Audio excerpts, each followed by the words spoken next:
Can you load the stream for me, Matterall, and make sure you can't hear TeamSpeak? We'll check, yes.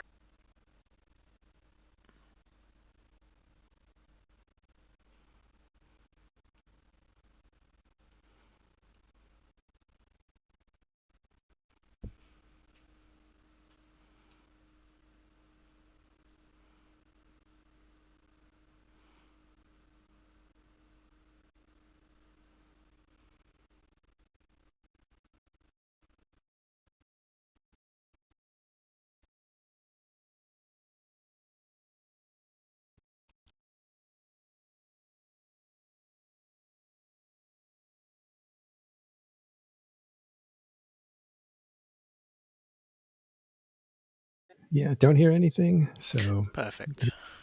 If you don't hear it, then it's working because, yeah, they've been doing dual congratulations for a little while. Ooh, we're up to 50 already. Hi guys, so we are getting ready for this Keepstar anchoring. We still have 32 minutes left, but both sides are beginning to form fleets. I am already in some fleets for Fire and PAPI side. In local in 8QT, we are up to, let me double check,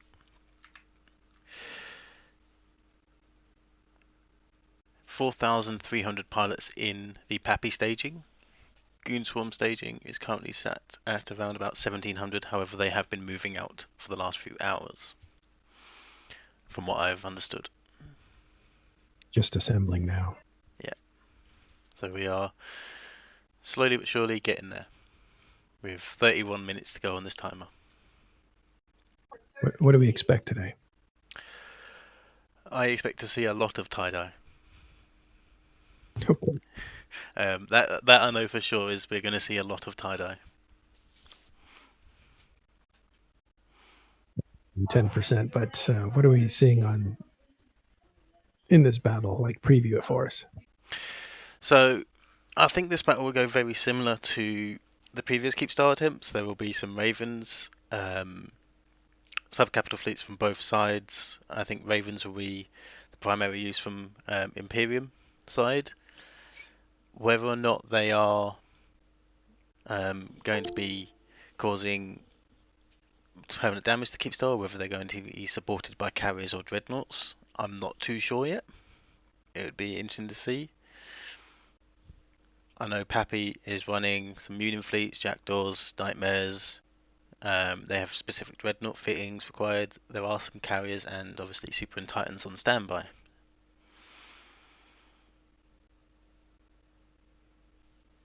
All right, line up the objectives for the audience just at the start here. What are they going to be trying to do? So the first part will be gaining control of the grid. This will be done within the next 20 minutes, I imagine, because with this Keepstar anchoring, grid needs to be controlled beforehand due to the requirement now to have a core inserted into the structure, before it's able to be online. So grid control will be vital to allow a Rorqual, which is the only ship capable of fitting it, or the cheapest ship capable of fitting this drive with its own jump drive ability, to fit the core into the structure and begin the onlining process. Whilst that's going on, I imagine there'll be attempts from Imperium to destroy said ship, as well as gain control of the grid and start applying damage to the Keepstar. So for the PAPI defense, it will be vital to ensure that they are holding grid, as well as doing as much damage to the Imperium ships on grid as well.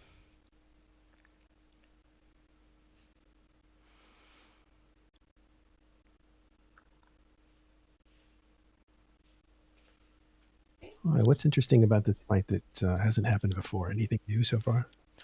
So, as you can see on the stream, actually you can't see it on the stream because the stream's pointing the wrong way. No, you can. As you can see on the stream, Initiative have anchored a right arrow off the Keepstar. This right arrow is set to come out in 4 hours and 40 minutes time. The significance of it, I'm not quite sure yet, but whether it could be something to allow them to hold grid. So obviously if there are Super Sync Titans stuck here, because the Keepstar does get destroyed, then it would allow that right arrow would allow them safe haven if it is not destroyed and the right arrow anchors during the fight.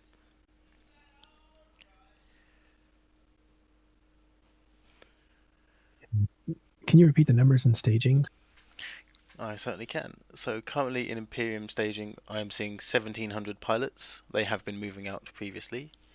In target system, we are up to 1,286, and in 8QT for the PAPI, there is 4,000 currently present.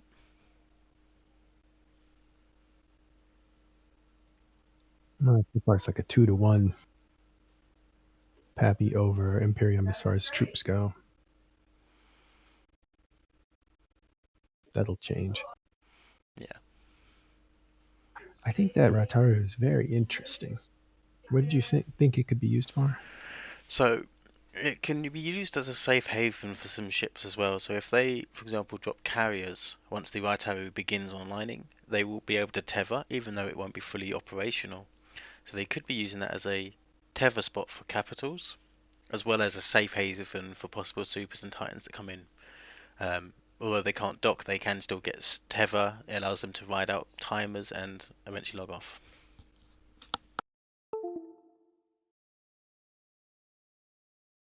That's a new tactic today. As far as the last 3 Keepstars, we haven't seen that before.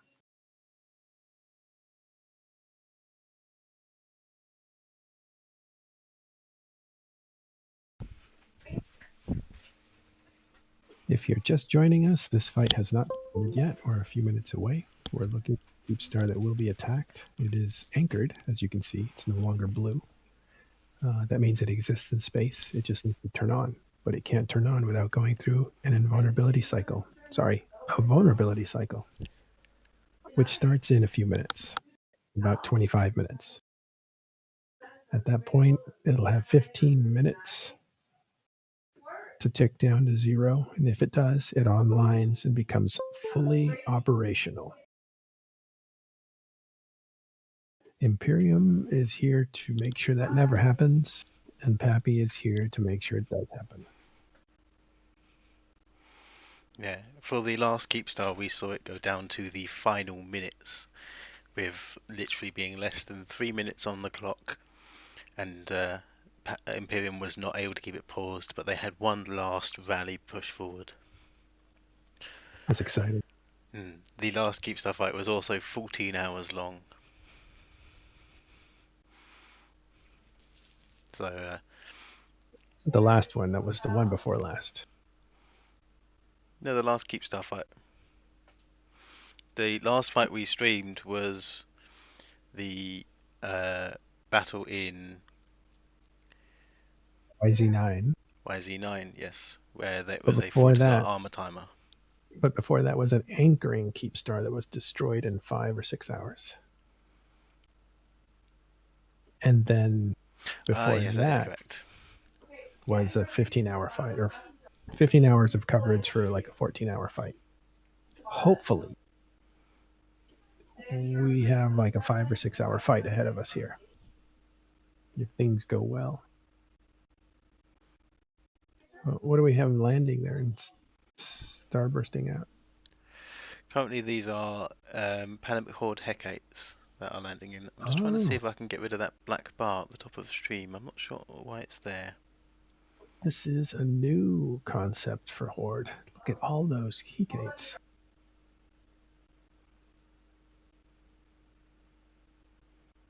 We haven't seen Hecates used in fleet formations yet. They seem to be spreading out all over the grid.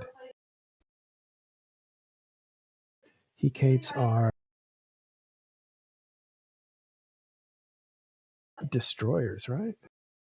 Oh my They God. are the Tech 3 destroyers, yes. Thank you.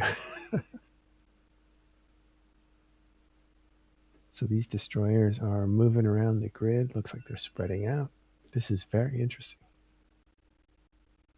Maybe this is a anti-bomber formations. Look at them spread out. That's amazing.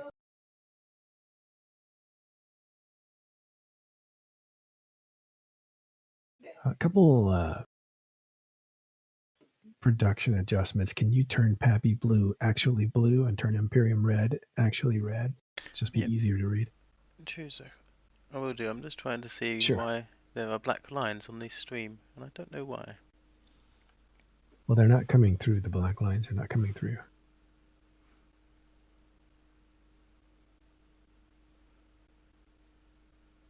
I mean, on the Twitch stream, I see 2 black lines at the top and bottom. Not on mine. Must just be me. Okay. Yeah, it could be letterboxing. It's just the size of your screen.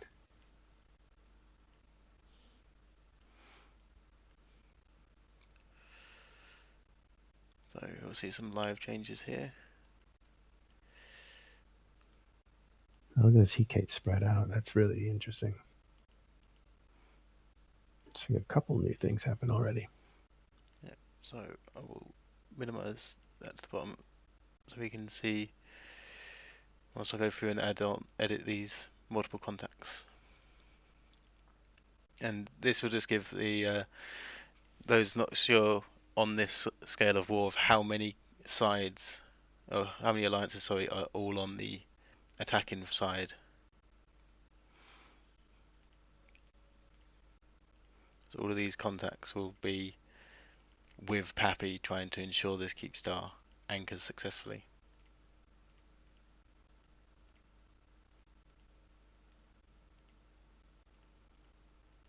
Now tell us how you pick the colors again.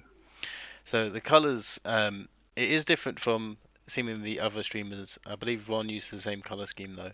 I simply asked in local in D4KU during when I was setting up for the first fight there up in Fountain, The whether the beginning of the war.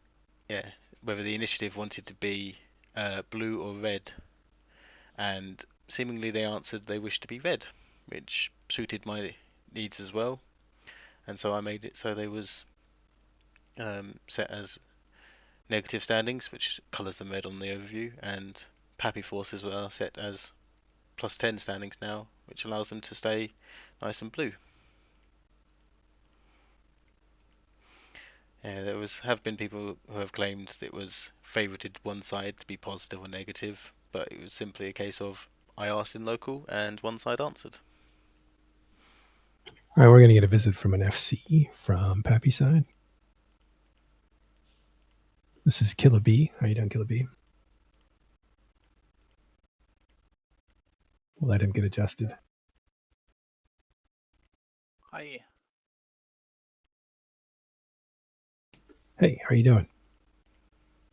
Hello? Yep. How are you doing? I'm doing fine. Thank you. So are you, what are you guys doing right now? Setting up right now. I'm running subs for it up today, and as you can see, tackle is spreading out on grid at the moment, mostly horde. And I'm getting my people in the system, the subs at the moment. Obviously, there's still some time on the timer, so not planning to expose my battleships to potential bombers just yet, but we will. So what's the role of those Hecates? Mostly tackle, I think. I haven't actually looked at the freighting, but I think it's tackle Hecates mostly. So obviously, the last two Keepstars' main goal or the main strategy of the Imperium was to use like long range battleships and stuff to kill it from afar, and we counter them with rocks and we spread them out so we can kill a lot of them. And one of the issues we've encountered in the past was that targets, the smarter ones, I guess you could say, whenever they start getting shot, they just warp to a different bookmark on the grid, and that way they survive much longer than the people just sitting there, right? So trying to pin more of those ravens down so we can actually kill all of them instead of them just warping around and surviving much longer. That's the idea. Because one of the most annoying things in TIDA is locking stuff, and yeah. Yeah, it takes a while. We see another fleet has appeared and is spreading out. Yep, that's the Legacy Eagle fleet.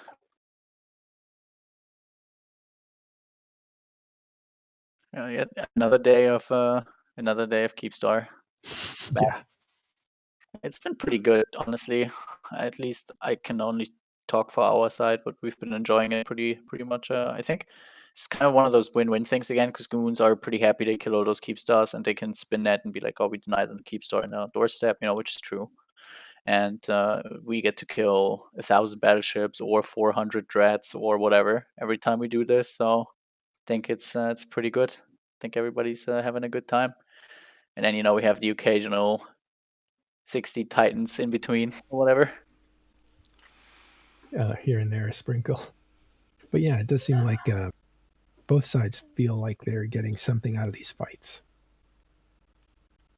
Yeah. It seems like both. It's actually very very interesting because both sides seem to think that they're winning, so to say, I guess, in a sense. So that's pretty cool. It hasn't happened in some time.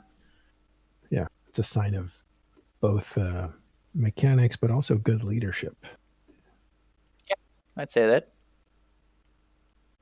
Asha's post about the Titan thing was a pretty genius move in terms of morale and everything. It certainly, it basically turned it around. So it was pretty good. Turned what around? The results of the battle? Well, they lost, they lost 16 Titans and some other stuff, but morale-wise, it didn't really hurt them at all because Asha wrote this book about what happened and, how they've been planning it for months and all that stuff. And yeah, that post was well written, so it makes sense.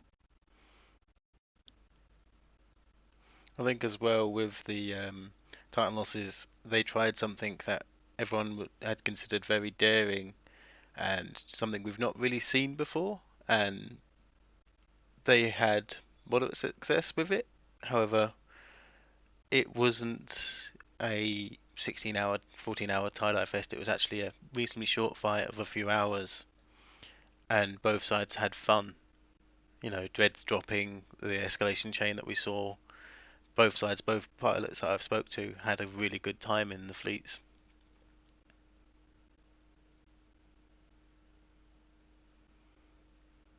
Yep. Had we seen that move before? I heard that it had happened on the Chinese server before. Is that true? Say which move? The boson trap. I mean, we saw it in TQ on a smaller scale. I did it twice in X47 and 9 Tech 4. And That's right. both times didn't work, but they were obviously in a much smaller scale. It was only 3 Titans both times, and the goal was for the one, the goal was to wipe out carriers. For the second, the goal was to wipe out subcaps. So it was much less ambitious, I guess you could say.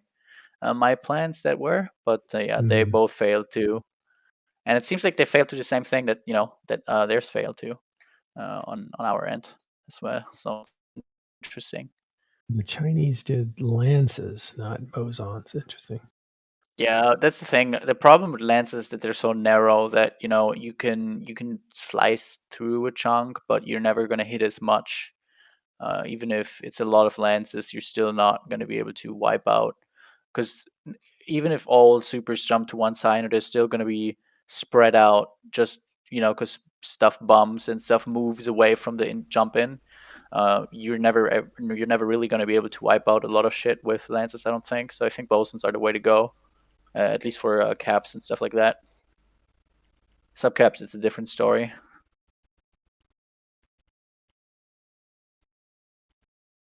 Yeah, there was a couple of videos that I have seen on Reddit where they've taken the fight and they've split it up, and it is possible to see that when the Titans have landed around the supers, there are a few Dreadnoughts that have come in on that Sino that have bumped, and they just slap into the side of a Titan and cause it to move away. I think that really? was I think that was one of their downfalls, and that the boson only has a 30-kilometer range. So whereas if they got hit just outside of that 30-kilometer range, then damage wasn't really applied because they're just not in range of the main group. Yeah, so that's one of the main things that people. Sorry, I had to sneeze. While tie-dye was definitely a factor in the whole boson trap not working, there was also the math just didn't add up, and also they just missed a couple straight up. Like that's why I said Asher's post was a genius move, because the way he wrote the post was like this grand plan that they put all their hopes and dreams into. They had a code word and everything, and at the end it failed because of CCP's miserable servers. And that's partially true because tie-dye did play a role for sure, but they also, like, some of their pilots simply whiffed. Like, some of their pilots simply didn't hit, and we ran the numbers, and except for a couple of Nixes or whatever that were shit fit that got into low armor, most of our supers were sitting at 90% armor. They just didn't have enough Titans to begin with to wipe out our supers, except the ones that were not properly fit, right? And then of those not enough Titans that they already had, they also, like, 3 or 4 of them. I think we had a video that was very well recorded on our side that we used to sort of analyze the whole thing. And they, like, we counted like 3 or 4 bosuns that just simply didn't hit a lot of people. They just went in the wrong direction, right? Yeah. I think I saw that video. One guy shot So sideways. yeah, exactly. So that's one of the big factors as well. So even if everything would have worked perfectly in terms of server performance, I don't like. Yes, they would have killed some for sure. And since it was such a large amount of supers that we all jumped to a ball, I think it would have been some significant amount as well. It could have been like 10, 15, who knows, maybe even more. But it never would have been the entire fleet. At least that's what my number crunchers are telling me. And that's I believe those people. The numbers So that I it worked was a out. very ambitious plan, and I thought about it many times as well. Sort of the next level bosun play. I think it's possible, but tie-dye and all that stuff makes it incredibly hard. So yeah, With the numbers I worked out, the 16 bosons would do just over, I think it was 12 million damage. A full tanked, dual tanked Nyx with implants reaches about 26 million hit points, with obviously boosts applied. So it would have, likelihood is, if they had all hit, it would have got them into low armor, below 50% armor. I think the Imperium may have had a plan to further escalate that, given that they would have been all yeah, so low. It also that demolished exactly. all their faxes. They had no fax support at that stage because they have a lot less tank and so are no Fax longer would on the have been grid. dead. All the supers would have been in deep armor. Would have been a very good time for the dread bomb, for example, right? So that would make sense, as you say. Like a further escalation, I think, would have been the right play. But yeah, that's really all. Yeah, I sort of my take on it, anyways. I wasn't awake during it, obviously, but yeah, good stuff so far. I think we're approaching the 10-minute mark now. Yep, 10-minute mark on the Keepstar, which means I have to go back and tell my subcaps what to do. But yeah, I'll be back. Let's see what happens today. It's always very fun because we never really know what's gonna happen. I expect a lot of dead battleships. Yeah, I believe battleships will be prime on the menu again, but we'll have to see how this fight unfolds. So, question in chat there from a comfy mattress. I do appreciate that username; it's quite nice. Bosons do these modules, so bosons, lances. They do not distinguish friend or foe. They will hit everything in their range. There is differences that CCP have done that change the signature application. So frigates do not get the hit the same as a capital ship, but everything will take damage.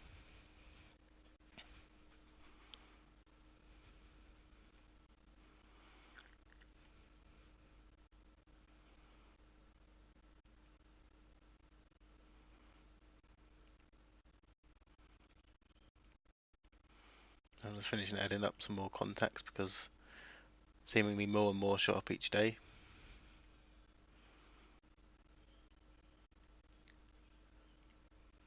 Here we currently see some of the initiative forces are landing. Punisher, Tyrannus and a Blackbird.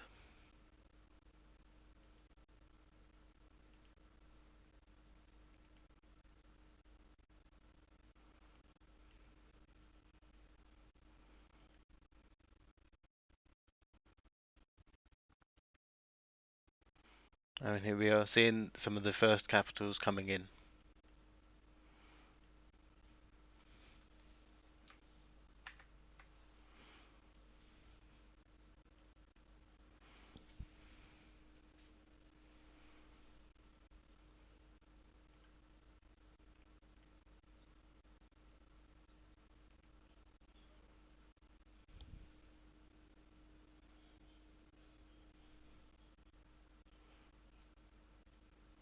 As well as we have some PAPI supercarriers entering the field as well. Local is currently at 3,300.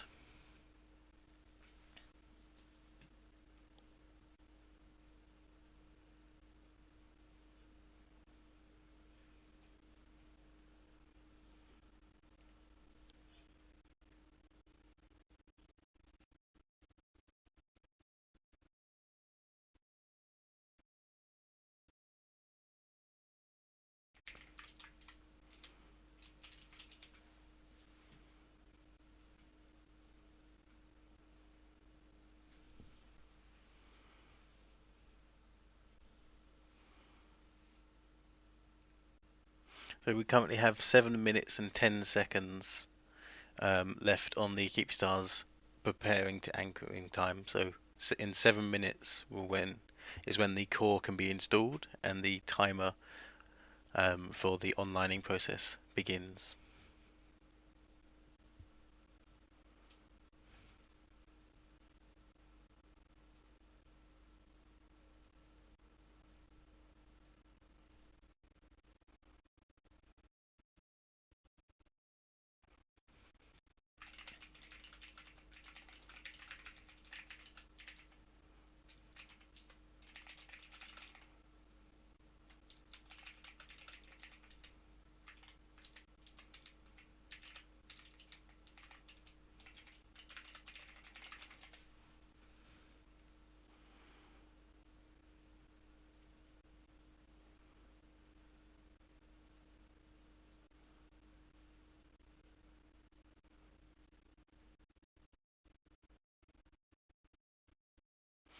So Stevie Noodle said in chat, any speculation on how the core will be delivered and when?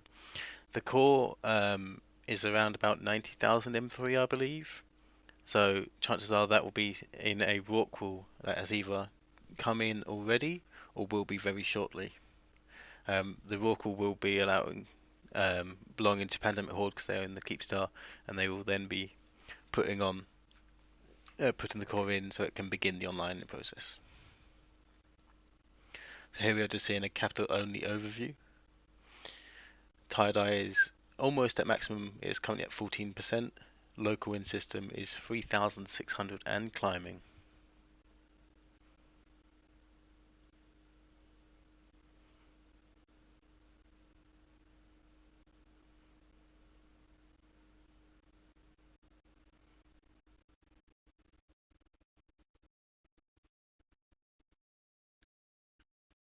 So Stuart, yes, once the Keepstar is, so he asked, can it fit in a Titan?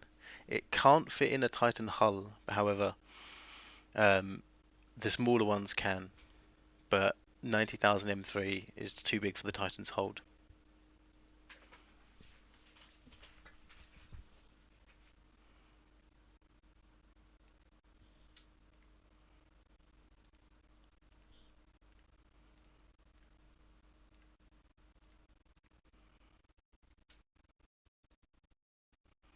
So we'll have a look at the whole grid here.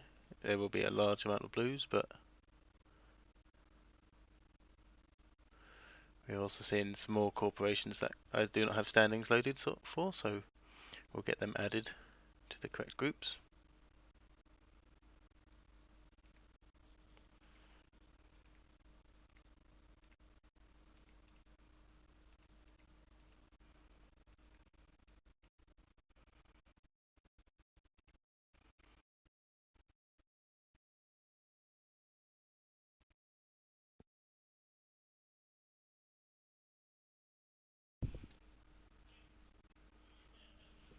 Wow. Well, it looks like PAPI has definitely climbed onto the field. They're spreading out.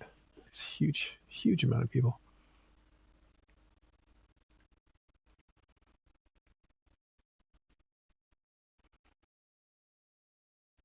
We'll get you some color information on the screen in just a few minutes.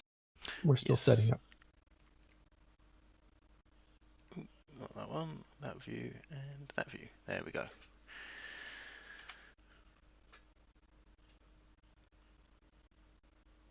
All right, we have cameras in both headquarters of both sides. And we are right here on the field. You're looking at where the battle zone will be. We're also getting information on both sides, try to give you best information we can as timely as possible without compromising either team. Timer should be at around, ticking around real time, it's probably at about 5 to 10 minutes, right? It has 2 minutes and 30 seconds. Yeah, I'm also, for the stream as well, I'm also currently involved in this war, and in this fight. Tell us what you're flying. I have currently just jumped my fax into the system, along with the Fire Coalition supergroup, and my Titan is currently on standby, ready to jump as needed, waiting for the FC's call. So, yeah, we are your seeing Komodo Titan on the field, or my going to be on Komodo the is field? not on the field. I don't believe it will be dropped in today because with Fire Coalition mainly using armor super capitals, it being a shield super capital, it just doesn't have the backup that makes me comfortable. Right. Oh, we see a couple of Imperium Red ships, looks like frigate-sized, coming into the area. Those are probably, what do you think those are? Sinos? Are those? Those will be Recons? Ravens. I'm going to do some overview magic shortly. Let's see if I can make this work. They're spreading out, coming in from all directions. The Imperium wants to jump on this timer at the highest point possible, which is 15 minutes. So if there's 2 minutes for it to begin, they want to start firing on that Keepstar as quickly as possible to stop the timer with as much time as possible. Last time, I believe they started with half the timer gone already, and that gave them very little wiggle room to not apply damage. So they definitely want to start attacking as close to 15 minutes as possible.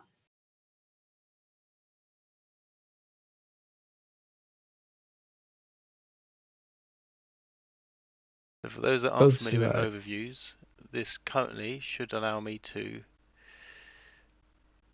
do this. And if I stop showing, there we have the Imperium only forces. So on the stream now, these red ships are just the Imperium ships.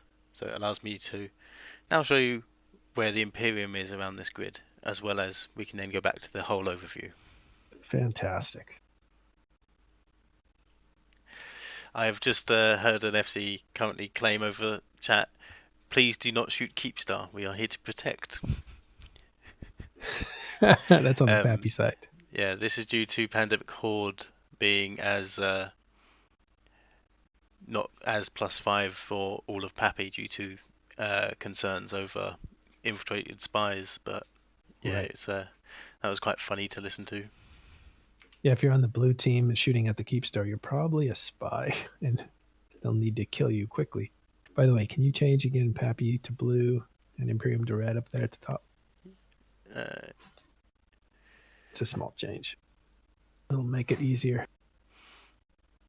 Well, am I looking on the content? The type, yeah.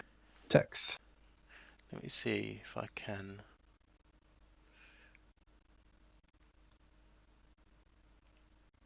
Oh, are they are on the same? They may be on the same text file. Yes, they are. I'll see. I think that'll complicate things. I should be able to do some magic.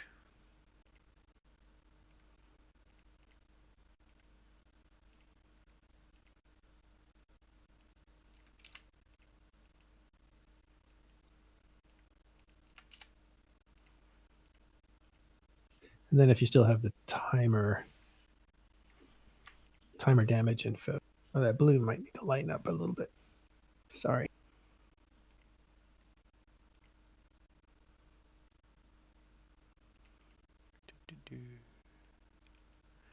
Just to lighten the blue so it's readable. Thank you.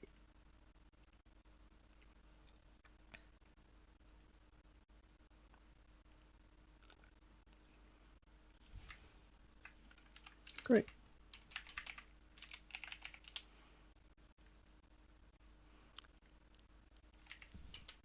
Yeah, the core. Is the core in there yet? Do we know? Currently it is core absent, as you can see in the text. Oh, okay.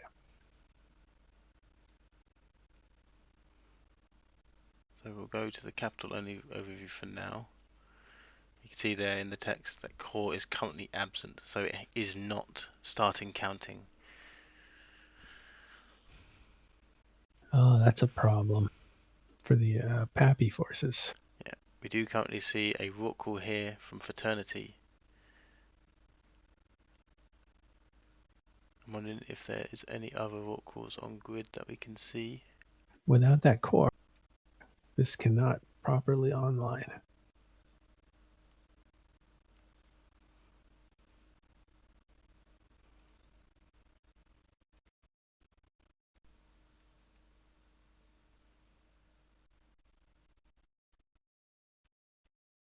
It's a good question. I'm sure it cannot be damaged until it hits a vulnerability cycle, which is 15 minutes, but it needs the Currently core for it that. can be damaged. Wow, really? Yeah, so this is the change that CCP have done. It has moved to the onlining state, and as such it is possible for it to be damaged. It does still provide tether. However, there are no I believe there are no repair services available from that tether, so these ships will not be getting repaired.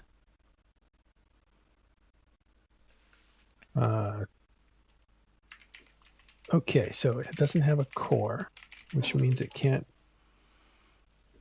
start its timer, but it can be damaged. Am I understanding that correctly?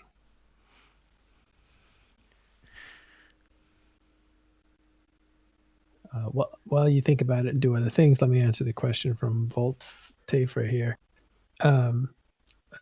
A tether is a tractor beam essentially from the station to your ship when you are within range and when you touch the station. So it creates a beam that makes you invulnerable. It caps you up, caps your shield up to, so you're basically safe. And you can see they're basically moored to the structure. The ships are. So tether means safety. If you attack, your tether will break and you will be vulnerable. And you cannot tether until your weapon's timer ticks back to 0. Yeah. So I've received some information regards to the core, in that in order to install the core into the structure, the pilot first has to dock whilst it then waits for that session change in this heavy tie-dye. He then will need to take control of the structure in order to install the core, so it's 2 session changes it requires. So as such, in tie-dye, that takes a considerable amount of time. Yeah. And this is a server first. This is the first time we're dealing with a situation like this. So we're all learning together on this. And that's a problem for PAPI because they're the ones that are going to have to make the mistakes for the rest of us. So we are seeing there is a green Dreadnought on the field, belonging to Alatan. He's lonely at the moment. The signer he came in on has been destroyed. But we are seeing a huge group of Test Alliance Dreadnoughts spread throughout.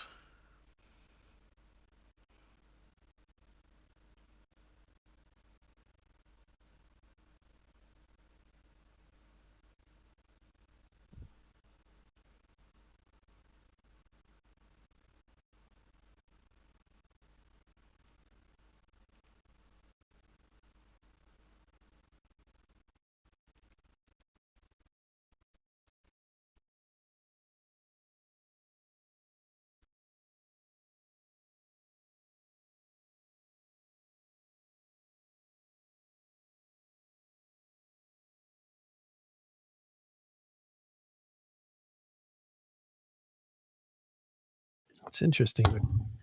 The core problem there is pretty interesting.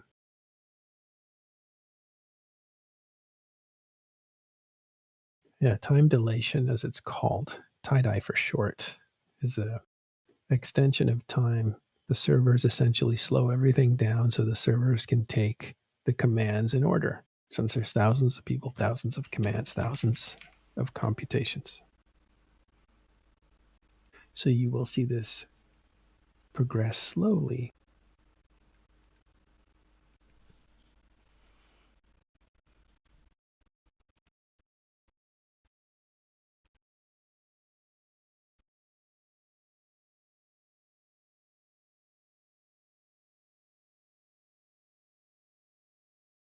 Is anyone firing on the Keepstar yet?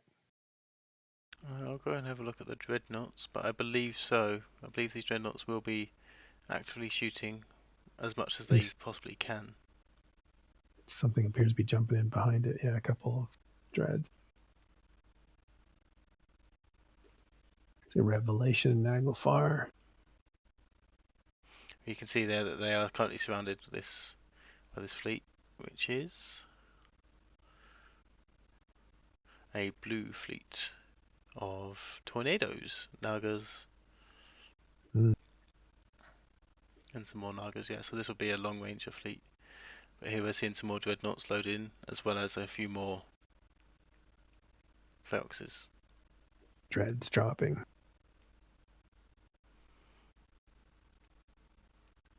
Now this battle should probably see Dreadnoughts trickle in rather than come in all at once.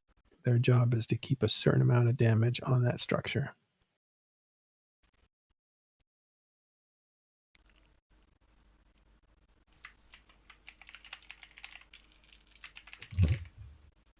That certain amount of damage is 7,500 minimum.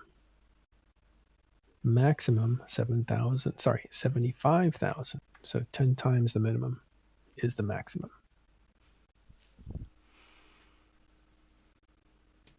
Can you get the texts to yes, thank you.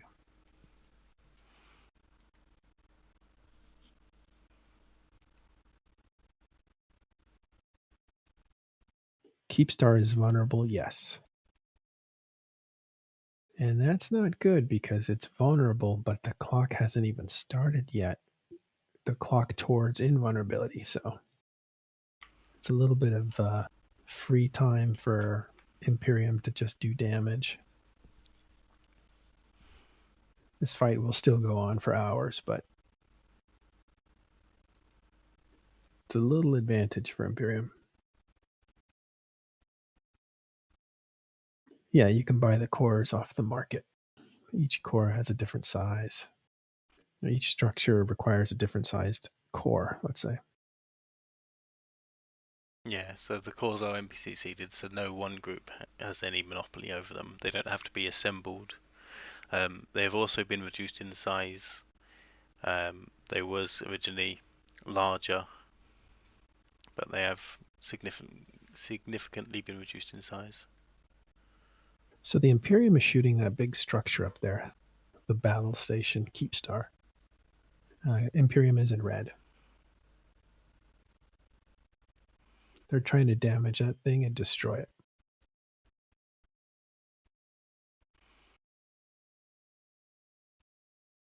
So here we currently have the Imperium ships.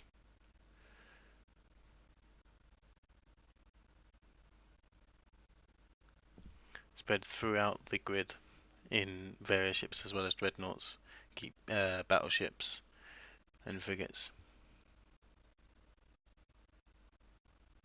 Wow, they're really spread out.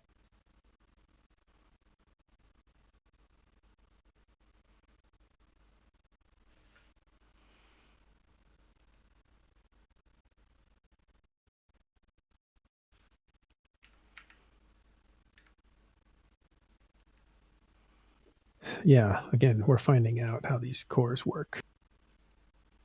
There's the theoretical how they work, but then there's the practical. You have to dock into the station, then you have to take control of the station, then you can put the core in. When you're in tie-dye, everything takes 10 times longer. So that's why we haven't seen the clock start ticking for invulnerability of that Keepstar. This is a slight advantage to the Imperium as they get to damage it clock free. However, it's presumed they would have frozen the clock anyway. But one thing we've seen in these fights in the past is the timer usually gets down to about halfway before enough damage is applied to it. And that didn't happen this time. So they're going to start with a full 15-minute timer, which means they can afford to under damage it 3 or 4 times during this fight. That's a lot of grace period.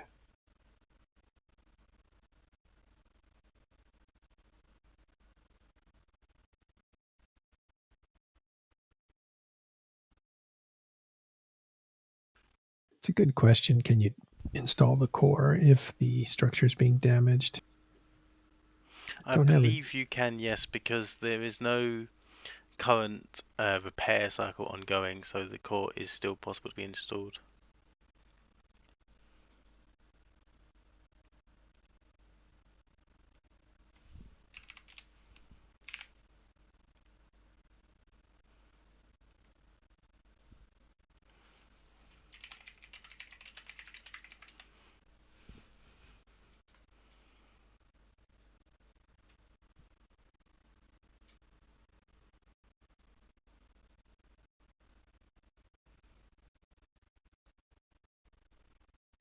All right.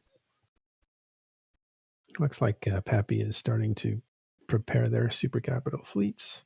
That's standard operating procedure to get those things prepared.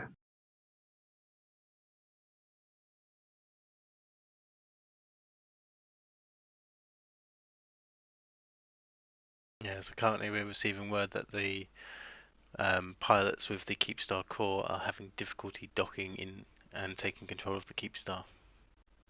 Well, that's a real problem. And we can see they are applying damage at the moment. Keepstar structure is currently at 98%. This is a lesson to all people. Get your core in there as quickly as possible.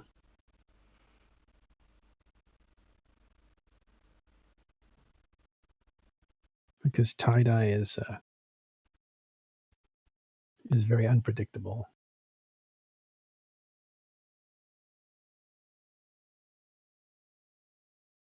Again, this is the first Keepstar dropped in tie-dye with a core involved. So we're seeing how that's working out. And it's definitely more complicated.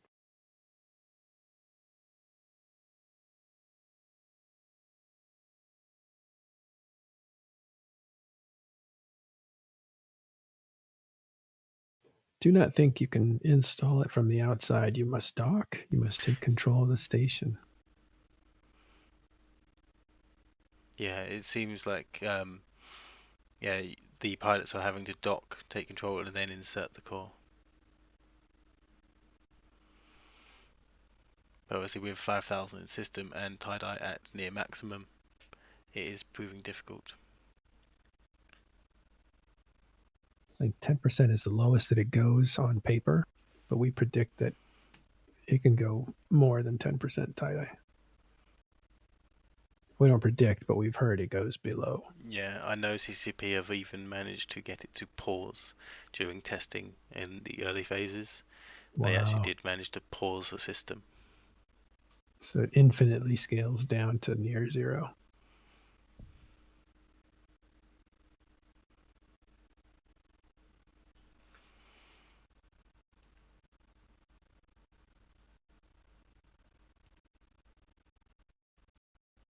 Yeah, Hockeystad says no need to dock, just like you can place items inside structures without docking.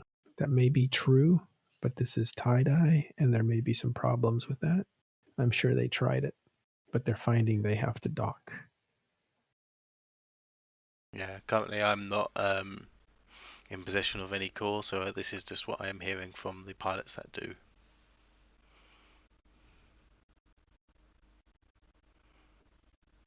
That's not unfair. This is just what happens when a new mechanic is introduced. There is just situations where it's not working very well. And this may be one of those situations. Players will adapt next time there will be a core. There'll be somebody parked in there with a core ready to go. Unfortunately, yeah, the issue comes in that you cannot dock until the structure becomes onlining. So where Tidal was at maximum before that time, there was no way for anyone to be present in the system. So they couldn't dock until it began the vulnerability period. And now, obviously, they're trying to dock and install the core. Oh, that's interesting. That is a catch-22. I do wonder if CCP may look to implement a mechanic that allows it to be deposited using the cargo deposit feature, but we'll have to see if they do any changes or feedback based on this. As currently the Keepstar is being damaged without any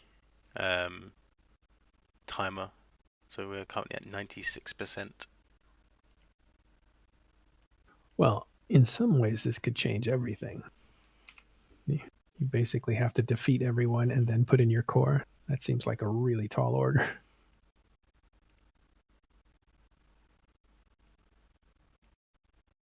Well, good on the Imperium for getting in here early and applying damage right away, because that has made things more complicated.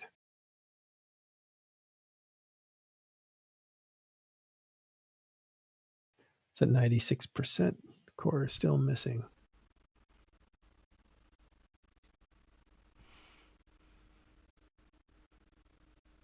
Already, PAPI may be looking at a backup plan of just trying to exact as much damage onto Imperium as possible. That could still create a win condition for them if they can take 600 or 700 billion from Imperium. That would still be something they could be happy with, but they may not be able to save this structure or get it online.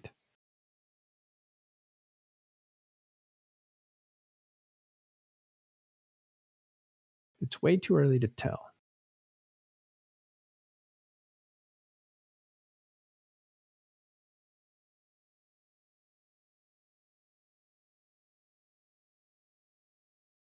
But it's not a great start for PAPI wrestling with the core mechanics to try to make that Keepstar safe.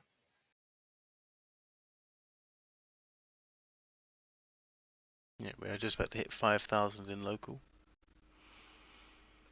Currently in PAPI staging there is a further 1,800, and in Imperium staging there's currently 900.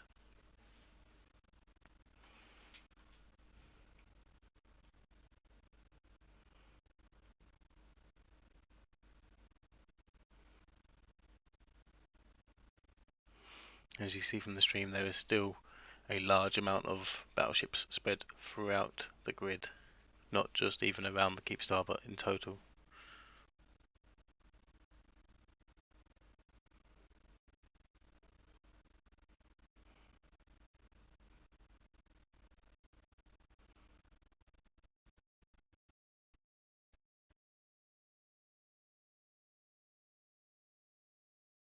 Well, right now there's definitely dogfighting in space, as the PAPI is probably trying to destroy these battleships as quickly as possible.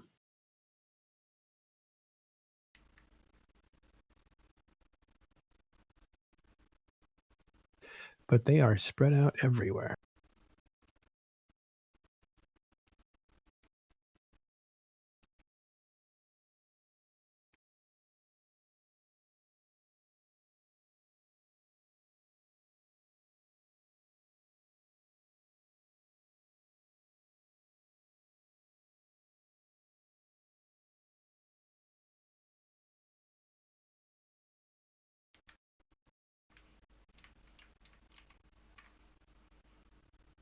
New doctrines being tested today, seeing some Horde Hecates out there, or Hecates.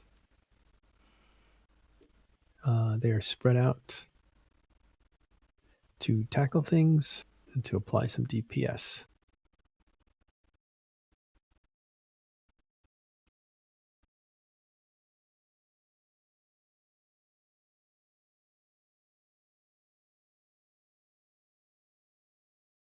Yeah, can we have a look at all the ships? Yes, we can.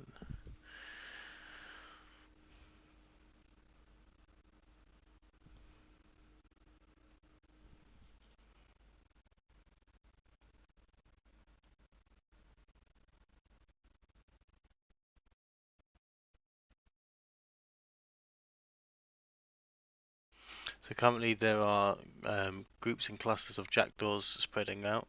It is apparent that the jackdaws will have scramblers fit, which allows the ravens to be stopped and doesn't allow them to keep micro jump driving around. And the super carriers and carriers on grid have fighters launched that are slowly heading out to the various groups of battleships, hopefully in an effort to kill them to minimize the incoming damage whilst we are waiting for the core to be installed.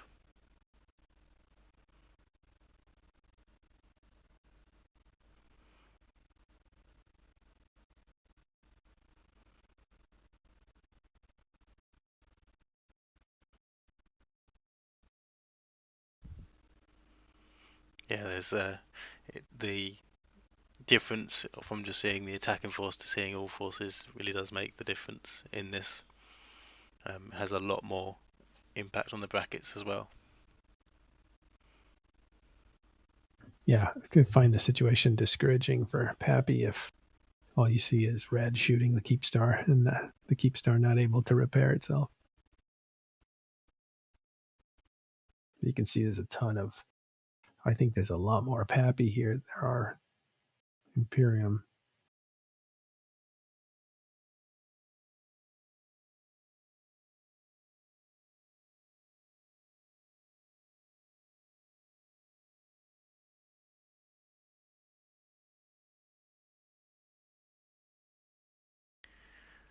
So what kind of fleets are out there? So we have various mixes of fleets, it would seem, this fight round. So we'll start at the top. We have a Rogue fleet from NC, with also a looks to be a Hecate group from Pandemic Horde. On the top right of the screen, we will see we have a Fraternity and PAPI, Winterco Jackdaw fleet.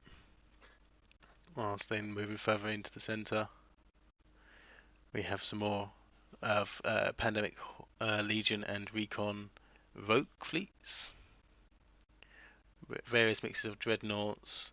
We have the Hecate fleet from Pandemic Horde spread throughout the grid as well.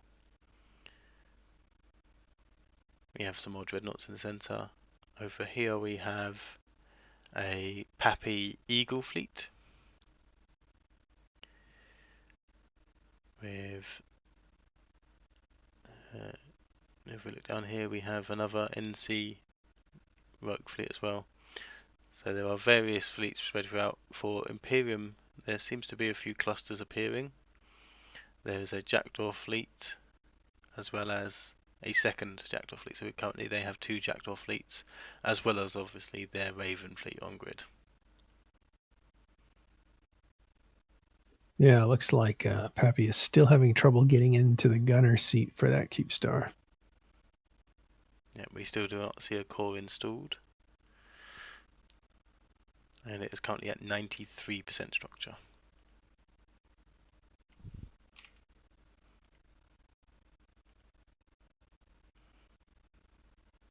Someone is tractor beaming the Rex off the Keepstar. That's pretty funny. People starting to fight over salvage.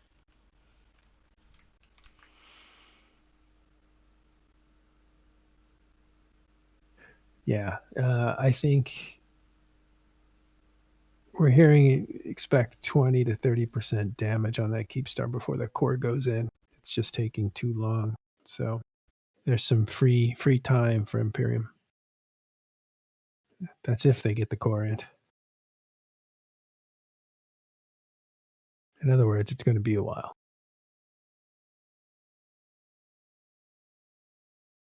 Yeah, we're seeing an initial push, obviously, with the Raven fleet of initiative doing a majority of the damage. There are also some of their dreadnoughts around, which I believe have since been destroyed. but the Raven fleet they have is probably greater numbers than previous Keepstar battles.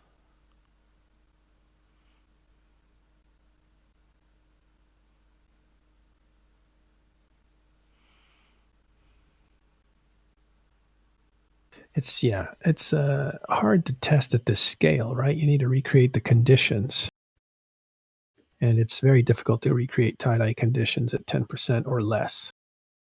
So this is something you have to learn while you do it.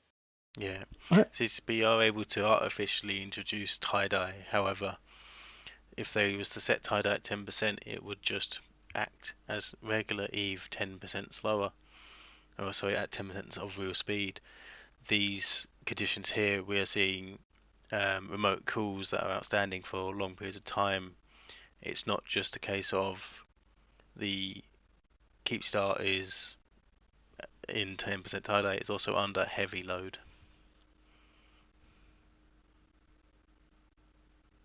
So supercarriers are on field for PAPI. There's 235 of those. They'll be using drones.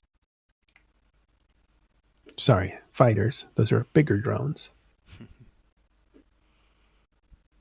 There's nearly 1,000 battleships, mostly Ravens, about half of about 500, 600 Ravens, and a ton of tactical destroyers, 550. Let's see if I can get a D-scan.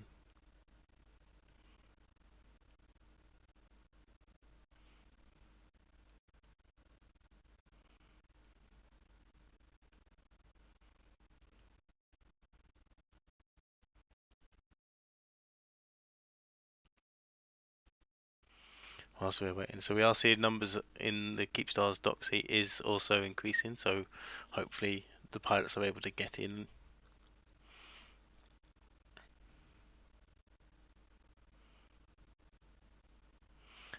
I do have to say, currently my fax pilot who's on grid is using the new limited 2D only view that CCP put in this week, and there is very little lag on that client. It's still receiving high FPS. Once you have brackets filtered, it seems to be running fairly stable. So CCP's new ultra potato mode, as it's been dubbed, seems to be running fairly decently.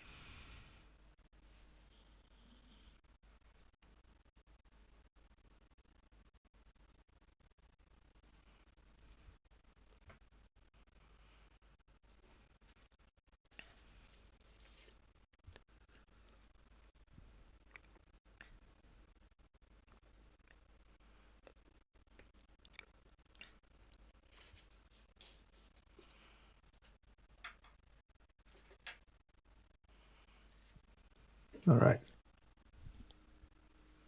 Yeah, the Hecates are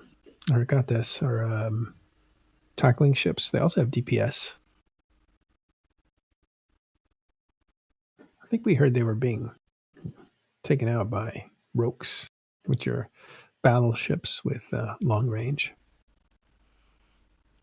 Easy enough to destroy a destroyer. They're kind of smaller and probably can be taken out at long range.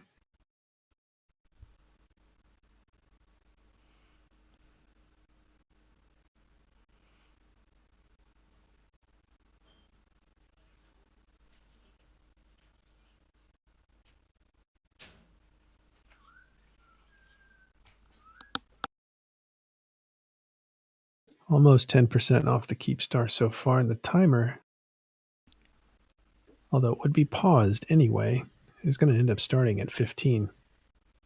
That's not good for PAPI. They're having trouble with the core getting themselves situated to put it in.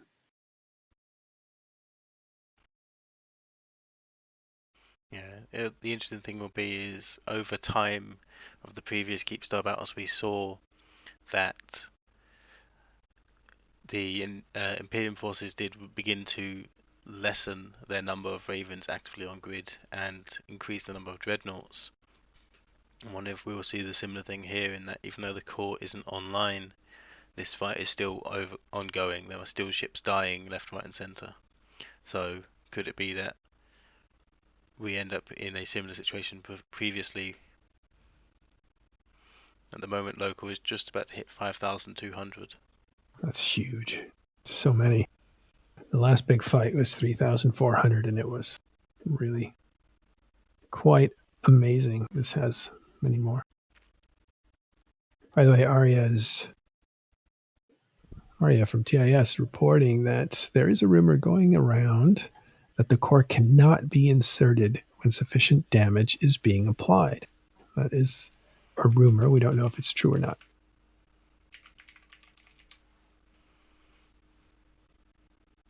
If it is true, that will change the nature of these fights considerably.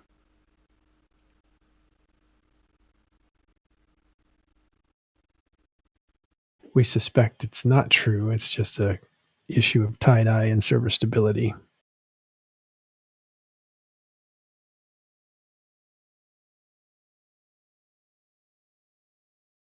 Yeah, in the dev blog, I've just had a quick checkup, and the dev blog states that there is no limiting factor for the core installation. It just states that the quantum core must be installed into the structure after the initial 24-hour anchoring phase.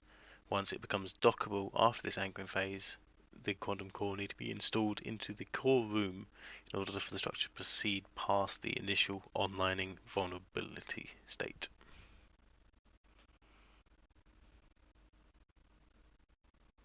Well, they're finding out it's not that easy to do.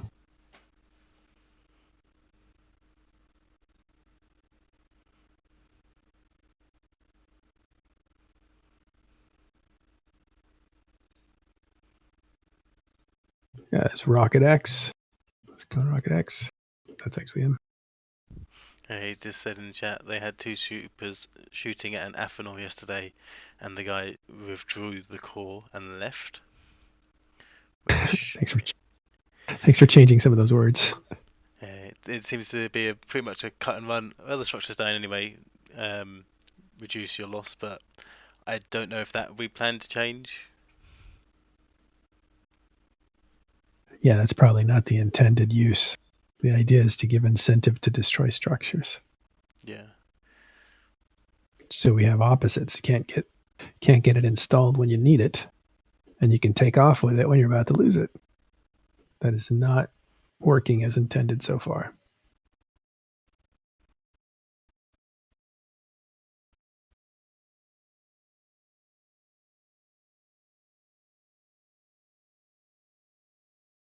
It's all right, Rocket X. You do you. We'll modify as needed.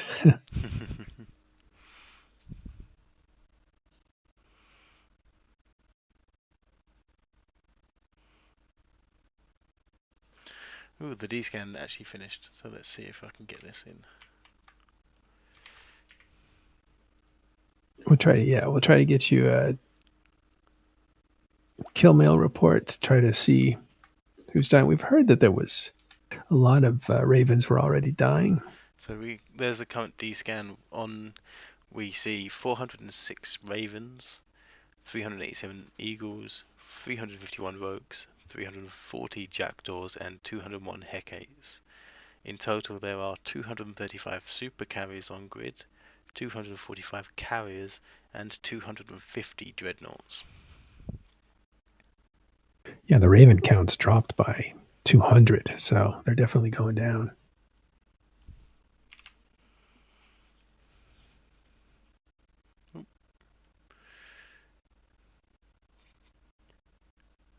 Thanks for the battle report.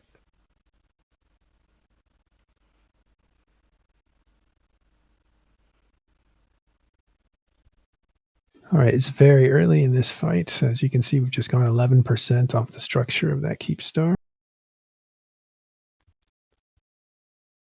We already have 203 ships lost.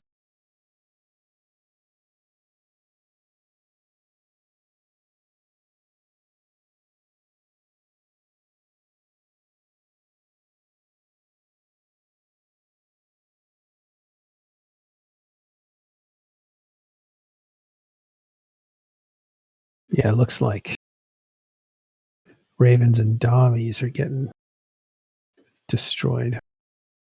Yeah, we can see it at the top of the overview. Oh, top of the screen here.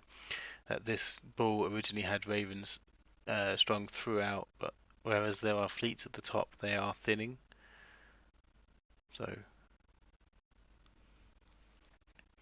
we are also seeing an Imperium Ferox fleet has landed on grid to join in the fray of their current fleets.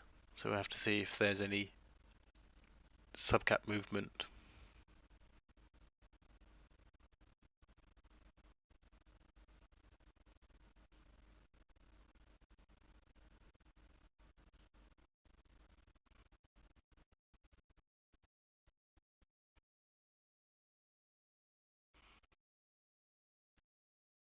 Yeah, if this battle report is correct. There are currently no Imperium capitals on grid.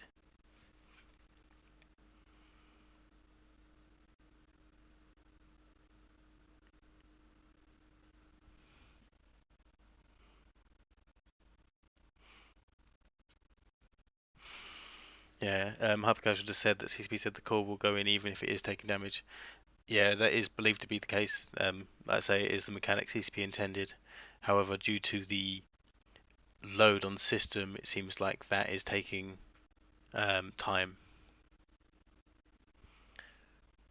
which is precious time that PAPI needs to ensure this Keepstar actually anchors.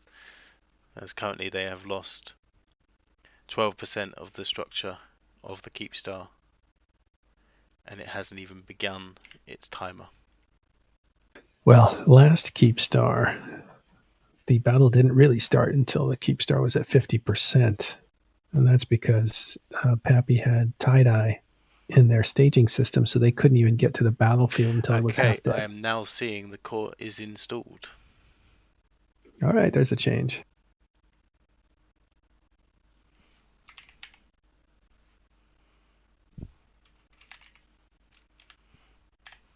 All right. There we go. I see it pause now at 14 minutes 55 seconds. That was a nice 12% for free. So it appeared that the core was installed and the repairing timer counted down. I saw it on one character at 14 minutes. Then, however, jumped back up to 14 minutes and 55 seconds. Yeah, tie-dye does funny things. Yeah, but now the clock has started for the Imperium, and they need to maintain their damage in order to keep the timer paused. So now it is very much a sub-capital war, as Imperium do not have any capitals on grid.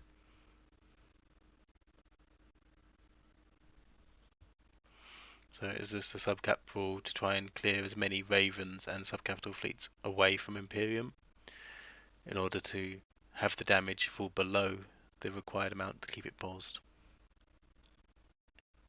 Yeah, and they'll watch that very closely, putting in some redundancy. Make sure they get that at minimum. It's not much, really, 7,500 DPS.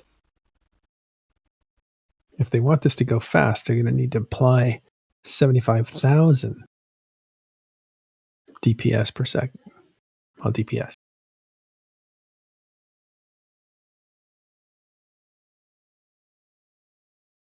Yes, I believe 10 Dreadnoughts is able to hit the damage cap of the structure. I'm not quite sure on the DPS output of these Ravens, however, with there being a large enough count of them, it does have an impact.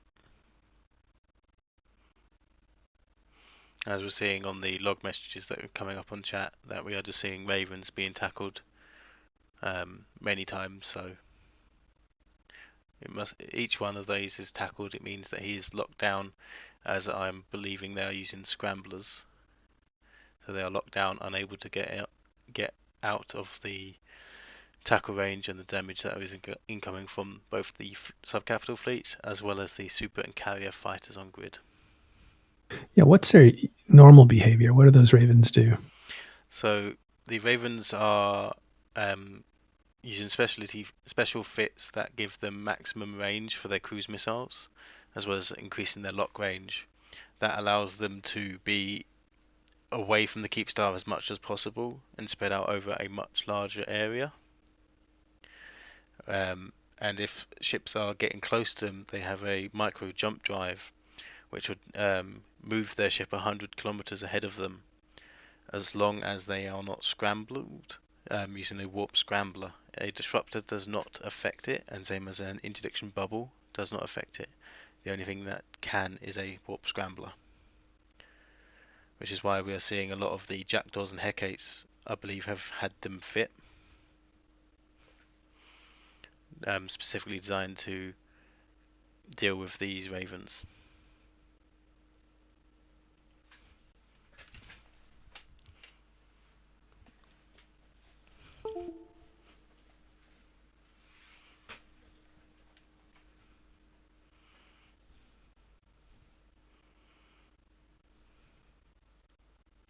Yeah, it looks like they've lost nearly 200 battleships, Ravens, so far. There's plenty more on there. I believe they have over 600.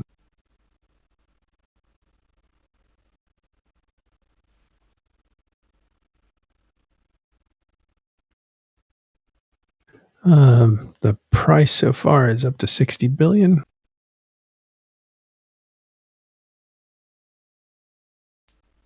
If you do the math, that's going to be 500 to 600 billion at the end of the day if everything goes as it's gone so far.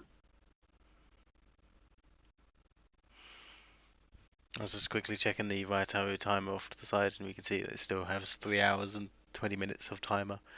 So in tie-dye time, it has been an hour since these fleets have kind of come on grid and been involved, and we've seen that as it stands 86% is remaining. Thanks for the battle report. So we are seeing a Munium fleet belonging to Fire and PAPI. We can see some Razor pilots in there, some Synergy of Steel, which I haven't got added. Hearing Goon Swarm carriers coming in.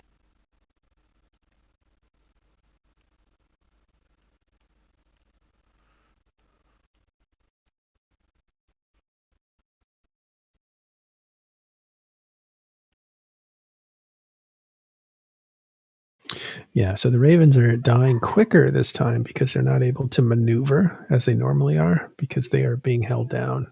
So the drones can catch up to them and destroy them quicker from the supercaps. So that looks like it's a positive for PAPI.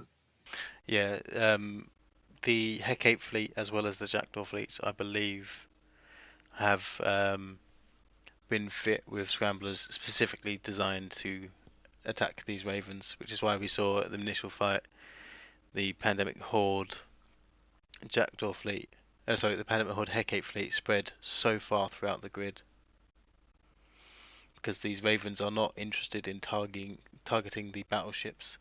Their primary goal is the supercarriers. It's the supercarriers, is the Keepstar, which allows the supercarriers to be tackled.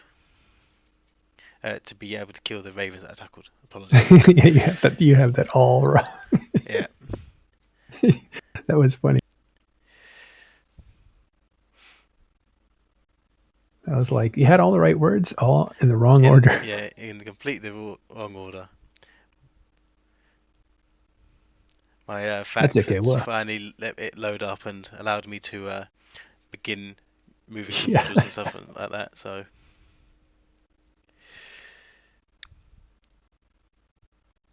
Yeah, but the idea is now that the Ravens, which are so effective at maneuvering, right? Like as fighter bombers are catching up to them, they could before move away by jumping 100 kilometers.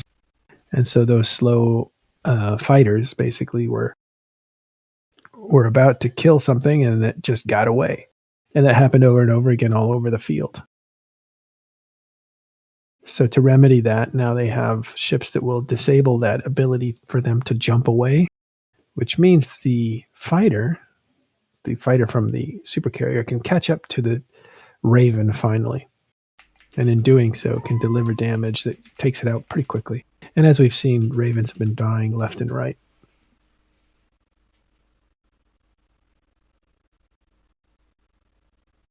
So here we can see a Hecate that has got a Raven locked down, so he is unable to move.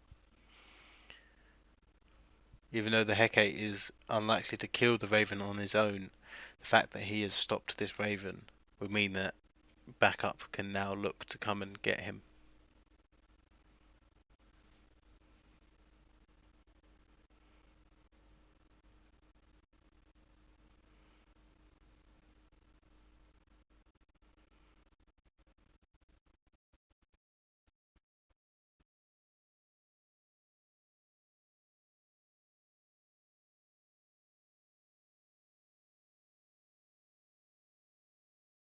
Well, this is neat. We're definitely seeing some new tactics here. You see, the Hecate there, or as they say, Hakate.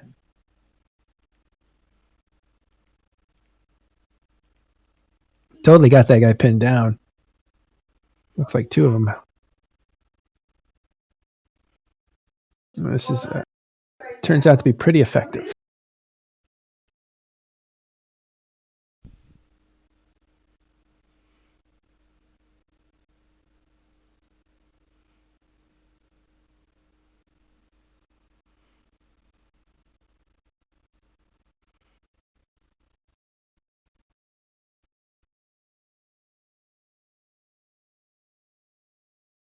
Do you have sounds on?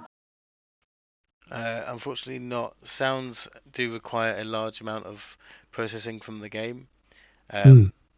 So with sounds enabled, it does begin to cause increasing issues.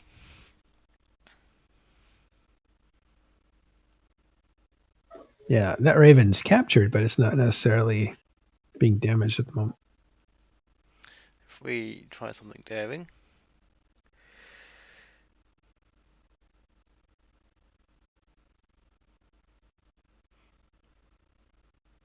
So we can see there currently nothing. There is nothing surrounding that Raven. However, here is the grid with everything on it. I'll get it so it's not in the sunlight specifically. And here we can see there are large amounts of fighters over on the sides here, belonging to the carriers and super carriers that are slowly beginning to make work on these battleships that have been locked down by those Hecates and Jackdaws. I wonder how hard it is to call primary targets, secondary targets. People have to raise their hand, say they got something tackled. Must be a mess. Call that has been made for the super capitals that I'm listening in on and the groups was for the super capital pilots to look for the groupings of battleships and Hecates, which allows them to kind of limit their fighter travel time. Get into the same area. Yeah, because then all your targets are in the same area. Your fighters are already in the same area, so. Yeah, this makes sense. It would be a disaster to take these in order, so it looks like it's a free firing situation. That means, as Sully was saying, identify a grouping, send your fighters in that area, and eviscerate the Ravens in that area. Then move to the next. And you do that on your own as a pilot. So as an F1 pusher, you're making decisions. F1 pusher being a frontline member. And those situations are actually a lot of fun because you're getting to engage, make decisions, problem solve on your own. And that's a lot funner than waiting for commands.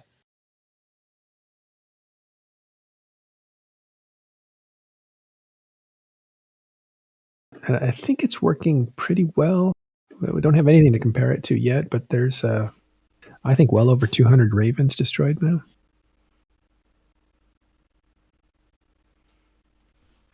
Yeah, So I just had a check on the Keepstar health, and it is currently at 84%. So it is still dropping.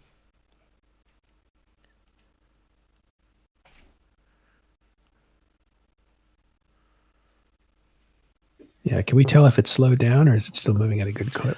I think it has slowed slightly. However, I don't think it is anything significant at the moment. There's a very brave little Severance pilot there in a Tavor, anchoring a mobile tractor unit. He's going to, again, clean up the wreckage.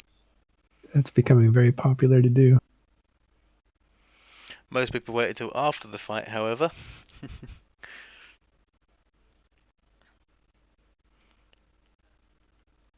Hey, Driz, if Tess nuked you on your way to the battle, try again. These are fun. These are fun to be in as well as to watch.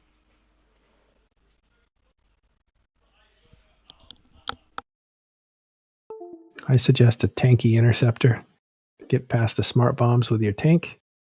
Interceptor will get you past bubbles and tackling. And make sure you have a less than 2 align time. Less than 2 seconds. You do that by putting in inertial stabilizers in your low slots. So you probably want a shield for your tank ability. So I recommend Minmatar Kaldari.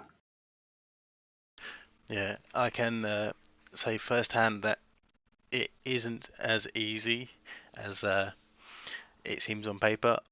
Even setting up for this, the Imperium in 1DQ still managed to catch me as I was coming out of warp. So there are very good pilots out there who can catch you in a large variety of situations.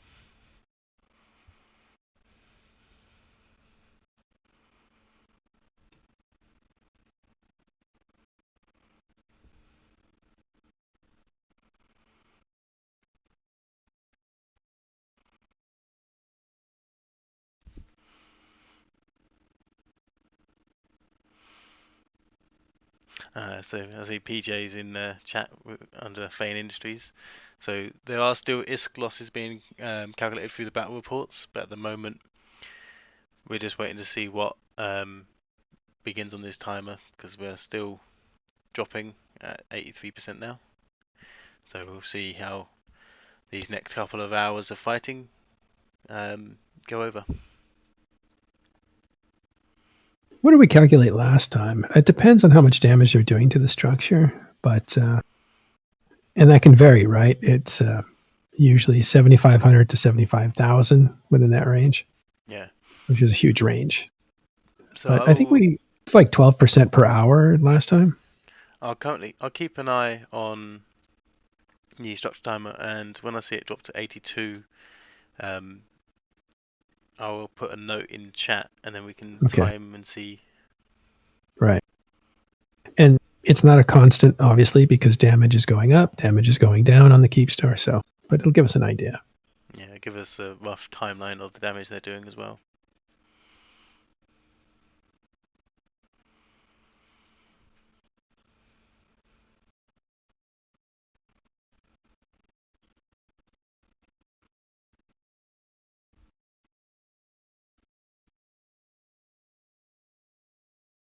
Yeah, someone said the Raptors is good Kaldari interceptor to get you through. You can tank up on shield, get yourself into a quick situation with inertial stabilizers. Also, the Stiletto from the Minmatar line achieve the same thing. Yeah, the Stiletto is one that I favourite. You can get a very fast align time, which does mean that it's unlikely you'd be caught by the very well-skilled pilots at gate camps. However, it is still a difficult thing, and yeah, there is a high chance that you do get caught by smart bombs, as well as people who are very good at catching you on stargates.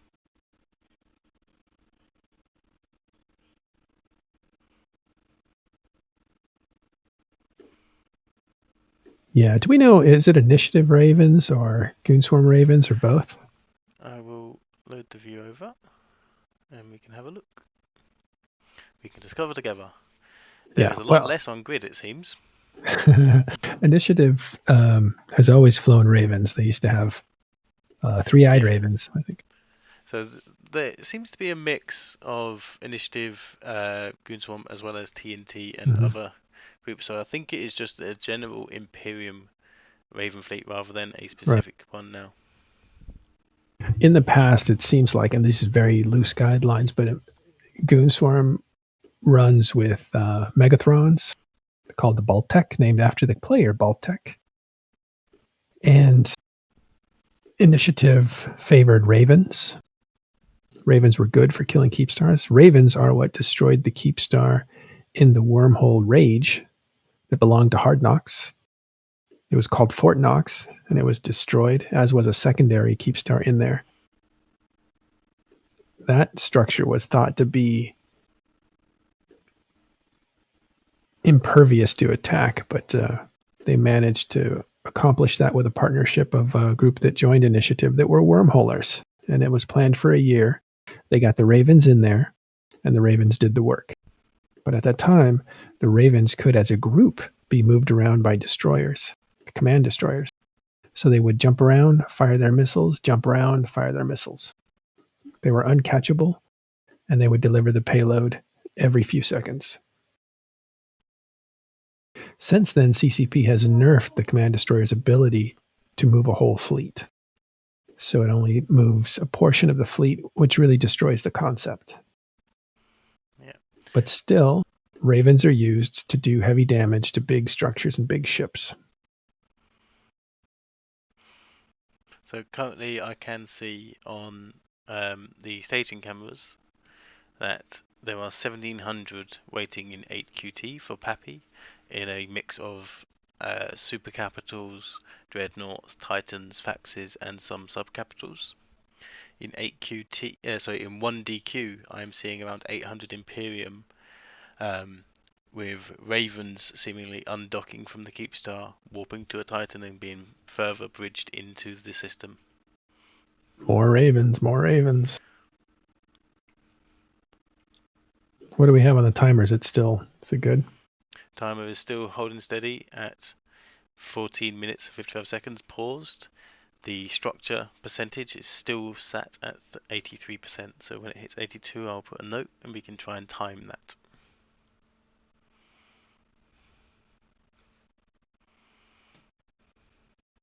Yeah. Again, one of the objects of Imperium is to destroy this thing, but to do it at a lower cost. There's no way they want to repeat. Last time they fought a Keepstar that was onlining. It took them many, many hours, which tires everybody out, but it cost them 1.5 trillion. And that's a blood price for that. Yep, so I currently do see it at 82%.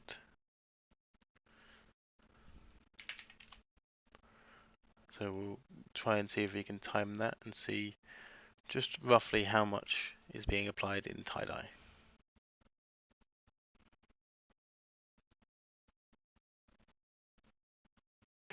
All right, looks like Imperium might be preparing some carriers to jump in here. I wonder what that move means. Yep, I've just heard calls for super capital pilots to pull in their fighters and begin loading the anti-capital fighters. So at the moment they've been using long-range fighter bombers, which are better at hitting battleships than the anti-capital ones. Right. So the carriers from Imperium might be coming in to try to do fighter-on-fighter warfare to defang some of these super carriers, to slow down the amount of damage they can do to the Ravens. Yeah, they could also be topping up the damage on the Keepstar as well as beginning focus fire on some of these sub-capital fleets. Yeah. That will require sacrificing some carriers, and that might make the price of this war, of this battle, go up. if we think about it, the last fight that we saw was just a few days ago in YZ9, and that price was 2.5 trillion. Before that, 1.5 trillion. Actually, in between those two, 750 billion. And then before that, 900 billion. And these numbers are adding up.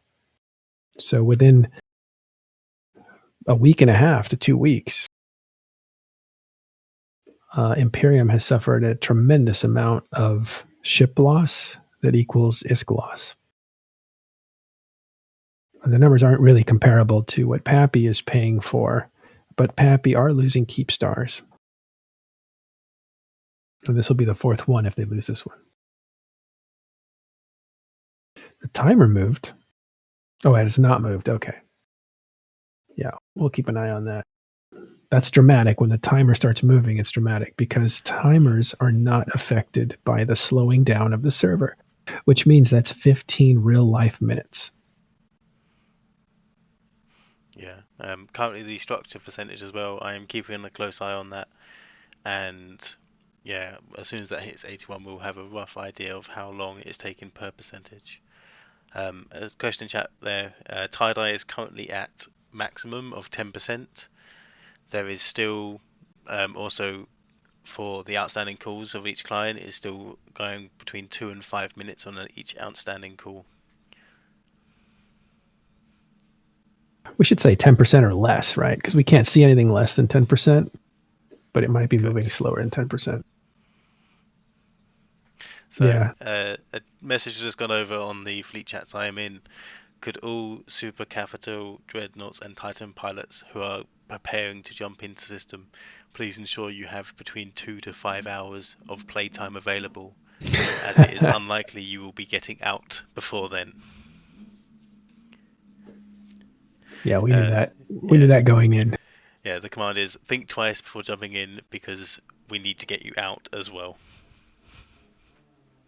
After every one of these fights, players that disconnect or have to leave, they have to come back the next day to try to rescue their ship. Yeah, so we have seen many times the holding of grid and stuff like that is paramount for the Greek fleet, so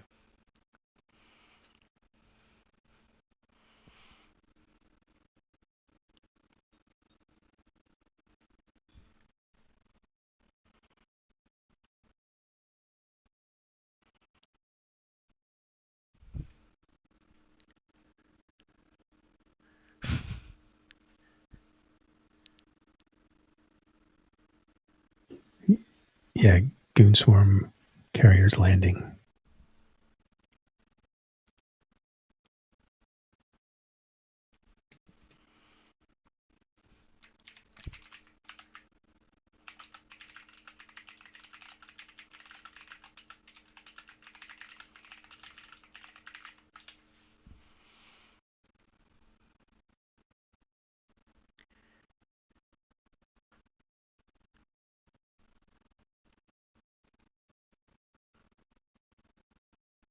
yep, there are indeed Goonswarm carriers, although I can't quite see where they are yet.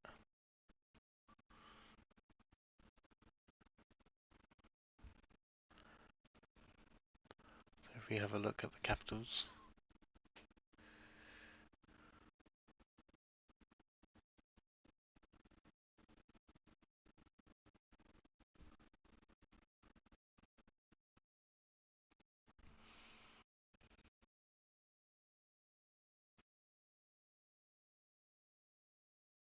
And they're currently a very long way away from the Keepstar.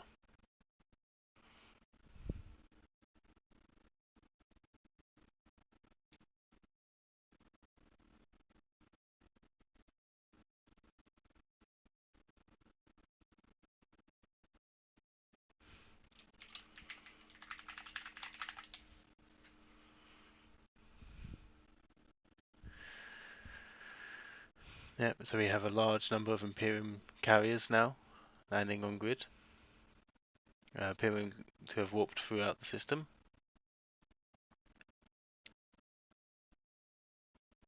So the carriers are able to launch fighters from a much greater area, well beyond any of the Doomsday ranges. So we have to see how these carriers are used in this fight.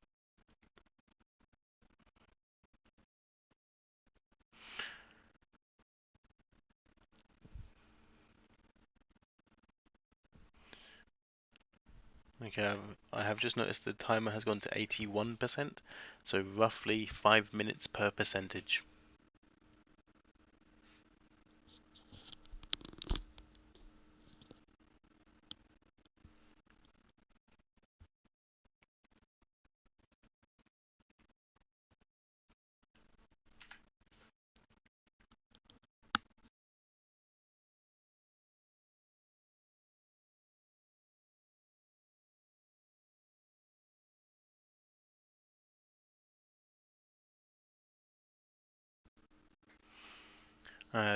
Question from Snapdown36 says, is this a reinforced node? It is indeed.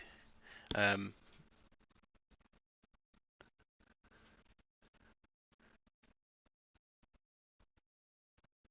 yeah, so they are keeping carriers at range, and this node is completely reinforced.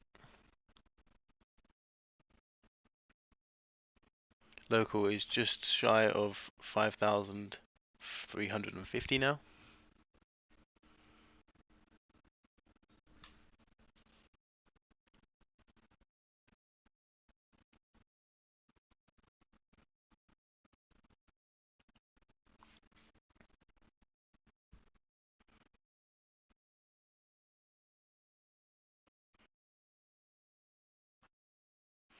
The Goon Swarm have a large number of carriers now, all spread very far throughout the grid. If we have a zoomed out view.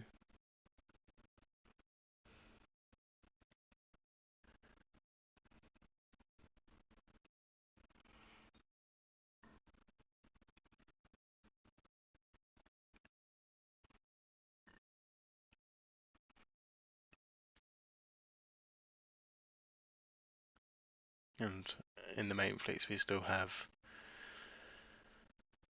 on grid a large amount less Ravens than initial. However, the timer is still being paused, so they're still meeting the damage cap required for the Keepstar.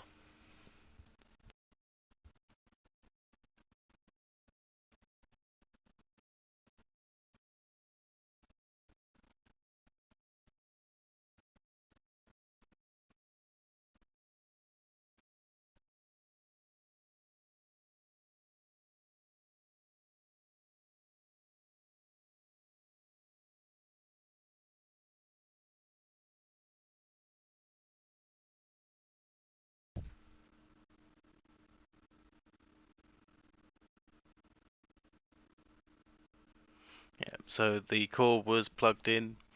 It took around about 12 to 13% of damage for to be applied to the Keepstar before the core was successfully input. And the moment we saw the core input, it was also then paused near immediately within the first 5 seconds, but it's unsure how the server handles that core installation. But currently, since the core is installed, it has dropped a further 6-7% of structure.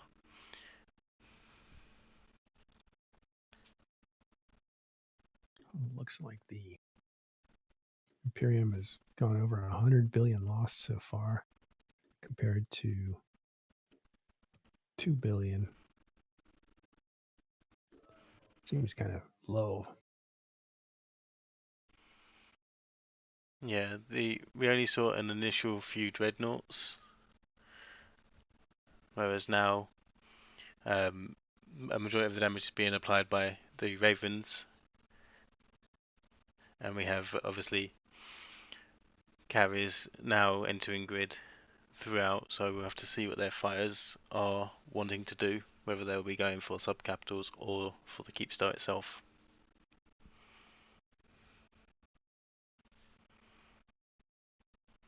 It's a very tricky tactic using carrier fighters, especially with the amount of subcapitals on grid, especially with things like the jackdaws, which will be able to begin to defang these carriers very quickly.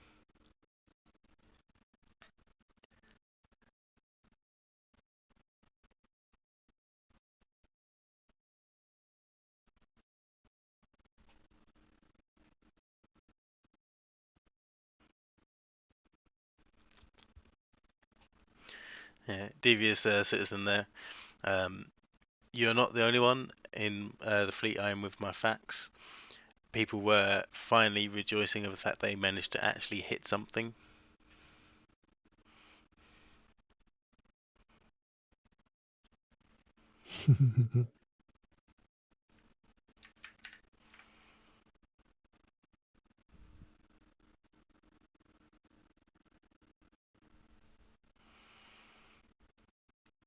So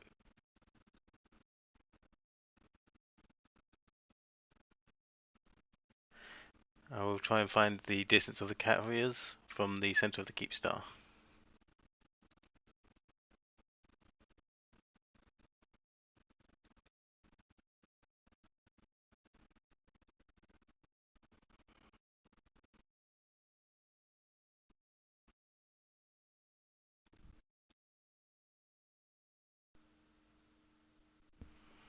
So these carriers are 5,322 kilometers away from the Keepstar center. So from the edge, that is around about 5,000 kilometers away.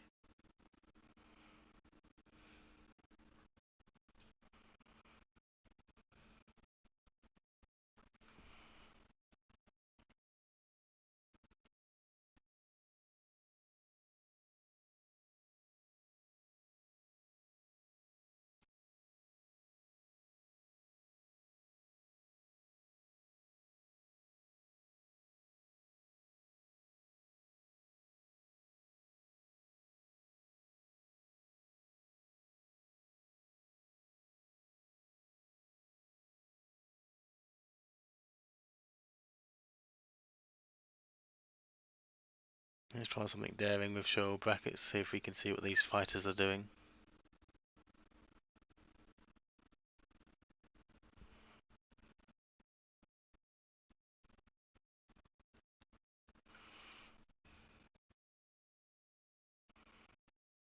So currently there is no no fighters launched from the Imperium side.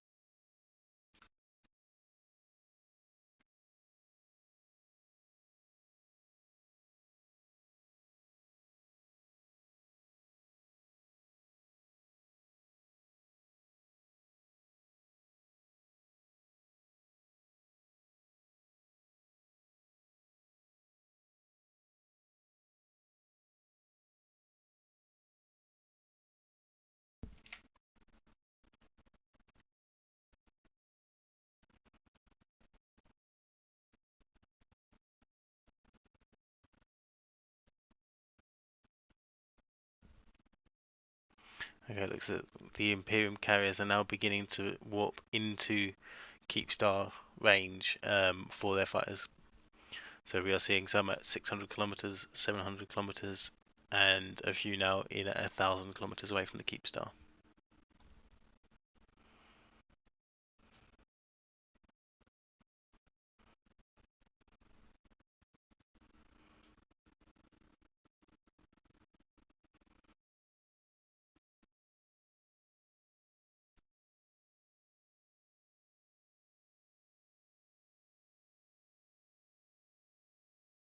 All right, I can talk again. I have to share the recording space with my teacher wife.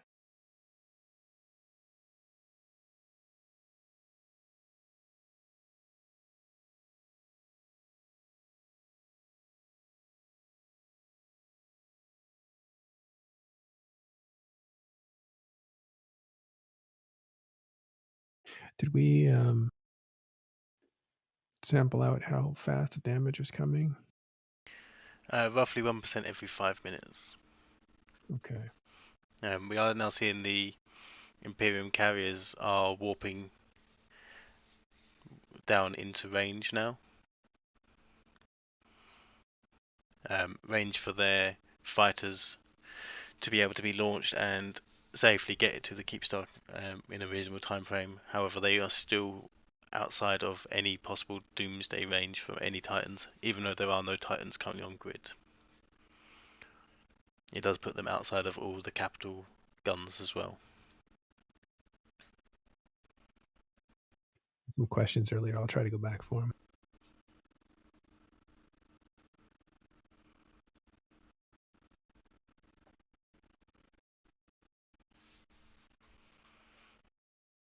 Now, just so you know, a server crash would benefit PAPI.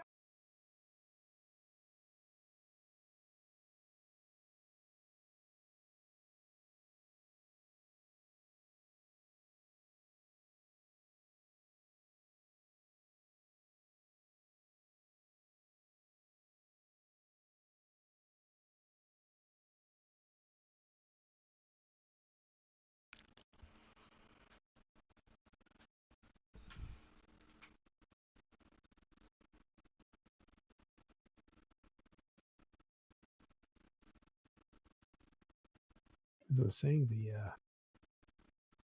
server crash would clear everybody. It would disconnect everybody. It takes a lot of time to get back in. In that time, the timer will start to tick away because there's no damage being applied. So it's really a huge problem for the Imperium if the server crashes, just so you know. Putting that into perspective. Earlier in this war, PAPI were destroying a Keepstar and the server crashed. And that allowed the Keepstar to safe up.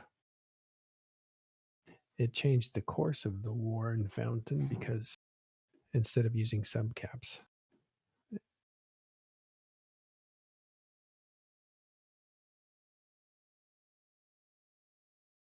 changed the course of the war because PAPI had to switch to supercaps in order to reduce server instability. So there was a timeout for a few days while giant supercap fleet came up from the south to the north into Fountain to be able to finish that campaign. So servers do have consequences. In fact, after talking with some of the commanders on the PAPI side of things about the battle in YZ9 or Y9Z, it was interesting how much the fleet commanders look at the server's performance to judge their tactics. It's almost like generals looking at weather to figure out if they should attack on a hill or not. Is it going to rain? Is it going to be mud? Is it going to be dry? Is it going to be cold? Those are the kinds of variables that are out of their control that they have to look at to figure out how effectively to fight, how much to risk, and even which tactics to use.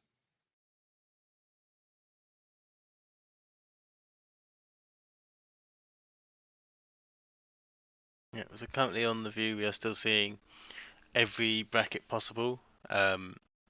The Goonswarm, the Imperium carriers still have not launched any fighters yet. As we still are seeing battleships moving around the grids, applying damage to the Keepstar. The Keepstar is currently at 79% structure. What do you make of that? The carrier choice is an interesting one to apply damage. It's unsure though what their target is. If their target is the Keepstar, then I personally feel like there's going to be too many fighter losses because of the sub-capital fleets present, as well as the capital fleets present. So the carriers could well have space superiority fighters, which are designed to kill other fighters. So it's a very interesting tactic if that is what their purpose is. If they're going for the sub-capital ships, then it could be impactful for them, for PAPI forces in their subcaps. All of the carriers are outside of any doomsday ranges if there was any Titans on grid. But we are not seeing any damage being applied from them yet. I'll look to see if I can get an updated D-scan for chat as it was requested, so it will be a few moments.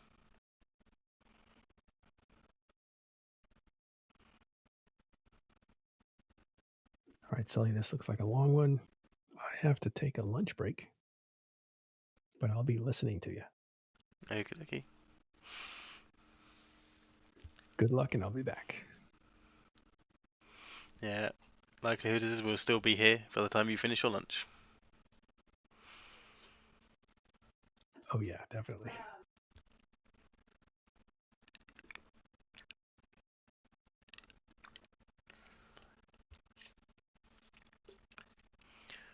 So we'll have a look at the capital only overview and see there. There is only carriers on grid, there is no Imperium Dreadnoughts. You can see just here on the variety they have warped in.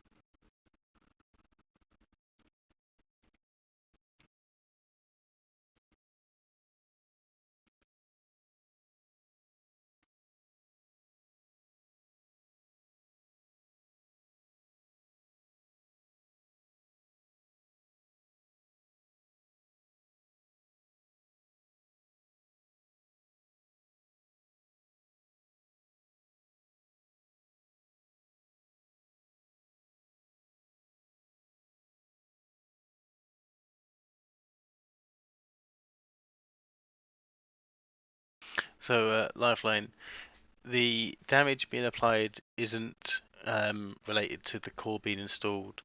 However, because of the nature of these fights, during the initial stage is when you have your most damage available. So they had dreadnoughts on field as well as a subcapitals and obviously their large Raven fleet. Over time, those Ravens have died. When we have a D-scan, which will be very shortly, we may even be able to see how many Ravens are different from the last D-scans now.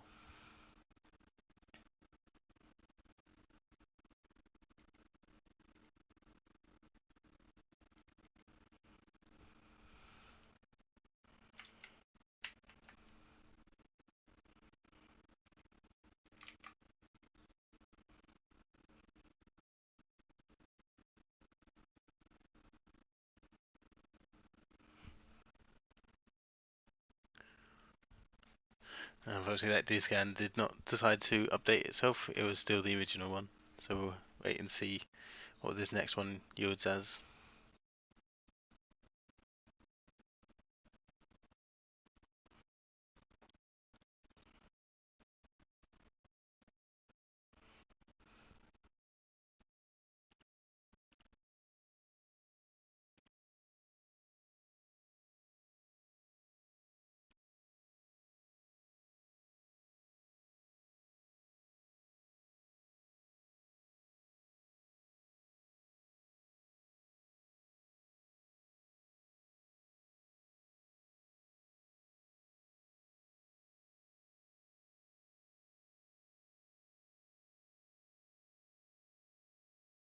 Yeah, I'm not too sure why Horde have killed their own carrier.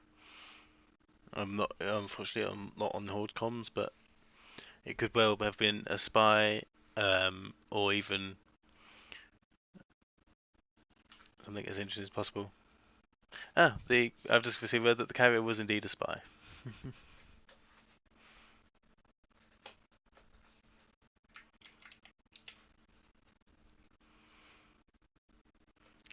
It seems like he was shooting the Keepstar and has been removed.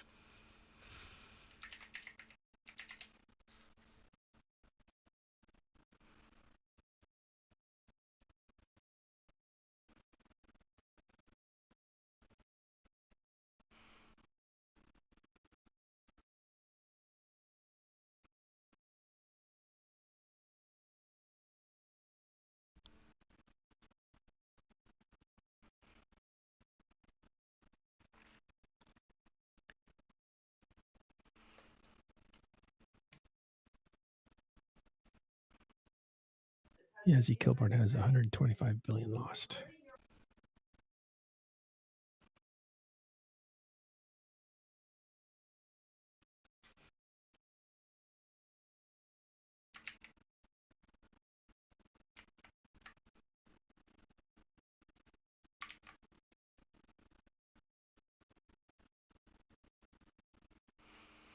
Yeah, so from the initial D-scan we had 406 ravens. We are now down to 174 ravens on grid.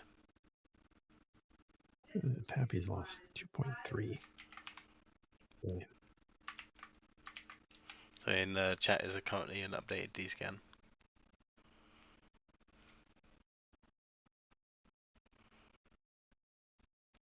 Okay, we're now seeing some horde. Some Imperium fighters have been launched. They appear to be damaged fighters, so it looks like they may be going for the Keepstar.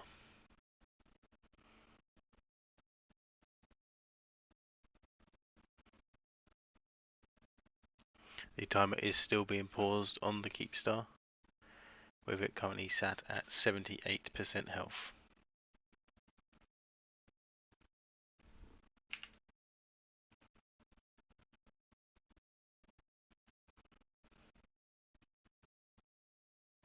That's funny. You don't often see a 98% efficiency rating. That won't last.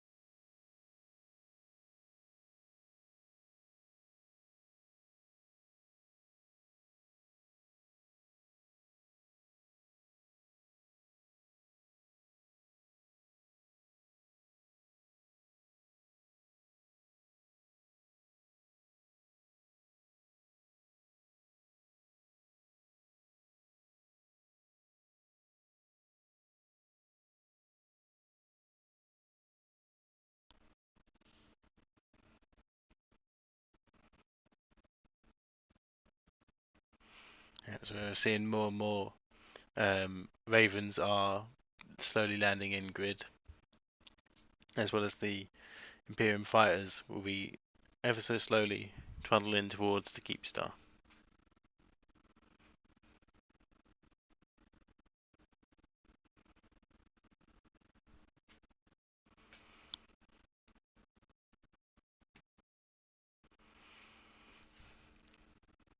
So from chat there, Mobster said those carriers are screaming for flyby lances.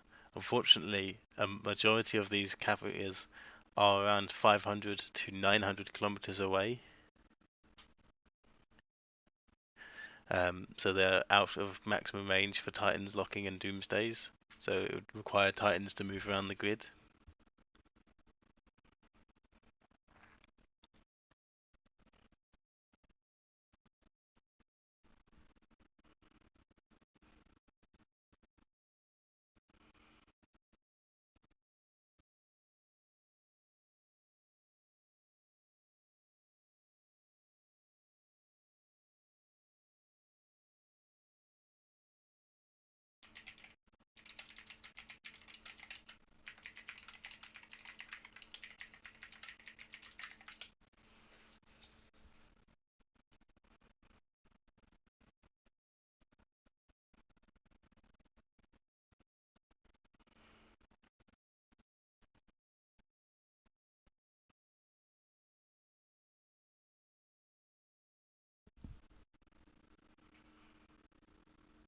So Hexatony says, are people using that no graphics mode now? I can say that multiple of my characters here are using that mode, and it is not having any FPS issues. It is um, nice and stable. They are still having issues due to tie-dye and as well as the outstanding calls to the node, but in terms of graphical on the my viewable side, there is no issues at all.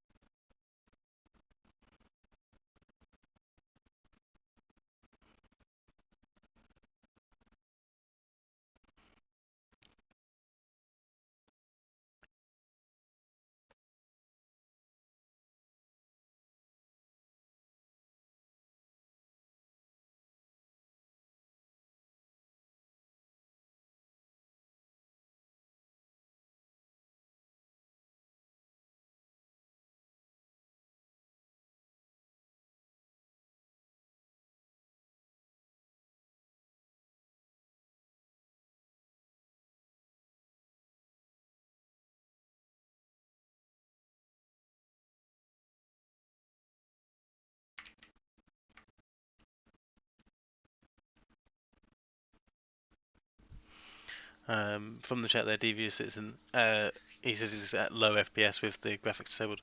Did you have it disabled when you came into the system, as well as what are your brackets? Mine is currently showing only friendly or hostile capitals, and I'm sitting stable at 20 FPS.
Yep, so in the chat there, this system is indeed NPC nullsec. It is a NPC system within Delve, so there is no signer jammers possible here.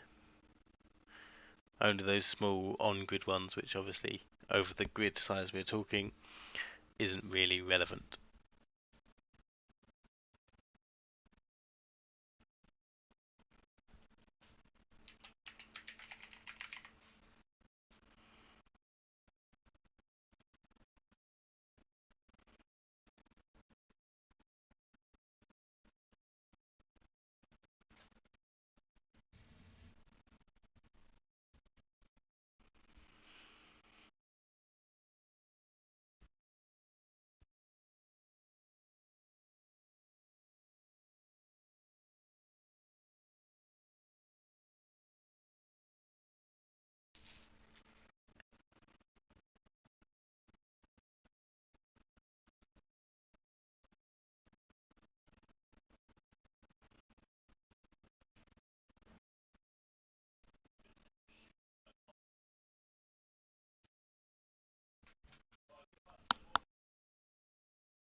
So I've seen a question there from chat, which is, what is the overall repair time if not paused? If this Keepstar becomes unpaused, it will be fully repaired in 14 minutes and 55 seconds.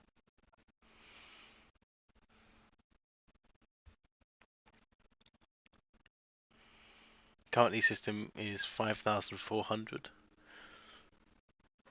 So we'll wait and see how these next few percentages go. Imperium are still losing many Ravens. Initiative are also in Ravens as well as some carriers. The carriers, as you can see on the stream, their fighters are very slowly heading towards the Keepstar to apply damage.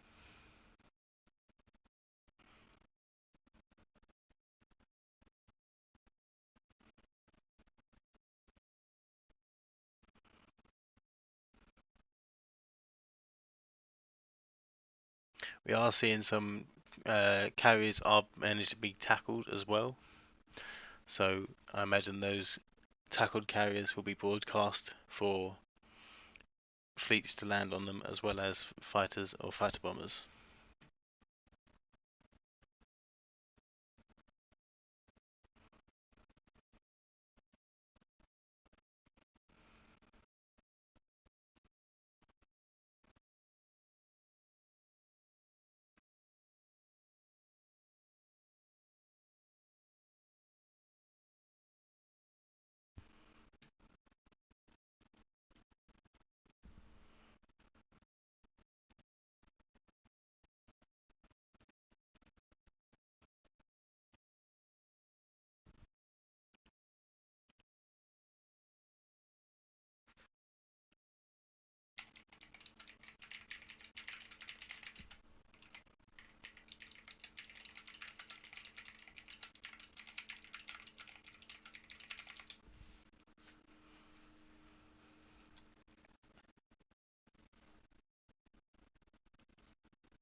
So Thanatos is down.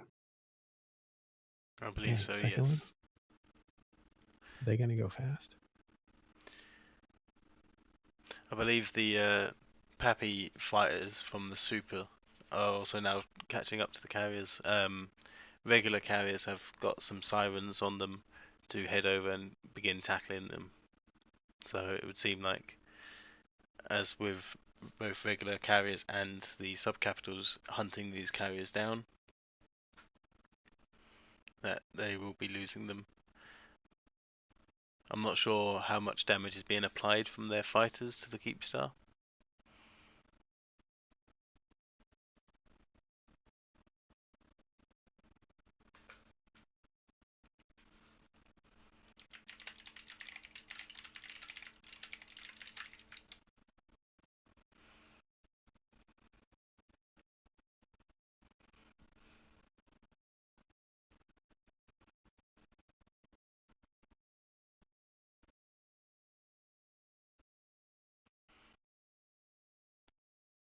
So this is quite interesting. A Goon Swarm Rapier is heading over towards the the Imperium's friendly right arrow.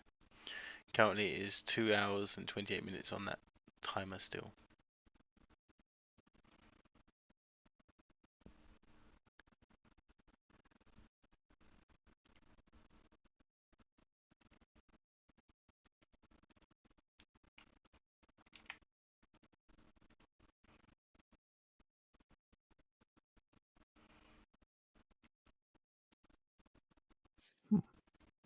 Well, that's interesting.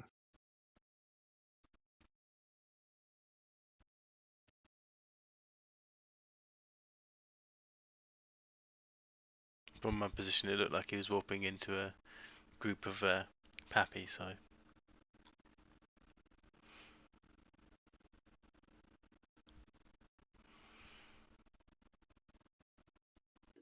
Again, that Rataru, what's it for?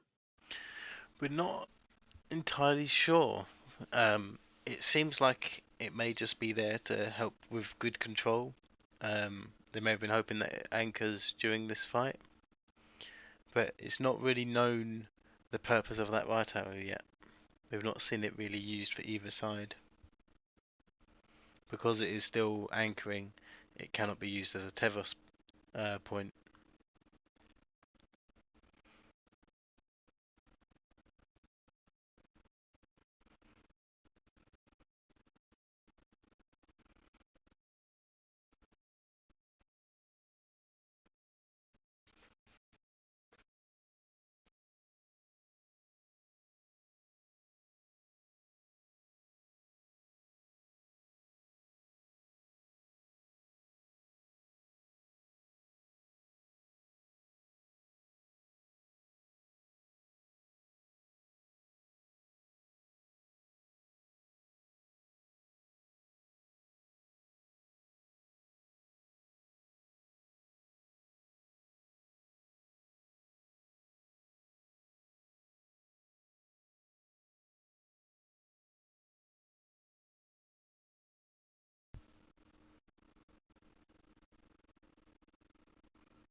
Refresh on Z kill board, 160 billion for the Imperium. Yeah, I've just seen a Nidhogger has been killed from Imperium as well. That's going to increase rapidly.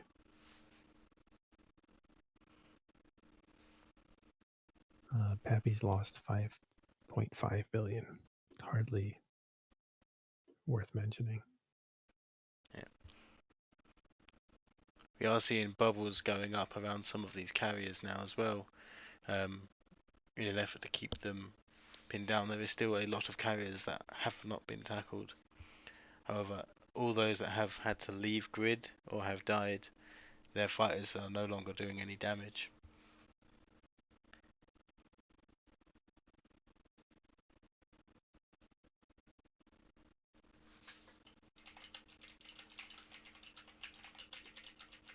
We're predicting anywhere between 550 to 750 billion to take out this Keepstar if things go the way they've gone.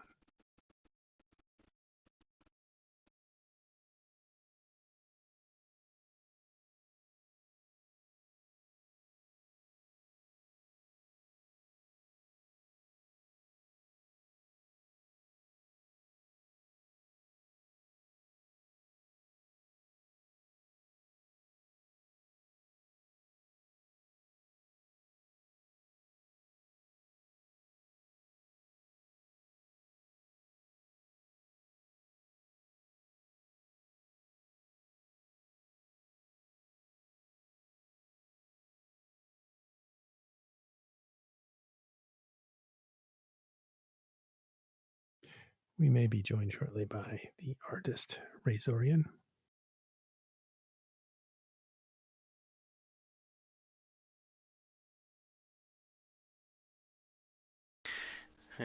I just see in chat there from Hyper Casual asking me to kill one NPC. There is a problem with that in that these characters have pretty much no skills. They are just here to provide eyes, but let's see if I can just at least hide that away. Unfortunately, I don't think I can remove it from my grid. But at least now you don't know what my outstanding task is. So, for a quick recap, we've seen so far, whilst we had the Keepstar waiting for its core, Imperium showed up with a large number of Ravens spread throughout the Keepstar area, and a few Dreadnoughts. Whilst there was no core, they was applying damage. After about 12%, 13%, a core was installed, and we then began the ticking clock that we can see. It is currently paused at 14 minutes and 55 seconds. It has been since that time. Over time, Imperium have lost more and more Ravens. Originally, this grid had a larger number, around 400 Ravens. At the moment, we're sat around about 150. Imperium have not brought any more Dreadnoughts in since the first wave. They have instead warped carriers in at around 6,000 kilometers off the Keepstar, and slowly brought them down into a fightable range for them, because a carrier can only have a specific lock range, even with its network sensor array. And as such, they are now into a range where they are launching their fighters and getting them towards the Keepstar, with PAPI forces both fighting the subcapital fleets, the Ravens, and also now the fighters and carriers.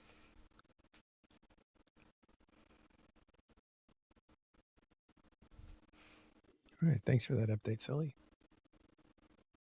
I'd like to say hello to Razorian, who's joining us. Hello. Oh, I might need to turn you down.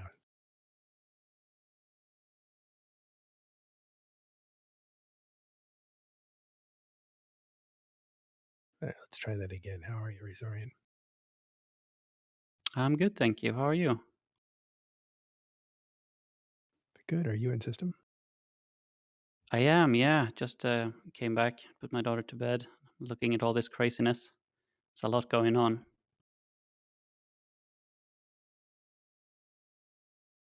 For sure. We'll show that image.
So, Razorian, how many photos have you managed to take of these fleets so far? Not many today. I just kind of came back from putting my daughter to bed, so I'm just starting now, just looking around and trying to get some shots. Tell us what you look for. What conditions? Anything that catches the eye, really. At the moment, I'm just trying to get like some overview shots just to show the volume and scale of this, and then I'll go in on detailed things like kind of groups of ships and individual ships.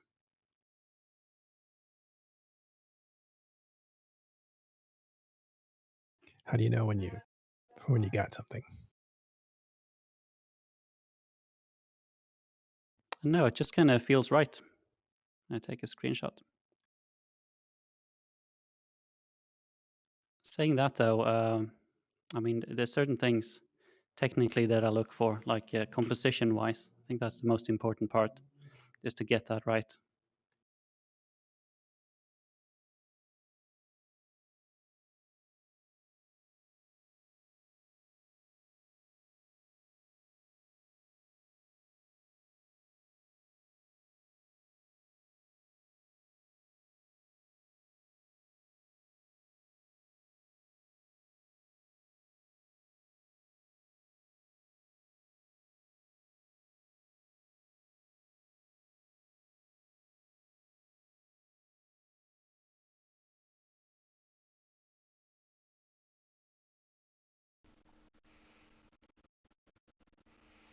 It's a bit tricky to move the camera around at the moment. It's 3 FPS with my settings. Yeah, I was just about to ask, what FPS are you up to? Because even the station camera and some of my other characters in or waiting for the fight, they are pretty low FPS.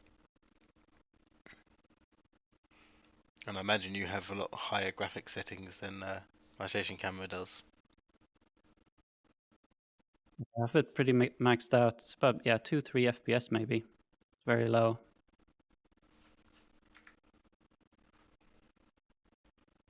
So tie-dye is actually a great help when capturing these big fights. Since everything's slowed down, it makes it easier to still kind of get a decent composition on a ship that's moving, even though it's so low FPS.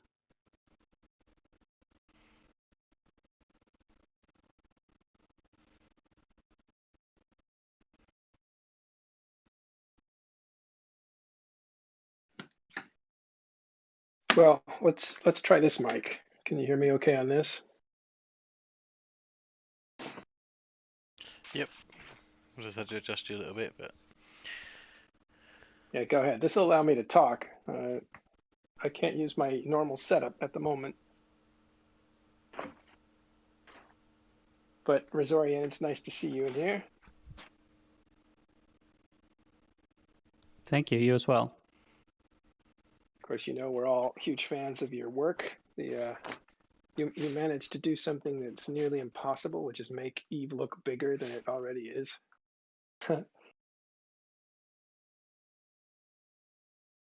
Thank you. That's very kind.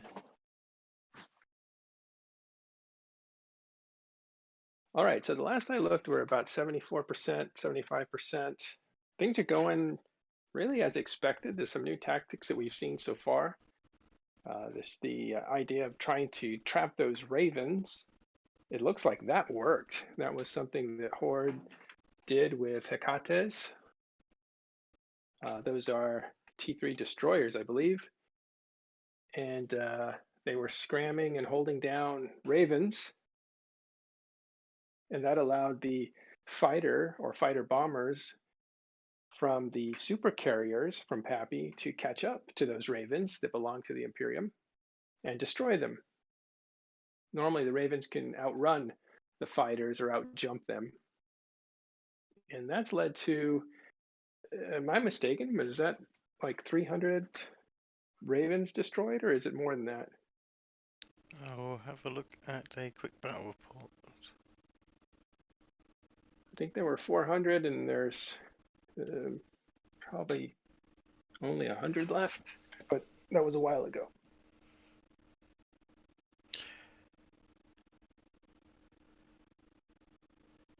Currently, there is 533 ravens destroyed. Wow. Oh, wow. That's a lot. Totaling 147 billion. Yeah, I mean, that's managed to get 25% of this Keepstar destroyed. That's a pretty good exchange, I would say, for PAPI. Now, it won't happen this way because you'll see, tactics switched up. But if they were to do that a total of 4 times, that would be way too many battleships sacrificed for a Keepstar, I think, at this stage. Now, you can build Ravens. They're not hard to build, and most people can build them. But they take a ton of resources, especially these days, low resources like tritanium, pyrite, Maxilon, those kinds of things that are harder now to find in nullsec. So this is where we talk about stockpiles of minerals in Delve. How big are those stockpiles? How much can they really rebuild? It doesn't matter if you reimburse, because that's ISK, right? And ISK can be used for different things. But the question is your quantities of supplies, because if you don't build it in the local area, you have to import it. You have to buy it and import it. And SRP is great, but you really want to make sure that your guys get back into the ships that you need to put them out there to fight this war of attrition, which is exactly what it is.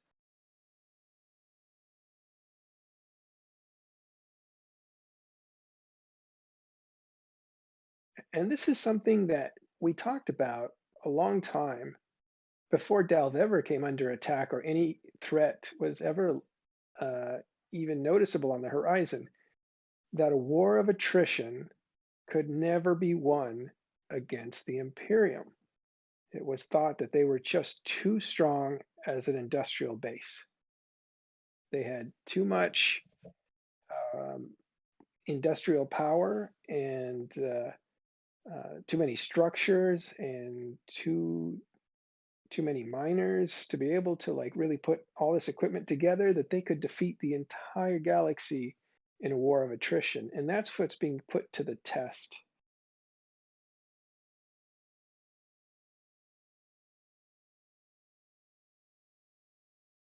So currently I have one of Resurian's pictures ready to go. So I'll stick this up on screen for everyone to see.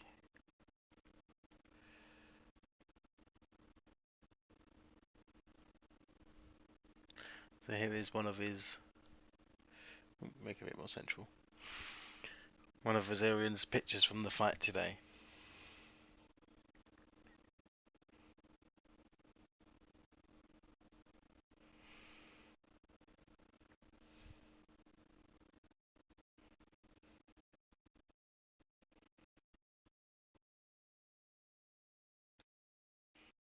Good stuff. I'm looking at other streams today, and it looks like Imperium has like 1.9 thousand.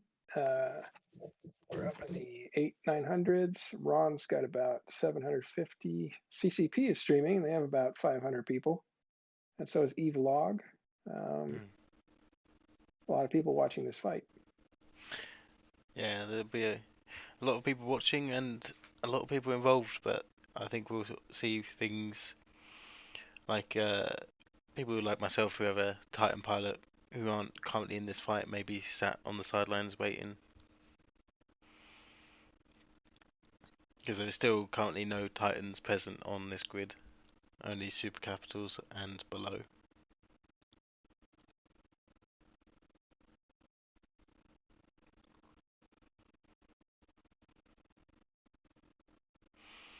I have just noticed in chat that the Matane is in system and chatting in local. For a brief moment before local scrolled past with everyone putting something in. I was going to say, however long that lasts. Local chat has more than 5,300 people in it, so that's not going to last long.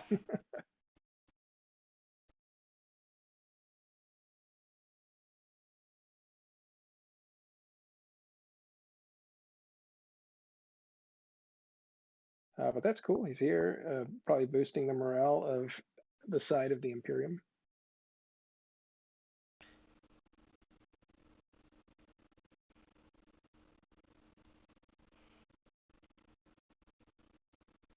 Yeah.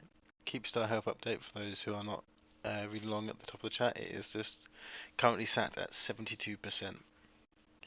There is still a long way to go for the Imperium.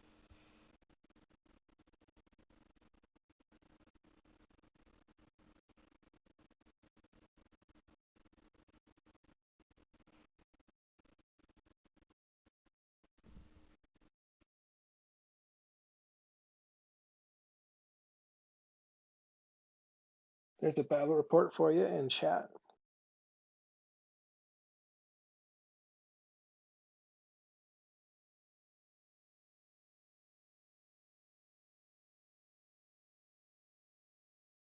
God, these things take long to load.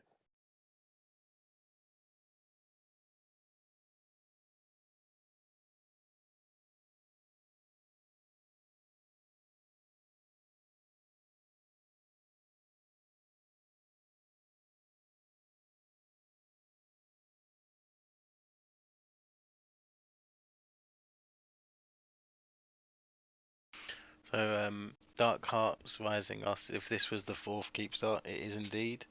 It was anchored yesterday in the shadow of the 2.4 trillion 3.1 trillion total battle, I think. 2.4 trillion Imperium loss that was in KZ9 yesterday. Or day By the before, way, rather. can you recheck your sound to make sure you're coming through?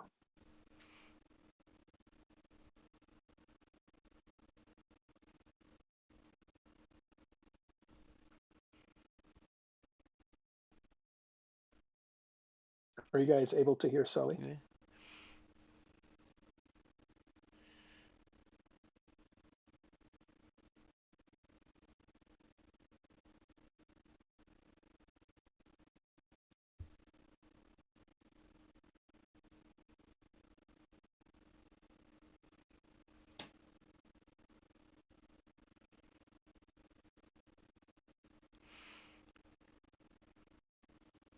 Yeah, I wasn't hearing you on the playback. That's why I'm asking you, Sully, if you might have muted yourself. Not as far as I'm aware. Good. Should still be coming through.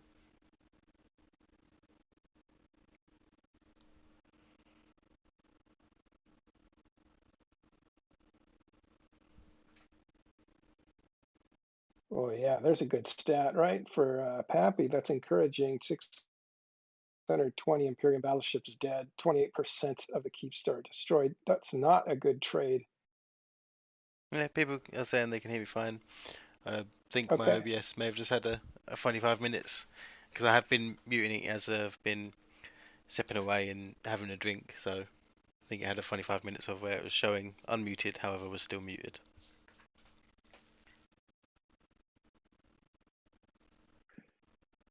Yeah, I was just going over that stat. Again, we're really early in this fight. It's the first 20%. Last time we were here, this was, I believe, the last onlining Keepstar, which was a 14-hour fight. That was really started at about 75%.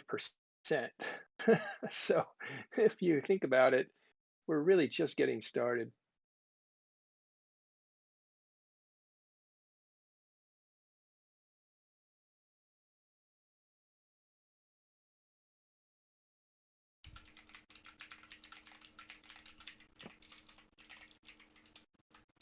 That's kind of terrifying now that I think about it.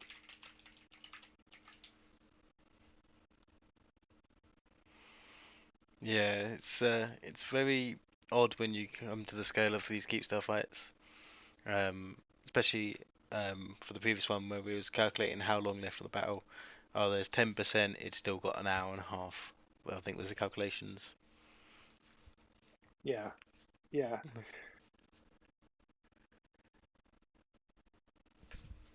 Well, the Imperium has a tough job to do here. They've done it 3 times already, and they are constantly refining their approach. But their job is to destroy this Keepstar while taking as few casualties as possible. Well, the second part I'm adding to their agenda. They may not have that on their agenda. They may say our stockpiles are so big that we don't need to worry about how much we spend doing this. We could do this all day. And that may be true. But I'm assuming that no coalition can handle trillions lost every attempt. Yeah, I believe it's everyone's. It may not be a primary goal, but most certainly will be everyone's secondary goal of ensuring they do their objective of it with as little loss as possible. Currently, with the losses suffered so far from Imperium, and with the percentage, it is looking to be on track for the standard 600 to 750 billion, because they have lost just shy of 200 billion at the moment, and we are 30% through. Well, we're just getting into the carriers though now, so that number will go up a lot faster. As a battleship, I think is still worth like 350 billion, and carriers worth like a billion and a half. Are my prices totally off? So a fit carrier would probably be worth around about 2.5 billion, and a battleship probably be ranging from 250 to 350 million, depending on the battleships. Ravens, I think, are smack bang in the middle of about 300 to 330 million with their fit. Right, totally fit. Right, so 600 battleships is going to be a lot less than 200 carriers, for instance. So you might see that ISK value go way, way up, and maybe Apollo's prediction of another trillion ISK loss for Imperium is accurate. Depends, but I think the problem isn't the ISK. I think it's the bottleneck of the creation of ships, the inventory of ships, and the minerals required, and the acquisition and transportation of all that, and then the manpower bottlenecks of getting that all worked out. We've already heard that Imperium has a slow process of reimbursing or SRPing, ship replacement program, uh, ships, replacing. They may have plenty of money, but the replacement of the items may be a bit slower.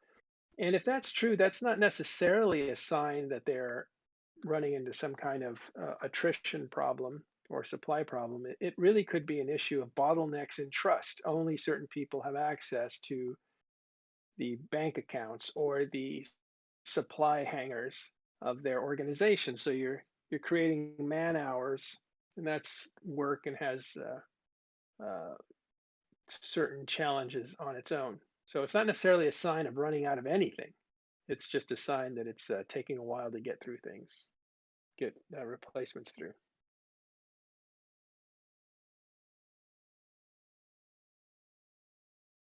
Yeah, rather than it be a problem of inventory, it's a problem of logistics.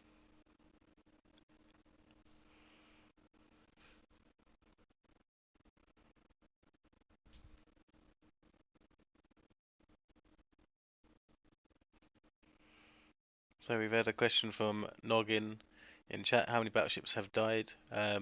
Specifically from Ravens, we have seen the 500 mark. Other battleships, dummies are, I think we're around about 30, 40. So it is different from both sides.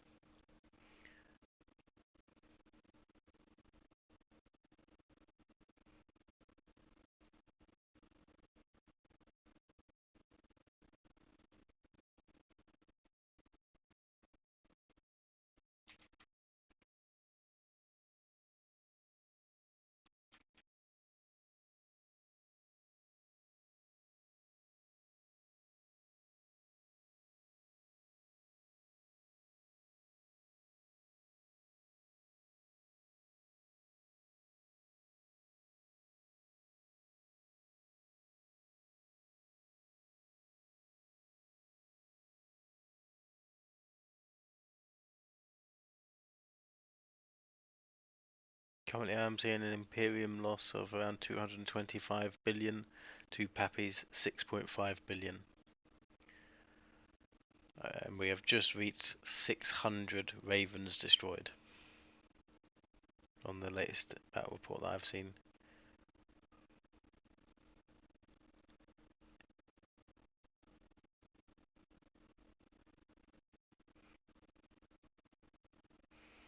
which is kind of linked by Azwood and there.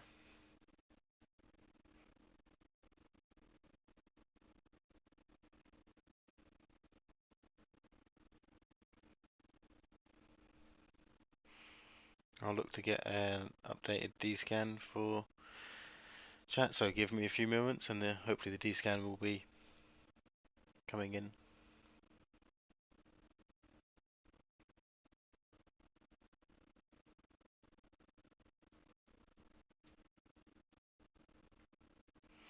Meanwhile, we do have another image from Azorian that I'll put up on stream for everyone to have a look at.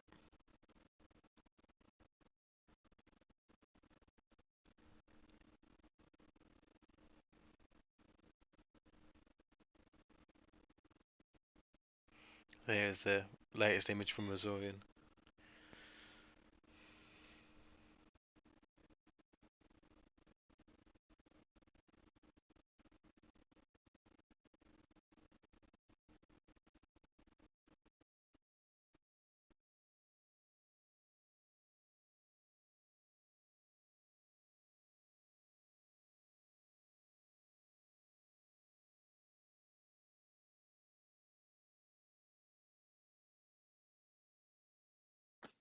Yeah, this images are great, Razorian.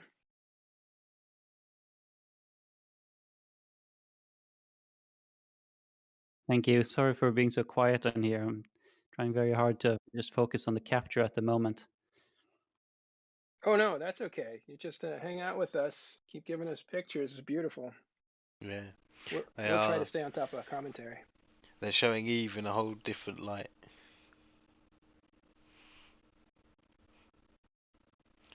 And the Keepstar has just hit 70%, so it is still slowly ticking down as damage is being applied throughout. So have the tactics shifted to carriers? Are we still seeing Imperium use ravens to try to destroy this thing?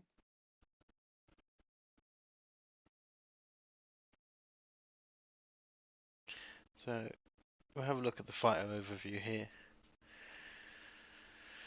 So we are still seeing some red fighters in amongst the edge, but you can see the overall core of the Keepstar grid has expanded out, and there's almost those two lines we can see.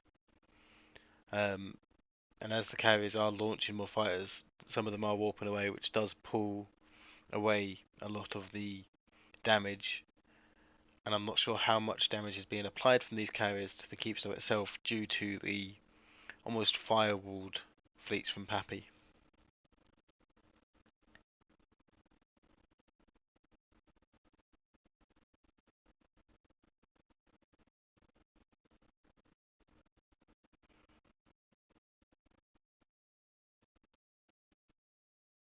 But we are seeing tacklers going out and catching carriers. Ideally with the hopes that these super carriers on grid will be sending over their anti-capital fighters to go and dispatch of them from this grid.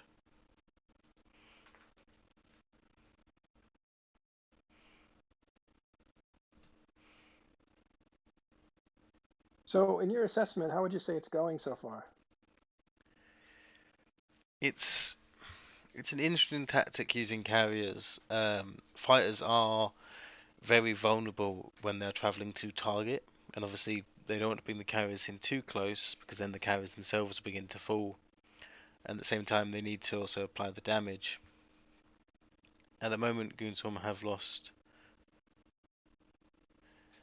I believe that is 7 carriers. Oh, sorry, 8 carriers, as well as TNT have lost 1. So Imperium is currently up to 8-9 carrier losses. I'm not sure if the damage they've applied, however, is warranting of that loss. Because the thing with Dreadnoughts is they do high DPS quickly in close range, whereas these carriers, they're on grid for longer at more risk. Obviously with tackling ships going out and catching them, is their damage being applied enough to warrant them? And if those carriers, if a carrier is destroyed, what happens to its fighters? They just sit dormant in space. They do not move. They do not despawn. They just sit there waiting for someone to come along and scoop them or kill them. So if you think about it, the carrier needs a long time to start applying damage, and if it dies in that process, damage just never gets applied. Correct. With dreadnoughts, when they jump in, they have moments of where they're able to go into siege and apply damage, as well as they have their hull energizers, which means they can't be killed. These carriers may have hull energizers fit. I've not checked out their fittings, so we'll have a quick look at a couple. And currently, they don't seem to have any hull energizers fit. So these carriers are just dying in the time it takes for these fleets to kill them. And with the subcat fleets on grid, they are spreading out, trying to catch them, limit their range, as well as take out any fighters present.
So, question from Hecatonian in chat there was numbers-wise of how much damage needs to be applied. To pause any timer, you need to do 10% of the damage cap. Keepstars have a damage cap of 75,000 at 20% resists as well. So for the Keepstar to remain paused, the attackers need to consistently do 7,500 damage per second after your 20% resists, and that's calculated every 10 seconds. So it needs to be maintained constantly. Otherwise, the moment it slips and becomes unpaused, especially in tie-dye, it is difficult to re-pause the timer.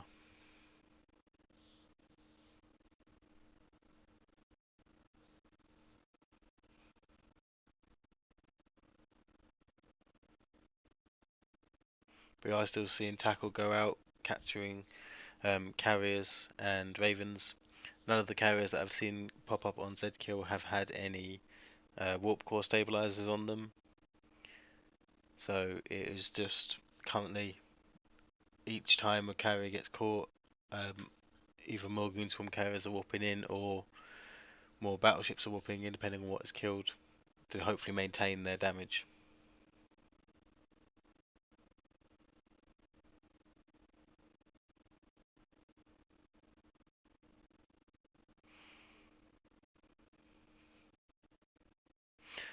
So Hexoni said, in terms of World of Warcraft, is this comparable in difficulty to a 25-man Ice Crown Citadel hardcore raid? I unfortunately didn't do that. I stopped playing before Ice Crown came out, so I can't answer that question. But given that there is 5,400 pilots in the system, it might be a slight bit more difficult.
So as we're still seeing, there are still more ravens coming onto grid.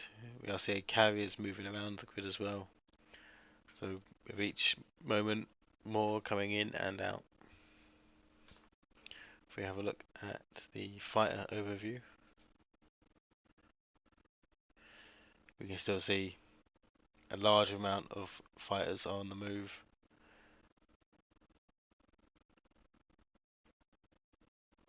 Especially down to here where it seems like there is a carrier just exploding.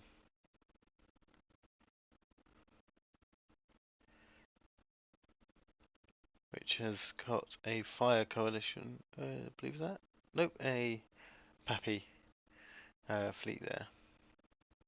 We are seeing another carrier off in the distance being surrounded by NC Turfings, having just exploded as well.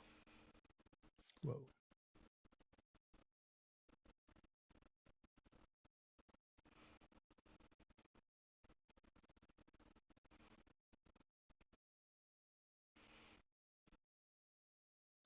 Here you can see as well, here are the Imperium fighters. They are in orbit of this Keepstar and applying damage. It's about 10 carriers so far.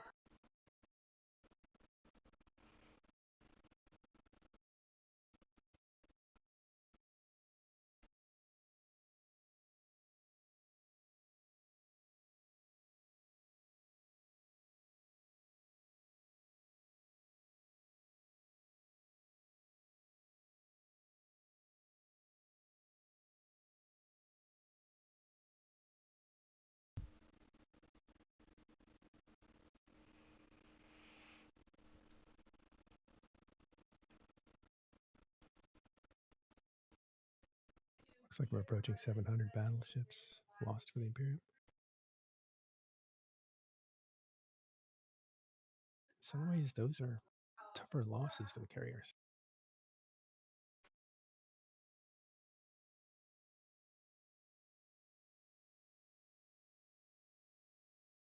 Yeah, it all depends on the time frame as well of the losses. If it takes the same amount of time for them to kill a carrier as it does a battleship, then it would be a large benefit for PAPI forces to kill the carriers. However, in terms of the value, the battleship is around about 1/8 of the carrier cost.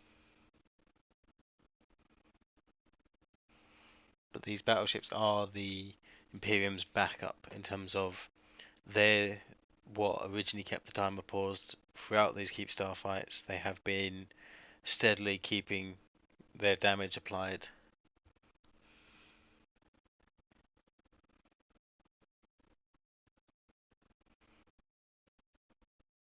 Yeah, it's easier to get lower skilled players into battleships than it is to get them into capital ships. It takes a whole other tier of skills.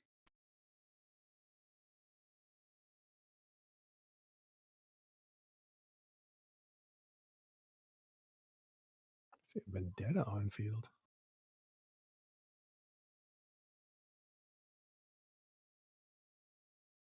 Yeah, it's quite possible that PAPI have brought in some bigger ships to play around with on the field. Yeah, that's Rog from NC Dot.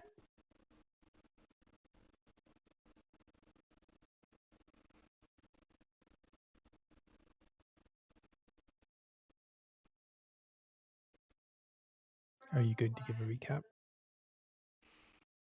you in the middle of something?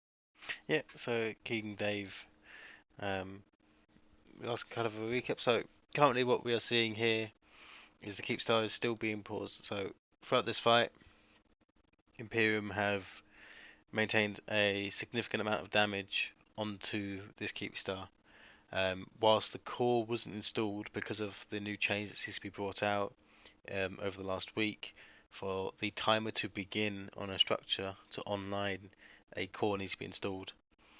Because of the giant effects of tie-dye, that took significant amount of time, Imperium was able to do 12% damage to the Keepstar before the timer even appeared. Since then, they've further done their damage to the Keepstar using Raven battleships, and recently they've been warping in carriers using their fighters.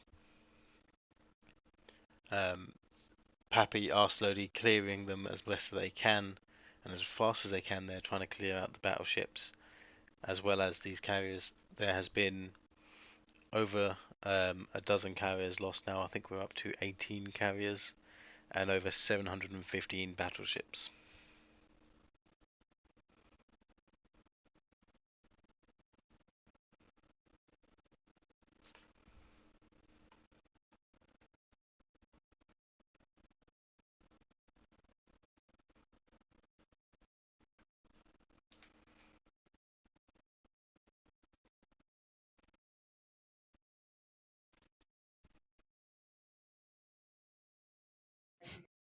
Guess we're hearing test comms getting spicy. I wonder what's going on.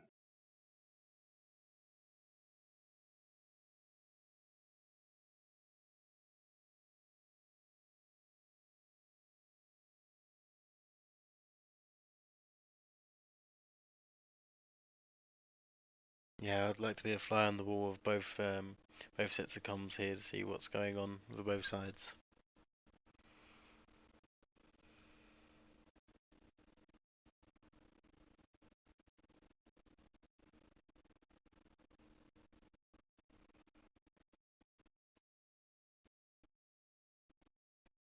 Apparently ProGod is complaining as people are using the wrong fits.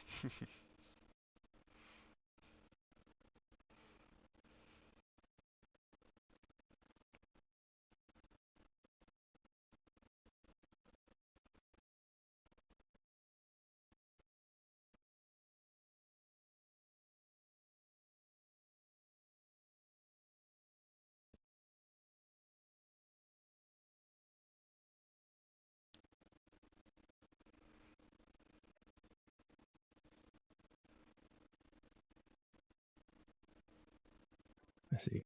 Apparently,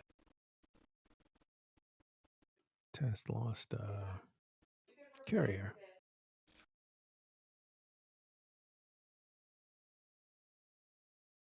Oh, this is the spy. He was killed by Seraph Patacane. We know him. He's also a test pilot.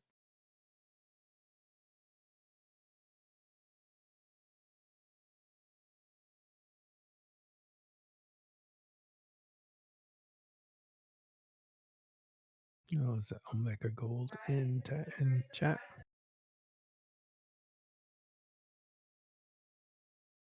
Omega, if you're out there, you're welcome to come hang out with us.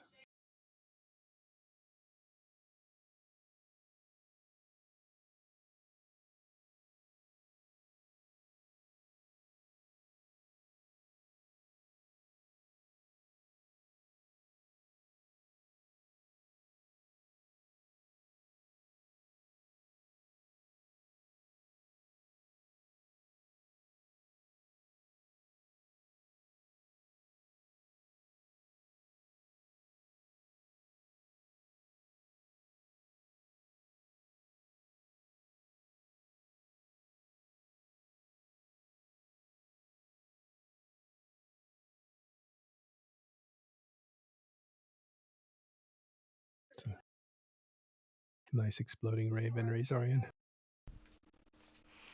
Let's have a look and get it up on stream for everyone to view.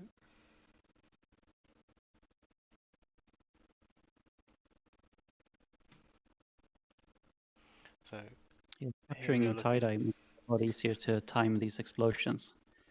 Especially in 2 FPS, you can literally just sit there and wait until just the right frame. Yeah. Photographing a sunset.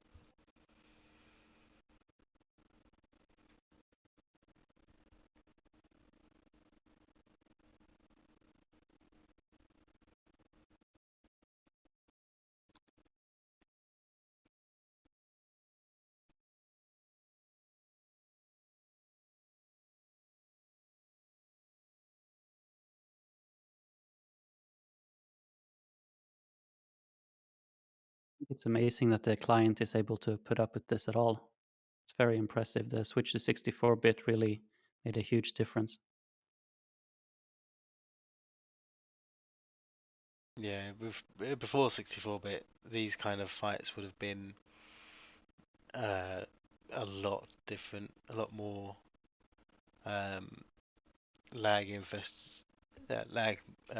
issues with it. At the moment, we're kind of just dealing with heavy tie-dye, not too long on waits and calls. There is still a few minutes, but there is a lot more these clients can handle. Yeah, running this kind of resolution I'm doing now before 64-bit, it was impossible. It would just instantly crash my client. So there was a few months where I couldn't capture any of these big fights just due to that. It was just impossible. You'd have to use quite a low resolution. But now it's no problem.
We haven't seen any timer slippage, have we? No, the timer's been firmly held at 14 minutes 55 seconds. Not even a second of where it has slipped. Mm-hmm. Yeah, Swarm is doing what they need to do to destroy this Keepstar. I've heard reports that there are pilots that are struggling with their fighters. They're just not responding to commands. As well as some carriers have been saying that their fighters have been attacking something that has been dead for about 10 minutes.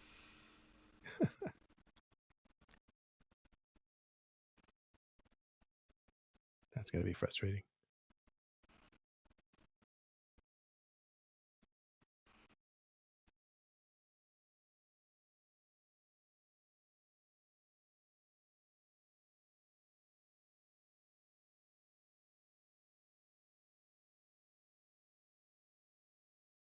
Have we seen many bombers out there today? There is a fair few bombers out there. I do see a lot of bombs going off, but nothing really major. They're not really kind of aiming at any fleet, from what I can see. Oh, cool. Like to welcome Elise. Hey, just popping in as I'm taking a break between cycling guns. So you got an hour or so before I can. I'm just kidding. How's it going out there, Elise? Pretty good. Not as responsive as the fight previously, but it is going. We have seen some really neat different strategy shifts between each and every one of these Keepstar fights, and this one's no different. The Imperium have definitely changed their strategy. They went very, very Battleship heavy this time. Probably about 1,000 Ravens, which is something they've never done before. They're not using suicide dreads to pause it anymore. They've decided, hey, we're going to just fit these cheap carriers. We're going to warp them on grid. The carriers are going to launch their fighters, set them to attack the Keepstar. Then the carriers are just going to warp off to a perch. So you see about 50 carriers around here. Either they're either warping down to the Keepstar or warping away from the Keepstar after assigning their drones and fighters. We've also seen some pretty nifty strategies. The Imperium are using a lot of interceptors to try and keep it paused as well. Interceptors obviously something that a Titan can't track, a Dread can't track, and these brick rogues that the PAPI side are using are going to also have a hard time tracking. And of course, the bombers to come in to keep the Keepstar pause. Obviously, the bombers aren't going to be used all that much because they have fighters on it, so they want to bomb their own fighters. That would be a major downer. Yeah, such a good point. But yeah, some neat new tactics. Like it kind of just looks if you if you zoom out, it kind of just looks like a bunch of different chevrons in space doing stuff. But it is very very different from the last time. And I mean, it has worked. The Keepstar is what 65%. It hasn't even gone paused once. Obviously, 20% of that was the PAPI side trying to get that quantum core in. Yeah. That was a bit of a stressful moment, I think, for a lot of people trying to get that thing in. CCP might need to revisit that, how that mechanic works in highlight situations, but maybe not. Maybe they're happy with it, whatever. What was the problem there?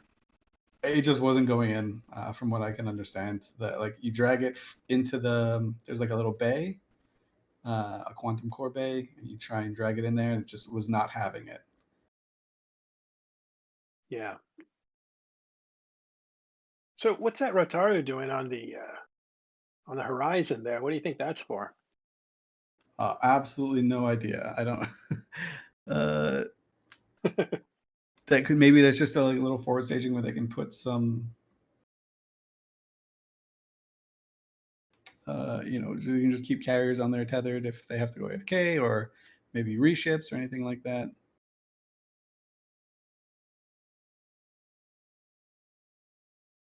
But who knows? Yeah, it's one of these. No one really knows what it's for until we kind of see it. Only the Initiative and Imperium. Well, I was wondering why we weren't seeing a lot of bombers this time, and you totally nailed it. They don't want to kill their own fighters. Yeah, they also have a lot of interceptors on there too. So I mean, obviously the Keepstar grid is super big, right? So they can probably have if they coordinate really well, they can have all the interceptors on one side, so the bombers come in from the other side. But you're saying you have 24 hours to prepare your strategy for bookmarks on the grid, right? You can say, I want to do this, that, and the other, but you literally only have that 24-hour timer to make the bookmarks, to organize, and things like that. Right. So are the carriers, there's only been about 10 to 15 destroyed so far. Are they getting out? It looks like that tactic might be working. Are they getting out of the hot zone fast enough? A lot of them are. Some of them aren't. I did see one Horde one as well. So the Imperium, again, burning some spies to try and do some cheeky maneuvers. But I would love to see actually the fits of some of these carriers. I suspect that they have like one or two stabs as well, but maybe not. Maybe that's too cheeky. So far, none of them have had any warp core stabs on. So they're just going max damage, and but I mean, we're talking about these hulls are pretty cheap, right? So I don't want to say they're very very replaceable, but these Nidhoggers, what are they going to add to a big capital slugfest? Not too much. So it's not a big loss, right? Even if you can't replace them with Nidhoggers, the Nidhogger dies, you say, okay, you are a Naglfar pilot now, or you are a Revelation pilot now. That's kind of an upgrade.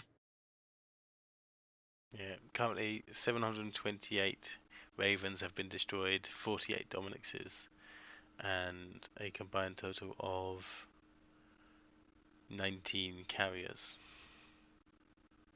So someone asks in chat if this is like an annoying, if this is a bad strategy or anything. No, this is an amazing strategy, right? This is what you have to do. I think the Imperium are doing a fantastic job. They've learned through the first three timers exactly what they have to do for each one. Some got close, some got within 2 minutes of onlining, this one's not even, it's ticked down like 15 seconds. So they obviously know what they're doing. They have a very refined tactic. I think what they're doing now is a little bit, I don't want to say cheaper because the Imperium does not need money at all. But I think it's at the end of this fight, the Imperium are not going to be wanting for anything else. Right? They can get into a big slugfest tomorrow with capitals, and the stuff they've lost here is not going to affect that at all. Right. So there's like a narrative out there about Imperium. Are they wealthy enough to keep putting stuff out there, or is this starting to hurt them? Where do you fall in that? So the fits have definitely changed. The Ravens are using named launchers now. They weren't initially, which, you don't need Tech 2 launchers for this, right? You just go in, fire your thing, and get out. Well, you also don't need certain minerals. Yeah, exactly. So I mean, there are so many Arbalest launchers out there that who cares? You can just fill up a jump freighter with them, and there you go. Your Ravens are good to go. You don't need to waste anything on that. So I'm sure at some point on the production lines they are feeling something. I don't think. I mean, if there's ever been an alliance in EVE Online through the history that has the industrial capabilities to produce 1,000 battleships in 2 days, it's the Imperium. So they definitely have the wherewithal to do it. I think it's interesting that we've seen them move away from the suicide dreads. Maybe it's a little bit of a sign that the Imperium values the dread hulls more than they did before, either because they don't want to waste replacements on this, or they don't want to replace or waste replacements knowing that there might be a cap fight coming up. Right. And Seems when like you're they'd be talking more about valuable. when you're talking about fight. the dreads, right? These are the king of the castle in terms of super cap fights, right? We saw how useful they are in basically every version of a capital fight. Being able to field 300 on them on a whim is kind of a nice thing to have in your back pocket, especially if a Titan bounces. Some people get moved out of position. You get a nice boson that kind of lands up, and you can follow it up with 300 more dreads. So it is interesting to me that they're saving the dreads. Obviously, we're talking about 9 days to build a dread from scratch, from the bottom up. So the Imperium clearly has, the ability to do that. But maybe they just view for this, right? So the PAPI narrative is, hey, we dropped the Keepstar, not to drop the Keepstar, to have a Keepstar, but we're doing it to bleed the Imperium out of resources. Now the Imperium can turn back and say, we're just losing ratting nags or Nidhoggers, so they're not even bleeding us resources. Ha ha ha ha ha. So there's probably a few levels going on there, but I don't think the Imperium's under any strain in terms of building things. I think it's something that they can probably keep up. I was just looking at how fast the PAPI side can keep up and rebuild after losing a bunch of caps, and boy oh boy, these things can get pretty quick replaced. You're talking 300 battleships built in 5 or 6 hours, not even a day, right? Yeah, definitely. But what do you think about the like ISK? They probably have plenty of ISK, but what do you think about the new restrictions on minerals? Is that going to slow anything down? Is it going to make them make different decisions than they normally would?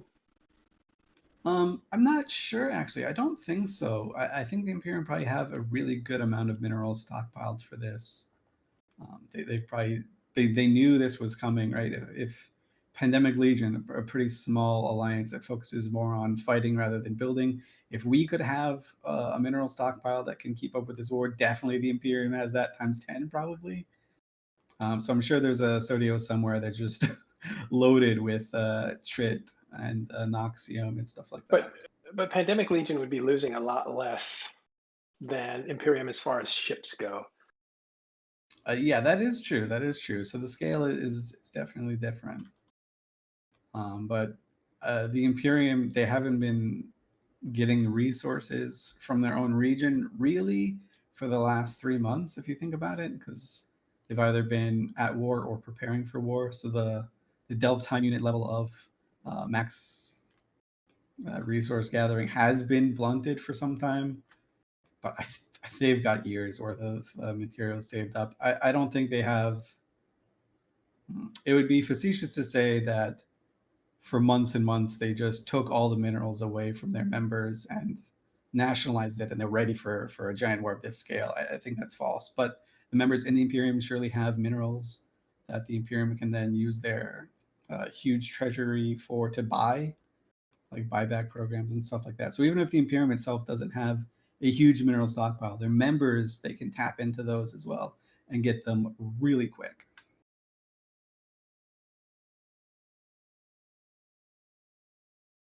Right. The other thing, the other currency in these wars is participation.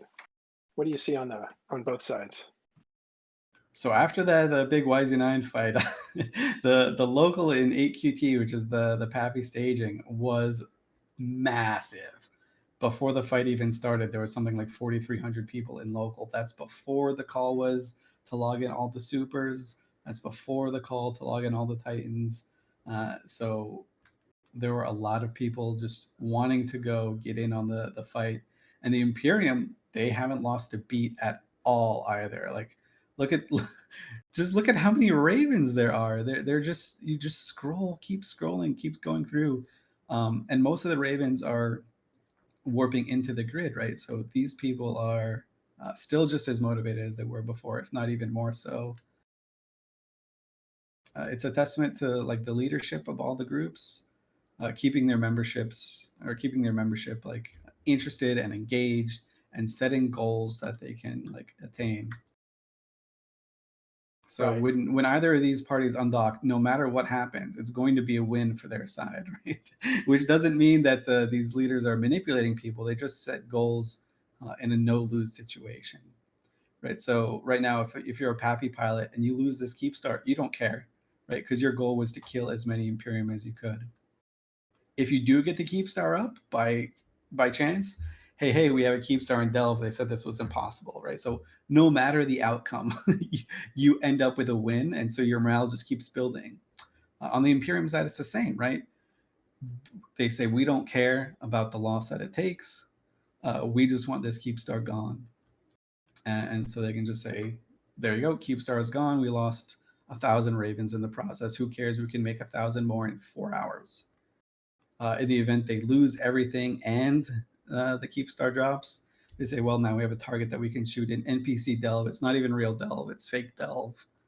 Blah, blah, blah. The enemy's even closer, so we can trap them in this quagmire that is our home. So, I mean, right, like you just make it so it's a no-lose situation for your side.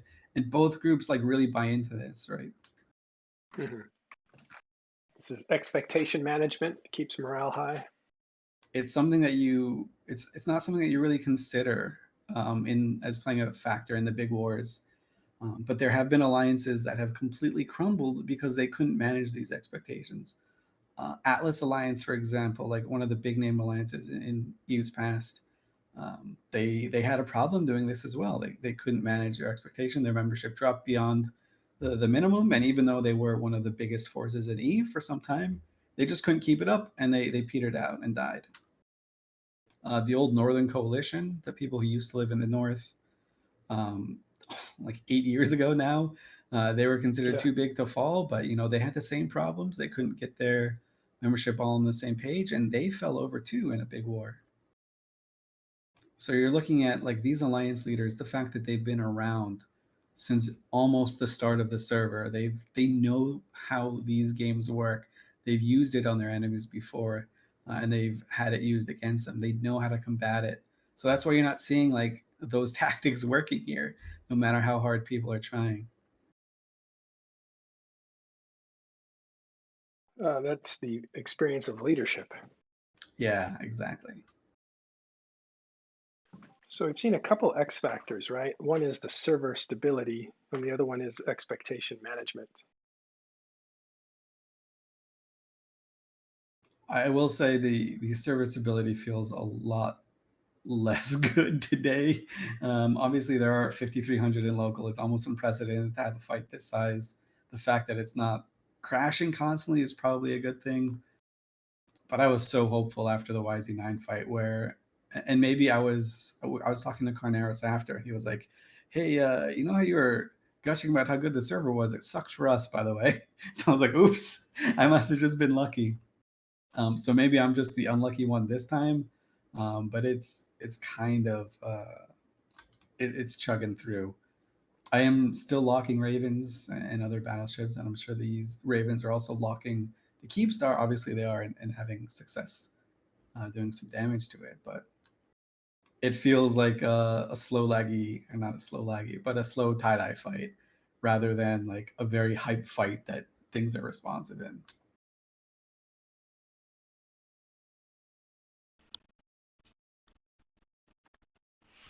I was in a lot of questions, comments in chat about just dropping 2 or 3 at the same time. Do you So I think that think would if the be goal, I think if the end goal is we need a Keepstar in Delve stat, what would happen is you would drop a Fortizar first, get that online. We've seen countless Fortizars go up in Delve already. Okay, maybe not countless, but there's like 6 or 7 Fortizars in Delve already. I think you see a Fortizar or 2 go up first in 2 systems or in 2 different areas of the same system, and then you drop 2 Keepstars, 1 on each of the Fortizar grid. So you can just have like a little staging on the Fortizar grid, and then you go up to the Keepstar and kill it, or defend it rather. But I don't think PAPI are, let's say, desperate to get a Keepstar in Delve. I think they would rather go through this tactic of bleeding the Imperium from ships first. I mean, I'm not saying I agree with it. I'm not saying that's the perfect thing to do, but I'm just saying if they wanted a Keepstar up, you just drop 3 at the same time, right? The Imperium can defang 2 of them, and then you get your 1 up. It seems kind of like a no-brainer. But why do it when you don't have to? I guess is one of the things. We have seen people in chat are saying there's no way you can get a Keepstar up in secret. You kind of can actually. Like this one anchored in more or less pretty quickly. We dropped it yesterday, about 1600 ETH time. The Imperium were kind of caught flat-footed on that one. They didn't have a response to it. They lit like 6 Sinos.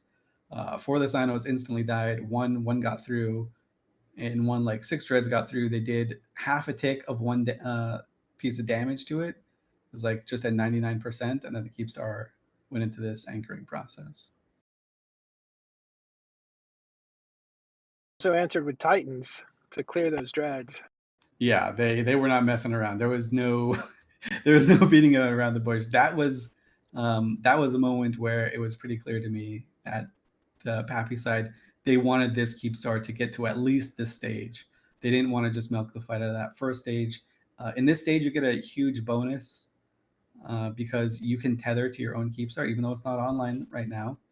You can drop capitals, supers, titans on it, and just bubble yourself, and you'll be tethered if the enemy decides to do something crazy. If they say, "Hey, we're going to try and kill your super caps," or "We're going to try and just get a cheese kill on one of your titans for fun because it's hard to replace titans," they can't do that because you can just de-aggro and tether. So this is really as advantageous a position as you can get when you're defending a Keepstar.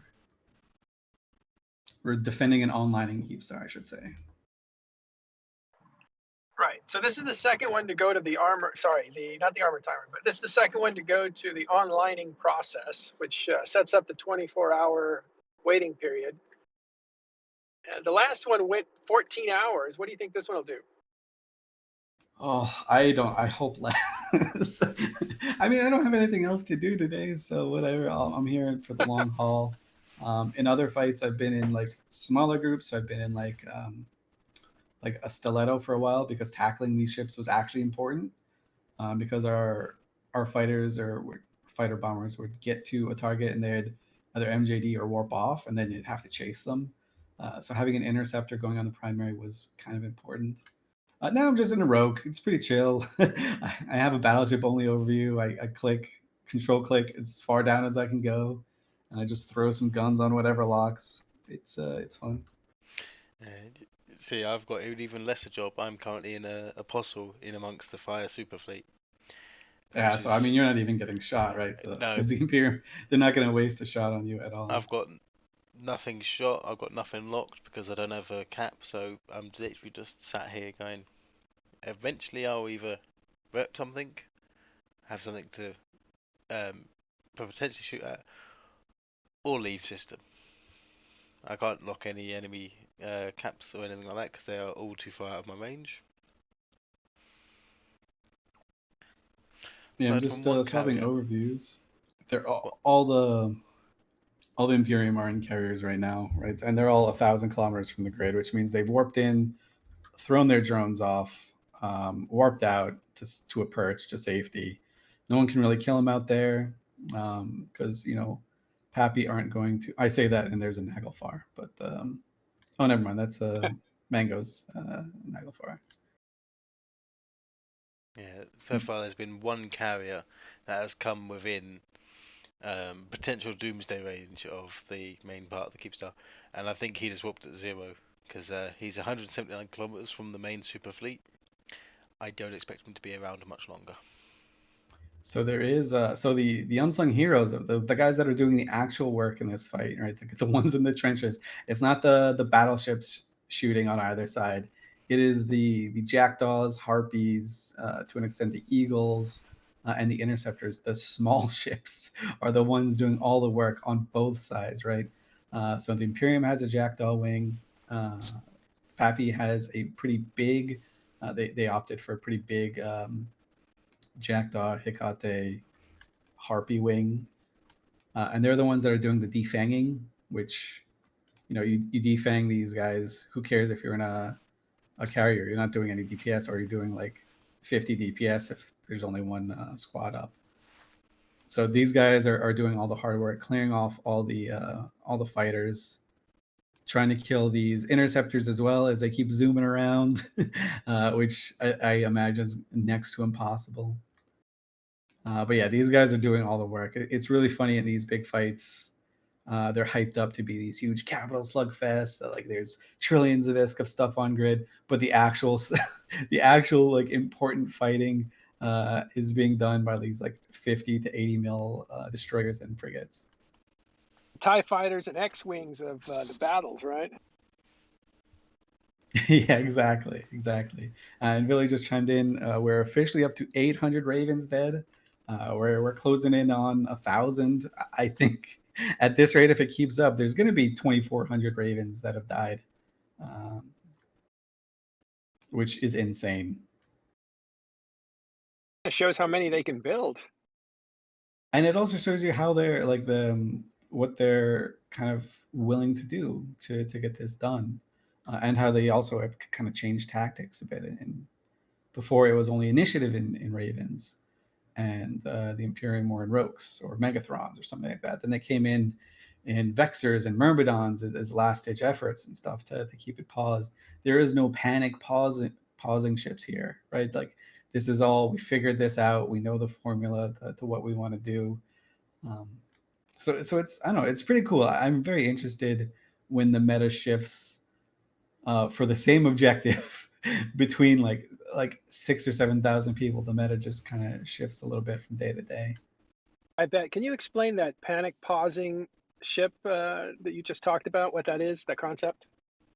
Right. So when I think Sully has mentioned the amount of DPS you need to keep this thing paused. It's roughly 10,000 DPS, give or take. Right. It's 7,500 through the 20% resist, so that comes out to like 9375 or something.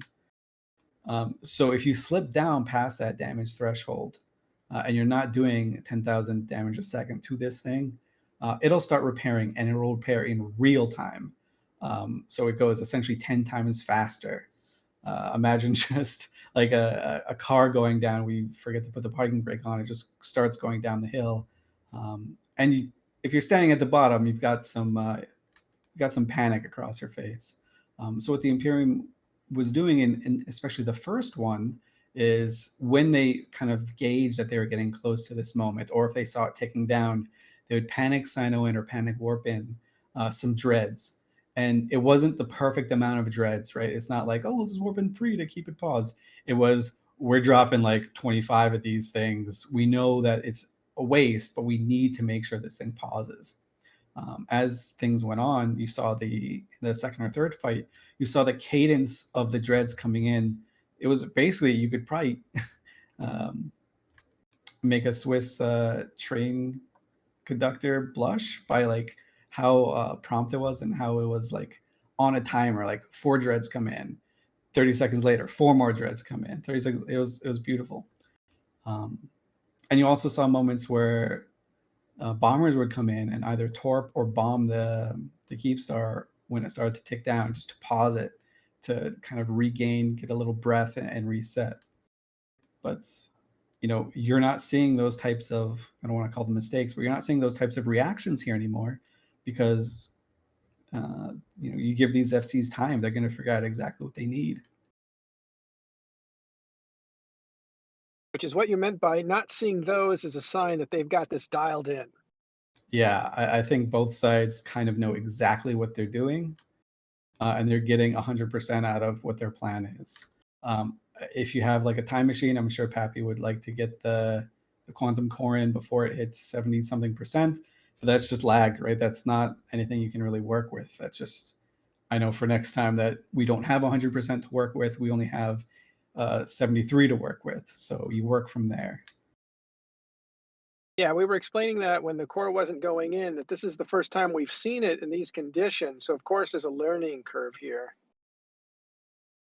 Yeah, you have to be able to kind of predict what the tie-dye is going to give you and work with it. You can't complain about it. You can't say, "Oh, we lost because of the server." It's just we have to work with the server. That's just the reality of things. So in these big fights, you're going to know from this point on, you don't get 100% on your Keepstar. You get 70. So that's fine. You work from there. You know how much damage you need to kill the guys on grid. Which is really it's a neat extra layer of variables, right? We talked about weather, and the server performance is kind of like weather. We don't know if it's going to be a rainy day when we fight or if it's going to be sunny. Yeah, exactly. Right. So, and if no one reinforces the node, maybe it's like a horrible blizzard. So Yeah, horrible blizzard with sinkholes. yeah. So I'm told that this node is given extra special treatment, because obviously going forward that this is going to be a big fight, right? You at CCP, you don't necessarily know when PAPI is going to drop a Keepstar somewhere, but you do know, because there's a 24-hour timer, that the next downtime is going to be a big fight. So I'm told that they kind of pulled out all the stops on this. So this server is getting resources probably that we haven't really seen before in EVE. Obviously, the ship exterior view disabled has also been a godsend for people running multiple clients. That's kind of big, nice. The calls for bounty payments, those have been disabled, not only for this, but I think it's disabled everywhere for like an undisclosed amount of time. They're just going to see what effect any has in there. I think people probably thought it did a little bit more than it did, but now there's no question about it. We know exactly what it did and what it didn't do. Yeah, the no bounty calls. So I've had my faxing system since the Keepstar started its timer, and probably once every 5 minutes I see 2 quick outstanding calls pop up and then immediately disappear. It's not even that there's zero lag on my client. It sits happily at 12 to 15 FPS with a limited bracket overview, and it just will trundle along. Same with my Cyno that's on grid as well. Same thing. He's just sat there waiting to be used and no real issues. Whereas previously we would have seen there, because of those clients having to work, there was impact on the clients that needed to be used. I will say, if you want to be an intrepid looter here and try and salvage on the battlefield, looting a wreck is painful. It takes about 35 minutes for me to loot a wreck when they come out. And of course, I'm a little bit annoyed because the Imperium aren't dropping dreads or anything fancy. They're just dropping cheap carriers and ravens, so there's nothing even to really loot. So I brought I lugged this Ocketer out with me just to for nothing, more or less. So I guess joke's on me. You're turning up rocks. No gold. Yeah, You're turning up pretty rocks. much.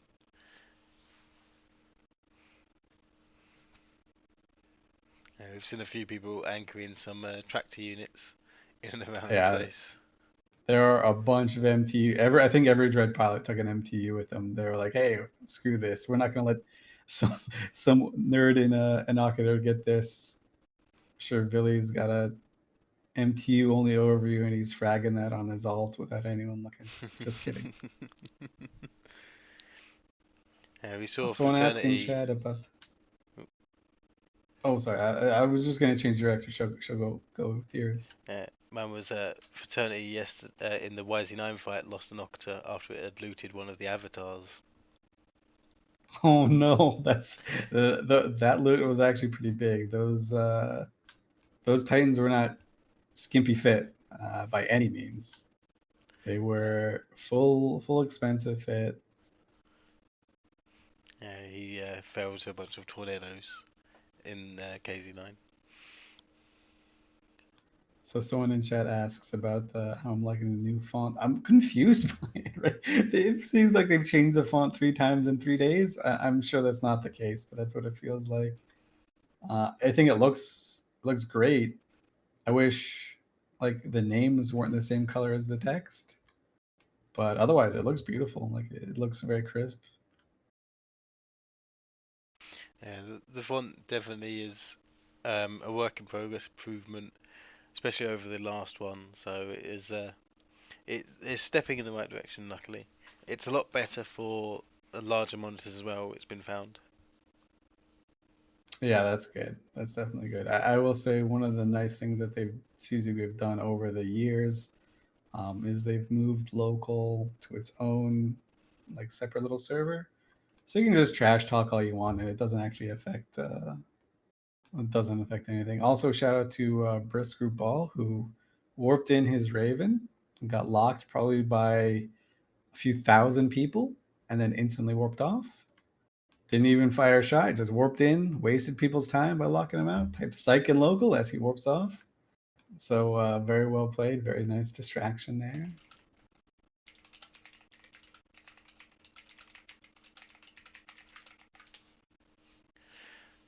There is at least one Titan on fact, right? So they have that. There is one avatar little, on the grid.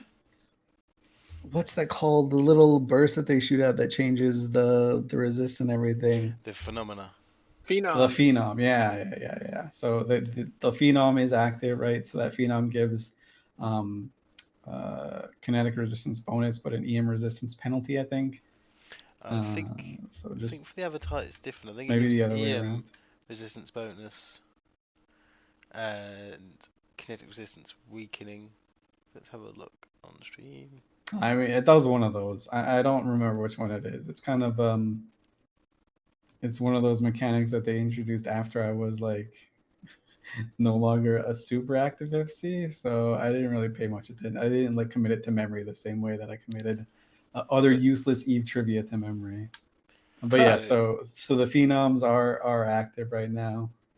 We do see. I think the Eagle fleet just warped off to attack a carrier. I don't. Maybe that's just me glitching out. So the interesting thing with this, the cap recharge bonus of 30% is beneficial to all ships on grid. So the Phenom doesn't specify from one to the other. But yeah, it doesn't care if you. It's not like a fleet command burst, right, where it only hit people in your fleet. It hits everyone indiscriminately. And because the range is 20,000 kilometers, it isn't currently active on the camera, which is 7,000 kilometers away. So in theory, it hasn't hit. So he's not activated it. It's wondered whether he was brought in. At one point, a Goonswarm carrier walked within 200 kilometers of the main group.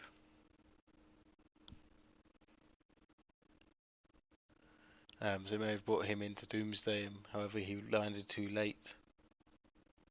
But he's the only avatar on grid at the moment. So one of the other strategies that the Imperium side, or rather the PAPI side, have used that maybe you can't necessarily see with the naked eye, but it's just how they staged and prepared for the fight. Instead of having all of the subcaps from each fleet warp into one spot and then orbit their anchor at, I think it's like 30, which is what they've been doing before.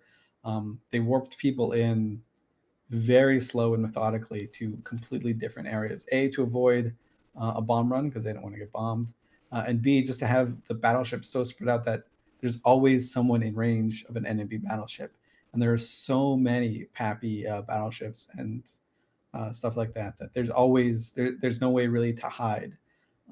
Before the Imperium forces managed to find little holes in coverage where maybe they could sneak in some battleships or dreads where they wouldn't get targeted or the DPS would be really low. Not the case anymore.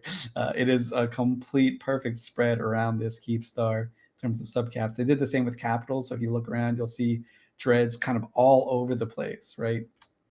Very bad if you want to take a cap fight.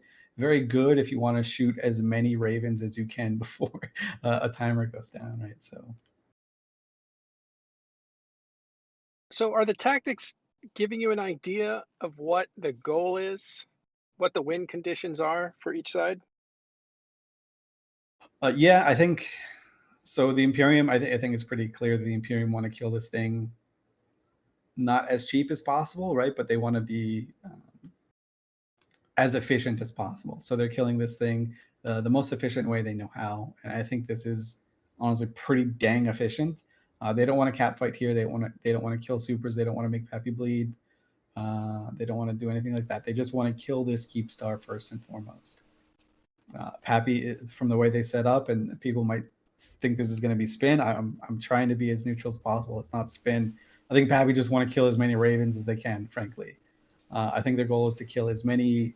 Obviously, they'd probably rather be killing dreads, which is why the Imperium isn't using dreads. They're denying them the dread kills by just taking these cheap carriers instead. But I think PAPI, I think they're happy. They throw a parade if this Keepstar goes up, but they just want to make this bleed. They just want this to be a trillionist loss on the Imperium side to see how often they can do this.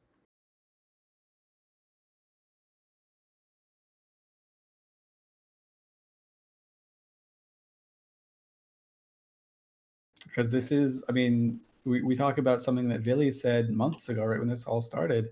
The goal is to strangle them out as much as possible. So you see in the MER, the delve numbers are way down. The found numbers are gone. Queries numbers are gone. The Imperium can't even get into that space if they even wanted to rat. So now this is just, we're wearing down the stockpiles you have until Where are you we talking want about? to. You're talking about ratting numbers. Yeah, in terms of just like ratting numbers, mineral numbers, anything like that. I guess the catch-all term would be crabbing numbers. So all of that's way down. But yeah, I think PAPI just want to kill ravens. Frankly, I think that's their win condition is just to kill as much stuff as they can. It is motivating their members. Their members are kind of high on it. Like, hey, I come back from this fight. I got to kill 1,000 ravens. No one else in the world has killed 1,000 ravens in one fight before, but I was at that fight. I was there. They tell their friends log in next time. I mean, this it's good for morale if you frame it in a way of, we don't care about this Keepstar, we just want a lot of dead goons. So yeah, so here you can see currently this is just the Imperium side as well on the stream. You can see there we have the interceptors around the Keepstar. We don't have fighters on this overview, but you can just see the spread of battleships still and carriers all around the grids. yeah, what I like to do is I like to sort by like range and distance. You see these carriers that are 1,000 kilometers away and they're warping in at like high speeds. It's just a constant, like for every one you kill, there's another one coming in. It's like that episode of Futurama where Zap Brannigan like wins because the people he was fighting has a kill counter, right? So the Imperium is trying to make us run out of ammo, I guess. I don't know. but it is kind of neat and it is very fun. And both sides, I think, are having a blast. Honestly, obviously, they probably wish the server was a little bit more responsive, but and this is something that's been true for the last month or so. You pull any one of the members from either fleets, you ask, "Are you winning?" They'll definitely say yes, no matter what side it is. So that really, and it's something I keep saying over and over, but it's a testament to how good the leadership is from all of the groups involved here, that they can manage expectations in a way that no matter what happens, you're winning. So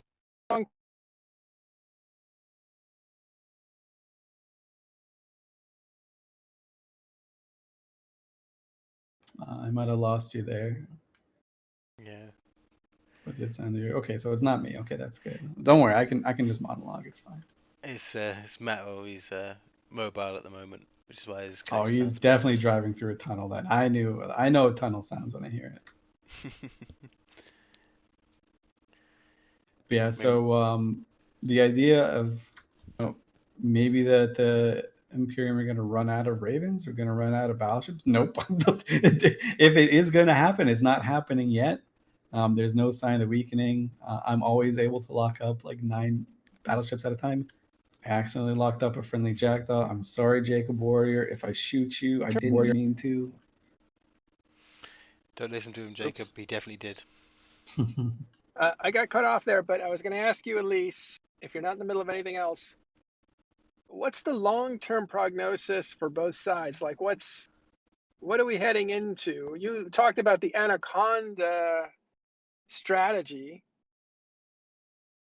which makes a lot of sense. What's the long-term vision here for both sides? That's really hard. I have no idea, right? So there's so much left to go here.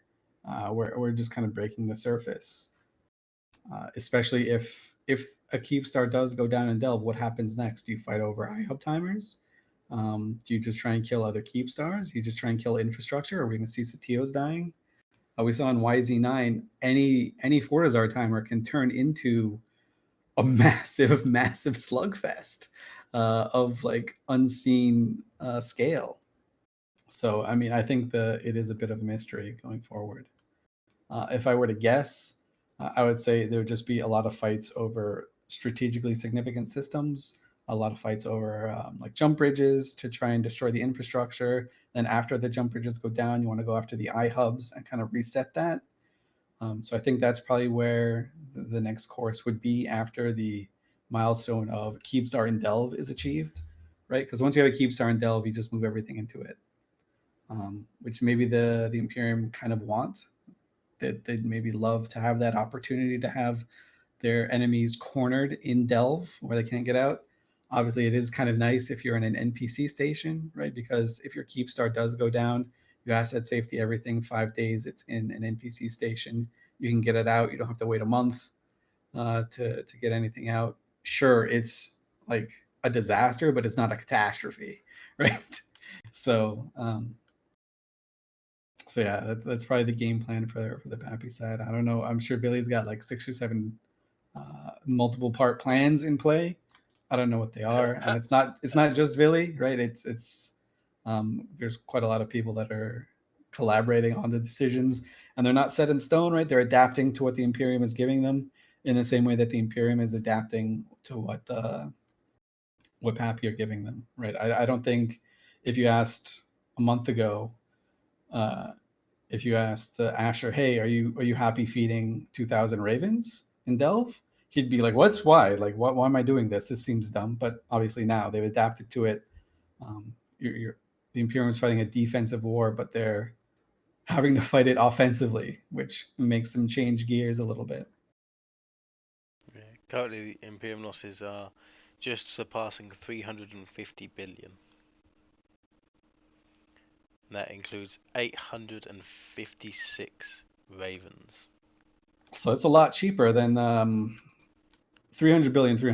That's a lot of money, right? But it's a lot cheaper than in the previous fights, right? So But we are only at 52%. I think in the first one they were well over $1 trillion in just dreads and stuff alone, right? Like just losing 200 dreads, that's a lot. They've lost 0 dreads so far on this one. They So lost that's 6. that's a huge shift in strategy. Yeah. Par, I think it's set to be the cheapest Keepstar kill, but I think we're still going to surpass the 650, 700 billion mark. Oh yeah, I think so too. Especially when so there are Feroxes on field now, which they're actually pretty good at killing jackdaws and harpies and stuff. So maybe the Feroxes from the Imperium side are aiming to wipe out the anti support, so their carriers can get in and drop more fighters. I see another Archon warping into a perch, dropping some fighters, and he's gonna probably pull a 180, try and fast and furious his way out of here.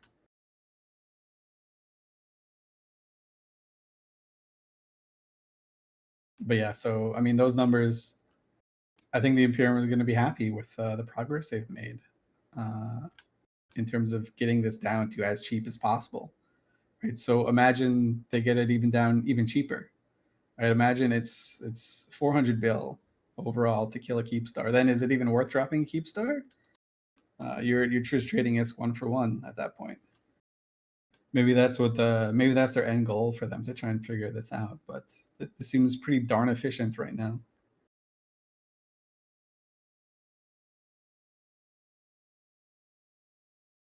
So someone asks, is there any chance this Keepstar doesn't die? Yeah, there's a really good chance this Keepstar doesn't die. Okay, not really good, but I'd say there's like at least a 25% chance this Keepstar doesn't die because there's just so many variables, right?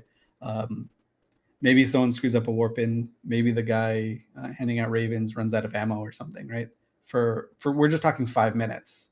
If 5 minutes, a 5-minute mistake happens, this thing onlines.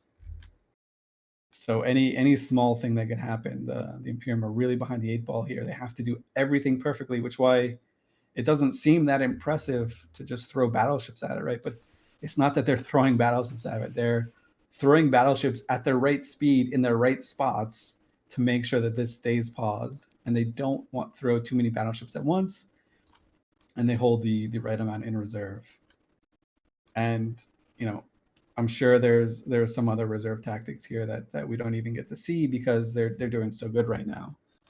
So there's a chance of logging in dreads or warping dreads to this thing at purchase, right? So at this scale, the Keepstars are just so big, the grid is so massive, you can't bubble it.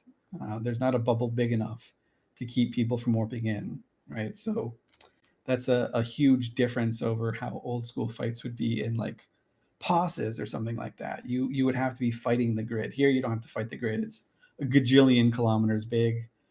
There's no bubbles big enough to cover all of it. So as long as you have the right bookmarks, you can pick and choose where you gotta go out of harm's way. There's also the X factor of the server itself, right? Yeah, we haven't. Luckily, we Mhm. haven't seen the server just grind to a halt and reset. The last time we saw that was in KVN almost 2 months ago. And if you hear a weird sound, that's me knocking on all of the wood I can find to make sure that I don't jinx it. But yeah, so that's another thing that could happen, right? If the server just says, not today, even if it's for a minute, we're talking about that's 10 minutes on the timer that goes down. And then you have 50 seconds to 50 seconds of mistakes cumulatively that you can make if you're the Imperium, which when you frame it like that is very, very daunting and intimidating. So much time on the. They were lucky that the core didn't go in because they're starting at basically 15 minutes. That seems like you could almost recover from a server crash once. Definitely not, right? So if the server goes down, this thing's online 100%. Oh, you think so? Um, Okay. So unless they just drop a bunch of dreads to keep it paused, right? That's the only way you come back.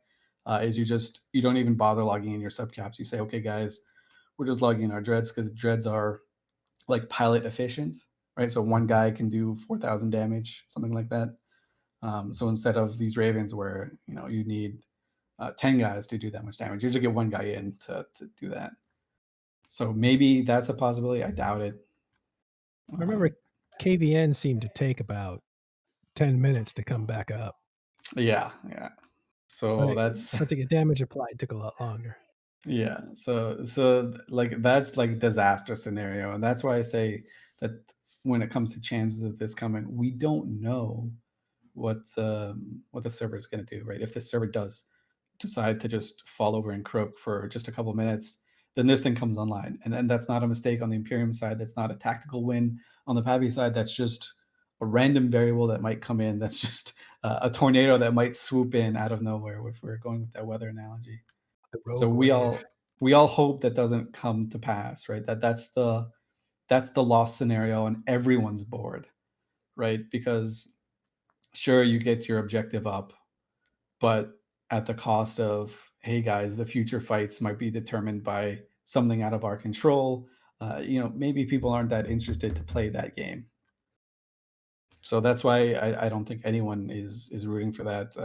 There are always like these tinfoil people saying, "Oh, so and so is trying to bring so and so Right. thing in to crash the server." No one wants that, right? Because that's the only thing that you can't manage expectations around. You can make anything else a winning scenario, but that is the one thing you cannot make a winning scenario. Yeah, that kind of talk seems to have died down. Yeah, for sure. Or a seem- couple months ago, people were like, smart bombing, they're trying to crash the server. yeah, no one's doing that. You can even see the forces are not bringing in a lot of super carriers, right? So there's not there's probably a ton of super carriers. No, there's not a ton of super carriers, but there are some. But there's not like 1,000 super carriers trying to launch drones here, right? Because then the server croaks to an even bigger halt.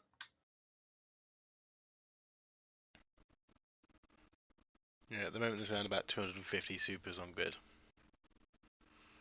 Yeah, so that's just one fleet, right? If you look into 8QT, obviously that is a lot of supers. Yeah, I'm not trying to say that's nothing, but if you look at AQT, I guarantee you locals close to 2,000 right now of people just wanting to come in, wanting to be able to escalate. A lot of those are going to be alts and stuff like that. But Currently, local in AQD is 1,500. yeah, there you go. So that's 1,500 that aren't in this system, just to try and make it so that these the people that are here can get shots in it and kill stuff.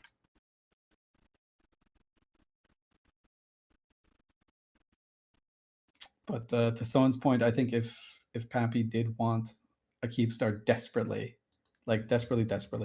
they drop one next door, like right now, and have those 1,500 people cover it. So maybe that's kind of your on the forecast of things to maybe see if the Imperium gets so good at attacking these things that they can drive the cost down to the point where PAPI don't even are like, oh, this trade is not worth it, right? We're only getting 2-to-1 or 1-to-1 out of our money. Don't want it anymore. Yeah, at a certain point, if you're not making really good gains or you can't motivate your people about what you're getting out of these fights, they start to become boring, and that's poisonous to have people log in. Be like a structure grind. Seems like nothing kills momentum like a structure grind.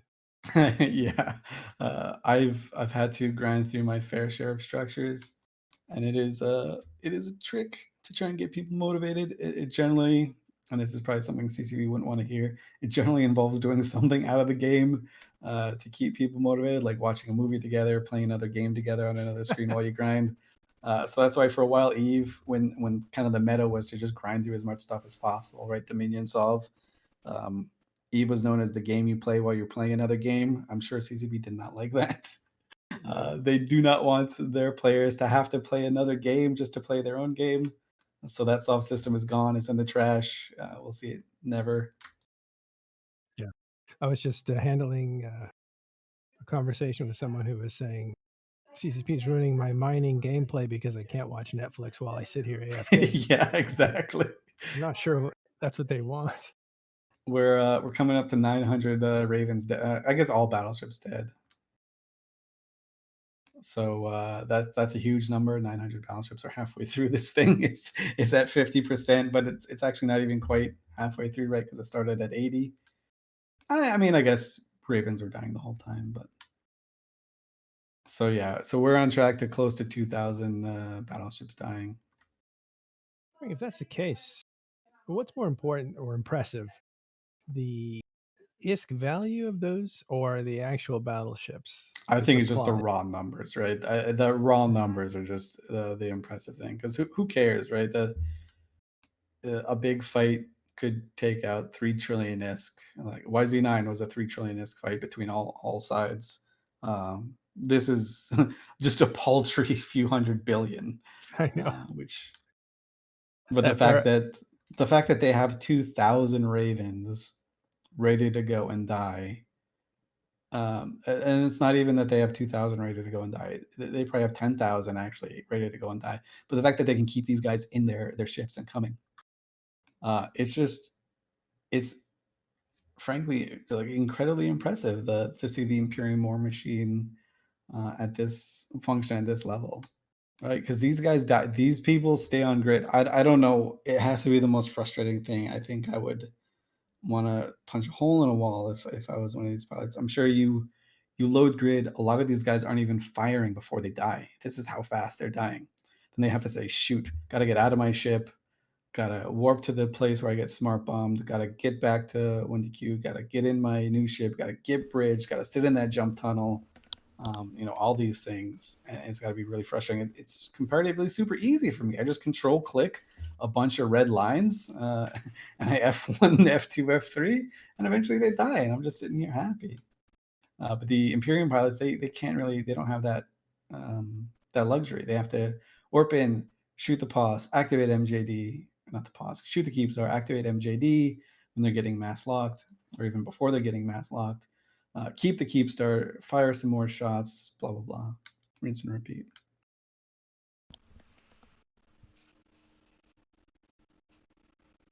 Yeah, one thing as well is a lot of the time people love to have a nice pristine Z kill. None of these Ravens will have a pristine Z kill. That they're gonna wear that as a badge of courage. I'm absolutely sure. Guys, I lost 7 Ravens in this 319 Keepstar fight. You only lost 5. You're a wimp. Ha! I think is that whole thing is going to be thrown out the window, and I'm really happy that the whole Killboards Green thing started as a meme to make fun of AAA, because AAA were like a PvP alliance that focused heavily on their killboards, right? And so everyone else just kind of made fun of them. Anytime they'd lose an objective or lose a fight, they'd say, "Oh, Killboard's green, guys. Don't worry," just to poke fun. And it kind of just morphed and took on a life of its own, where people actually started to unironically care about their Killboards. So I'm glad that that's hopefully going to be like put to rest around here when one side loses 5,000 ships every 3 days. Yeah, I was just looking at the battle report so far. The highest number I can see on Raven's loss is 3 at the moment. So one pilot I've seen has lost 3 Ravens. Nice. That guy's going to be celebrated for sure. If he can hit 10, that guy's for sure getting promotion somewhere. There are a lot of pilots have 2 lost. But that unfortunately is like another dynamic that might come into play, right? So jumping into system as it gets laggy, as there are more outstanding calls, as more fighters get dropped, as more X happens, it takes longer and longer to load the system. So as these guys have to reship, they're stuck in limbo, unable to do anything for a longer and longer time. It doesn't seem to be playing an effect now, but if we start seeing this thing counting down and we don't see the Ravens coming back in the system as quick, that's going to be a problem. That's when we're going to start see dreads coming in to kind of panic pause this a little bit more. But as long as you don't see dreads on field for the Imperium, you can take it to the bank that they're feeling happy about how everything's going. So that's your metric for when the Imperium has concern. If you see a dread, the moment dreads show up, that's when they're getting a little worried. But it's been 5 hours, not a single dreads showed up, so They're gravy train biscuit wheels right now. They're feeling pretty good. Yeah, we're trying to. If you had any problems, refresh the stream. Some kind of hiccup. Yeah, it seems like Twitch is having a funny 5 minutes. A load of my followed channels have all just gone to 0, which I'm fairly certain we're not at 0.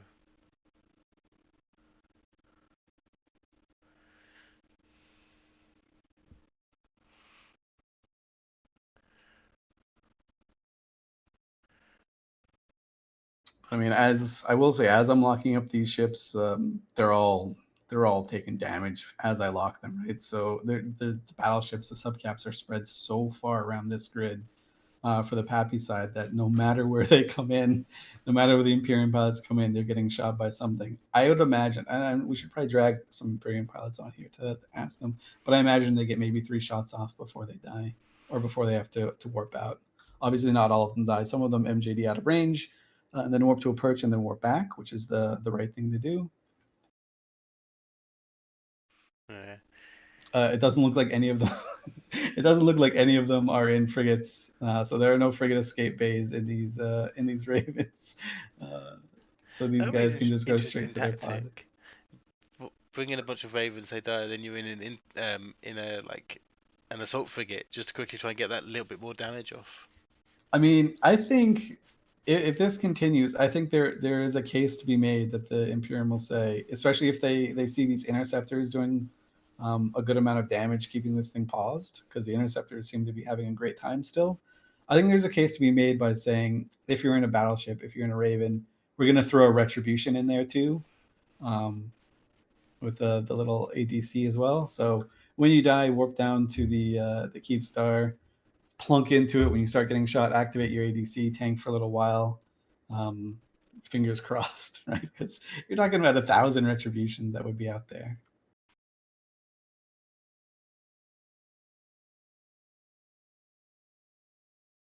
I'm trying to see if I can get an accurate D-scan, because at least from this view, it does look like there are a lot less Ravens on grid again. So we'll hopefully have a count and see. We originally was at 406. The last one was at 174. So let's see how this current one is looking.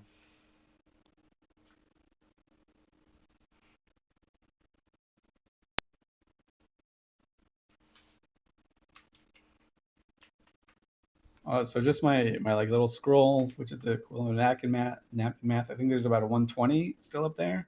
Each little scroll of mine generally has like 30, 35. Unfortunately, I do resize this thing, but we got a good 4 scrolls worth of battleships still up. And of course, you have Feroxes, and of course, you have the interceptors too. So there are battle cruisers. There are even Brutixes out here that are keeping this paused. Brutix, high damage ship, not necessarily known for its EHP, or not necessarily known for its tankiness, but has a good amount of EHP still, and quite a bit of damage. We have finally broken 1,000 battleships killed at the 48% mark. If the replenishments can come in at the same way. Oh, there's a big group of stuff warping in. Oh, the Feroxes are coming back in. Okay. So the Feroxes on the Imperium side, I think they're kind of just trying to kill the anti-support stuff. So the Jackdaws, Harpies, Hecates, stuff like that. I don't think these Feroxes are like focused primarily on keeping Keepstar paused, especially at the range that they warp in at. They just want to keep their guys safe. Every Jackdaw that they kill, it means another bomb gets through. Means the fighters from the carriers can keep applying. Yeah, I'm seeing a lot of carrier fighters being defanged now. Yeah, there are quite a bunch. And that means that these carriers are going to have to warp back in, apply again, and then warp out. I don't even know how many carriers these guys brought with them. That's probably one of the things. They probably didn't expect to live very long and wanted to keep the cost down. Maybe not cost, but wanted to effectively manage their resources. So they probably don't have that many sets of fighters to replenish with as they drop. So I do know that you're right. So the dreads, or not the dreads, the battleships, the Ravens are getting more spread a little bit more thin. So most of the subcap fleets are also adding battle cruisers to the overview as well. So instead of focusing on battleships alone, they're adding battle cruisers into the mix. There is 90 Ravens on this grid. All right, so I was off by a whole scroll. Yeah. So that's down, right? So that's still enough to keep it paused by themselves, but those things die so fast, right? It's hard to Yes. conceptualize how fast these things are dying. They're dying fast in 10% tie-dye with module lag. In real time, these things are lasting like seconds, fractions of seconds. Some of these guys warp in, they die as they lock the Keepstar, right? So Yeah, unfortunately, especially in these fights, you do get those unfortunate pilots that will load grid, go to shoot something, and just nothing's lockable and die without doing any damage. and I might be wrong on my understanding of mechanics, but if the ship dies while the missile is in flight, the missile does not hit. Correct. Or There rather does not is apply its damage. I'm there is 0 fairly damage applied. certain. Oh, the damage does apply? No, it doesn't. Oh, Same with the okay, bombs. yeah. If you kill a bomber before their bomb goes off, it does 0 damage. Yeah, so I know that mechanic for sure, but I also assumed it worked for Ravens as well, right? So that's why, for example, you don't see Phoenixes out here, right? Because one of the common strategies when you're trying to siege a Fortizar is you throw 4 Phoenixes 300 kilometers off the Fortizar grid. They keep the thing paused. Then you can just not worry about having to pause it with your subcaps. Doesn't work here, right? Because those Phoenixes come in, they die before their missiles even hit the Keepstar at all, and that's 3 billion of price tag just gone with 0 damage done. And they're not even soaking up a lot of damage, right? Because they can get shot by the dreads that are here, the long range dreads. So they die so fast. But that's one of the things, right? You don't see Phoenixes. You see these Naglfars. You see these revelations come in when they do come in. But again, today we're talking about the carriers that are in, because the carriers are the ones that are doing a lot of the capital pausing. Yeah, I dare say as well, even with this amount of Ravens, obviously the D-scan does include friendly and hostile, so it could very well be that there are friendly Ravens in the mix in some of these fleets. So in it are in Dominix's, sniper Dominix's, right? So the Dominixes can shoot with their guns if they want to. I imagine if we check out these fits, they're just max range. They drop sentries and then kind of boogie off. They don't really care about what happens. Some weird kind of mechanics happens with drones, especially in lag. If your drone control range is 130 kilometers, you can drop them, launch them, and then MJD once or twice out and sit 500 kilometers away. Your sentries will still keep hitting that Keepstar, as long as you don't try and change the direction they're going or to change the targets. So you don't even have to be locking the Keepstar, and your dummies can be doing stuff. I've just seen an interesting fleet comp. Range and Regiment are causing a lot of damage to Pandemic Horde, Hecates, and Basilisks using Zealots, beam Zealots. Yeah, they were here first in Nagas, kind of just the sniper T3s. They were picking off small groups. They were in Munions and Zealots as well. Being able to defang, like we were saying before, the guys that are actually doing the meaningful fighting here, they're not the carriers, they're not the Titans, they're not the big ships, they're the Jackdaws, they're the Harpies, they're the Hecates, the Interceptors. Like these small things are the ones that are doing work. So being able to get rid of them is like this huge play.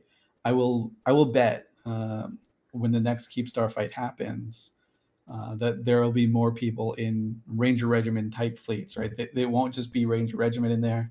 There'll be entire Goonsig and ships like that as well. So I've just seen a Goonsum carrier Killmail with a large amount of close range dreads, and I was looking for it on this grid, but I can't see anywhere that it would have been. I mean, that feels like a win, right? You get people to drop dreads on your carrier. Yeah, whatever. Your carrier is pretty cheap. These things are insured as well, so I'm sure the pilots are making money. They usually get handed these ships, and they come out making money. That's another thing. in terms of motivation, right? So people maybe care about their Z kill or how their stats may look. I think that's going away. But also, you're handed this ship. Like, this isn't something that you buy. You are given one of these ships. You insure it. You go out. You die. You see your wallet go up. You're like, hey, this is better than ratting. I'm getting better ticks here. I'm just losing ravens. This is awesome. So you go back, do it again, get another thing, insure it. You're getting 200 mil ticks, man. This is just the best. So Imperium have definitely found a way to motivate some of their more crabby members.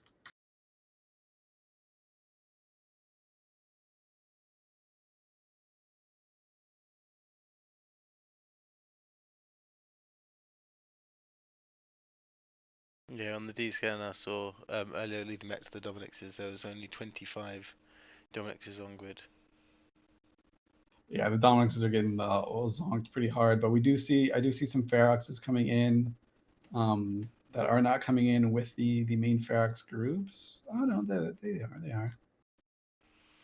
The Feroxes are actually shooting some dreads, right? So the Imperium were like, hey, we can use these Feroxes to kill some of these dreads. Maybe some of the dreads that dropped on carriers.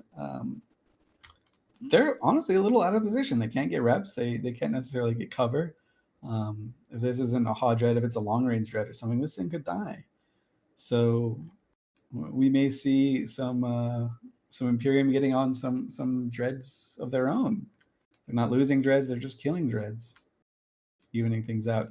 Either that, or these Feroxes just get all just blasted right in the face with with long range dreads and everything else, and that they don't get to even dent the sky shields. It could go either way, frankly. Yeah, I have to say I do still have eyes in Montague, and I am just seeing a relentless stream of 5 or 6 Ravens just undocking and warping to a Titan and getting bridged in. It's just been the same steady pace throughout this fight. Yeah. And so that's one of the things you have to hope that the server can keep up with getting new people in system. Local's gone down by about 500 people since the peak of the fight. Maybe that's people logging off and saying, I can't do this. I gotta go do things with my life. Maybe get out of my pajamas. Those people we call weak. Just kidding. It's just a joke. But yeah, so local has gone down.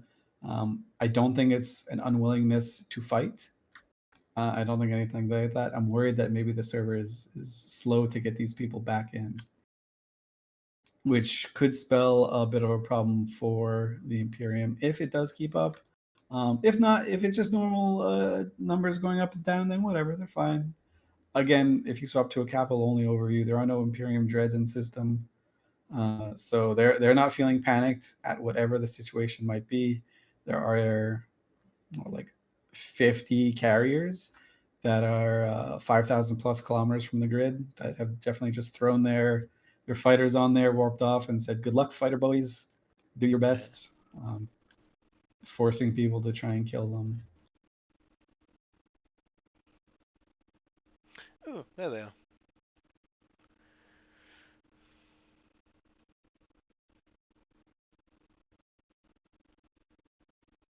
Pardon for my lack of chatting for a little bit. I'm trying every trick in the book to get my guns to cycle. Split them into 2 groups, let them turn off auto repeat, let them cycle once, turn them off, and they're on the second cycle. Oh But yeah, leave on auto repeat. my favorite trick, which probably doesn't do anything but makes me feel like I have agency over myself, is that you can also drag them when they're over, like when they're stuck. When you push them and they don't depress, you can just drag them over an active module, drag them back, and then they'll depress again. Yeah, that might nice be psych trick. that might be some elite. Yeah, the trick is don't try and stop them from cycling after the first cycle. It has to be during the second or later. A long time ago were these mechanics. But here we can see those Dreadnoughts from earlier.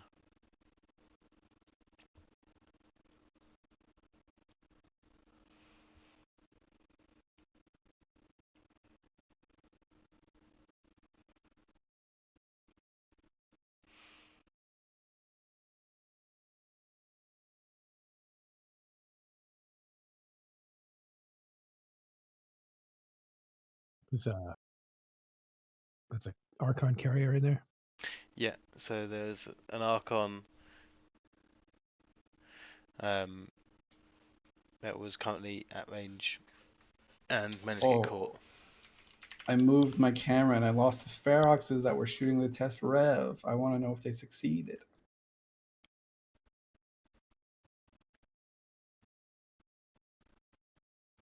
It's funny, during that Ferox fight the other day, Elise, there were some Argurs, I think, some Navy issue from Fraternity taking on a Morris. It's really cool to watch. Yeah, those things are kind of fun. It's also a horde doctrine as well, right? So these things, they get one of the weirdest bonuses in EVE Online that I don't think any other ship gets. Maybe they do. I don't know. I don't know anymore. But so they get an armor HP, like just raw armor bonus. They don't get a resist bonus or anything. They just get extra armor. So a lot of people like to put you can put polarized guns on there. You can just not waste any mods on tanks at all. You just throw guns and all damage mods on there, and you're good to go. So they're definitely like one of the more unique ships to fly in EVE. I always have a blast watching them.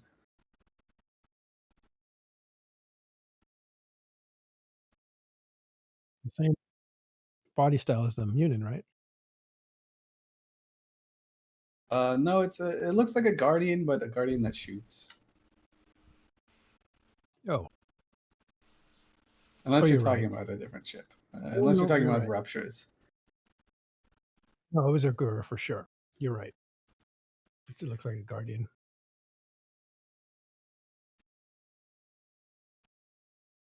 The Rupture does look like the Munin. Yeah. But yeah, the augers, the Navy issue augers are really fun to fly around.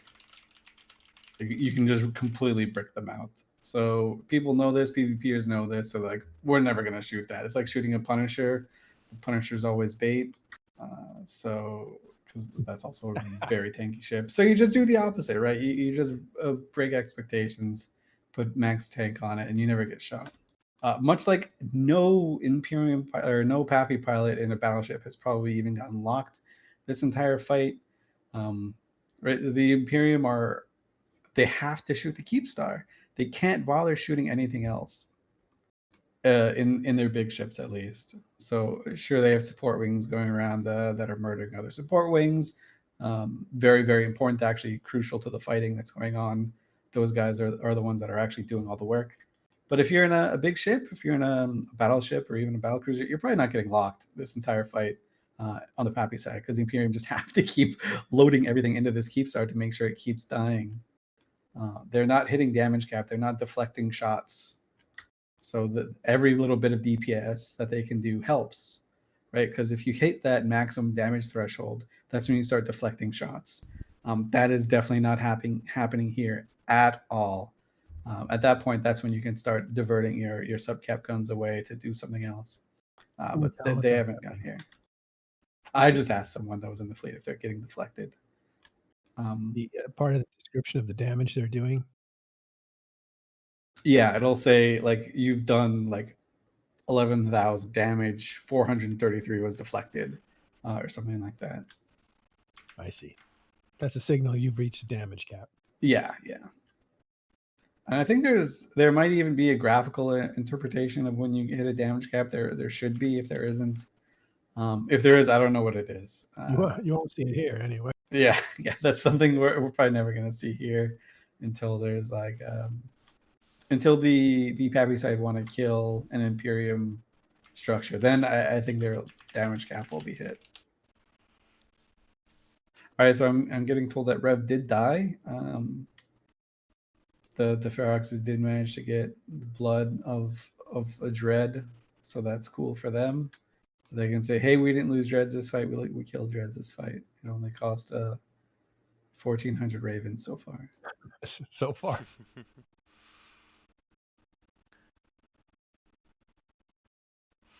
So, interesting update. The right arrow that Initiative have anchoring just off to the side of the screen there has 13 minutes and 40 seconds remaining.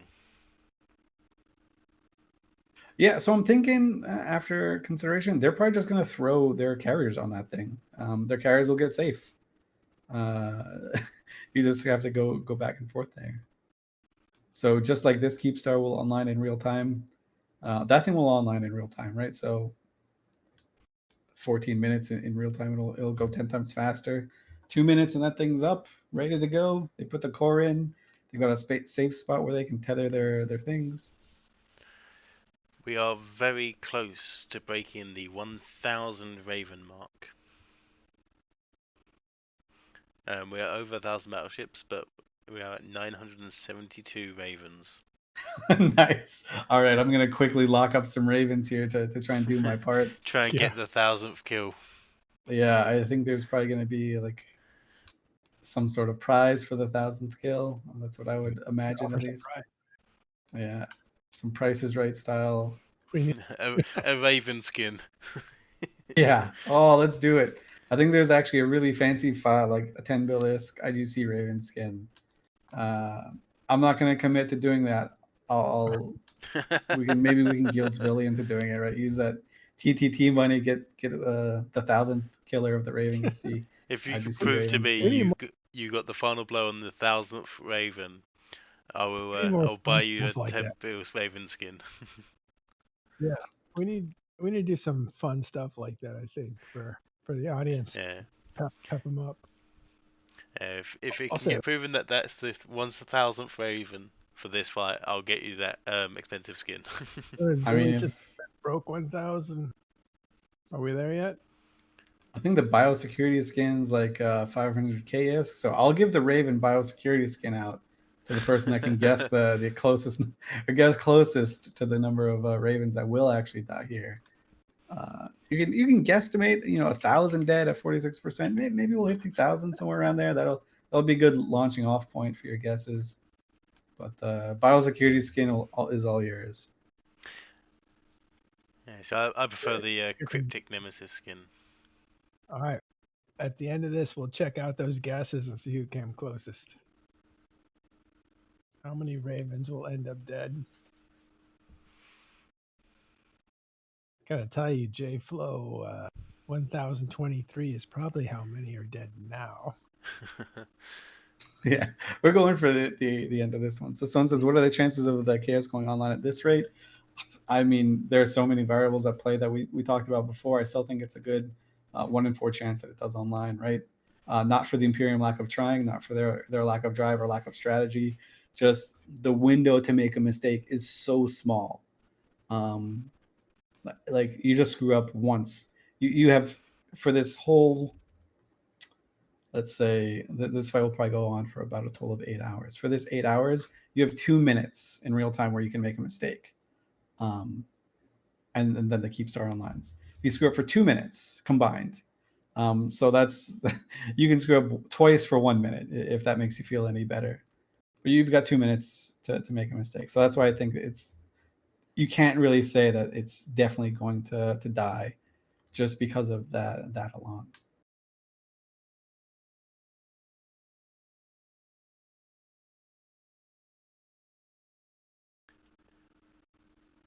So the just found out the Avatar pilot from Pandemic Horde that is currently on the system did actually get Ollie Dominic's kill as well from the initiative. Nice. I'd love to know if that guy jumped instead of bridged. It kind of feels like we probably don't need a phenom in this fight. I don't think that's why he came in. I'm sure he quote unquote forgot that he jumped instead of bridged, or I made would take that, but I'm quote not unquote bridging any mistake. fleets. I believe he jumped in when the Goonswarm carrier miswarped onto the edge of the Keepstar because he was within Doomsday range. I think he jumped in to try and catch that carrier and Doomsday it off the field. However, the carrier was able to warp out before he even loaded grid. Oh man, you make a mistake, or you come in under the guise of mistake and you still miss. That's something I would do, quite frankly. I would say, oops, I jumped instead of bridge. Let me see if I can get my Doomsday fitted, kill this guy. He warps off. We did see in YZ9 fight, not yesterday, but the day before, one of the bosoning avatars actually warped off as he was getting doomsdayed by the entire PAPI fleet. Yes, He that was wasted, I don't know beautiful how to many see. doomsdays he ate on his way out. I think it was Odell, actually.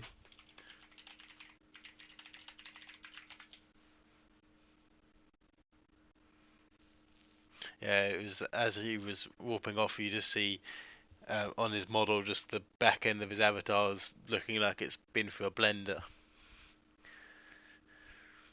So I'm not sure. I don't have the numbers, but it does feel like there are more Ravens and just battleships in general on grid here. I don't know if the rate at which they're dying has slowed down, or if the reshipping has kind of come in. So Villian in chat has said he came into Phenom because the velocity is really good for helping the removal of the battleships. Okay, that makes sense. Sure. Okay, I'll buy it. I'm sure the like penalty bonus is also good for killing fighters and stuff like that, because it does hit those things. So you're talking about just these little things, that all add up. 10% over the course of, well, I mean, it's 10%, right? So it lets you kill a little bit more.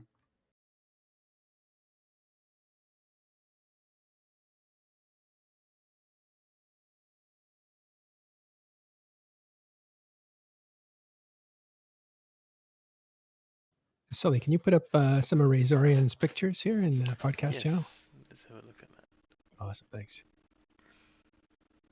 Oh, This there's a fair few Avatar more. one's wicked. I'll load them Whoa, up ready. Apollo coming through with the subs for people. Nice. Very nice of you, Apollo. Also, we've been putting these pictures up in TIS Discord, the EVE Online channel. Oh, I just killed a Raven. I'm gonna just try and zoom in to see if I can see the kill more. No. My ship exterior view is is disabled. I love this feature so much. Is that number I don't 1,000? need to. Yeah, Control Shift F9 is my new best friend in online. So Do here you we get have the on stream prize? now some of Resorian's pictures coming through. That must be the Raven Elise just knocked off. Yeah. I wonder if Elise has got the 1000th Raven. Then I give myself my own skin. Nice. Then I'll just lie and say I gave myself a nice one. No, I haven't gotten many final blows on this thing, which is a testament to just how many of them are dying by how many people. Like I've never seen battleships die this fast. The only time I've ever seen ships die this fast is when the Drake meta was a big thing, and tracking titans were insanely overpowered.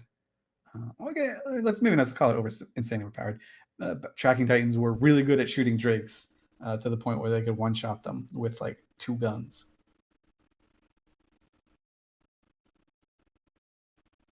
So that's the rate at which these ships are dying. It's insanely quick.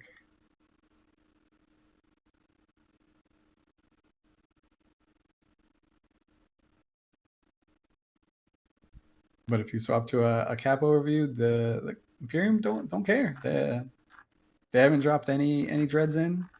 They're not worried. They think that they're doing fine. They've lost a total of 5 seconds on this Keepstar, and that was just probably the lag from the core going in, where they weren't even doing anything. We were kind of joking around. Oh wow, that's really cool. Some of these pictures that Resorian gets are just astounding. The Avatar looks hungry in that picture. Yeah, I find myself getting distracted. Like I was talking about something, I have no idea what it was. I just looked over on the stream, saw the Avatar dropping that Phenom. Not an accident at all. Totally intentional. And the Nyx coming out of its mouth. That's dope. That looks hungry. Oh, the Nyx is actually flying in. It's not flying out. It's not. It's backwards. Nom nom nom.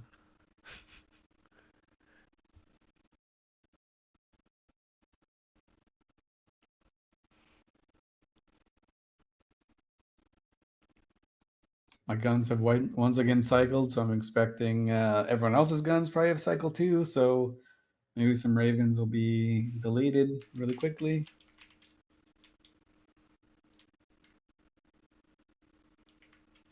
So I'm not sure if people have been checking out the Phoenix trailer. I think that's the new trailer that they released, where super carriers are getting a little bit of a buff. I'm not sure if people have dissected it too much yet, but there was a moment on the test server a few months ago. I don't remember exactly when, where the Aeon, the model for the Aeon, was huge. Everyone just assumed that CCP screwed up when they were doing something. A fair assumption. Let's be honest. And then they just screwed up the size of it. But I'm being told what that was that was just a test file that they thought they had deleted from the test server, but accidentally slipped through.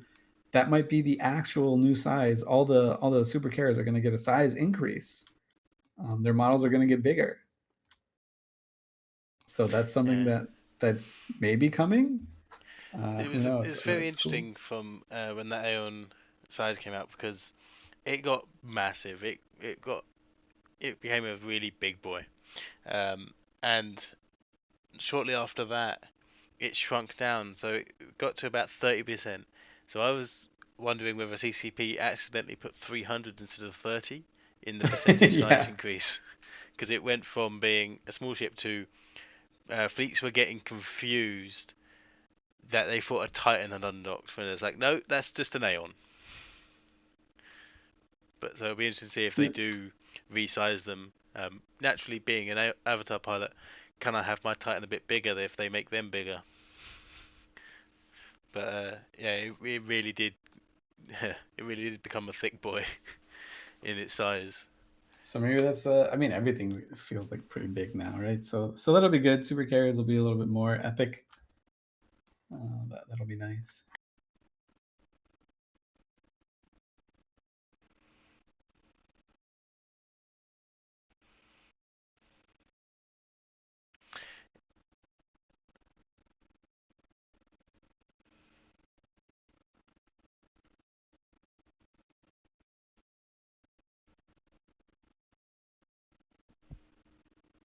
So it seems like there has been a smart bomb fleet that destroyed another fleet, and so the node is incredibly under pressure now.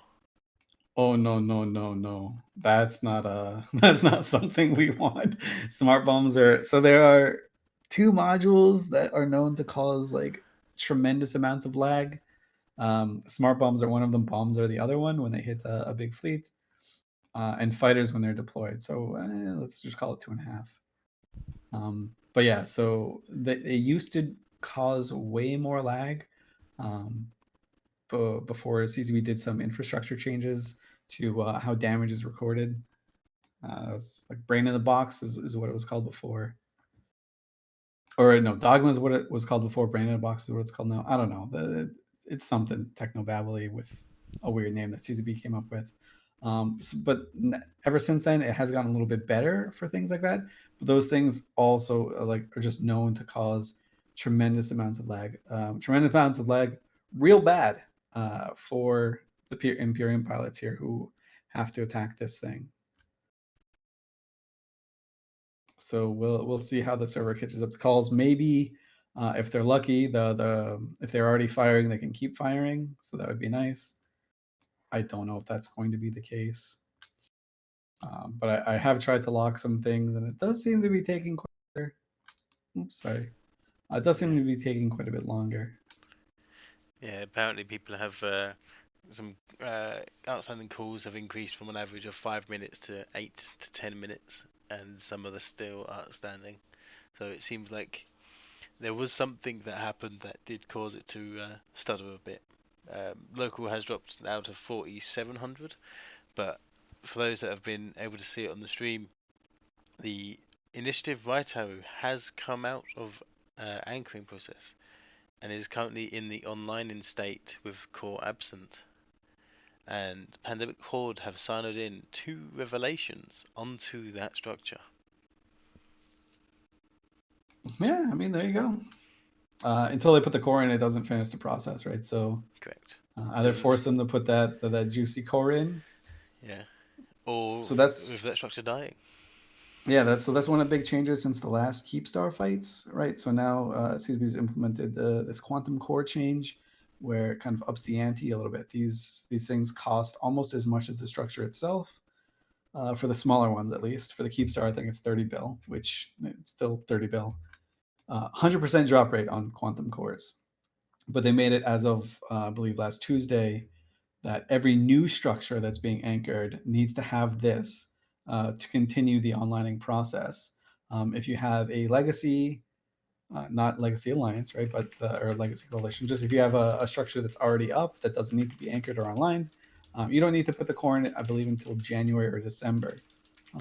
So they gave people 3 or 4 months to kind of decide what they want to do with their structures. It's a way to kind of reduce the number of structures that are in space right now, and also increase the cost, and also give people an incentive to destroy them. Because right now, the only incentive to destroy them is if you're in a wormhole, you get the stuff that's cool. If it's abandoned, you get the stuff that's cool. Otherwise, you get the salvage from it, which turns out to be about 1/10 of the cost of the structure itself. So now if you kill a Raitaru, you get a quantum core for a Raitaru that you can then sell on the market or buy or sell to another player. And so you get a lot of money. So it's going to be playing not a big role in these nullsec fights because these guys have, we're talking about they're throwing 2,000 Ravens at a problem. They do not care about a 600 million. It's quantum core. But talking about medium, smaller groups, this is going to be a big incentive for them to go out and kill another person's structure instead of just ignore it. I am seeing modules activate now, so that huge swath of smart bomb lag may be starting to dissipate a little bit. That's nice. Yeah. So one interesting thing with the core, we had Rocket X in the stream earlier, who said that they had a couple of super carriers killing an Athanor, and the owner turned up, removed the core, and ran away. That was one of my questions that I was going to ask. Can you take these cores out once you put them in? I assume it was locked. I assume that they are still able to be removed whilst the structure is under attack. Now, I'm not sure if this is by design or if this will be changed, but it seems though that it literally just he pulled it out and ran away, so there was no core to be dropped from that structure. A bit of an oversight on that one. If that maintains, I imagine that's not going to happen. People are laughing in local right now because some of the smart bombs that we were talking about, NC Dot did some smart bombing rogues to try and kill some jackdaws. They nailed the jackdaws from the Imperium side, also nailed a brave Eagle fleet as well. So I don't know if they died. I don't know if they were maimed and had to warp off. But a jackdaw fleet is down, which is a good strategic thing, but also so is an Eagle fleet. Yeah, the Eagle fleet kind of didn't make it either. It does look like the NT did indeed just delete a jackdaw fleet and an Eagle fleet. Nice, very effective rogues. Unfortunately, the Eagles are blue. Actually, they were probably doing quite a bit of work, so that's kind of a big loss right there, right? 14 smart bomb rogues. I think you probably wouldn't want that to happen again if you could go back in time. It's not worth taking out the jackdaws to lose your own Eagles. As we said before, those Eagles and the smaller things are the ones that are doing the lion's share of the work on the grid right now, right? So the battleships can kill battleships, easy peasy. Killing fighters, killing other jackdaws, killing interceptors. That's where a lot of the work is coming in. And I do see some new Imperium jackdaws are coming in. It looks like they're all goons actually. So one jackdaw fleet's down, another one comes to replace it. We have a couple more pictures from Missouri in here, so we'll get them up on stream for everyone to enjoy. So first one is we have a nice overview of the Keepstars here, top down. Oh yeah. Hey, Razoran, you want to talk about either of these pictures?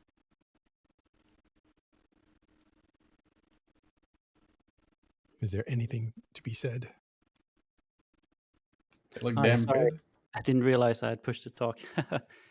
Yeah, I was just trying to show off the scale, really, of how insane this is with the full graphics on. I mean, this is a beautiful game, and I'm trying to just give people like a view of what it can look like. This is what it actually looks like with max graphics, kind of down there. I mean, these shots are a bit processed afterwards, just to boost colors and contrast a little bit. But yeah, I'm just trying to show off what it feels like to be there and watch this like in real time. It really is a spectacle. It's fantastic. I'd also like to point out for stream, it is in, I was going to say in person then, but on my computer, it is a lot more higher detail than is showing up on stream, because obviously stream doesn't represent it fully. So if you do get a chance, do head over to Azorian's Mhm. URL and download these and have a look at them. Hearing reports of a friendly fire incident between NC Dot and PAPI. Yeah, Yep. yeah, the smart bombs, they nuked out a Goon Jackdaw fleet or an Imperium Jackdaw fleet. Also got the Eagles, who are, I guess, also going for the Jackdaw fleet. So a brave Eagle fleet fell down. Not a good thing to happen. Those Eagles actually were doing quite a bit. It doesn't. People have said that not many have died. I'm pretty sure many have died. The kills just haven't updated yet. So I guess Yeah. the good news is they got potted as well, because smart bombs will keep going indiscriminately. So Yeah. those guys, they'll just have to get new Eagles and bridge in. They'll be back in For 20 the- minutes. It's So the fine. shark. They can go take a break, stretch their legs, make sure they don't get any DDTs. So maybe And drink if some they want water. to come back into this more fight, they than- can. More than 60 eagles destroyed. Looks like the shark Yeah. bit its own tail. Whoops. The Whoops. interesting thing is that will probably double Pappy's loss for today. Yeah, actually, that's definitely probably the only losses they really took. Yeah, currently it is An asterisk, 53 yeah, right. Eagles have been destroyed for a tune of 17 billion. And we are ever closing on the Raven count. We're at 986 Ravens destroyed. So we were worried a little bit. What would the smart bombs do to the server? How's the server performing? If it can handle smart bombs dying and doing like that, right? You're talking about probably 150 ships and pods dying instantly to those things. If the server can handle that, it can handle whatever we're going to throw at it today. So I don't think there's any chance that the server is going down. Okay, also hitting all the wood I can find. But I wouldn't suspect that being a big issue or a big worry. So this thing's probably going to drop, and the Imperium are probably going to trade around 2,000 battleships for it, and maybe 20 or 30 carriers as well, which is a huge savings from what they've done before, right? We're talking 200 dreads dying in the previous one. They're going to lose maybe 5 here from the initial pausing wave. But other than that, they're going to keep those precious dreads. They're just wasting some Nidhoggers and Archons and Dannies, things that, who cares? Who cares if they die? Just give them a dread if they die, and then they're even more useful. Yeah, it's coming up close to 50% of the ships that Imperium have lost today are battleships. It is just under that. It's about 45% at the moment. Jeez. Also, these guys in these interceptors, there are just so many interceptors surrounding this Keepstar. It is the funniest tactic that I've seen used. Okay, not the funniest, but on a scale of this big, it's funny. I've seen people use Algoses to do the same thing. Yeah.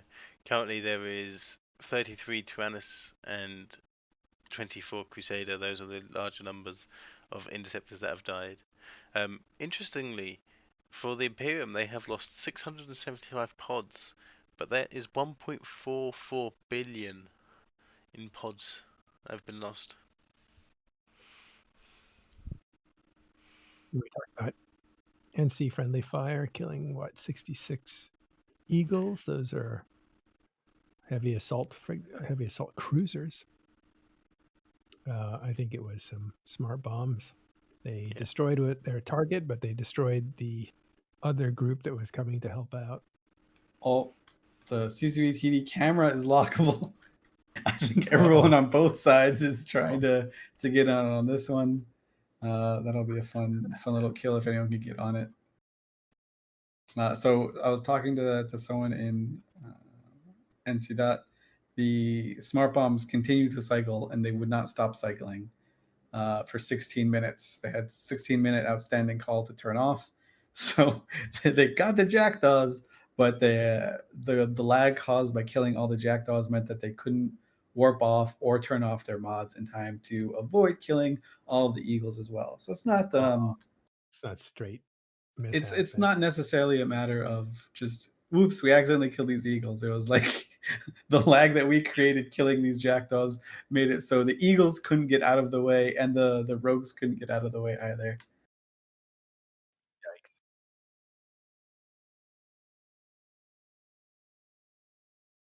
The NC so good they can kill their enemy and their friends.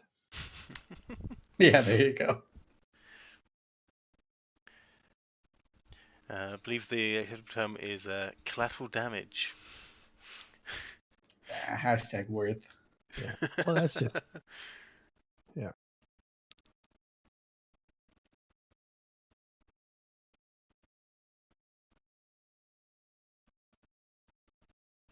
Do you think CCP took my idea for the station camera 01 for their camera names? So, I don't know actually. I have a feeling they've had that for a while. I think it's like an old Maybe I stole it from them.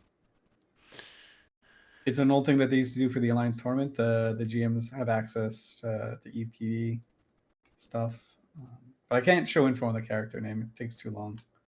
It doesn't load at all. Yeah, well, there you go.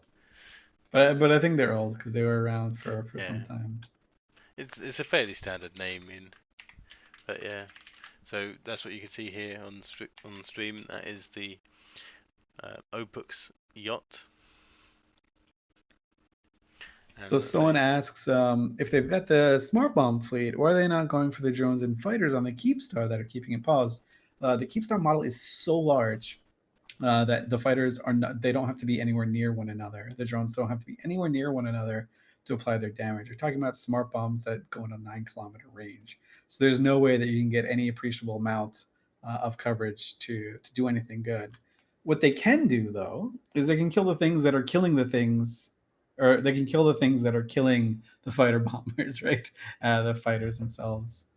So they killed the jackdaws. The jackdaws on the Imperium side were killing the jackdaws on the PAPI side, which were defanging the dragonflies and the stuff like that.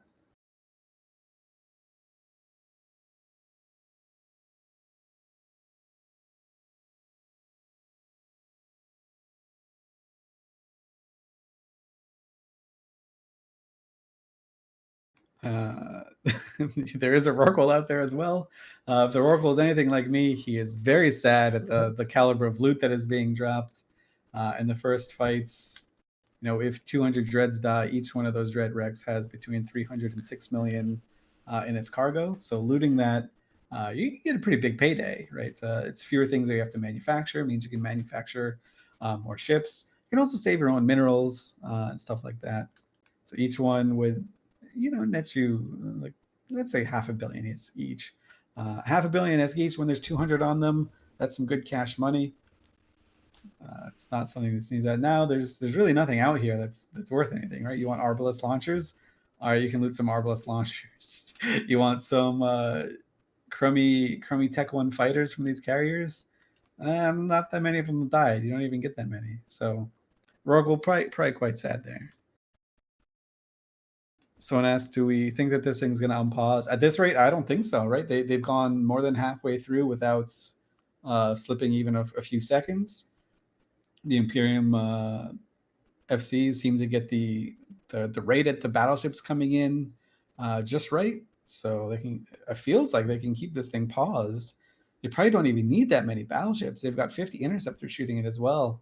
So those guys can do like half of the pausing damage. Yeah, the only way the Keepstar time will unpause is if there is a huge change up, whether the interceptor fleet that is surrounding it, because even the interceptor fleet on itself, with the numbers they have, will be enough to keep this timer paused. So it will have to be a case where they have to clear out all of the drones, a large majority of the battleships and the interceptors, to have the timer become unpaused. Yeah, in and its current so state, it's a lot of the Imperium's game things to lose. That's what Sully was saying. A lot of these, so these interceptors can, he did the math, it can keep it paused by itself.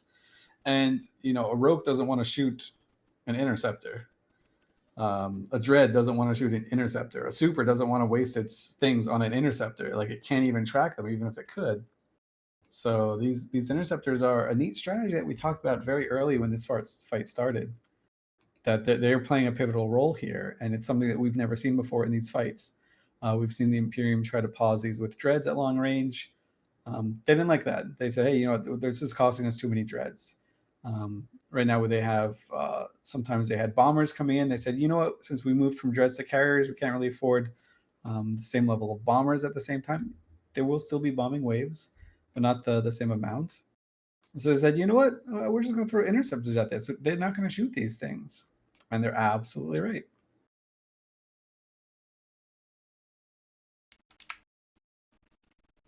Yeah, so the timer has just hit 40%. So the health has hit 40%. The timer is still at 14 minutes and 55 seconds. Yeah, so that's huge. That is definitely huge. This is the best the Imperium have ever done in terms of, okay, not ever done ever, but it's the best that they've done in the scope of these last 4 Keepstars. This is as efficient as it has gone, right? Because they have been successful in killing the other 3, but at tremendous cost to them, which is something that PAPI valued as a worthy trade.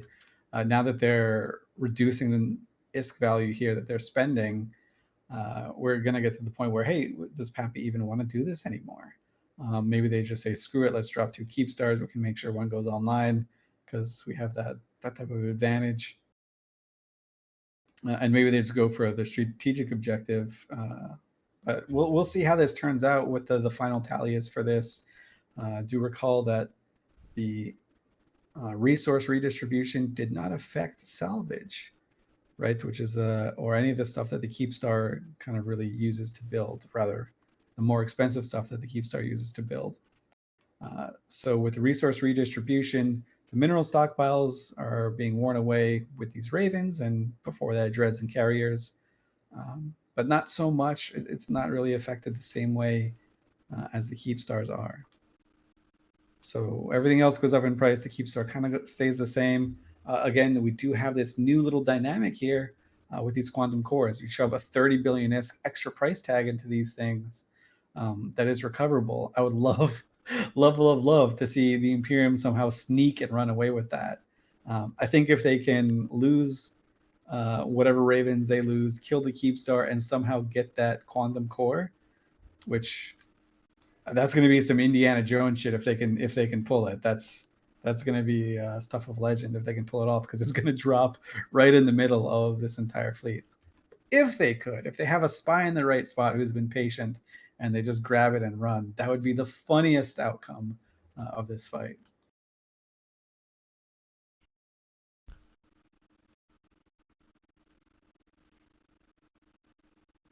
So I want to ask, where are these guys streaming in from? I believe the Imperium do have structures in this system, 100%.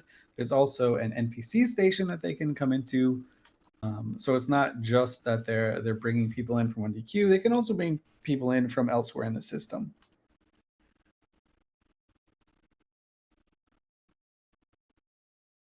How much are the Keepstar cores? I believe they are 30 billion. I could be wrong. It's mechanic that I haven't ever really had to worry about when it comes to a Keepstar. For smaller ones, yeah. But I think the Keepstar is 30 bill, and I don't think it fits in a hauler of any sort. I think you need at least a Rorqual or a freighter to put it in.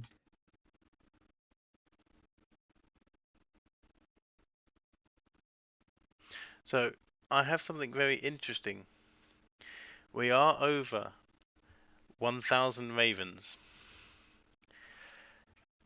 And I've figured out who the 1000th Raven was. Oh, Park. Who is it? It was lost by Sen Ra from Angel Guard of the Initiative. So that was The Initiative. in the timeline that has been uploaded to ZQ and for the battle report. That is the 1000th Raven pilot dead. Let's see who did the damage. NC dot top damage in a long range rev. Vintage. Let's just see if I got on it. That would be dope. I don't think I did. I see some PL people on it, so at least someone from my squad got it. But yeah, so that is actually pretty cool. The 1000th Raven, and because he's initiative, he doesn't fit Arbalest launchers. He goes to the Tech 2. It's very Full. interesting that there's an apostle on his kill mail. Nice. Yeah, but he was killed by Evoker from Mythos Corp of PL. Nice. In a rogue. So Feels yeah. great.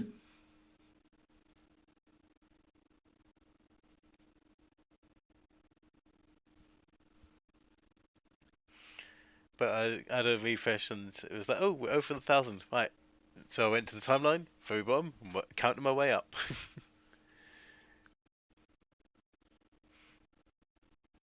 We are currently at 1036 Ravens destroyed, 127 Dominixes, 66 Feroxes as well. But for the NC Blunder, how shall I put it, they have destroyed 73 Eagles. Nice. So it was a full Eagle fleet has just been removed from grid.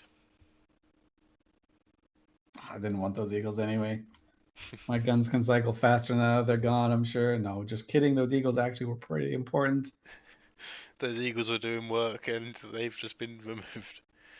Because I believe the Eagle fleet would be fairly efficient at tracking these interceptors around the center. Yeah, and the opposing jackdaws, which are killing other jackdaws. I mean, I'm sure they played a pretty big role if you look at some of the guys that got on those kills. But you know what? They get new ships. They get to send in. They get to walk around. NCDOT's just trying to make sure that their allies have appropriate time to hydrate themselves and stretch. They just care about their pilot's health. Yeah, they get to choose whether they want to come back, not being stuck here. So it is funny to see like when a Raven does have like the initiative fit, which is like the Tech 2. Now, this guy actually had a cloak fit. What? Oh my! A prototype cloak. How long did it take for him to lock? What a madman! I'm just looking. Do they all have cloaks? That would be insane.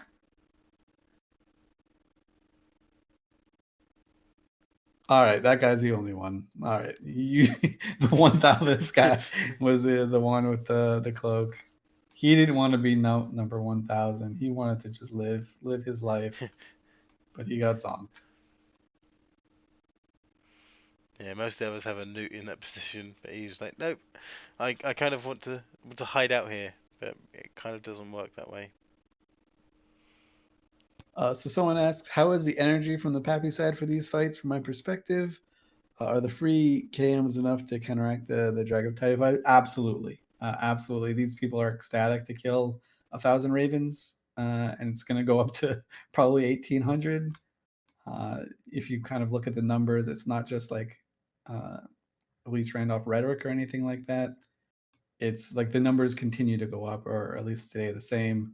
These people are having fun on both sides, right? You pluck anyone from the Imperium side, ask them, are you having a good time? They'll say yes. Same is true for the PAPI side.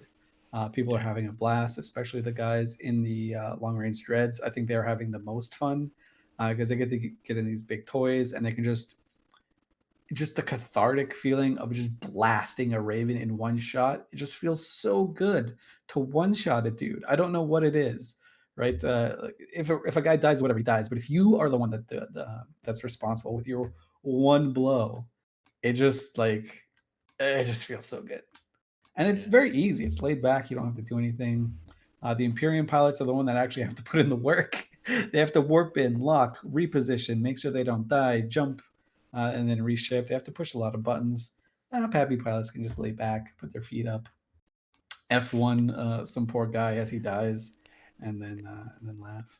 If they're like me, they don't even have to push F1 because I'm a fax. In terms of what's going on in the chats at the moment, something very funny just came over the TeamSpeak I'm on, in which a pilot has accidentally started shooting the Keepstar, and so naturally he was told to stop. It was a complete misclick. He had it locked up to see the health of it, but it was about 2 minutes away from Horde just destroying him off the grid.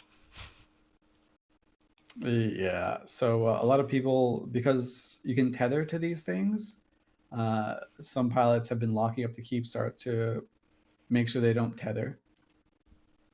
But in lag, you might misclick, and then you have nothing that you can really do to fix the situation. So you just do some damage to your own thing. Also, the Imperium have been known to use spies to shoot their own Keepstar. So the people who have these the Keepstar up, they have to look at the damage logs. They have to make sure the notifications on the Keepstar, the damage that's coming in has to be from a hostile, not a friendly. So they are looking at these things. In the very first one, I think an Imperium super pilot that was a spy in Horde did like 20% of the damage alone in a Nyx. He just man moded his own thing with a spy. It's quite a tactical use of a spy.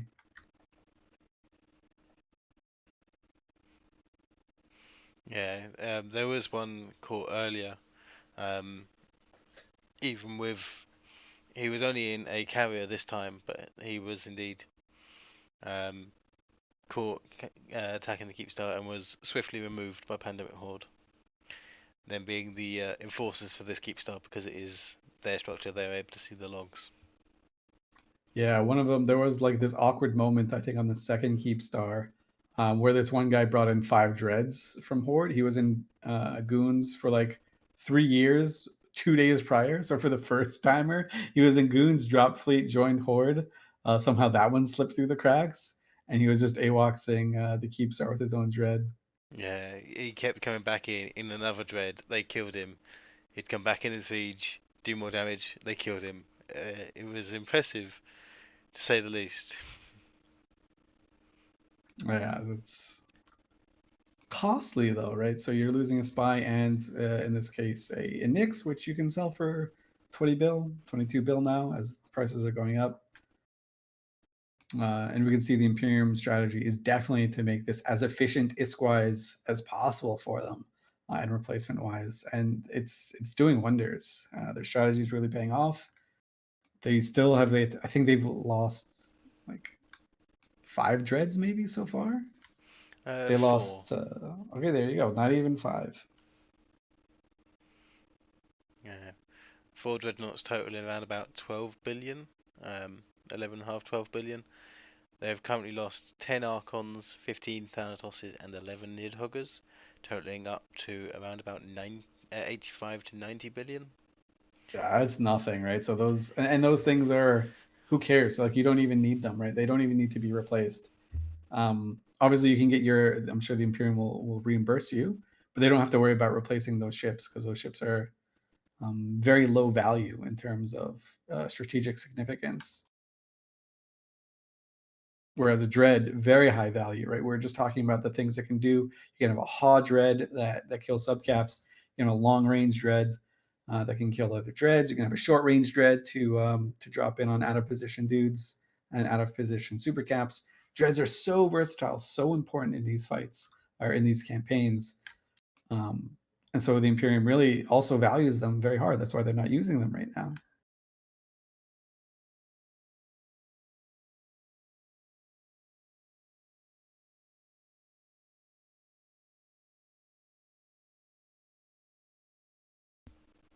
It's 38% on the health remaining, so it is still dropping at a fairly standard rate. So It's actually dropping. It feels like it's dropping quicker now. I don't know what it is. Local is slowly going down. We're just dropping down from 4600. So local is bouncing around a fair bit, but it was from when we had that spike due to the smart bombs to now. You can see that the ships are moving around more. There are better module reactivation timers going on, and a lot of people are dying, getting podded out, or self-destructing their way out, and because it is getting later and later EU, they may be choosing not to come back. I know a few pilots have already left the grid and siloed out just because they do have work in the morning and it is starting to get late.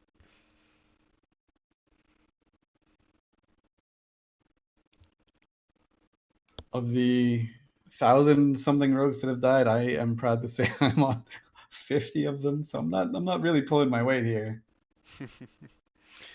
I have got 2 characters in the system and neither one of them has shot anything. Nice. At least that makes you feel a little bit better. My fax pilot, I forgot to load warrior drones. He only has 10 EC300s and armor repair drones. Kinda don't want to use the armor repair drones on the Imperium though. Yeah, I mean, you could give it a shot. I mean, maybe make one guy's day like really happy. He gets to say, "Hey, I was about to die. I was in armor. Then this, I got this burst of armor and warped off." This random fax repped my armor and saved the day. I would, but knowing my luck, he'll be the one that gets the final blow. And it'll be the one time it generates a kill mail.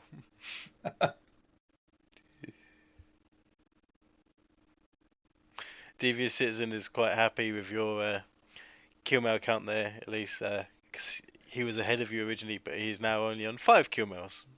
Nice.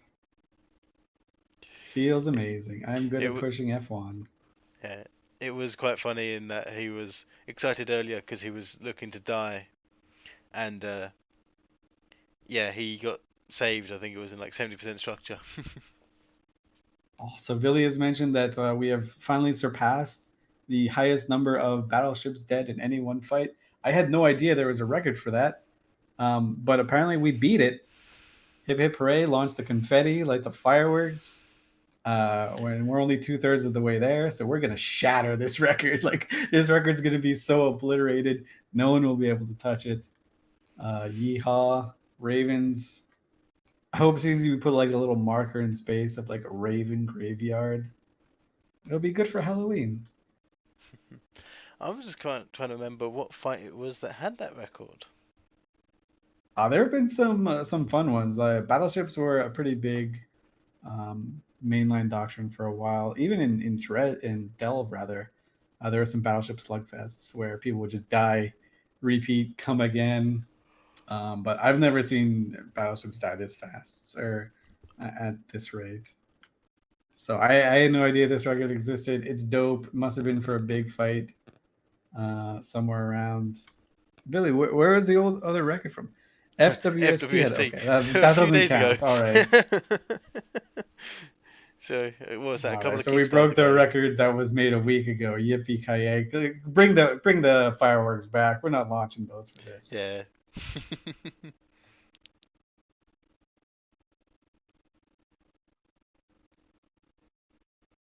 All right. So Billy says we broke the BS record.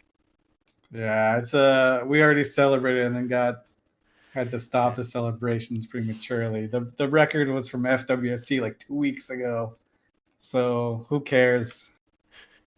I thought this was like some long-standing, decade-long record that has existed in the game.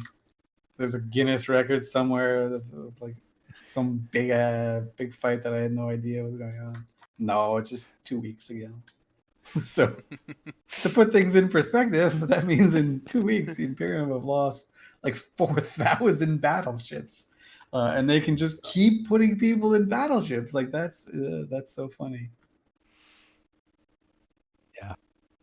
Oh, the 600 and some drone region fight before that. I was there for that one. That was definitely a me special. I remember whelping really hard. There are some fun FC moments that you remember in EVE Online. The drone regions definitely had their fair share. Fighting Solar Fleet and people like that. They were absolutely relentless. They would fight.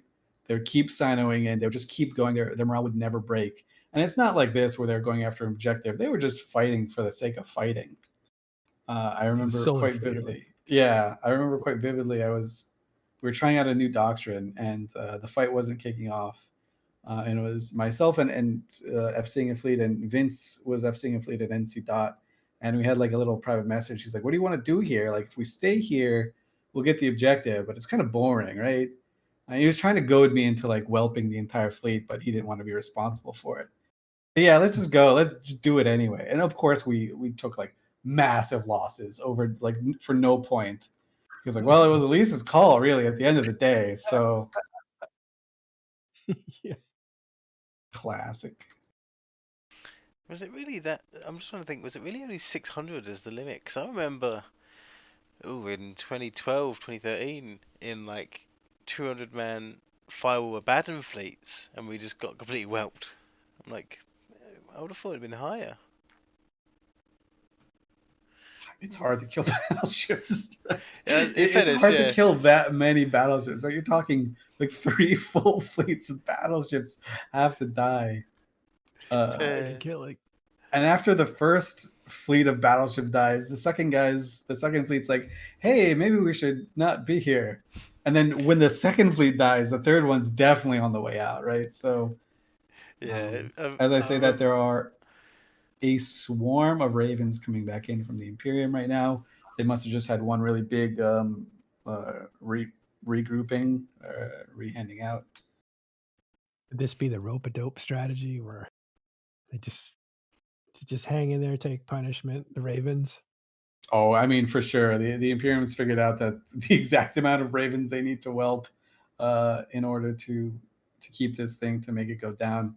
That number is somewhere around 2,000. They've got clearly 2,000 plus to hand out. I've seen some of these names at least 3 times. So the members are quite happy to do it as well. And I'm not obviously sure. I don't know how the Imperium is working on this exact fleet, but I imagine we're handing you a ship. You can get in the ship, insure it if you want. It dies. You go to one of these practices that smart bomb you. You just get another ship when you don't have to buy it. We're not asking you to pay for these things. You just get another ship. So these are some of these guys are getting some dank ticks. Absolutely. Yeah. I'd like to give a shout out. I won't call out names for the title pilots, but I've been watching in 1DQ and 8QT, and the same Titan pilots have been putting up bridges near on constantly for the entirety of this fight. So kudos to them to sit through that relentlessly of bridge each time and not accidentally hit the jump button. EVE Online's version of the spawn points. Yeah, these pilots are what are keeping everyone funneling into this system. And they are just relentlessly opening up bridges, and yeah, our friend keeping at it. Our friend Drayton makes a point. It's kind of interesting. Are they handing them out to prevent them from being bought out by spies? I don't know. I don't know how much money PAPI has to buy ravens in Delve, so I'm not sure. I mean, I think it's just probably easier to hand them out, and it's a way to ensure that you keep people coming in as well, right? So the strategy that PAPI are using is trying to strangle out the Imperium and deprive them of resources, right? You're not going to ever deprive the entire alliance of resources. You want some people to start feeling that burn. You want some individuals to say, this isn't worth it for me anymore. I came here to make money. I am losing money hand over fist. I can't do this anymore. I was fine doing it 4 times. I can't do it a 5th time. I'm out. Right. So that's what you want to happen. You can circumvent this by just giving people the ships. So you lose nothing to join these fleets besides obviously your time, but whatever. And in a lot of cases, I think people are even making money on this, right? So that's a good way to market this to your members. I'm not saying this is what they're doing. This is how I imagine it's doing it, because the Imperium are full of smart people, and this is the smartest way I can think to do it. You hand out the ships, so no matter if they die or they don't, they make money, right? So you're keeping your guys in ships, You're buying their minerals that they have stockpiled for good prices, and they don't even have to pay for anything. They just show up, shoot away, feel like they're going to Valhalla, and then they just make money and go for the next one. So I'm hoping that this Avatar pilot is paying attention, because Alki in Thanatos has just warped within Doomsday range of him. If he's the only Avatar in this system, or if he's the only Titan in the system, he's definitely got an eye for Doomsday. I know Billy said he came in to Phenom, which does make sense. Take 10% to resist off, 15% off the resist, whatever it is. That's worth doing, right? But that guy's for sure gonna Doomsday, right? Yeah, because he is the only Avatar here. It's the second time this carrier has made that mistake, and he is going to be itching for that button. I know I was yesterday. I did Doomsday myself yesterday. I bridged a freighter down when I brought my Komodo to the front line, and there was no way I was taking it back. So I insured it, and I blew it up. Frag City, a good way to go. Yeah, collected the Do we have insurance an eye? because Do we have an eye on the ISK war? yeah. I was looking at it, so I think I have all the information at 250 billion. So each of these Ravens is what, 250 or so, maybe Probably 250 around to about 300. 275, 300. Oh, so it's not that far off. Currently, Imperium is at 490 billion lost. It is far off. Okay. So half a trillion. I mean, in the scope of things, that's not a lot. They're 2/3 of the way there. It'll probably get close to a trillion when all said and done. But again, you're talking about ships that do have insurance, right? So you do get a lot, some stuff back. Tech 1, best named guns. Don't even need Tech 2. Easy to replace. It's already easy to do, and you're talking about you can remake 2,000 battleships within one day, right? Like that's within the realm of likely possibilities with even medium-sized industrial groups, not to mention the Imperium, who have a large industry wing. So it's not like a Dread that takes 10 days to build. You're talking about these things which can be done so fast. So part of the strategy is, hey, if you whelp 200 dreads here, you can replace those 200 dreads, but it's going to take you a week. Not here, not this time. You can replace 200 dom or 2,000 Ravens dummies within a 24-hour period pretty reasonably. Also, Sully, that was a pretty good humble brag. My Komodo, classic Komodo owners.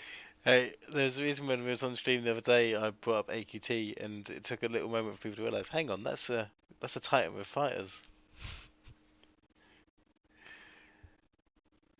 The only annoying thing is I can't drop it because Fire Coalition is an armor supers, and I have a shield Titan. Just join the legacy fleet. It's fine. Just jump down. You see a Cyno, just jump to a blind. It's fine. Don't even have to be on comms. Jump to appliance ammo. What could go wrong? We had a member who decided to take his hell into the Boson fight the other day, and he was like, should I take my hell, guys? Should I take it on this fight? This is before we knew that the goons were going to try their Boson tactic, and everyone in the little channel was like, yeah, just bring it, man. What's the worst that could happen? So he jumps in, and then these goon titans start appearing, and this guy, you could tell, was like talking a little bit faster. He was he was nervous, right? Because his ship has like 7 million EHP total. He doesn't even need all of the bosuns to hit. He just needs like half of them to hit, and he's in trouble. And then a Vendetta takes a lot of damage, so everyone focuses on repping that Vendetta. So this guy's in his hell trying to refit in like super lag as 300 Titans are jumping in at the same time. And he's just freaking out for like 2 hours, wondering if his ship's going to live or die. It lived. That's the moral of the story. Always bring your hell. It's fine. I'm sorry to say, this carrier looks like he may enter warp. He's speeding up, trying to run away from any impending attacks. But yeah, that's been their strategy. Warp in, dump fighters off, warp out, you're good to go. It appears to be working. And like we said, like the Imperium don't have to risk any dreads to do this, right? It's super effective, super cheap. Okay, maybe I should stop saying cheap. It's very efficient. Because Imperium probably doesn't care about the price tag overall, but At 550, they're doing this. It's not cheap, but yeah. Yeah. So what they're doing now is just pure efficiency. They've got this whole system figured out. And so the fun part is going to be for Keepstar number 5, assuming this does go down. How is PAPI going to respond, right? Because it's always been a little bit of a back and forth.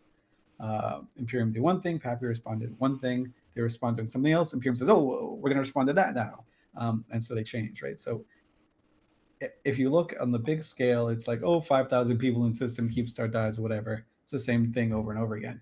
Every single one has been completely different in terms of ships used and strategies implemented, and it's all been a lot of like give and take. So it's really fun to watch what's happening going on. Unfortunately, the carrier looks to have achieved warp speed. Kudos to the super pilot who fired down a warp disruption probe right on top of him. In this tie-dye, still managed to hit it, but it was just too slow. So unfortunately, Aoki and Thanatos managed to live this time, but they really did get close to him. Yeah, so I think someone was saying some of these carriers also have eye stabs fit. So that means they've only got really like 15-second windows to drop bubbles and to tackle them.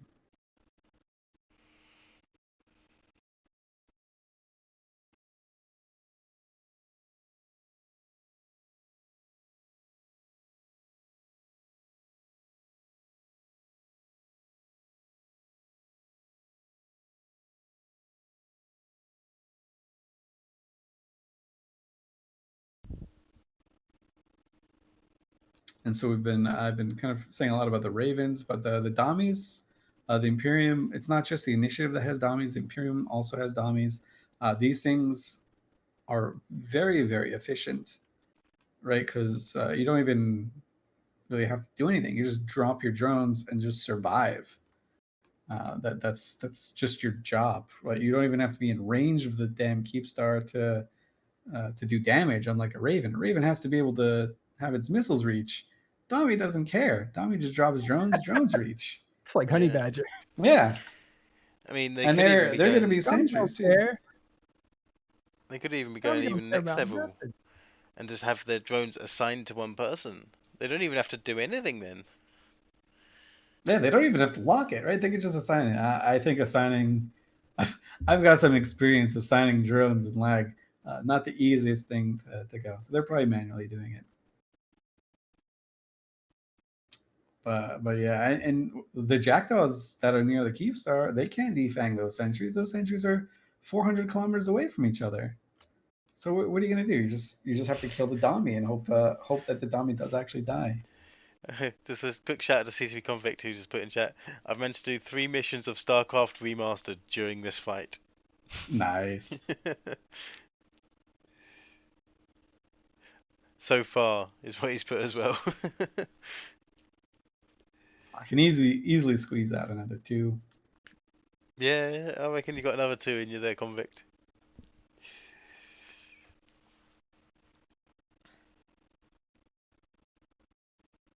So someone was mentioning in terms of cost for this fight, the Keepstar does actually have a 30 bill additional price tag on it because of these quantum cores. However, just because of the nature of this fight and the numerical advantage that the PAPI side have in terms of subcaps on the field, they're probably going to be safe in controlling that Keepstar grid to recover that 30 bill quantum core. There's a 100% drop rate, as all quantum cores do, used to kind of incentivize shooting these structures. And again, we mentioned since last Tuesday, all new structures in EVE Online that are dropped will need a quantum core of the appropriate size in order to come online fully. If you have an older one, you have until like late December, early January to worry about shoving that core in there or taking down your stuff. But yeah, so quantum cores are now a factor in these big fights in EVE Online. Yeah. So we have just passed over the 500 billion mark in lost for the Imperium. Of that Well- 500 billion, 312 billion of that is in the 1,134 Ravens destroyed. So far. And they get insurance out of that too, so That's they get right. some. Get some of that back. This is kind of a beautiful little plan, like a Zerg plan, right? We're talking about StarCraft. They're just Zerging the enemy. But like we said, in terms of winning and losing, or rather morale, pluck anyone out of either of these fleets, they're going to feel pretty good about the outcome here. Assuming the Keepstar does die. Keepstar doesn't die, the Imperium pilot's probably going to be a little bit less happy with their showing, but still they can say, hey, we withstand it against half the game. It took them 4 tries, couldn't even do it in 3, and this is fake Delve, right? So there's always something to say. Backup plans. But ideally they want this Keepstar dead. Like it is likely going to happen. It's at 33% now. Hasn't lost any time at all, right? There's been no moments where this thing has been unpaused. The first time that it has happened in a Keepstar fight in Delve, right? So not a big sample size. We're talking 4, but still, that's really impressive.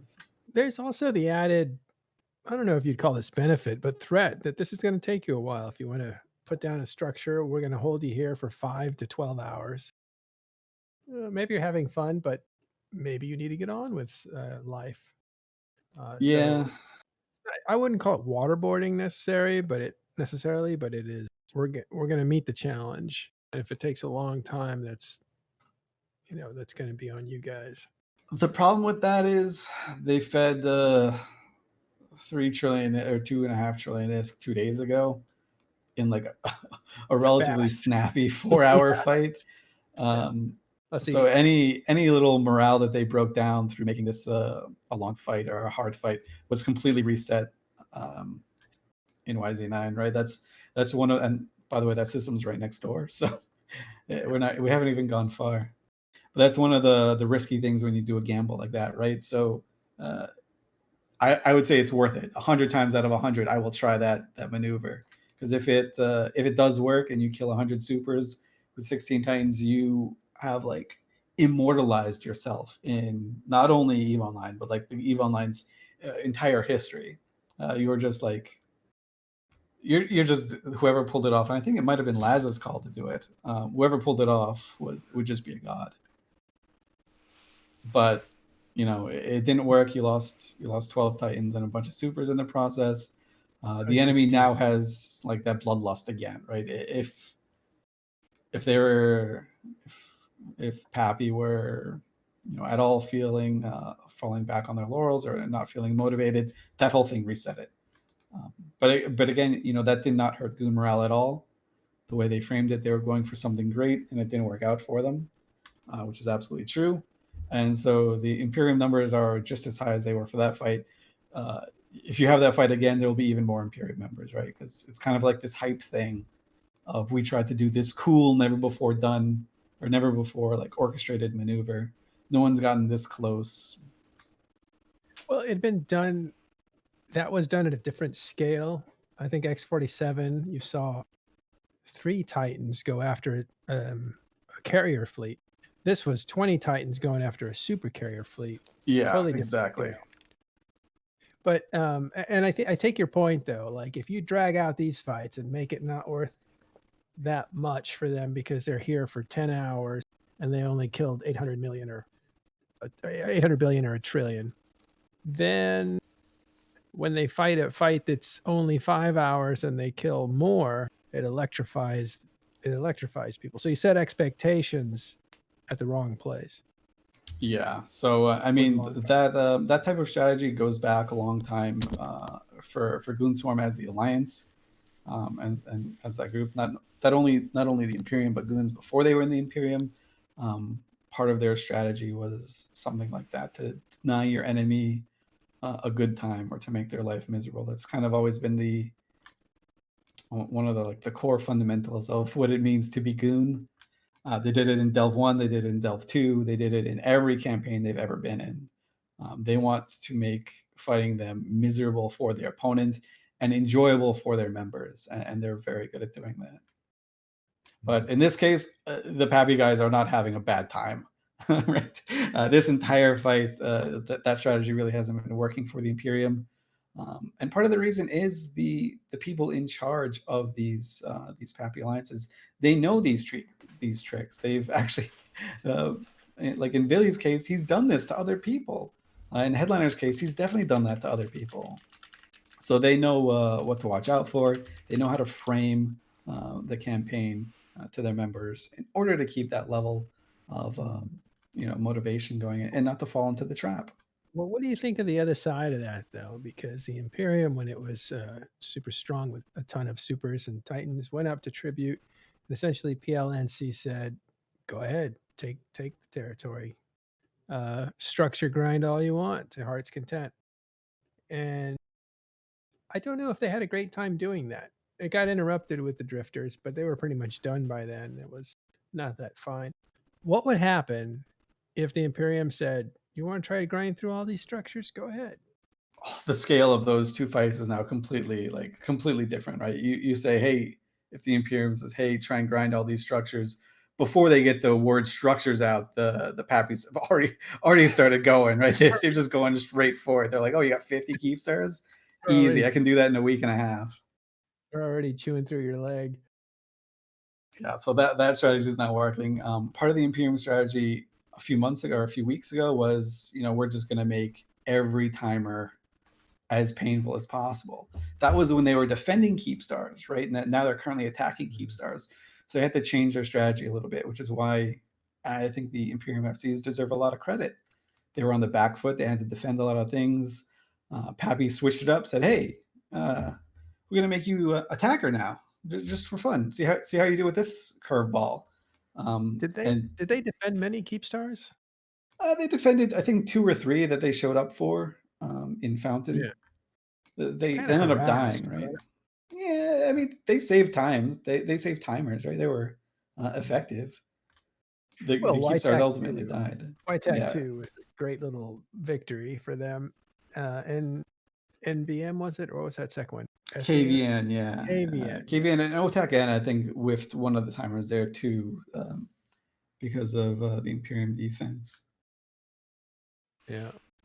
So we have a couple more Resolvian pictures here, and even before I show them, I have to say I do have a new favourite. Right. Oh, that's gonna be tricky because I really like the Nyx flying into the Avatar. That one was dope. Oh, you're gonna like this next one of these, I think. We've got the first one up for you guys here. Beautiful shot, as you can see. Eagle just about to succumb. NC Roke in the background. I don't think that one was the smart bombs, but they may be somewhere on the horizon. But for this next one, I do have to say, I think I like this one best. It looks like. Oh wait, to say it on. Looks like Mothra.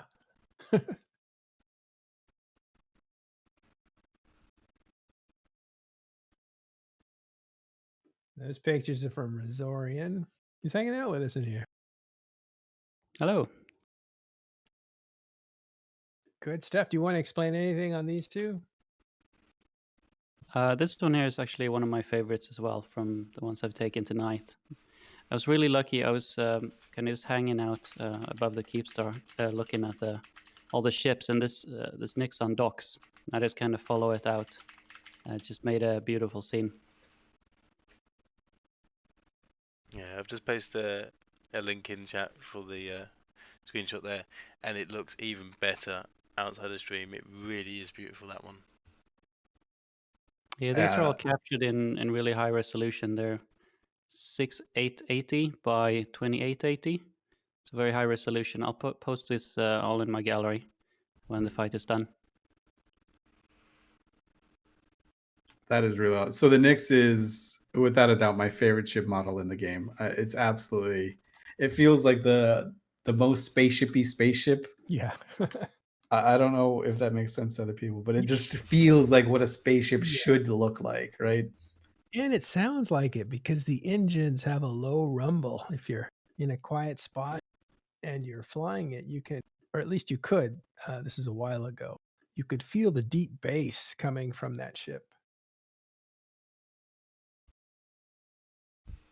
And just undocking into just a cacophony of just everything, right? So you can Yeah. see, like in this thing, all these like little green lines are tethered, right? So that's one of the advantages that the PAPI forces have here, because they were able to get this Keepstar through the first anchoring process. This is the second part. So now they can tether with their supers. They can dock and undock. In the case of looters, they can store the store the loot in the Keepstar as well.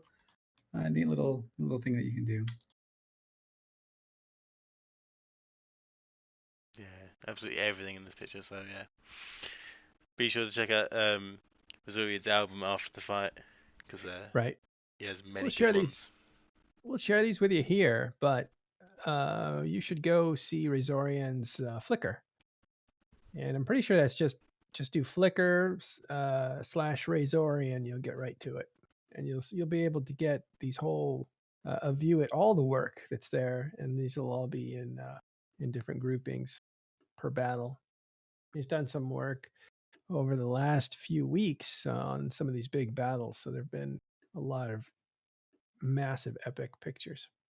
It was a very pretty game, but Razorian somehow like dials it to 15, right? And he has for some time.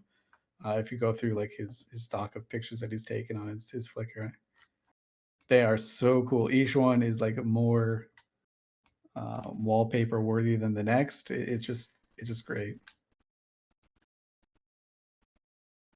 And it really just goes to show how pretty this game is, right? So I say that as I'm sitting on like a black screen with blue and red dots across it because I turned off the exterior view. Pretty in But- a different way. Yeah. Yeah, I played a game built in 2003 to show my son some stuff, and he was looking at it saying, like, these graphics are terrible. So if CCP hadn't improved the art, this game would look very dated. Something very interesting has happened. Whilst we was looking at Israel's pictures, a large amount of the Imperium carriers have left grid.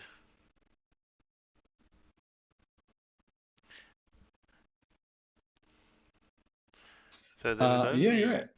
15, 20 carriers left currently on grid. I don't know whether they finally got defanged enough so they didn't have any fighters remaining. But there is. Looking at the lost mails that some of these ones for the few that actually did die, right? We're talking about most of them actually survive here because there've been 50 on grid for like 30 I was going to say 30 hours for 5 or so hours. They didn't have that many fighters in their ships left. Like even the ones. So once they get defanged, they got to go back and restock. I imagine they're going to come back probably in like half an hour or so. We have a Dreadnought on field, an Imperium Dreadnought. I just see it on the bottom right of my screen. Yep, there is a Naglfar is warping in. Alki is coming in. So we were saying before, right? The Imperium do not feel like they have to risk these things. Oh, he just warped off grid? What? All right, so he showed up for a couple seconds and just ditched. Feels good. We were saying that the moment to watch for is when these Imperium dreads start showing up, because that's when they are feeling they need a little bit more DPS to pause. But I think right now, I think the interceptors, there's just a ton of interceptors around here now. I think they're keeping it paused by themselves. These Ravens are just buying some time for everyone else. My God, these Ravens are dying so fast. Yeah, we have to see if it slips at all. There is still obviously a Ferox fleet from Condi, as well as their Jackdaw fleet, and obviously the Interceptor fleet and the Raven fleet. But with there being a large amount of carriers missing now, And the ones remaining must also surely be running low on fighters. And just like clockwork, we see the carriers start to leave, a sign that some of the fighters might be no longer on the Keepstar. And now about 15-20 bombers are launching bombs at the Keepstar from the Imperium side. They don't have to worry about shooting their own fighters anymore. They can just clear out some small ships and bubbles around there, and more importantly, they can deal like pulses of damage to keep this guy paused, and to just do even more damage. Right, it's an easy target to hit. There aren't that many small ships left for the. Actually, before I say that, how many friendly like jackdaws and eagles and stuff like that are there for the PAPI side? Because that they are like the crucial thing at keeping this thing from becoming paused. I'm not sure. There's actually a lot less interceptors in the middle now than previous. A considerable amount less.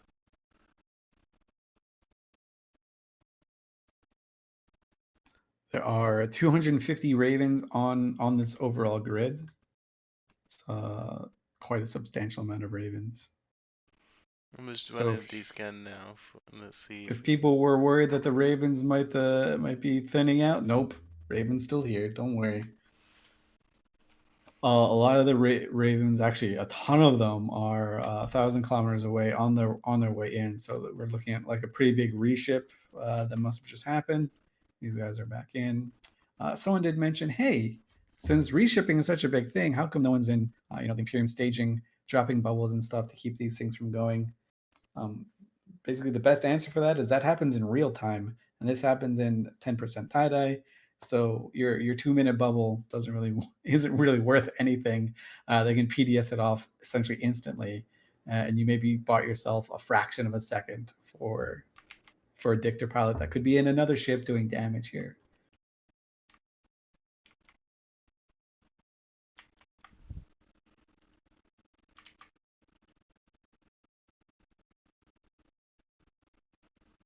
Currently, I'm only seeing 89 ravens on grid. Oh, I might have just had a bad D-scan then. Yeah. So real quick, in a couple hours, 2.5 hours.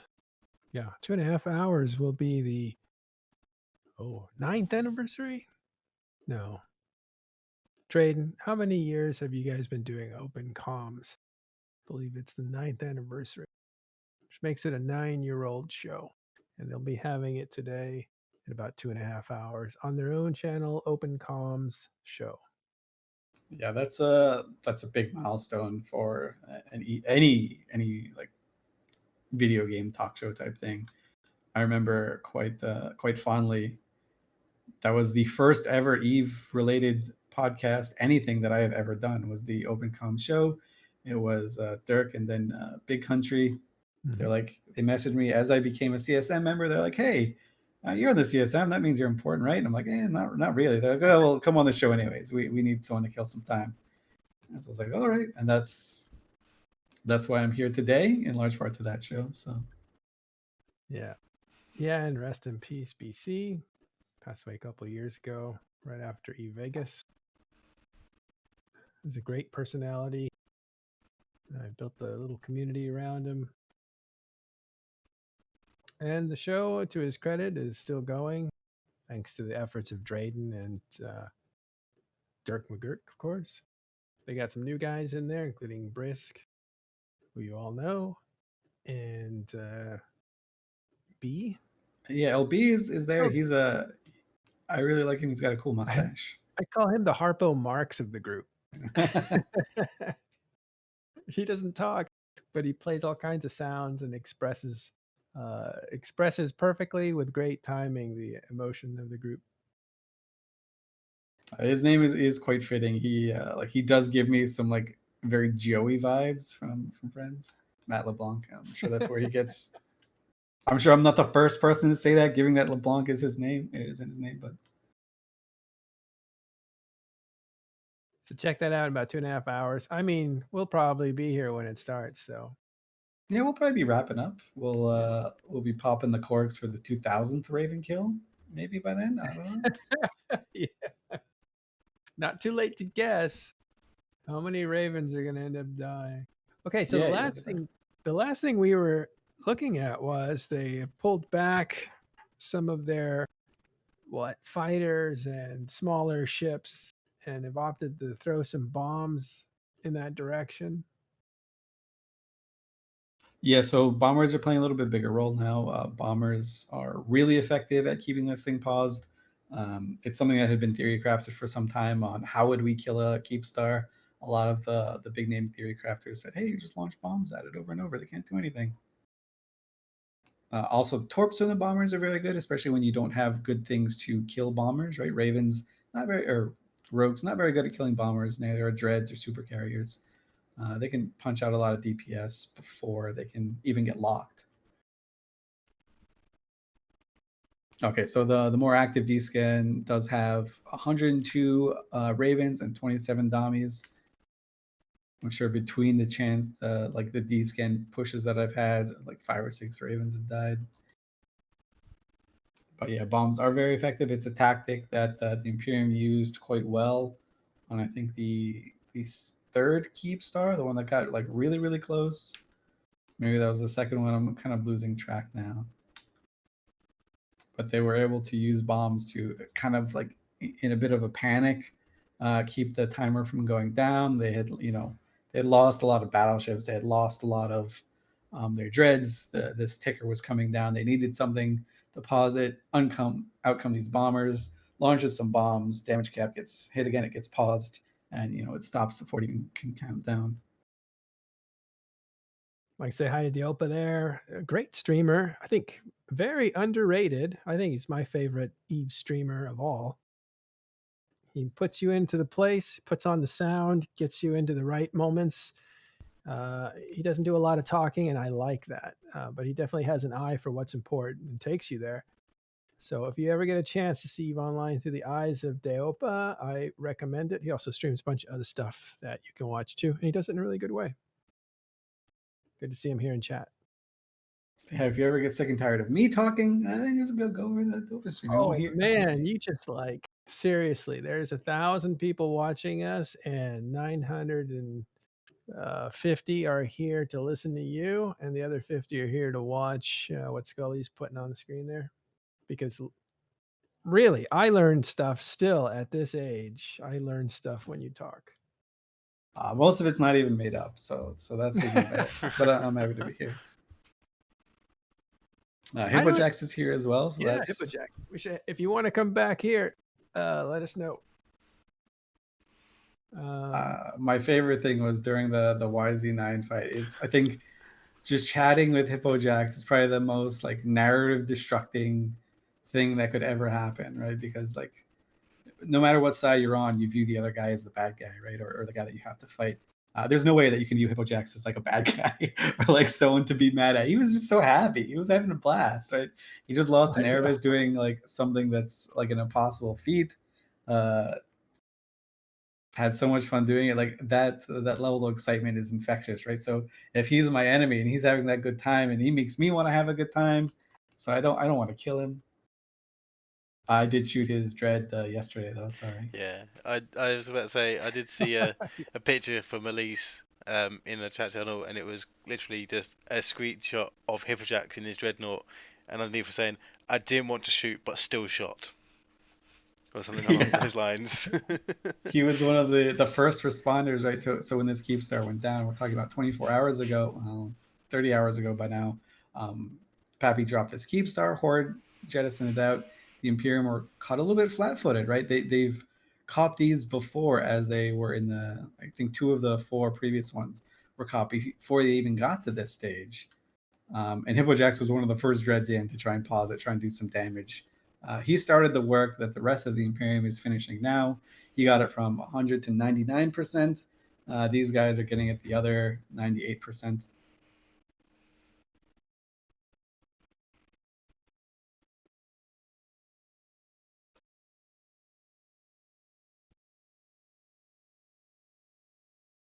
oh, guns are cycling again. I just got all of my guns onto stuff. Yeah, Feels great. there's a lot more movement going around. It seems a lot more fluid at the moment. It is good. Ships are rapidly being removed from the grid, it would seem. The initiative Raito still does not have its core present, but is slowly being killed by the 2 Dreadnoughts from Pandemic Horde. That's hilarious. They've kind of just... There's a few battleships and things around they currently tethered, but these 2 Revelations are just sat there, pounding away on it.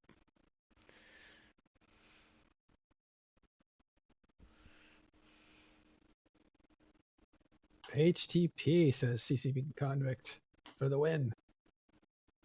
Honorable third party. Wow. Are they in there? They're part of the wrecking crew, I think, now. But before, they were guys that would hunt all over Providence. They even menaced Space Monkeys Alliance in the north about 2016. Incredible hot droppers. Very talented small crew of, well, I guess blops, really. It's one of their big things. They do some funny stuff. Yeah, absolutely. That's probably a name that many like old school Eve players will think of very fondly. One of my best buddies in Eve, he's gone now, but Solon 101 used to be in. He was one of their guys, might have been one of their leaders. Just amazing. Hilarious guy. They did a funny thing where I lit a Sino on a fort. It's when I was in NC and we were passing through Providence for some reason. And this HTP guy just rammed my ship right out of the Sino. I went flying because I was just a frigate. And I was like, "What's up? We're supposed to be allied here, right? Because you're letting us pass through."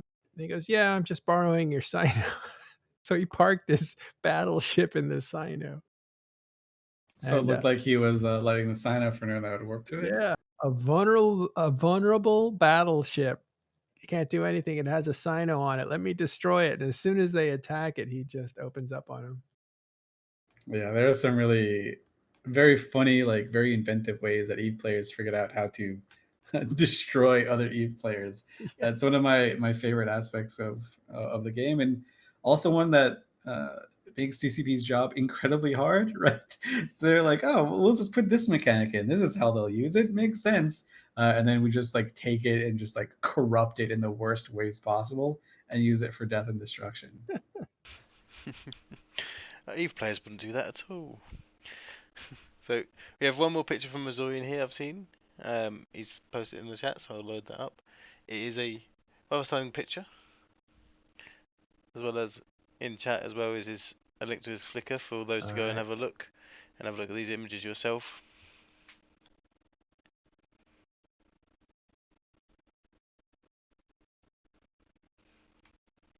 All right, we'll get an Imperium flavor in here with Hippojacks. Stay tuned. Oh no, I just need to bow out shortly. I won't be very long. I'm gonna go check on my dinner that I started. I started to put in slow cooker, so I might be a little bit. Don't worry, I'll be locking up Ravens. Hope it's not burnt. Yeah, same. I'm sure it's fine. All right. But thanks for having me so far. I'll be back shortly. All right, good. Elise, don't go long. See ya. In the meantime, we lose Elise for a bit, and Hippojacks just jumped in. How you doing? Hey, how's it going? Good. Are you in Dreadnought on this one? I've been in a few ships today. How many different outfits did you put on for this dance? I wanted to piggyback on something that Elise was saying about like your Sino and the battleship, like baiting. It made me think, I'm sure a lot of people in here have probably seen the video, but the false tower from Rooks and Kings.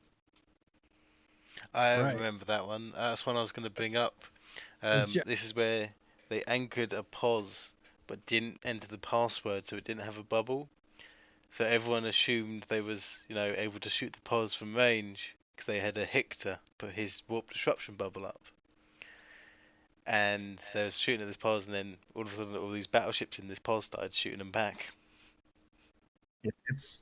if anybody hasn't seen it, it is a hilarious video, and it just made like when you and Elise were talking about the innovative ways that people have like these bait traps. I like laughed out loud. Yeah, that was pioneered by a guy named John Caffeine. I used to fly with him in Dead Terrace. He was pretty good. Ironically, I was going to say the exact same thing. I used to fly them in Dead Terrace as well when I was in there. No, really?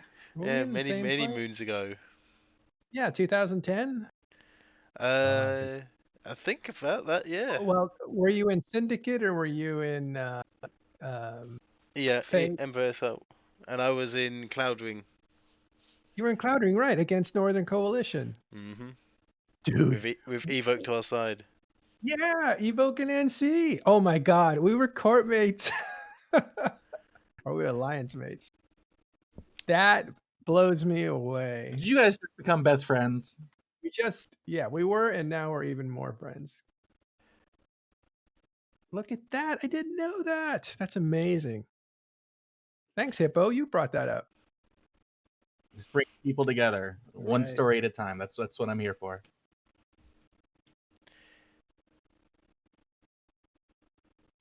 And that false tower was, if you are new to Eve or haven't played long, I encourage you to look up Rooks and Kings, abbreviated RNK, on YouTube and look at some of those really amazing narrative pieces. Basically, they're sometimes as long as 30 minutes long, and they tell a full story that you can understand. And if you're an Eve player, they're just like watching a theatrical presentation. Amazing.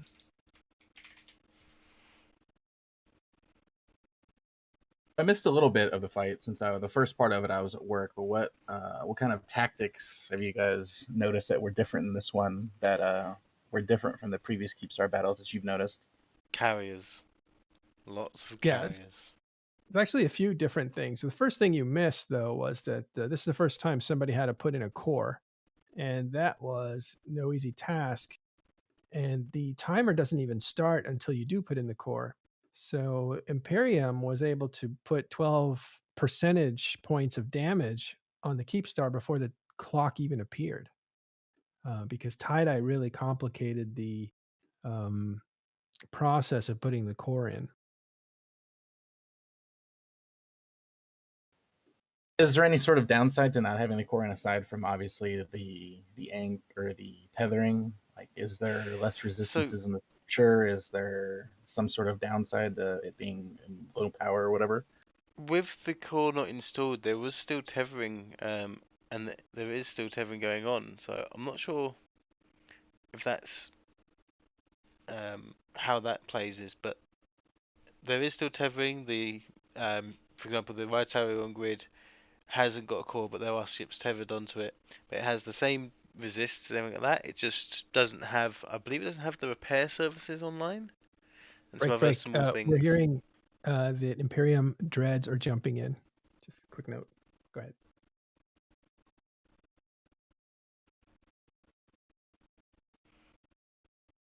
Not on this grid.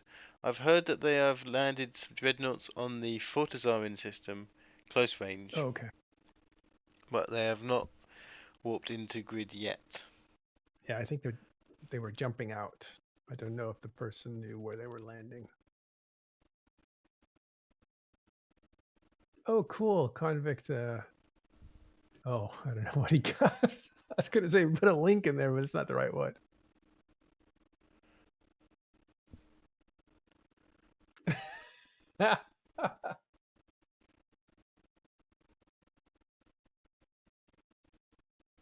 I did get a chance to speak yesterday, right after I had jumped in with the Dreadnought, and I felt like I was, for the second day in a row, I felt like I was personally bullied.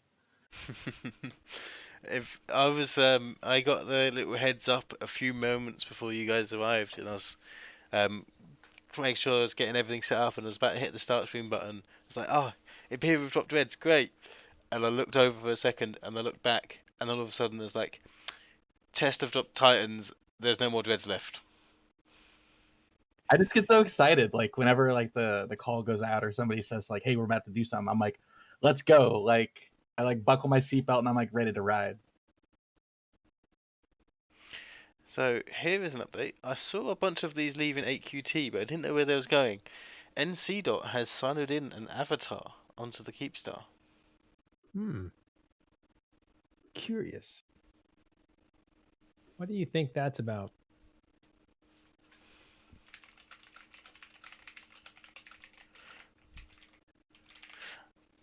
I think this is in response to the Goonswarm Dreadnoughts that have been spotted on the Fortizar. I think their Dreadnoughts will be used in the panic moments. What is your second favorite sumo wrestler?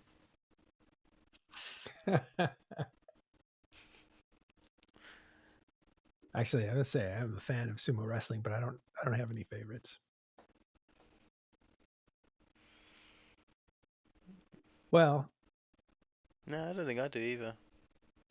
no, we'll see what this is. Now, the reason it's he asked, "What's your second favorite sumo wrestler?" is because the boson trap was codenamed after their first favorite sumo wrestler. So we'll see how that. We'll see if there's any surprise up somebody's sleeve.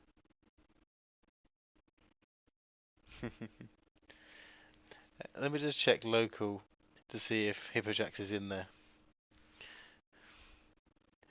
Well, he's awfully quiet in here, so he probably is doing double duty.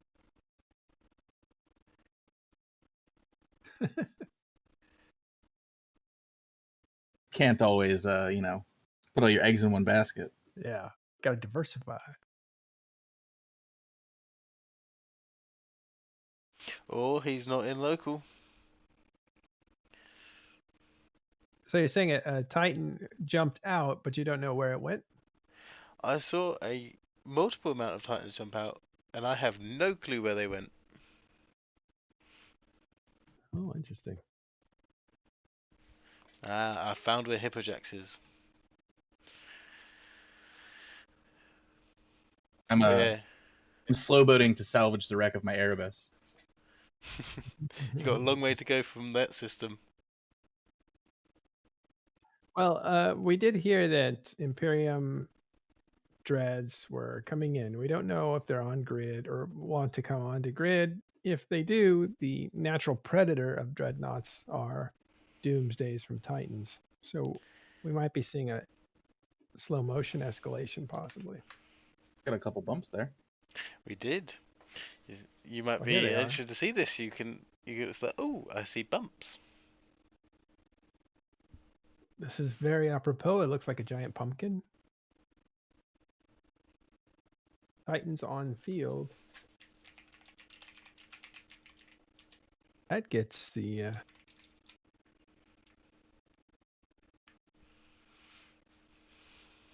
that used to mean something else when they say Titans on field. Now it's like, are you talking about 5 Titans or are you talking about 500 Titans? When I first heard the word Titan on grid, it was a cause for panic and everyone had to run away. Yeah.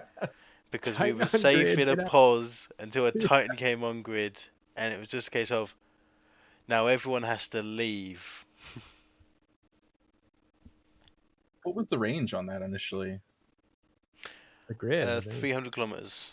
Yeah. No, it was originally the grid, so everything, and the grid at the time was 250 kilometers, I believe.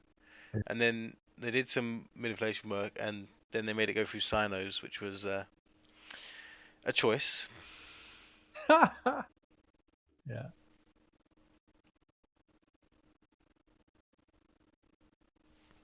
That's Question here. Yeah, Diagonese says, Matterall, why would goons escalate when our strategy is working to kill the Keepstar? I don't know. It's not logical. The If interesting something's thing working, is, keep doing it. it could end up being where it is getting to the stage where it is not working. As we have seen, the carrier number has dropped from 50 down to 6 carriers on grid now. We So don't these know why this dreadnoughts- strategy. Yeah. The dreadnoughts that were brought in could be those emergency dreadnoughts we saw at previous Keepstar fights. It has been spotted that they have close range guns loaded on them, but we're not quite sure what their plans are. So Hippojacks, the beginning of the fight had a lot of ravens, basically tons and tons of ravens. Oh, sad to report, Elise Randolph's character died on grid. We get a Oh. F in chat for Elise's character, please. You F killed a up man for when he's off Elise. getting his food. You killed him. There's nothing sacred in this world. Rip Elise. All right, F's for Elise. Okay. So yeah, we saw a lot of ravens, and then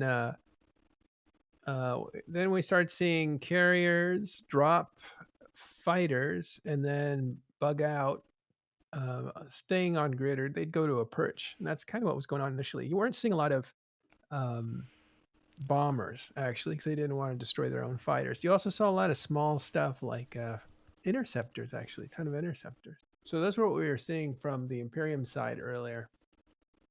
In reaction to that, or in anticipation, you saw Horde bring in a lot of Hecates or Hecats, Hecates, and those were trapping the ravens, or keeping them from, micro jump driving around, or micro jumping. And then so when they were tackled, the fighter bombers from PAPI's super carriers were actually laying waste to ravens at a pretty fast clip.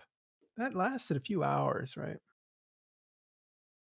So the Hecates were really effective then. Yeah, I think they were. I mean, it remains to be seen, because what looks effective to us, when we go back and investigate, ends up not being as good as we thought, and then the other way around. Hecate. It depends. I've heard. Oh, that's a lot of Titans, actually. Yeah, Hecate, which it's Greek, I believe. It's not the goddess of like the underworld or something. Also, it sounds like Tecate, which is a beer in Mexico. That is a good beer. I like it out of the can though. Yeah, cold and out of the can, right? There is a Imperium Dreadnought somewhere on this grid. There it is, goddess of magic. It is interesting though. I like how innovative both sides are with like the good ideas that like keep springing forth every time another fight happens. There's always some sort of new innovation, some sort of new ship, some sort of new fit. I think that's awesome. Yeah, and they're all, what's interesting is they're all pretty successful. So there's some really quality theory crafting going on. And it goes to show you just how experienced people are on both sides of this war. So the most experienced leaders, and I mean military leaders, that are at war here, which gives it another level of interest. These are the best military minds Eve has to offer, going at it. Now you could say, of course, there's different scale of warfare. So we're talking at the largest scale. Well, is that guy alone down there, that avatar? No, he has friends on the way. On the way. Okay. Yeah, definitely Titans on field. These are, again, probably anti-dread. So if Imperium is using dreads, which we heard was going to happen, these would be here to clear those off as quickly as possible. It's like they're doing the 4 points of playing Sino-N. Yeah, explain that. It feels like on the I guess the y-axis of the Keepstar, they're signing in on like strategic points to try to get a range for the dreadnoughts or the carriers to try to DD them off. Right, all the way around. So, because I know previously before they had spoken about that what they were trying to do was each member, each part of the Anaconda Coalition, the PAPI Coalition. Like they Just were call 'em trying PAPI. to have a PAPI. They were trying to have a specific location on the Keepstar grid, and they were defending, that section. So it looks like they're doing something similar with their jump-ins now. Yeah, Which I is think which piggybacks on back what we were just talking about. I mean, it's cool and it's new and innovative tactics. evolution of tactics on the field. Well, because one time they just jumped right in the middle, and a lot of, I think, dreads were kind of out of range because they had to supplement with dread bombs of their own in order to counter dreads, because those dreads were out of range of the titans that were all sitting in the middle. So by spreading them out, it looks like you will have firepower on four in a square around the structure, which should give you access to the 360 possibilities. Now, does that make them more vulnerable though at this point? Because I guess they've got their giant carrier ball in the center, but they've got these, a couple heavy bumps there in the top left. These somewhat vulnerable titans now. I'm thinking quite the opposite. So this Keepstar is getting lower by the minute. We're currently at 29%. When this Keepstar dies, all of these ships will no longer have tether, and the biggest threat to them is Dreadnoughts. So bringing in these Titans now, allowing them time to load grid, getting them all prepared, will prevent Dreadnoughts really from getting in effectiveness. So it's essentially a reverse wrecking ball, is what you're saying. Well, what they're trying to do is take up space and make it not a good idea to jump in and try to pick off stragglers as they extract after the Keepstar is dead. So it could be a defensive move. It probably is. Yeah. It just reminds, like, the formation reminds me of just like the wrecking ball, but just inverted. Usually you would have your Titans and then you had your slow cats on the outside.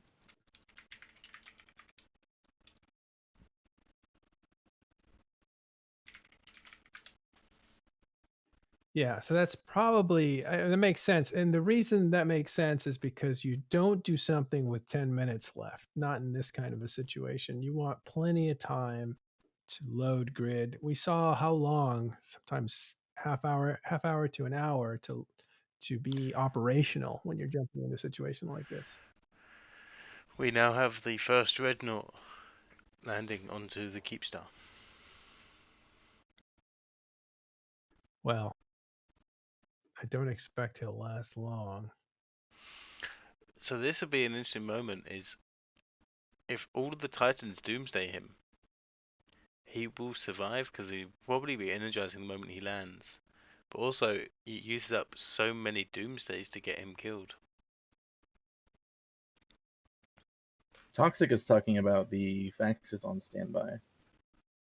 And I think with the jump tunnel and like what they were just saying, you're benefited by being on grid, I think, during these fights.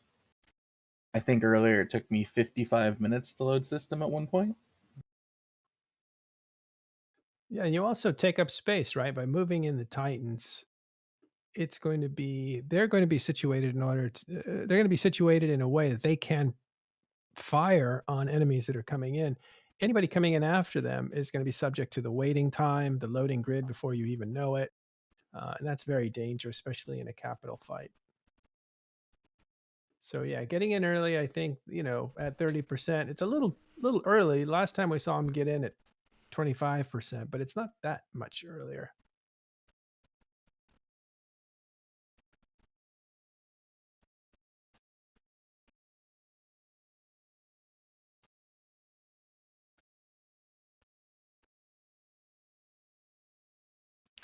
I dare say that I haven't seen many Ravens undocking for a while now.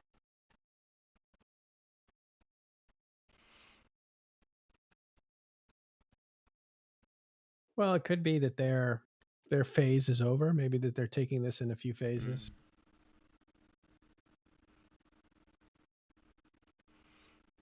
Have you been able to get a D-scan of local that's worked effectively? Not of local in 319. Any local D-scans is going a bit haywire. Ship D-scans, I've got a few off.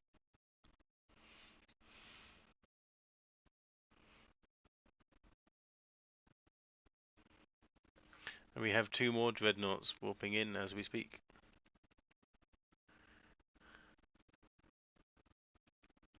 Right. So they did jump into system. They're just now. They didn't jump on grid directly, probably so they could load.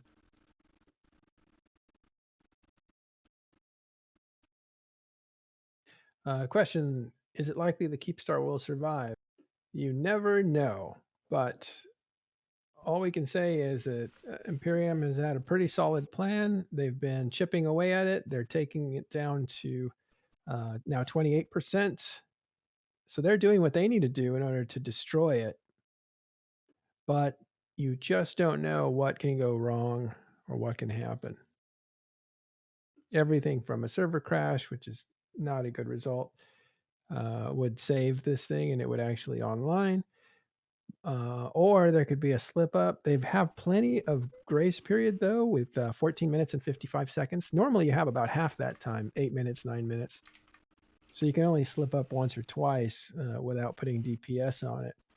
But they have a full 14 minutes. They can afford to lose damage threshold 2 or 3 times before the clock hits 0. In other words, they lose about 3-4 minutes every time they lose enough damage to keep it frozen. But it depends. Sometimes you lose damage and you can't recover it in time. Sometimes you lose 2.5 minutes, 3 minutes. It just depends. So to answer your question, it's hard to know, but it looks like they're accomplishing their goal. I believe it's what 1.2 million per 1% on the Keepstar.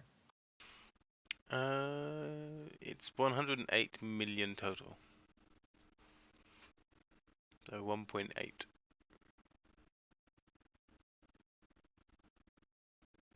1.08. So 1.1.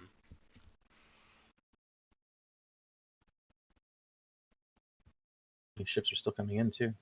Mm-hmm.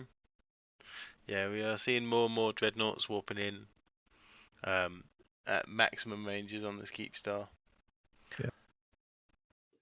So Winston says, surely they must be getting a bit worried if they are putting dreads in, though. Not necessarily. It could have, of course, just be a phase. Yeah, I think they're not so much worried, but in terms of an insurance policy, it kind of, if they are getting to the point where it is getting low on DPS, then they could just bring in the more Dreadnoughts. Question in the chat from Sir Fails Lot: why wouldn't they drop another Keepstar somewhere else? We had this discussion earlier with Elise. This isn't seeming like they want. I know it's going to sound like it's very spin, but this isn't a Keepstar fight to have one anchored. It's to cause as much damage as possible. If PAPI really did want a Keepstar, then they could have anchored all previous 3 and this one at the same time in different systems and split grids. They want the tactical feed, essentially. Yeah. They want the battle rather than the result. Obviously, the result would be brilliant to them. However, Toxic Apollo, your comment just maybe you could chuckle there. But these are content generators, and like I say, today we've had almost 600 billion of Imperium ships destroyed, and that will likely reach that level now. They are bringing in Dreadnoughts. Think about that. That's 600 billion, 2/3 the way through. So it's probably going to be another. I mean, if everything goes the same, and it won't because now they have dreads in, so it might actually go a little higher. Depends on how fast they can clear them. You have another 300 billion to go. That's a 900 billion cost to kill this Keepstar, which cost 180. So essentially, this is the mother of all baiting fights out in one way. If you look at it from their perspective, PAPI's perspective, They put down a Keepstar.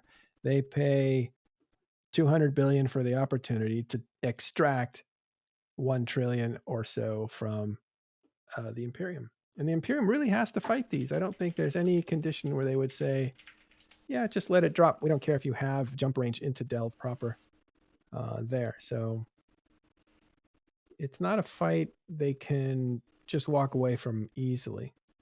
If they lose it, they can say, yeah, now we got you.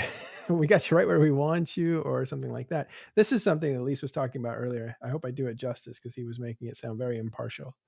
But there's ways of using your leadership skills, your narration skills to keep the narrative on your side. But I think, and it's been demonstrated now for the 4th time with this Keepstar, that Delve is a line that the Imperium doesn't want PAPI to cross.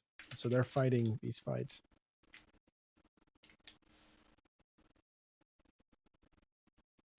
And we haven't really seen any sort of defensive Keepstar battles on the Imperium side. Right. I don't think that's something that they want to, PAPI wants to do. I think they're more focused on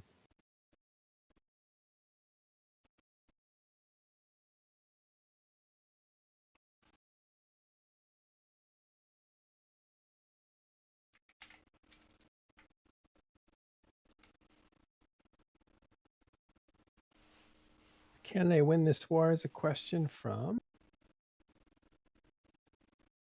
Make Max. I think it depends on what is the victory of the war the total annihilation of goons and Mittani quitting, or is the victory condition them kicked out of Delve? Like what is the victory condition? Yeah, I would say that anything is possible. Some things are more probable than others. It's a vague answer because the question can't really be answered. It just depends on the series of events that happen. But I think all scenarios are possible. I don't think there's any impossibility.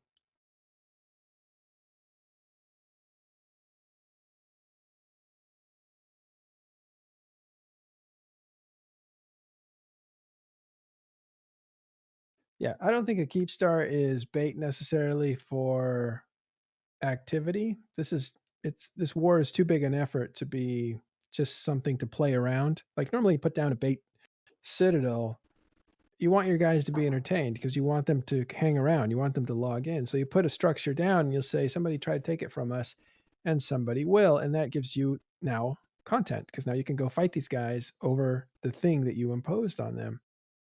That's typically what you do to keep people interested.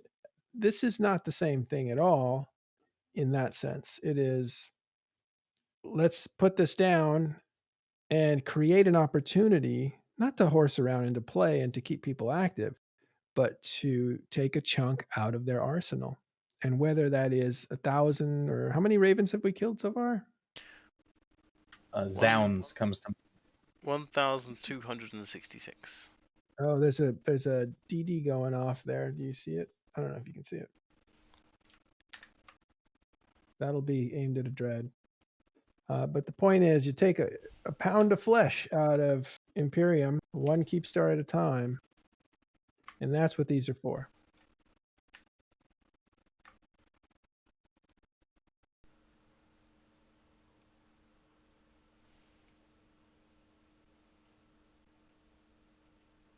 Well, that was fast.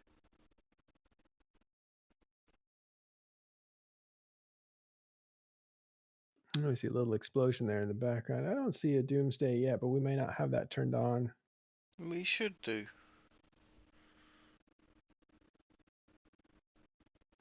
Another explosion far off on the right.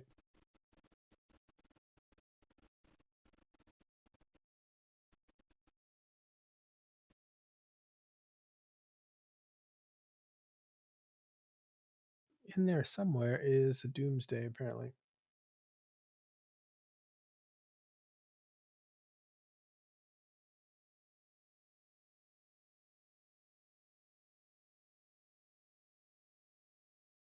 Right. So as Scorcher says there, it's not a bait citadel, but a resource sink citadel.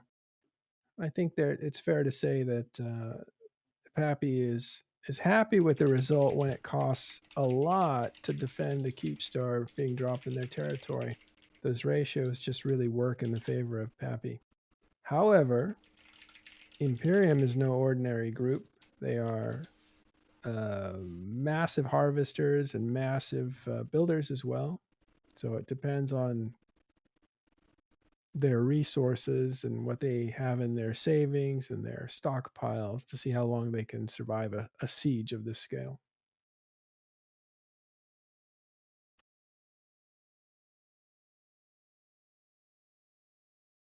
Yeah, I think it's interesting to think about the amount of ISK some people have versus the haves and the have-nots, I guess you could say, from different sides. You hear about people like donating large amounts of ISK, and then the other side, somebody has a large amount of ISK. Like, where?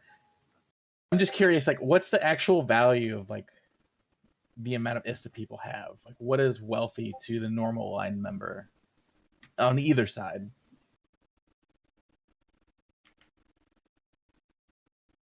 Jax, are you asking the question, or are you? I'm just kind of talking to myself. I think, like, just trying to think of if if the average line member loses like 500 million ISK, is that a lot? Is like, what is a lot of ISK loss on either side to the normal line member? Like, what is their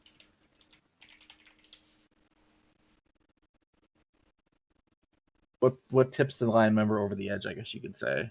Like, oh, I can't afford to do this anymore. I think that's what PAPI is trying to do to Imperium, and vice versa. I'm not spinning at all. I'm trying to be as unbiased as I can. If anything, I'm trying my best to like word it in a way. Whatever you say. So whatever you say, someone's going to say something like that. Just ignore it. Yeah, I mean, I'm doing my best. No, Fine. Rash. I'm saying some people put in some answers for you. Some people say 40 billion is considered a lot to some, 2 billion considered a lot to others. Everybody's in a different place. Yeah, and that's kind of like where I'm at with it. Where what's the good amount of ISK for people, and what's gonna make them, what's gonna be the straw that breaks the camel's back, I guess. Yeah, how much money in your wallet makes you feel like you have options?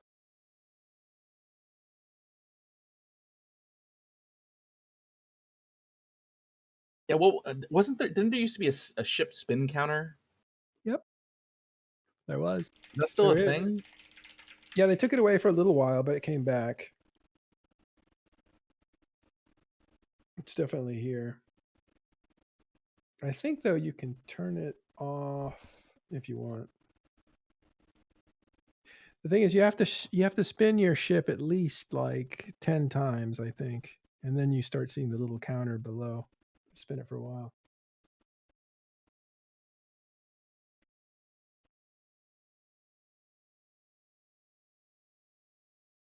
Yeah, spinner doesn't start until you spin it 10 times. That makes sense. All right, so Sully, I think by now we should be Titans shooting at Dreadnoughts. We should, yes.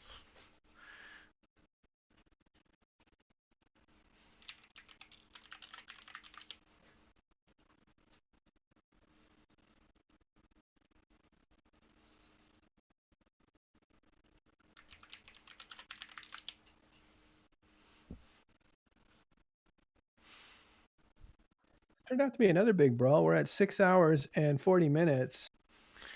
So I've just got the word, and my Titan will be dropping in field. Well, you got the go. Just got to wait for the Sino to appear. You want to take the Sino from Hippojax? I don't want to be where you are. Probably not. He's Imperium. Also, I don't think I'm in range of where you are, because I can see you in system, Hippojax.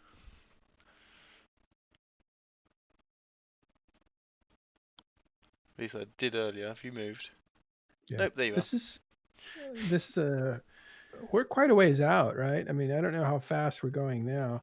The speed of this battle completely depends on the amount of damage that Imperium is putting on that Keepstar. It seems to have slowed. We're barely at 28%. Yeah, correction, it's now at 27%. 27%, okay. And to get here, it's taken us, I want to say 5.5 hours.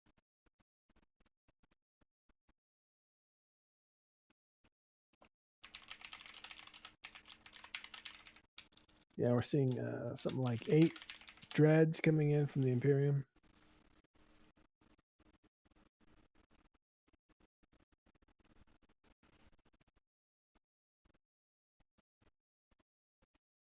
There we have a doomsday going off.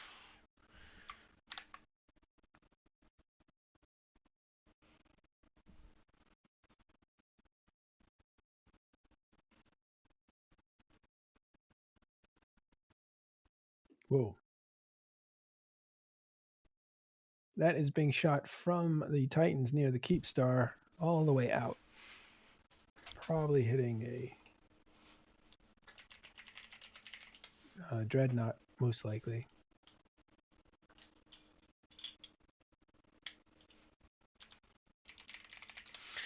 So we've had an issue where we have lit a Cyno for our Dreadnoughts and Titans. The Cyno has not appeared. He's saying the module is green, but we can't see it, so I'm now warping my backup Cyno in, which I've entered warp before it's become visible.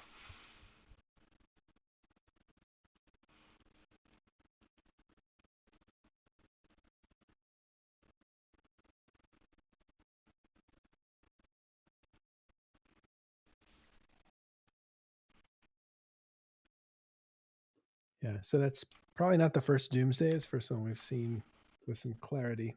Told you effects were on. Yep, they definitely are.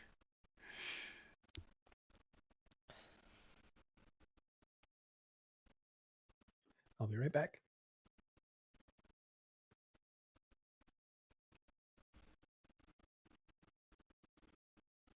Sully, if you had the opportunity to use the potato mode on any of your clients, and do you like it? Do you think it works as intended? I think it works very well. It does mean you get less beautiful visuals, especially from things like Titan Doomsdays and stuff like that, but it really does have a good performance increase.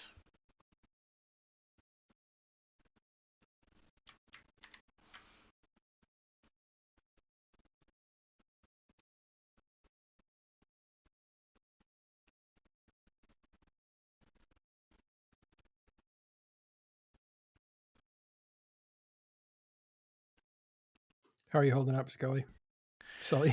I'm just on the edge of being able to light it. So. You gotta get adrenaline up for a Titan jump. What was it, knees weak, arms spaghetti, or whatever the other night? Yeah, Mom's spaghetti. Yes. Your legs. That was awesome. I wouldn't laid in bed. I was just like up all night, you know.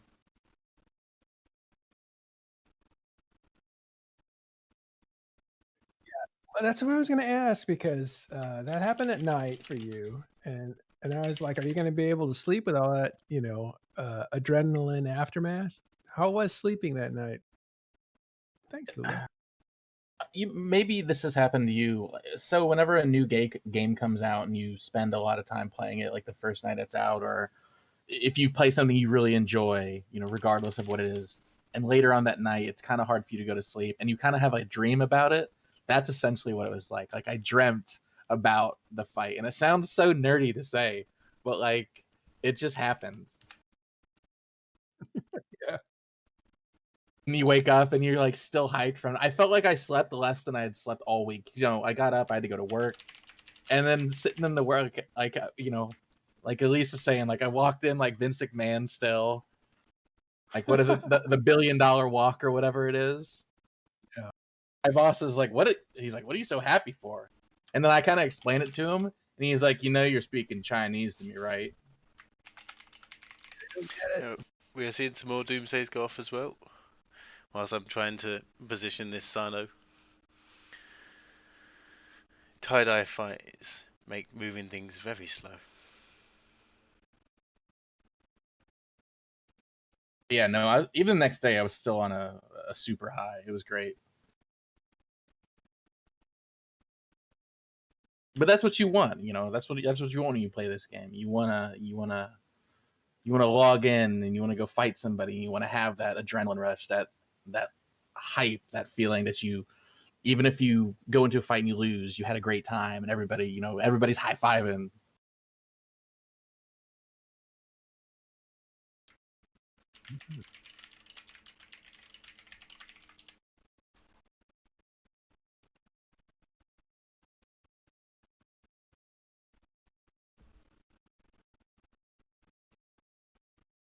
Let's see. How many dreads are on field? Let me know if you're See busy, this Sully. D-scan can work. The joyous thing of tie-dye is, although technically my character is trying to be very busy, I'm gonna guess 128. Dreadnoughts? Yes. All right, that's a lot. You are way off. There are 293. What? On field? 293 total Dreadnoughts on field. How did they get in here? That many came through. There's been a large amount. Don't forget, this is both sides here. Oh, okay.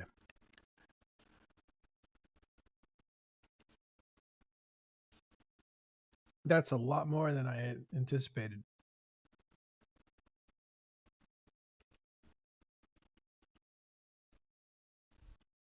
Yeah, once again, open comms tonight, 9th anniversary show. That's happening in about an hour and a half.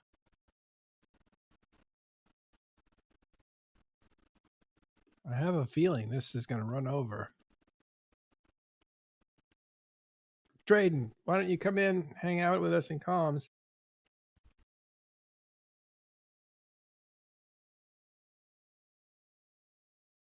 I'd like to know what Elise had in the slow cooker. Yeah, he's So- been gone a while, so either it's burnt and he's able to order takeaway, it's cooked and it's really delicious, or he's not coming back because he's died in the system. Yeah, he's got to get back in. By the way, there are 12 enemy dreads. Now it's 9. And the rest are PAPI dreads.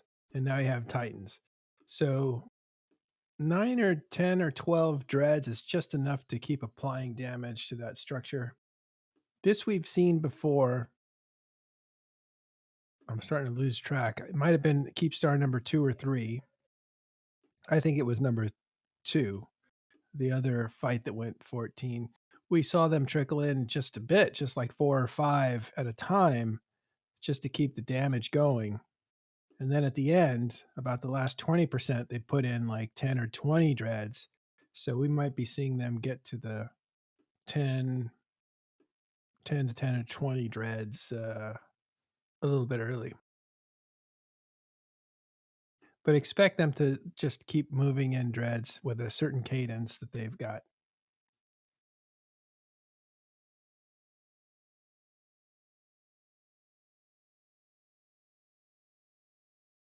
Currently there's a remote cool timer of about 4 minutes per action, so you have to plan your moves 4 minutes in advance.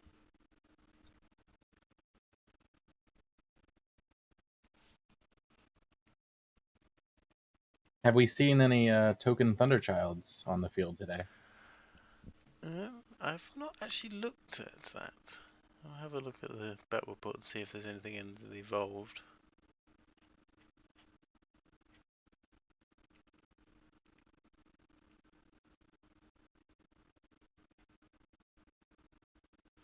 Nothing showing up on the D-scan though.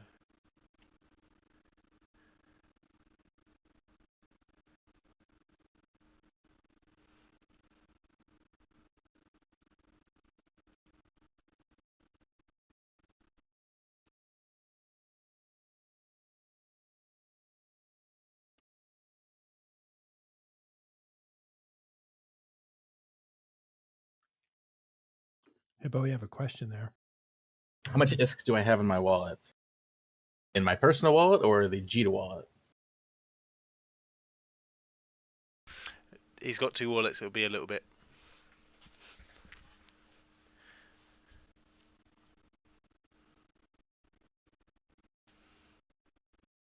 So I have a question for you, Hippo. I don't know if you'll answer or not though. The SRP that you will be inevitably getting for your Erebus, will it be the ISK or another Erebus? To be honest, I actually don't know what it is. But I can tell you that I already bought another Erebus. So Ah, but it means you haven't got SRP yet. I can't. I'm impatient, I guess you could say. I'm very much in the same boat of you lose one, go and buy another, or have a spare.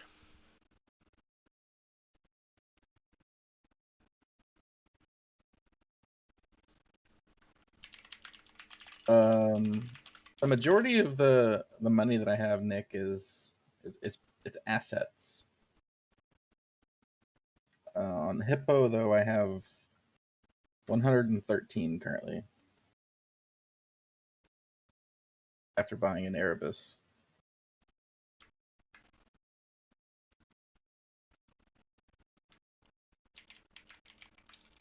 I see your question there, Winston. Let me read it a few times, see if I can get it right.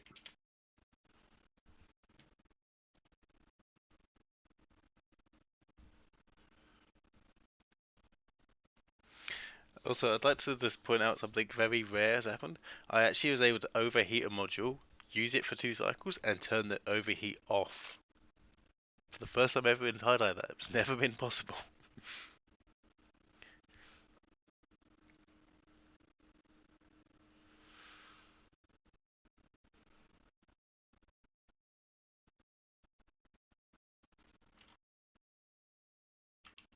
So I'll read this out loud. You can help me answer it, Sully, if you want.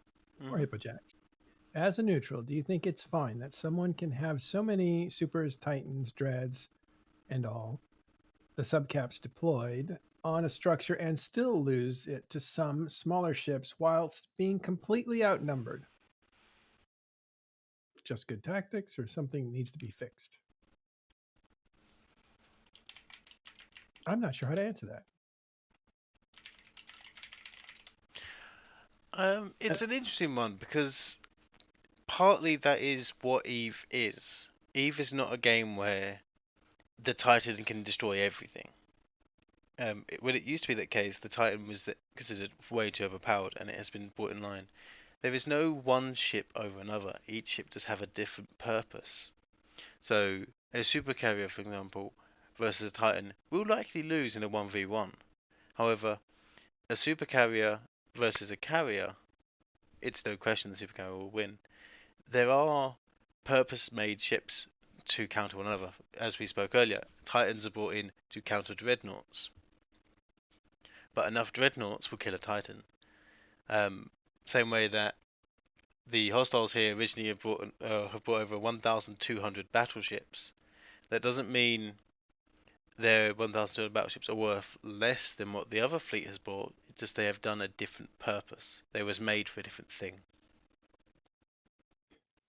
If you want more questions like that answered, hang out in TIS Discord where we reside. Contact us. We jump into voice chat all the time and talk, and there's a whole place to give any question you want answered by advanced players of you online. We have a whole channel called Eve Questions or Eve Help. With us now is Elise came back, which is awesome. And Drayden is here with us. How's it going, Drayden? Good, how's it going? All right, man. Are you in this fight? I'm not. I just got home probably in the last 10 minutes. I was getting a few house chore stuff done real quick. But no, I'm not in at the moment. All these timers are EU timed. I have been able to get in a few, like I was in FWST and the Titan escalation and stuff. I came in about late, pretty late though. I usually don't get home till like 0200 Eve time, so it's a bit tough for me to make the morning big chunk of the fight. But stop talking. We have to turn Sorry. you down. You're blasting everybody with your voice. I've got him. Sorry. Okay. Apologies, Sorry, guys. It was a little too slow. I had to jump the Titan first. My bad. I even have my mic turned down. Sorry. No, it's It's more me Sorry, than them. All right. Okay, you're no Is that, longer Godzilla. Go ahead. Okay, sorry guys. Sorry everybody. Yeah, no, I usually don't get home till about 0200 Eve time, so I come in pretty much when we're mopping up, and the Keepstar's pretty much kaput already, so I should jump in now, but it's gonna be, I don't know. I'll have to have comms muted for the stream later tonight. Or more dreads warping in. Yep, I can tell you my Titan is in tunnel. All right. We've seen this before. We've seen dreads used to kind of finish off a Keepstar. They'll keep coming in 4, 5, 6 at a time, as many as 10, 12. And then at a certain point, when they're in the final turn, you'll see that number grow to about 20 dreads coming in to make sure that nothing goes wrong. Elise, are you with us, or are you still burning food? He might be away from his voice. Hey, Drayden, man, 9 years. What are you guys going to do? I'm not sure. I know that Mrs. Big Country's coming on tonight. Last I heard, so Nice. she'll be there to visit, and I'm assuming we'll be talking about this fight a bit, and obviously a whole bunch of random tangents and shenanigans with some drinks. So the usual. I miss that guy. Oh, BC, yeah, BC was a freaking character. I liked his games. You know, he'd set up games for you guys. I liked those too. It was funny because Dirk actually hated those. He's like, "No, we got to talk." It's like, dude, I don't know. People enjoy them. Games were actually pretty. It was just like, you know how you have a song and it's like got a good chorus or whatever, but you kind of need that guitar solo. I'm explaining this so badly. You know, songs need a certain geography. They can't go straight across, and that's what that was. Yeah. They were guys talk- fine. Yeah, they were fine in moderation as long as we kept them short. But when they drug on for about an hour, it was kind of like, okay, man, we do got to shift off of this. So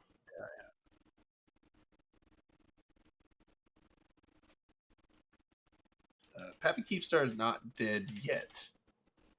More than likely, it will be dead soonish. If maybe a couple hours is soon. Soon TM. Yeah. If Imperium keep up this pace, it will be gone in around about an hour and a half to 2 hours time. Before downtime, somewhere in there. Yeah, all of these Keepstars are anchored with a wide berth for downtime. But we're seeing another Doomsday phone off there. I'm currently still waiting on my jump tunnel to come from the Titan.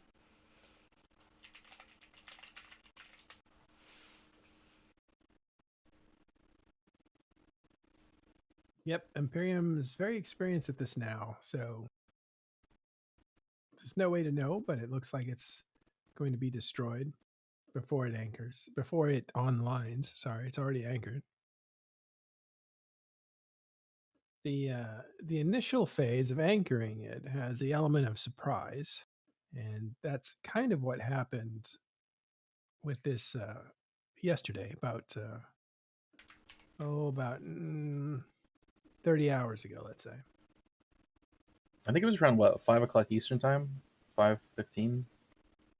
When it went down, anchored. Yes. I think it was earlier in the morning. It was in the morning, yeah. Because I think it was 9. Well, I'm West Coast, but it was. Let's see, what is that? 1600 or something. 1700 is when it. Yeah, 1600 is about when the about fleet's 11 formed. Eastern time, 11 a.m. Eastern time. So it's kind of in the morning. Yeah, it was about an hour or two after that. I think it actually was anchored. So, as far as I know. Oh, hold on. I actually have something with timestamps where Blazing Buddy mentioned that it was down and ready and anchored. So, Well, nonetheless, the element of surprise does not exist because it's appointment. Oh, Amy Muff, check that out. He's a former editor at Eve News 24. Worked with him there. How's it going, Amy? Also, NC Dot Capital Pilot. or former. I don't think he's there anymore.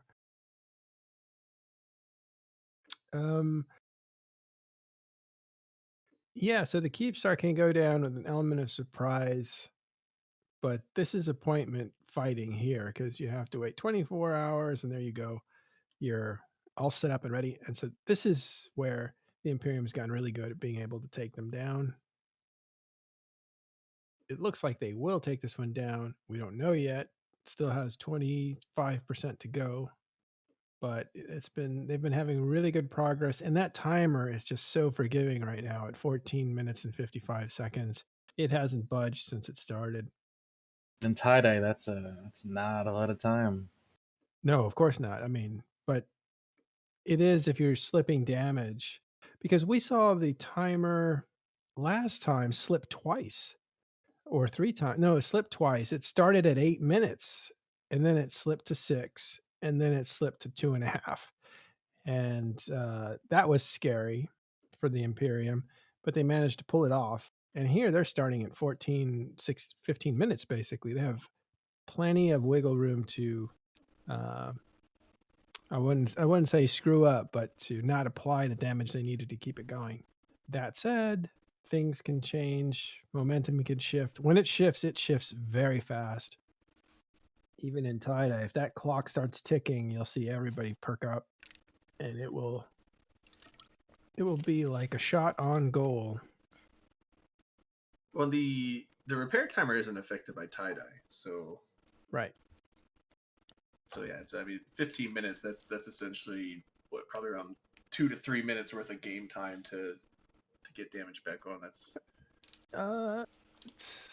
depend. I mean, give or take. But well, the thing is, normally there's a grace period before, I believe, and then it starts ticking, and you assume that all the damage doesn't stop for 2 minutes.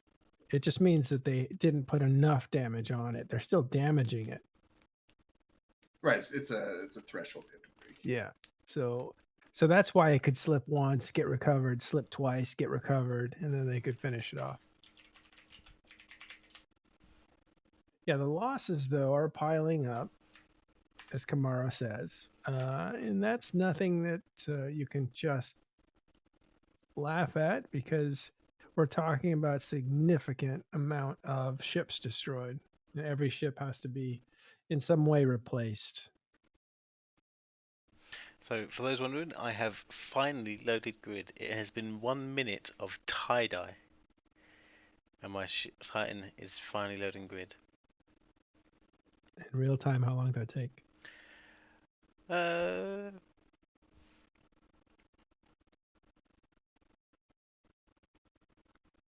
me double check. It's probably like a half hour. Easily 7 minutes. Well, you jumped more than 7 minutes ago, though. Yeah. And annoyingly, the closest Dreadnought is Jack the Slayer, who is 304 kilometers away from me. Jack the Slayer. You like their names.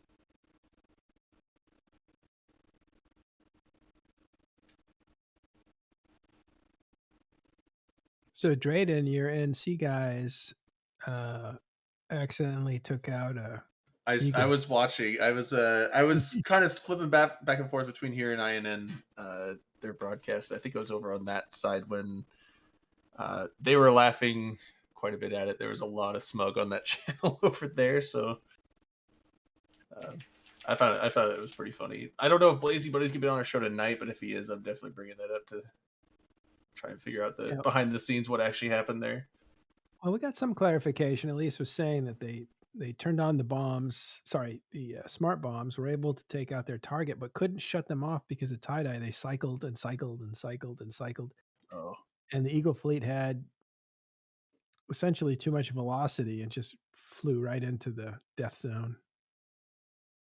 So I wouldn't call it a mistake. It was just tie-dye, the environment. Yeah, it was I got a good chuckle once when I heard about that. I mean, that was Braves Eagles, right?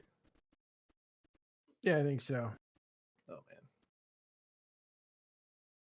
diplomatic incident.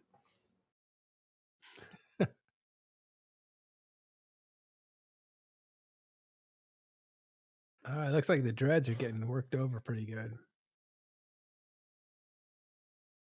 They are, yeah. Unfortunately, they're warping in at very far range from a large amount of these dreads, so there are some maneuverabilities trying to be made so we can get them in range. I'm a little curious on the as far as all the battleships on the Imperium side. I know they have a massive industry machine. I'm not an industry guy myself, but I saw someone mention the other day I saw the number thrown about by a lot of different people, so I'm assuming that was maybe just something that was said on the Imperium side, and that's just what they're going by. They were saying that they can pump out 300 to 400 battleships every day. So are they? But that might not necessarily be enough to cover. Like if they're losing like 1,000 every couple days, they might not be able to cover all that. So are they still just building battleships and importing excesses, or do they just have massive stockpiles ready to go for all this stuff? I don't think anyone really knows what their stockpile is.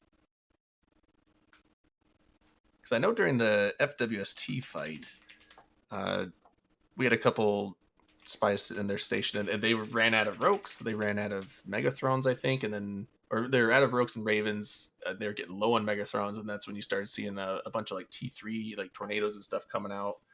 I think there were some oracles on field, and pretty much just anything with big guns that they could get in and shoot with. So obviously they've replenished all those since then. So I wasn't sure if it was all on their own industry backbone, or imports, or both, or what.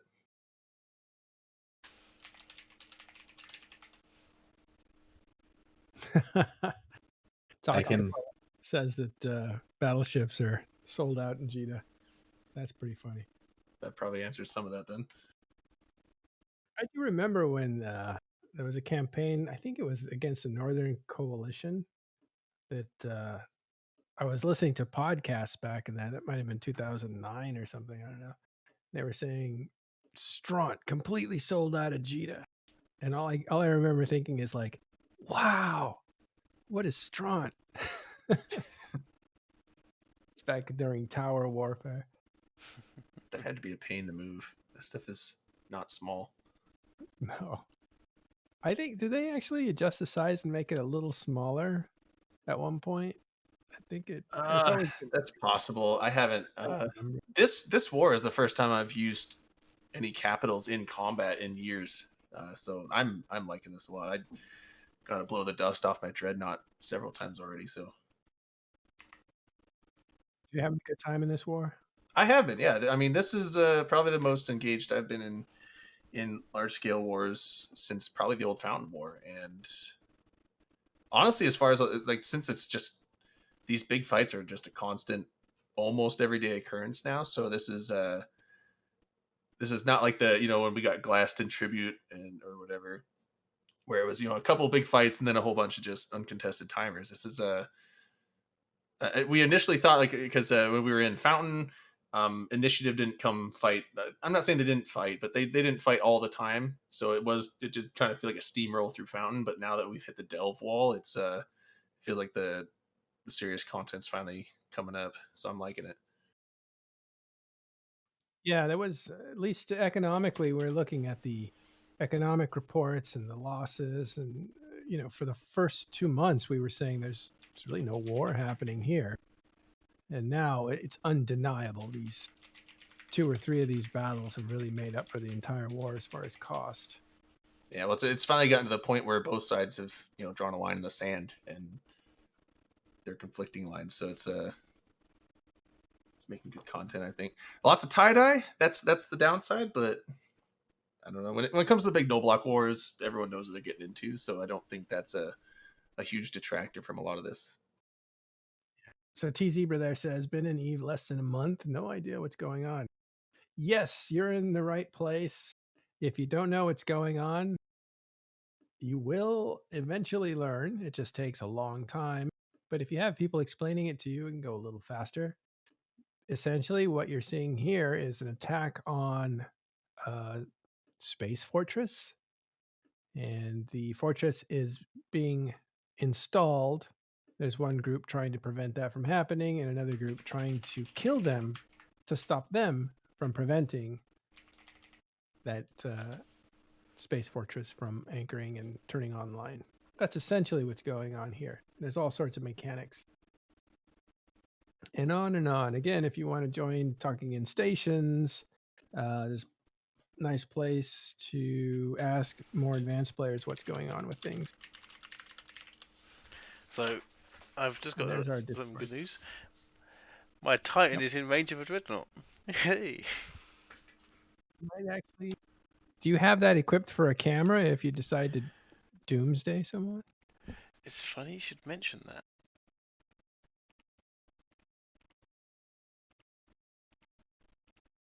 All right, so Zebra, the other thing you should know is those big ships that you're seeing in space that appear to be floating there. Well, actually, we're going to see something special here, I think. That is the largest type of ship in the game. Looks like you were locking somebody up. I can see it blinking. Yeah, With so the, that mower was not moving. So I was also trying equipped with to the best avatar skin in the game. get ahead. Very nice. Yep, Empirical Avatar. It does have a lot of dirt on it when I have better graphics on. That is the Avatar class Titan. There are 4 different Titans for 4 different races. And then you get into hybrids that are multiple races. So there are more Titans than 4. But these are the standard racial Titans. And I do like the new avatar look instead of the weird face on the front. It actually looks like a giant cannon.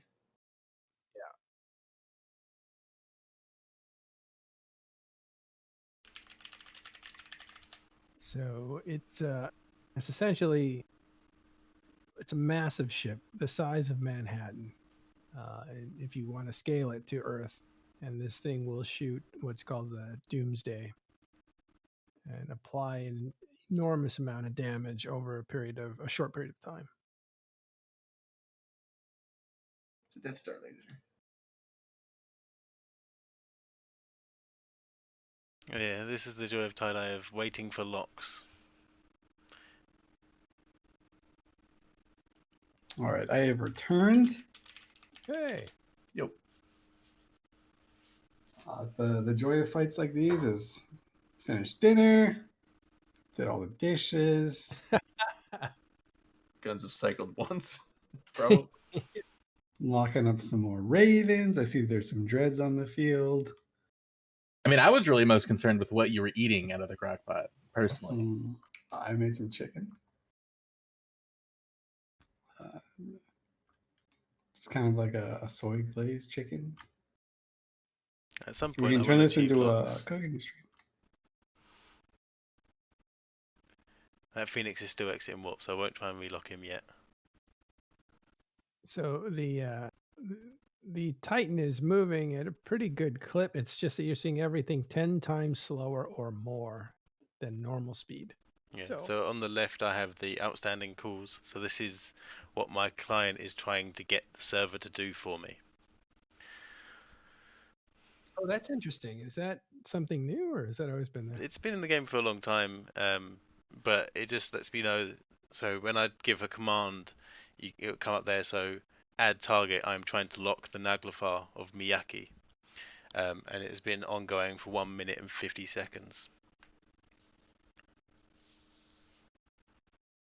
Where do you find that's so handy? That's I'm not acquainted with that Alt, thing. That would help so Control, much that- Shift M.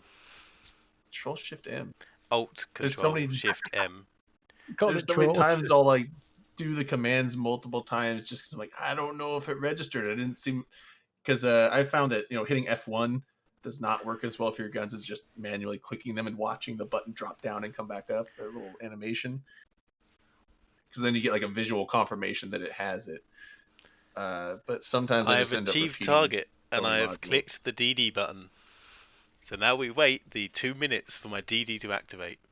All right. We get the full animation effect here as our cameraman, who is in that avatar, is going to doomsday someone. We'll get to see it up close. So I'm assuming. So there was no slippage by the time I was gone, which is roughly an hour. It's still paused at 14:55, but the Imperium opted to bring in some dreads to keep it paused. So obviously they were unhappy with how the carriers were doing, or they thought the carriers would take too long to reship to get the drones in. So they said, screw it. We're almost there. We're in the home stretch. Don't want to screw it up now. Let's just drop some dreads to make sure it stays paused.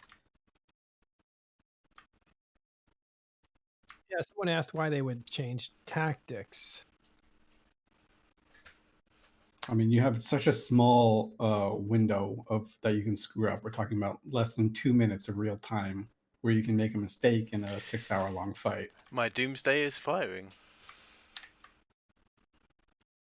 Go close up. I'm surrounded by bubbles. It doesn't work. We can see there my Doomsday effect is going off. I have the disruption penalty.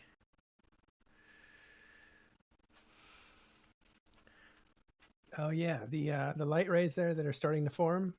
There they go.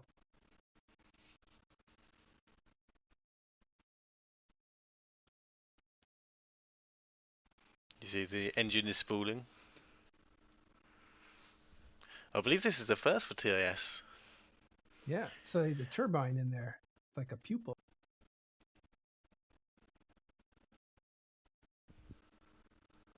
Now, it'll be really embarrassing, but I don't think I'm going to kill him in one hit. Because I think he'll be energized. Yeah, just hold steady so we can see the actual blast. He's already got some shield damage, maybe.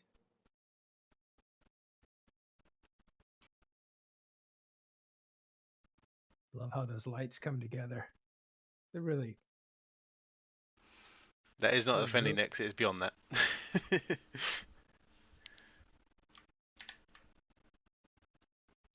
Yeah, it does feel suitably epic to say Doomsday Fire, especially in slow motion.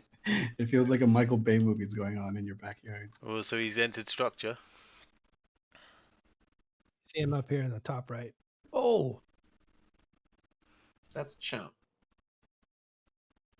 He has energized, which is why he didn't die. Because I'm now only doing 159 damage to him. Oh, that was close. So that Naglfar pilot energized just at the right time between the Doomsday. We called him out in public. He's probably watching. He's like, "Oh God, that's me." Yeah. Uh-oh. I better What does this man have? DD4? So you can see there I did 368,749 damage. Not bad for just one shot. It is a pure maxed avatar. Everything is 5. Wow. Spare no expense. Nice shot.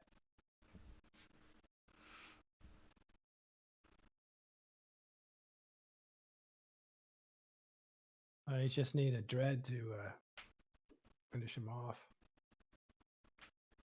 Yeah, you can see there he's still having damage applied to him.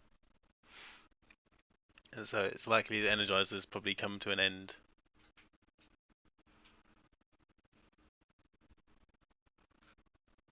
There's the Phoenix deleted off the field. And we've got another Doomsday coming from another avatar into this Naglfar. So he'll be very much deleted very shortly. Rip the Phoenix, yeah. Yeah, he won't last long. And there goes the Naglfar. Seriously, like a bolt from Zeus.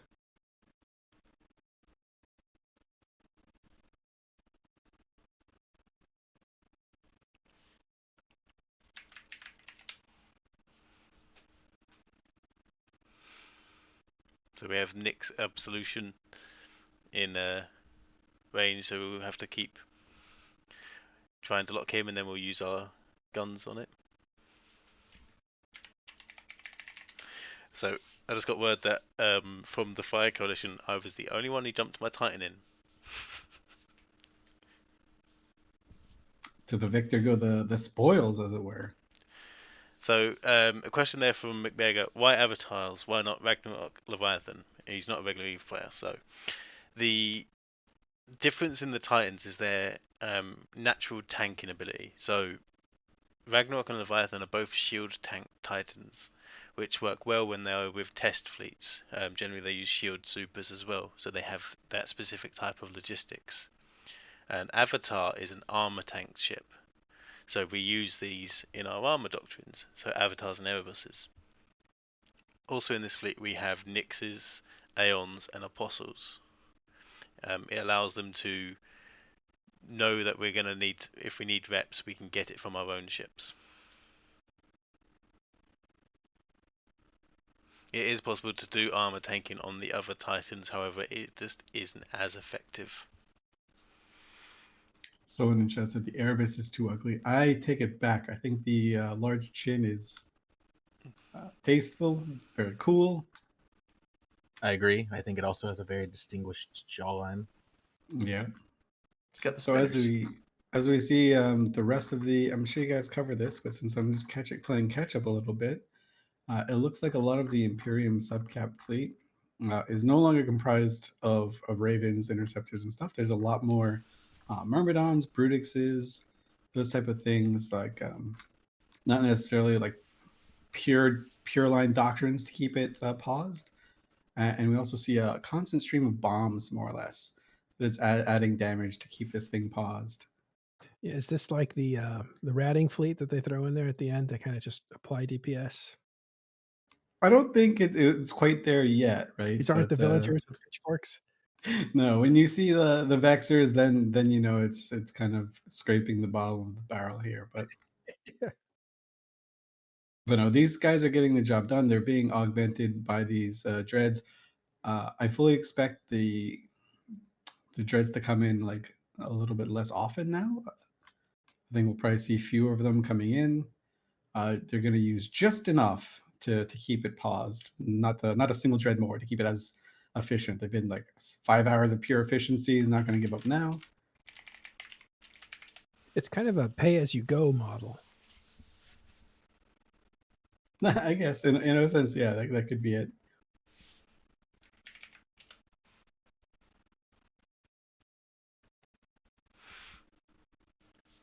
I just had a message on Discord. Someone should say you should ask to drop the other Titan as you're the only Titan there. I asked and I got told no. Sad. Thanks for treating us the close-up Doomsday, though. Appreciate that. That's all good.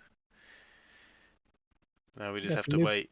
So the Dreadnoughts that we see on this overview, our likelihood is already dead. Apart from this one warping in here, Alki and the Naglfar. So if he's able to get into 300 kilometers of the Titan's range, then I am able to lock and begin firing on him again. Firing with? Both guns and Doomsday. All right. Looks like something else is coming in. Hello, Or guys. leaving.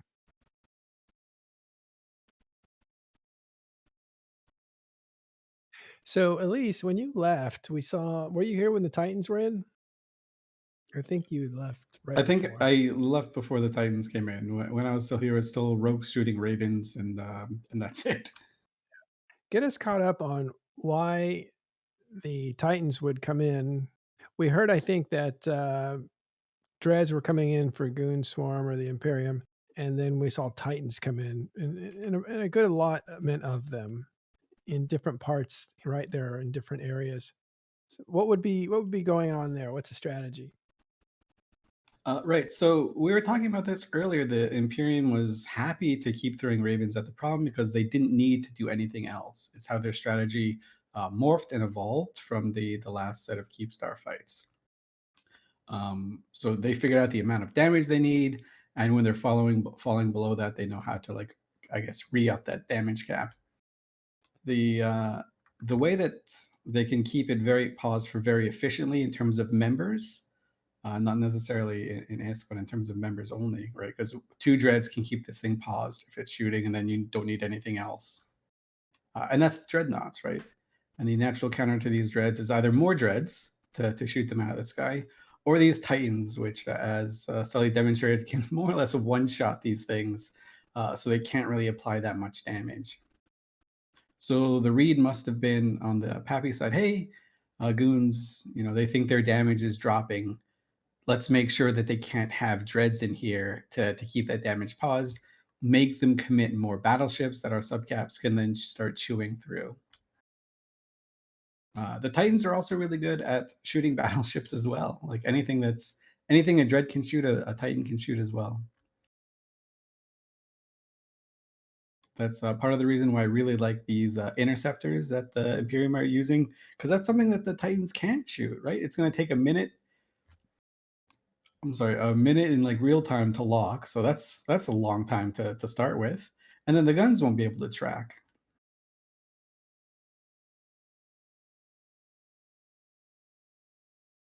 Yeah, quite often, like Elise was saying, Titans, even though Titan guns aren't designed for that size of ship anymore, they are still they're still effective against slow moving ships. So if battleships are not keeping up their velocity, then a Titan gun will just begin to hit them, even with the fact it's designed for other capitals. By the way, Sully, So what are we looking at here? It's just red. Yeah, so the current overview we have is just the Imperium ships. Due to the amount of blues that are on grid, it's difficult to judge how and where the Imperium are throughout this grid.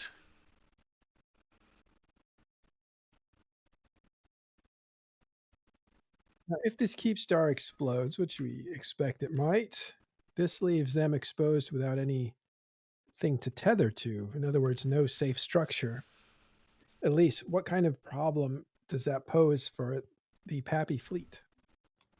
So right now, the PAPI fleet has, I don't want to say complete control of the grid, but they have a pretty substantial subcap dominance on the grid right now, right? That means you can kind of control what's going on from everything all the way up. To make these ships truly vulnerable, these Titans and Supers that are currently able to tether to the Keepstar, to make them truly vulnerable, you would have to threaten them by pinning them down and then doing damage to them. It's very hard to pin them down when the other side, being the PAPI side here, has a lot of things to kill your tackle, right? So if there are 100 sabers that come in, those 100 sabers die real fast. The Imperium would then commit caps, potentially that trying to get someone that's caught, but with no tackle, these things can just warp off or jump out just safely. The Imperium are, fighting outnumbered. There's no way to like sugarcoat it. So that option really isn't up to them. But what they can do, and this is what they've done before in FWST when the situation was very similar, they can just camp here, right? So when everyone leaves, if the Keepstar does in fact die, which it does look like it will, because it still hasn't even bled 5 more seconds, they can just camp here at this site, and they can say, hey, when one guy logs in, maybe he logged off last night because he was too tired, his computer was acting up, or he just had to go. We'll kill him when he comes back, and he'll be all alone. So trying to force a mistake out of the PAPI side. Tomorrow, you will see players hovering around this area, waiting for people to log back in. And you'll see a fleet come in from the PAPI side, trying to make sure that the grid is completely clear and safe for their guys to come back in.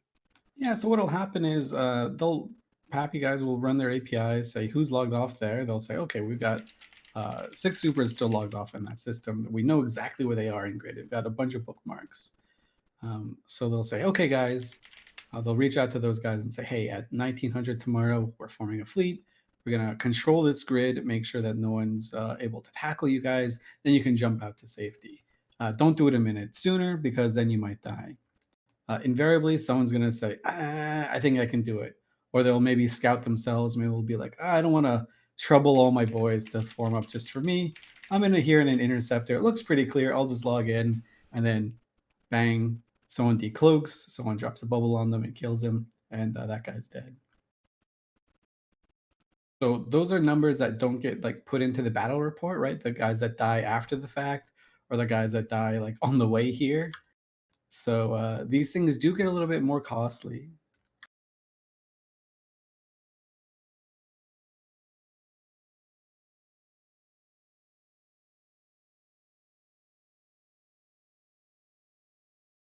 Streaming for a nice picture. There's 7 hours and a half.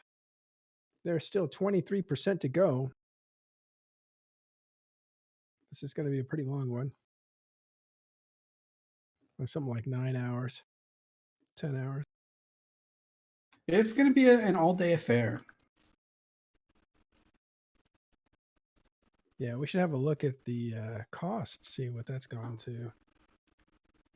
Yeah. So now that the Imperium are in a position where they have to drop dreads to ensure that it stays paused, right? It doesn't mean they have to. They still have other means to keep it paused on the battlefield, where they're opting to like have dreads as the insurance. The price does go up a little bit. Currently, right, so I think Imperium is at 710 billion lost. Okay.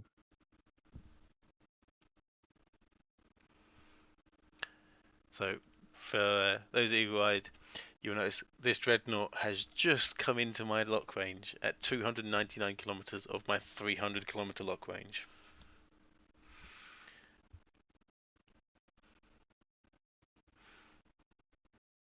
Unfortunately, my DD is still on cooldown, even though it has well and truly passed the 5 minutes real time. Because it is a module, it is treated as such.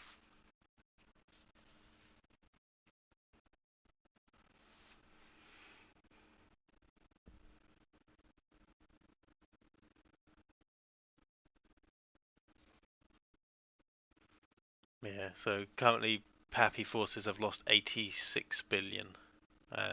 Obviously within that is the Eagle fleet at about 26, 27 billion.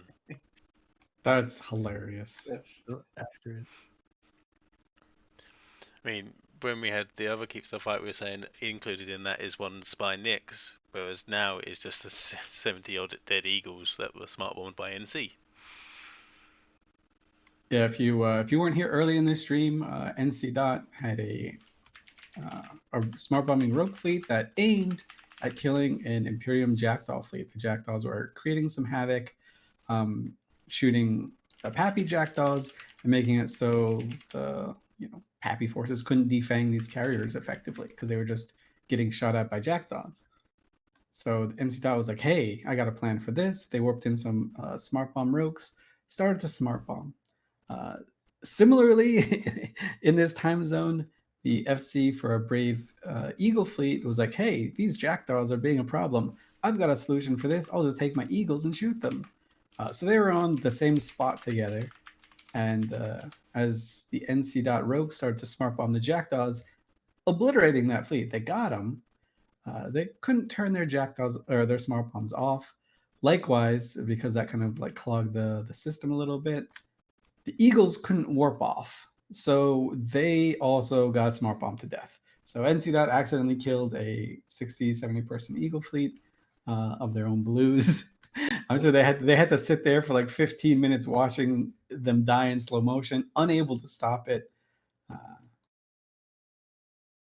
sure But we they got were the real sad. Jackdaws. Jackdaw mission accomplished. Jackdaws down.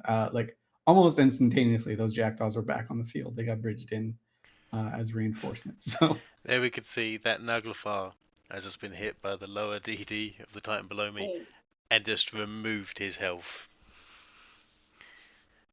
Again, the Energizer has just saved him there, and he's just gone from full health to no health. wow, that's a big chunk taken out. Which how many extra dreads do they have coming in? I see there's 2 off grid, just a little bit.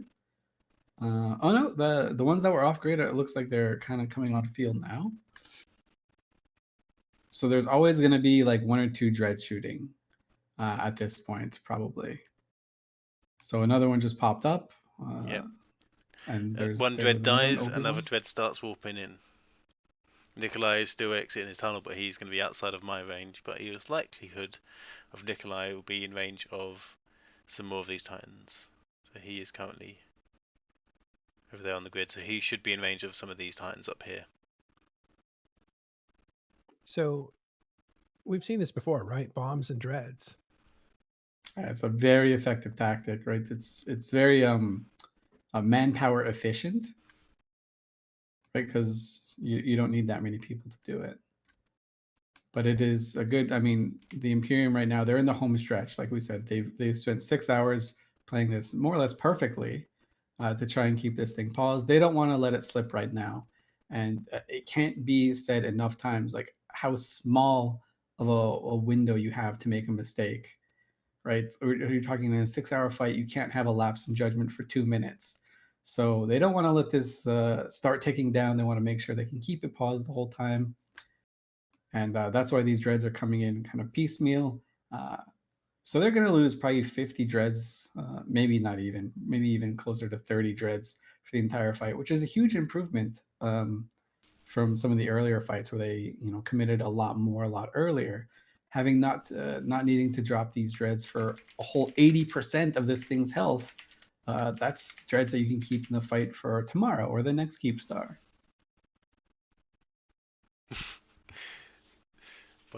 He has his primary Obi-Wan with the reason of he is not allowed to make Star Wars references in this game. This is the level of chat that these fleets are now getting to. With this having going on for about 8 hours, these fleets have been together. It's a long time, and with tie-dye as well, there is a lot of dead chatter on the fleet comms.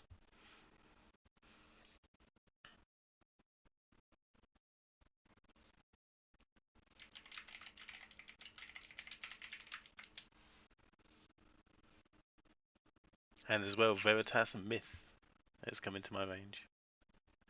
Ooh, some pictures from Razorian. Beautiful. We'll get them out to you. Oh, let's have a look at some of these Razorians. Oh, gorgeous. Yeah, I think that's probably... I don't want to ask if that's my Titan. Because Titan. You were shooting in that direction. That looks like your Titan. Same angle.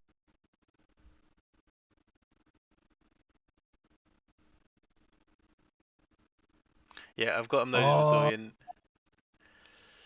Do you see what he wrote? Yeah, R6 I'm not on stream yet. Oh, and it is my Titan. Gorgeous. That's my new wallpaper. Alright, so we've seen that eagle. That one out first when you show it. Razorian took a picture of Sully's Doomsday, and wait till you see it.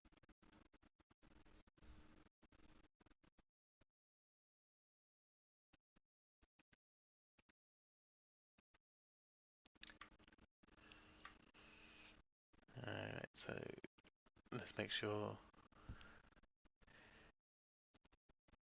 Here we go. So here we have the last ones from Razorian that are not out on the stream yet.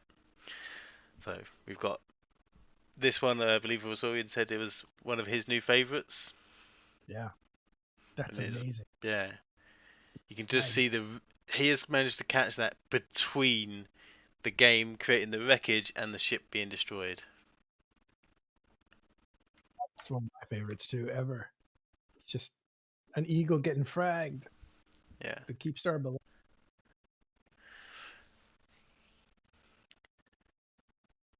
And then we'd have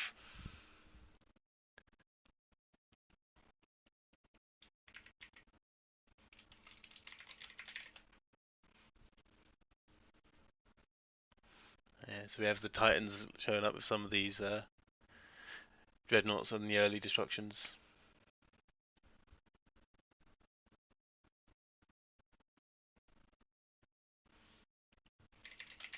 Oh, Brutix.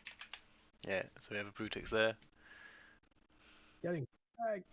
Do they still say that? Am I totally outdated? No, that's still some people say clapped now. It's still hip, Maddie. It's still hip.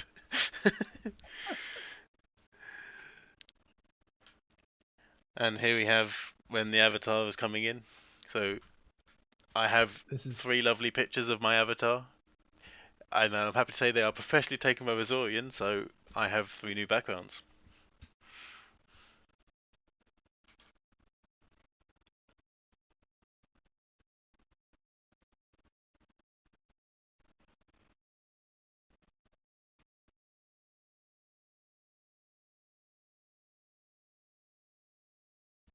There you can just see the detail that has gone into this avatar model and the fact that it's not just a beam out the front anymore. There is actually a path, a build. These are good. Someone was saying National Geographic of Eve. That would be great if someone actually just had a bunch of shots and clips of these fights and narrated by someone that sounds like David Attenborough. Just make a Eve documentary. So we'll get Lord Maldolor to do it from Crooks and Kings. He's got There you go. that style of voice. As someone just said, this is the wrong end to be of the Titan.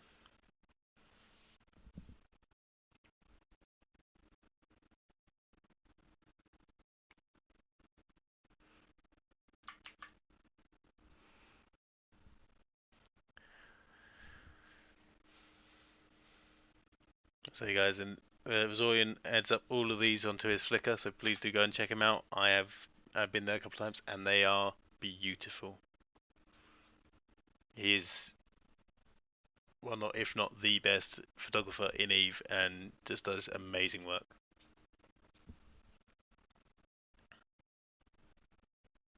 Yeah, I think it's safe to say he's the best, without a doubt. Some people do very different, do well in different mediums, do different things, but in terms of like battlefield reporting at high def pictures and cool stuff like this, I think Zorian takes the cake. Yeah, I still think that this one at the moment is my leading favorite. Even though my Titan is featured, this just is a battle overview. This could be this is a quality that I think could be a background of the Eve launcher kind of thing. Is it depicts everything you need in a fleet fight. Chaos. Real. That's the bonus. Zorian, you must be getting tired by now. Yeah, it's getting pretty late here, but it's good fun. I don't want to miss a thing. These fights are quite unique. You don't get them in any other game, so I'm going to try to stick around for as long as possible. Yeah, you've done great work. There are some top-notch pictures out here today. I think You're doing headliner the is Eve very community a happy. service. Thank you.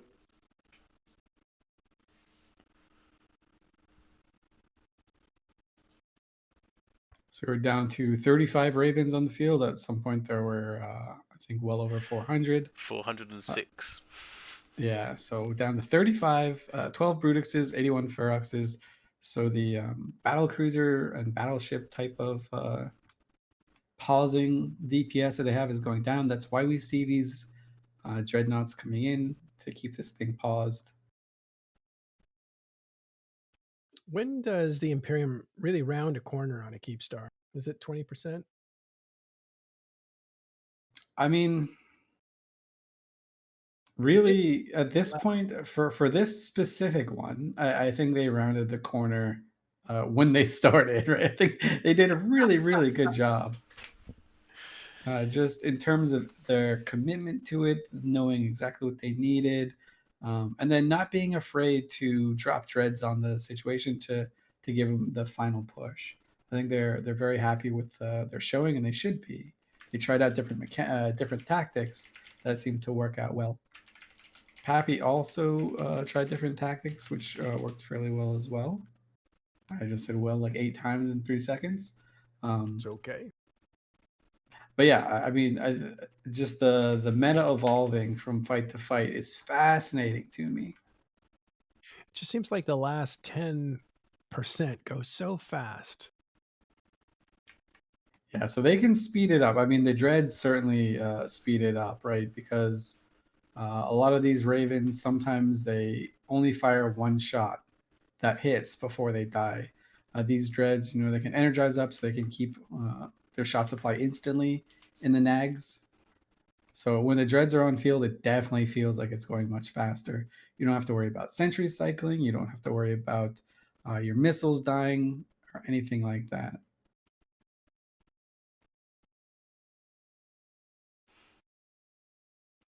So that is kind of the nice thing of having dreads.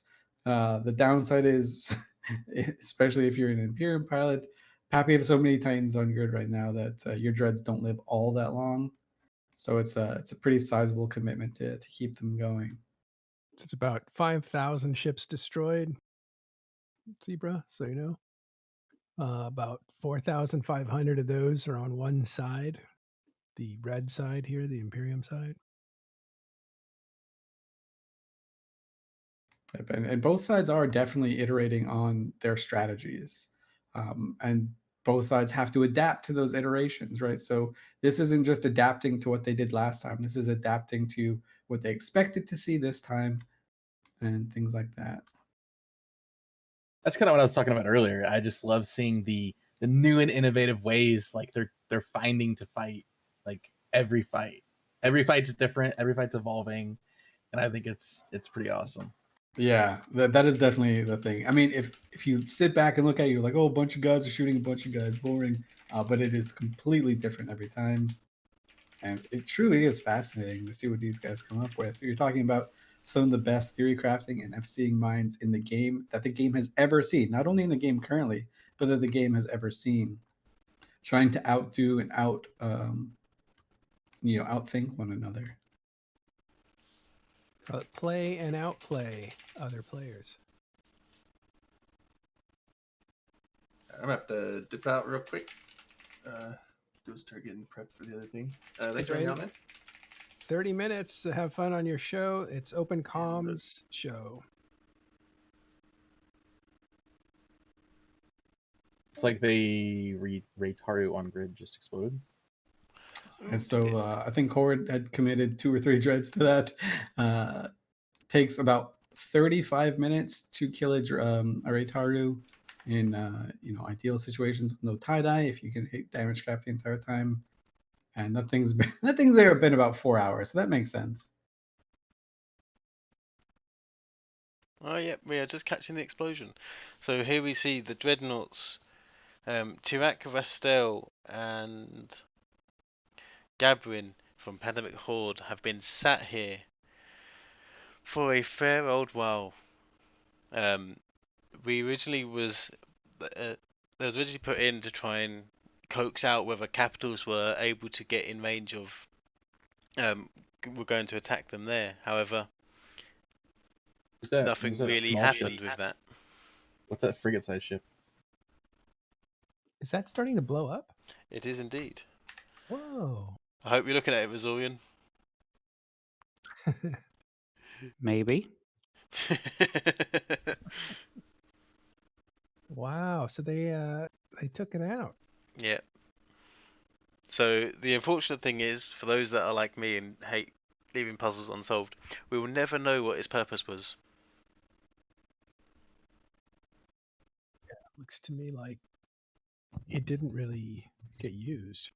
The wonderful thing is we can just say what its purpose was. And if we say it with enough conviction and passion, then we can convince others. And that's exactly what it was for. That's what I'm saying. If you believe in yourself, you can do anything. Yeah. So the purpose of that Matterall was to pull all of the damage off of protecting the Keepstar then. So I really did think they wanted to use that as like a little forward staging base, just to keep carriers at so they can throw stuff. Yeah, I theorized the safe tether. So, stream, what you're looking at, this is an initiative Raytaru that was anchored about 4 or 5 hours after the Keepstar. So this is just the Imperium's Raytaru. There was... Ooh.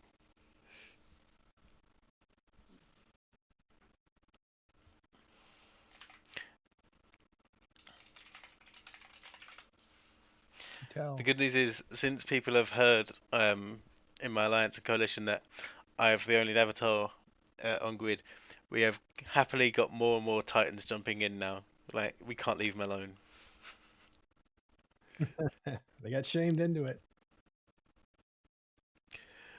You were saying about this Raytaru? Yeah, so it was just... I theorized that it would be used as a safe tether point for carriers so they could have their ships tethered here or around here whilst their fighters are about. So that way, when they need to leave, they can just pull in their fighters, and they are then able to leave. As well as a lot of these bombers are just constantly bombarding them, and they're having to warp to the Fortizar more than likely to resupply. They could have had a ship present on the Raitaru where they warp to that, pull out the modules, the ammo they need, and keep rolling in, because a bomber can only hold about 4 or 5 bombs.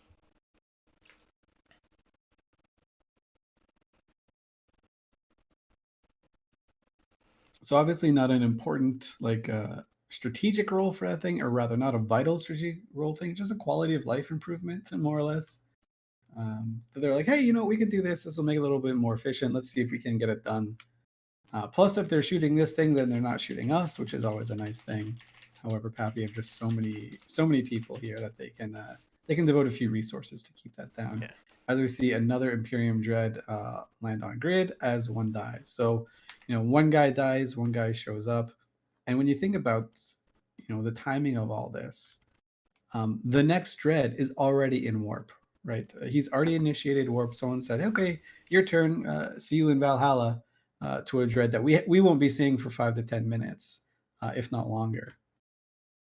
So it's not like, oh, this guy died, better warp in another. It's a matter of knowing the cadence that you have to bring these Dreads constantly in to keep this paused, to make sure that this whole fight ends up continuing to end up in your favor.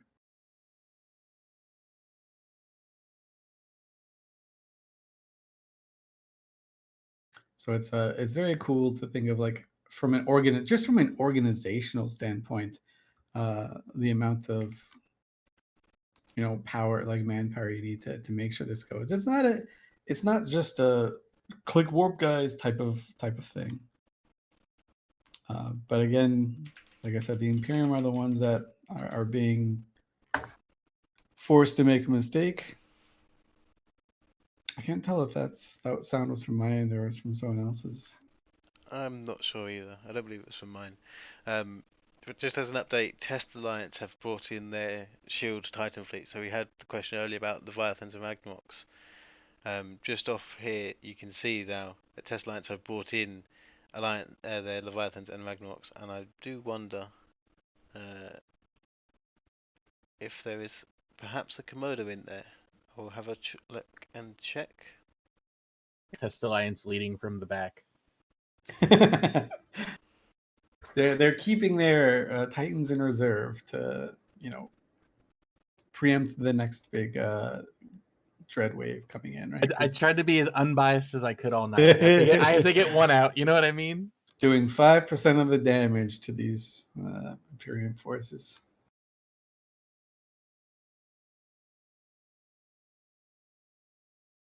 I'm just having a look to see now.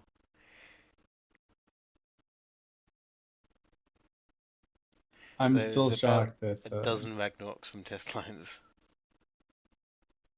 Still shocked that this thing hasn't slipped 1 second since the core went in. That is such an impressive feat, to not make a mistake for 4, 5, 6 hours.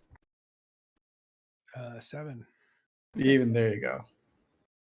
Well, the first part doesn't quite fight because doesn't quite count because there was some bumbling trying to get that quantum core in there with lag. Oh yeah, I see. So you can't give them. It didn't really matter at that point, but still, I'm joking. The shot that the Imperium have here is really good, and I think from the PAPI side, you're happy. You put this thing down, wanting to get a lot of kill mails out of the Imperium, wanting to force them to commit everything. The Imperium tried to change their tactics and effectively change their tactics where they didn't have to use dreads for most of this fight. You know, dreads are a costly type thing. Imperium doesn't necessarily care about money, but replacing these things each takes 10 days. So even who cares if you have a huge stockpile? You want to replace your stockpile too.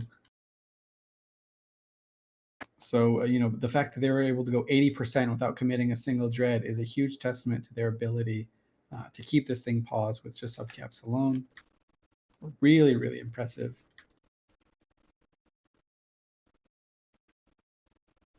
But as you can see, it looks like maybe the Ravens have started to die out. We don't see that many replacement Ravens coming in anymore.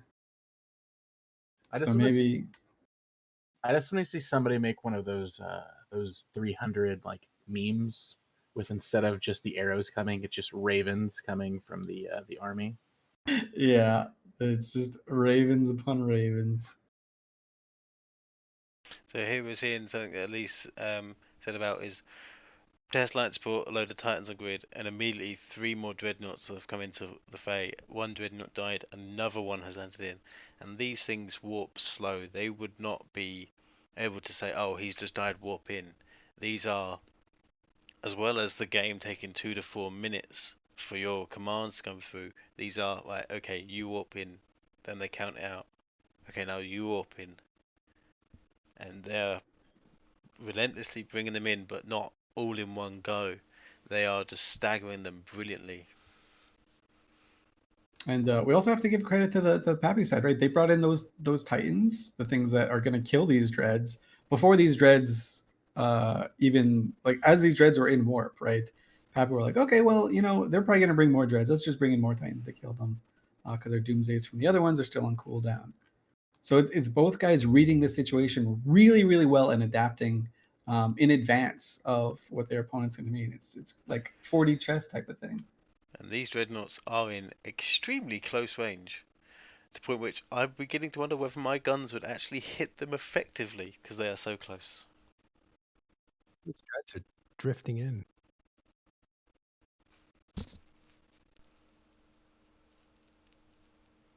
So if you're in a subcap on this fight, you probably spent 5 hours on a battleship only overview.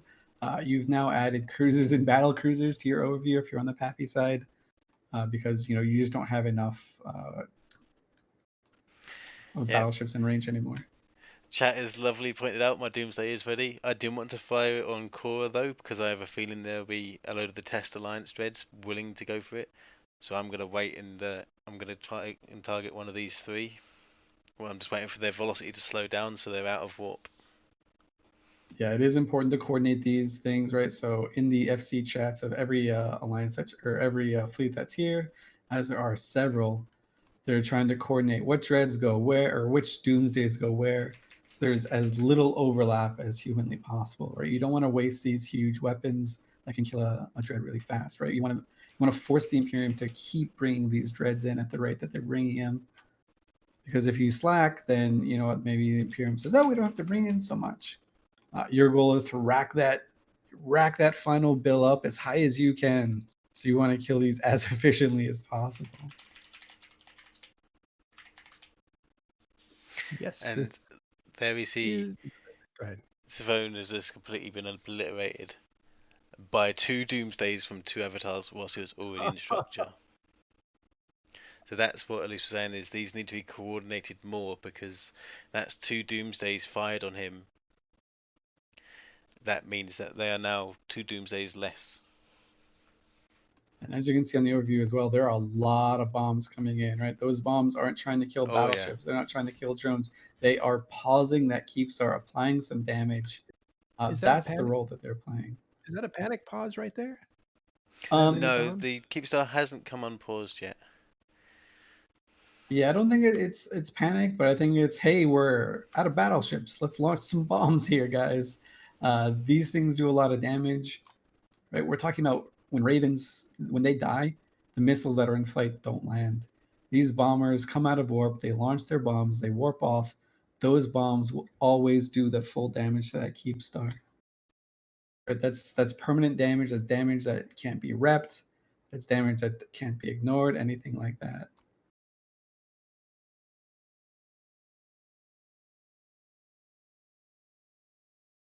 I'd like to give a big shout out to one of my alliance mates, Lazar you had in the Apostle, who has been keeping me tip top.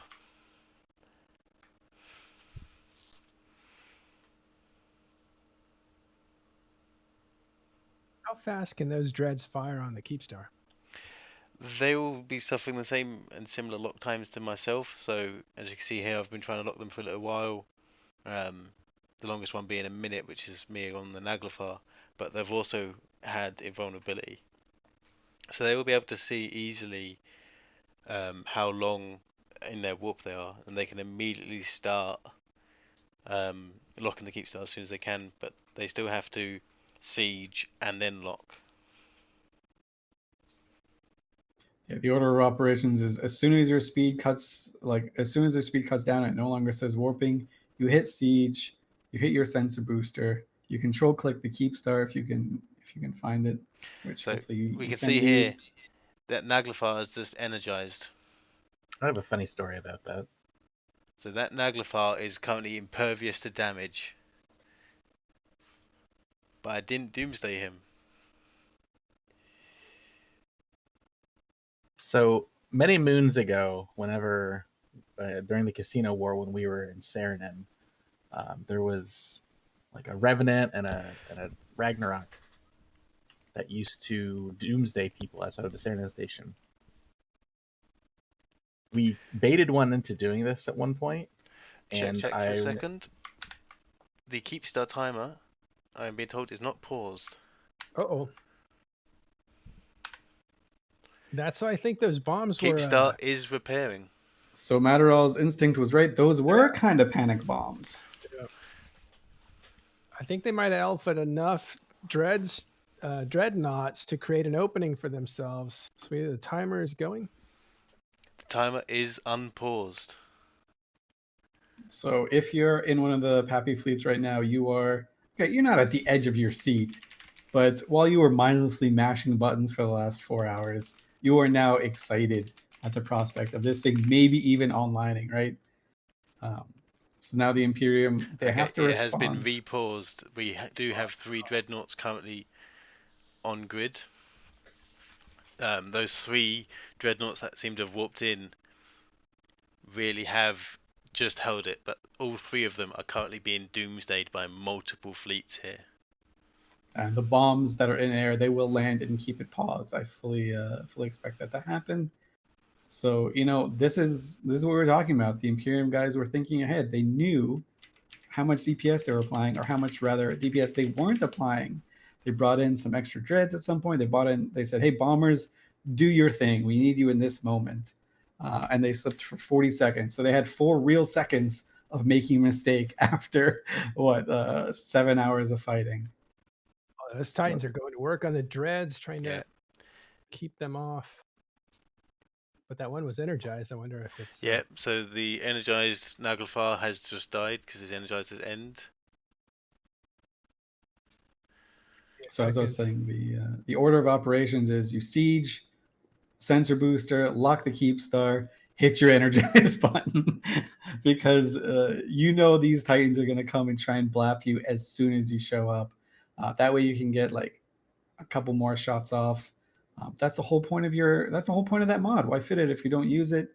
It's a mod for those that aren't aware. You activate it. It's kind of like an ADC on a hack, but as soon as its cycle ends, it gives you like increased resistances. As soon as its cycle ends, it burns out 100%. So to get it online again, not only do you have to repair it, but you have to online it, and that's something you can only do while in a station or citadel. You can't just sit in a safe spot and hit repair with nanite paste. There's no way to get it online outside of docking. So it's a huge investment. Yeah, that is repaused 14 minutes, 17 seconds. That is plenty of time for them to slip up again. You saw that it was only a minute, and less than a minute, actually. Yeah, so, and they really did get saved in at those 3 Dreadnoughts that landed seem to have been doing the major pausing, but all 3 of those Dreadnoughts have now fallen. Even with their energized, they have just been removed by the amount on grid. So there are 2 more Dreadnoughts currently at max range from both Titan fleets, so we will be shooting at them very shortly. And these Titans that came in, they don't only kill dreads, right? They also are really good at killing these battleships and battle cruisers. Anything smaller than that, not so much, right? But battleships and battle cruisers, they're pretty good to kill. If you look at your battle cruiser, battleship only overview, there aren't that many left on the Imperium side. There's like a scroll wheel of the mouse, and that's it. We did see Jackdaws come in at a perch. So these jackdaws are, I don't think they're firing at the Citadel right now, but as soon as they come down a little bit closer, they will be able to fire. These jackdaws can keep it paused. That's not their primary goal. None of these jackdaw pilots were like, we're going to pause the Keepstar today, and that's our role. No, they wanted to kill small like other jackdaws and harpies and things like that. But they're being used and repositioned effectively by the Imperium FCs. They're saying, okay, moving some pieces across the map, saying, jackdaws, we need you. Pause it, live, die, and reach Valhalla and live again.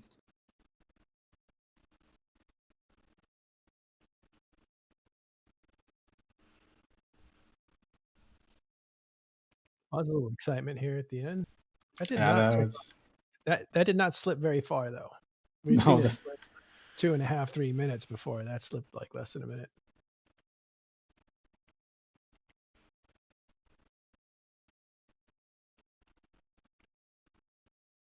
but it will be a little bit of time before those bombers can get back into position. They're probably getting back into position, lining up right now, ready to go. When the FC says, okay, well, we need some extra DPS. The Dread's not going to be there in time. These guys are going to launch their bombs. They're going to fly in space for a minute, then explode and do some damage to that Keepstar. Yeah, I don't know what's shooting at the Keepstar, but there goes another Doomsday at a Dreadnought. But there's only 3 Dreadnoughts. Correct. Those, And Xiphius is only just landing. Dr. Killer has disenergized. Killox is soon to do primary.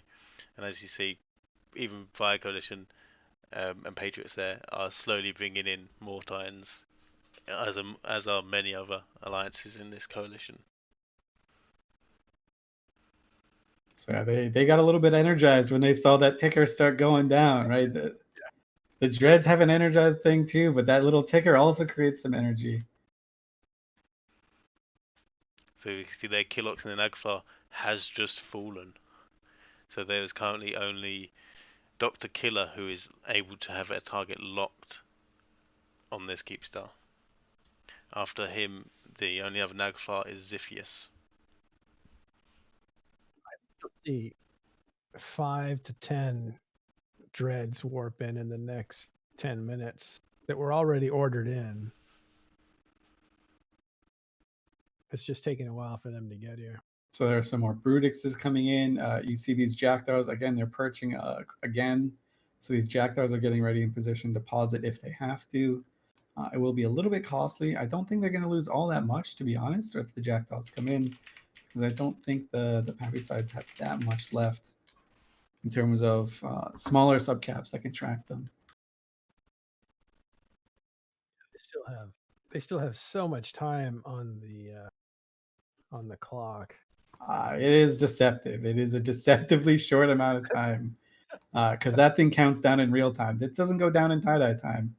That goes down in real time. So it's real quick. We're talking, these guys have 2 minutes of not shooting that they can That's essentially work through. a minute and 40 seconds, right? Yeah, yeah. 10 times less. So that's how small a margin of error is for the Imperium pilots. That's why it might sound like I'm just patting their backs a little bit too hard, but it is really hard to do what they're doing right now. When you just factor in like the time constraints of all this and how you have to plan ahead. You can't just react to what's happening. You have to react to what's going to happen. We call this warfare here like the Sisyphus rock, and the Imperium is pushing it up and up and up, and it just takes one slip for it to roll back down. I mean, Israel's already here, Elise. You might as well just, make All it right, for him. Mad Cow sends his regards. Pretty much. Foehammer is one of the most fun people I've ever met as well. Interesting thing of whoever put that sound on just made about half of the chat have a panic attack. I knew it wasn't me. There's like there's a structure sound that's being played. Someone joined that slips through other and ones? played a structure alarm. Who's playing a structural alarm? Is that you, Apollo? You're a prankster. No. Vantage, and it's probably just his actual sound effects from when he's smart bombing blues.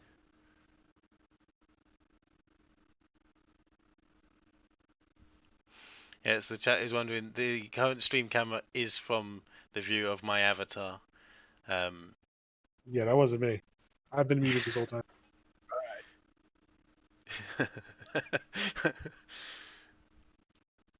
Press Gregorian, X to doubt for sure. It wasn't me. could be Hippojax. He's probably getting targeted a lot. That's we agreed there was a no bully atmosphere here. In fairness, Hippojax isn't in local anymore, so he may have well been doomsdayed again.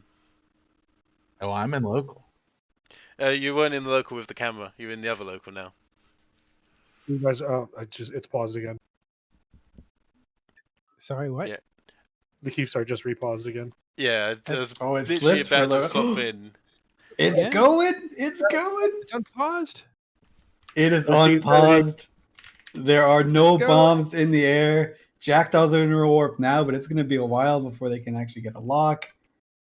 All there the any dreads on dreads? field are gone. No dreads. There's one dread coming in. There's He's- one. Oh no. He's already He's dead. dead already. He's just exploding. Yeah. So it's the Jackdaws that are panic warping in to try and get any damage they can apply to this thing to pause it. They've done this before. Like Jackdaws have paused a Keepstar before. Where they're warping so in, they're this not isn't going to be in outside. range. Yeah, they're gonna have to warp again. So we're talking about, they've got time to do this, but it's slipping. It is slipping. This is kind of a panic moment, I think, for the Imperium. I'm not Bombs. panicking. You're panicking. I mean, I'm panicking. I'm bouncing up in my chair like a So like a crazy Jackdaws person. are about 220 off of the Keepstar. So they're gonna have to do one more warp. Half their fleet still hasn't warped in the Jackdaw, so they're gonna have to wait for their guys that weren't aligned.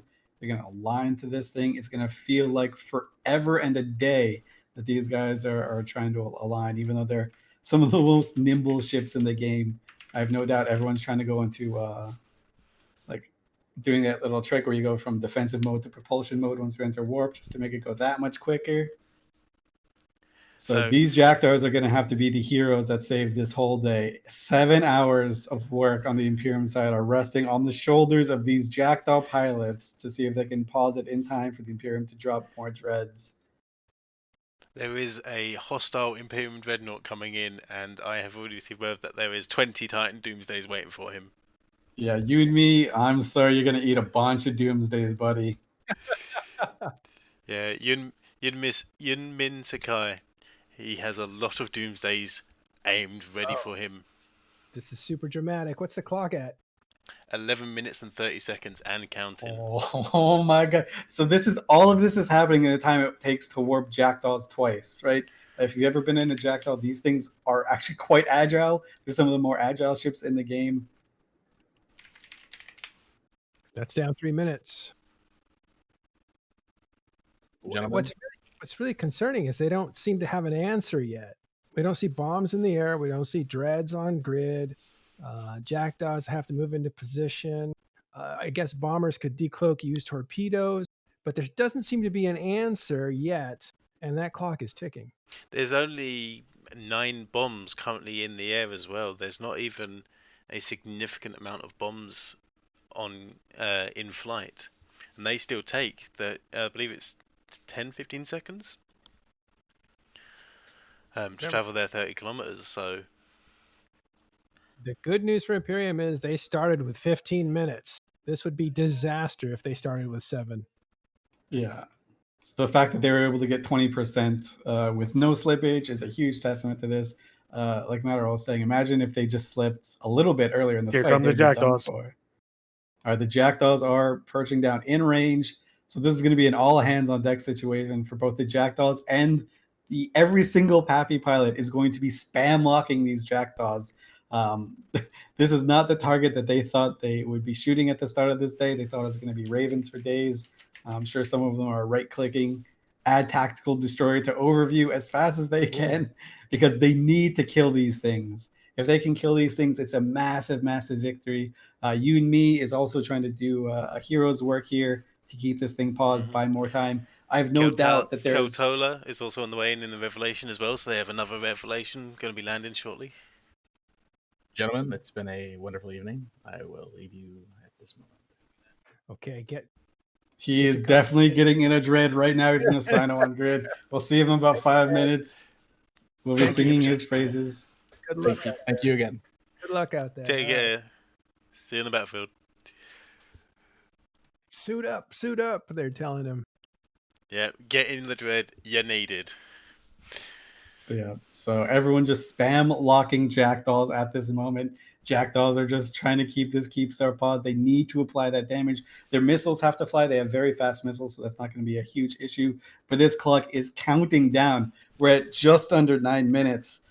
So a third of it is gone already. And we are still seeing jackdaws entering warp, so they are still fleets trying to get in range of pausing this. But we are approaching the halfway mark in pretty much a big chunk. So here's the good news if you're in the Imperium and if you're an Imperium pilot, right? You still have enough time to react to this. The bad news is you're probably going to have to blow a lot more of your load than you were hoping. So you're not just going to be warping in 3 or 4 dreads this time. You're going to be warping in 15 or 20 to make sure that this thing stays paused. So you're going to have to escalate your level of commitment. This is the end game that the PAPI guys were playing for all day long, hoping for maybe this outcome comes. Maybe you force a small mistake from your enemies. And this is it, right? You're talking about 1 minute and 40 seconds of a lapse of you applying damage in a 7-hour fight. That's insane. That you have to be that precise. But we're seeing, so some of these jackdaws are already dying. Oh no. Bombs are launched, however, so these bombs might be, the bombs that are launching now might be enough to pause it in about 15 seconds here, along with the jackdaws that might buy enough time for enough dreads to come in, or rather to exit from warp. So that's a positive from the Imperium side. They will get this paused again. This is not the cycle where it repairs, right? They're going to pause it one more time. It's just, can PAPI force that second slip of time? Is that timer? Timer is 7 minutes and 5 seconds. Whoa. So we see 2 dreads exiting warp now, 2 more that are on the grid coming in. These jackdaws are all coming in as well too. I'm sure I have comms muted, but I'm sure the comms are just free fire on jackdaws. Spam click every jackdaw, shoot it as best as you can. And the jackdaws are trying to save the day, right? So if this thing comes online, the people you thank are these jackdaw pilots. These are the ones that are actually doing the work. They've been doing it all day, and this is their moment to keep everything going. So, you're talking about the scale of this thing, trillions of disc being fielded, about 1 trillion losing, and it's this 80 million destroyer that's saving the day. Okay, It's timer has very been quintessential repaused. EVE Online. Paused by jackdaws, we assume. 6 minutes and 5 seconds. I'm sure it's a combination of the bombers, the jackdaws, and the dreads that are shooting, but these dreads are not long for this world. Luckily, there are quite a lot that are coming in. So I locked Yun Min and immediately was lost lock. yeah, Doomsday definitely wiped him out. Let's pause at 6 minutes and 5 seconds. 55 seconds. Oh, 55. Okay, 7 minutes. That's basically 7 minutes. You got time. My jackdaw, or rather, my rogue is missing this jackdaw completely. RIP. Now you know why that 15 minutes was so important at the beginning. Yeah, not slipping at all is a huge thing. So this is the moment where you'll start seeing stuff just streaming in, right? This is how long it takes for them to react from stuff that was just barely off grid. You can see battleships are warping in, some dreads are still warping in, bombers are starting to decloak and launch their bombs. They're all reacting to what happened 10 minutes ago, basically. So a very exciting end to this Keepstar fight. Obviously, this isn't the end, but so this is a very exciting conclusion, or concluding couple of hours. Yeah, and this is, I mean, what does PAPI have to do here in order to unpause it again? So it's going to be hard, right? Because the Imperium are going to overcommit a little bit to make sure that the things pause. They just have to kill. They have to kill everything, and they have to focus their fleets very well and focus their focus. Right, so they have to. The rogues have to keep killing Brutixes. The Titans can't get overzealous and just squiz all of their Doomsdays onto one Dread that's tanking. Right, you have to stay composed. You have to make sure that you keep playing it as smart as you have, because that's what got you to this point, right? So you just have to keep doing what you did. 3 Dreads on field now. As soon as these guys die, this thing has a chance to unpause. But there are quite a few bombs in the air. I see like about a dozen bombs still in the air. The Jackdaw fleet remains mostly intact. Right, these guys, this wasn't their job to begin with, but they're doing it. They're doing whatever they need to help their side. That's a very cool feeling. So I have something very exciting that I was just allowed to do. I'm now jumping in the second Titan. More Titans coming in. What's that an answer to, Elise? The more Dreads that we expect to come in, right? So everything happens on a bit of a delay. I think the Imperium, we predict the Imperium are going to overcommit Dreads a little bit to keep this paused. So PAPI are saying, okay, well, those Dreads aren't on field yet, but when they do come on field, there's going to be extra Titans for them. So they're preempting what they expect goons to do, or rather what they expect the Imperium to do. Yeah, this is like a wrestling match. You're seeing move after move after move, counter move, counter move. It kind of feels like chess boxing. but with a supercomputer that can also punch really hard. Well, I think of wrestling because they're not WWF, but like professional Greek wrestling, where it looks like nothing's moving because they're both straining, and then one will slip and start to fall under some kind of a grapple, and it happens really quickly. So for a long time, it looks like nothing's happening, and then boom, clock starts ticking. Yeah, this is definitely the moment that PAPI played all day for, right? They spent all afternoon hoping that this would happen.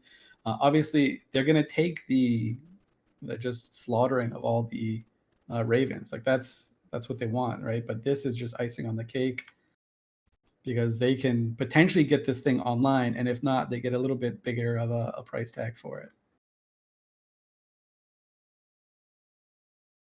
We just killed them out of battleships, says Billy.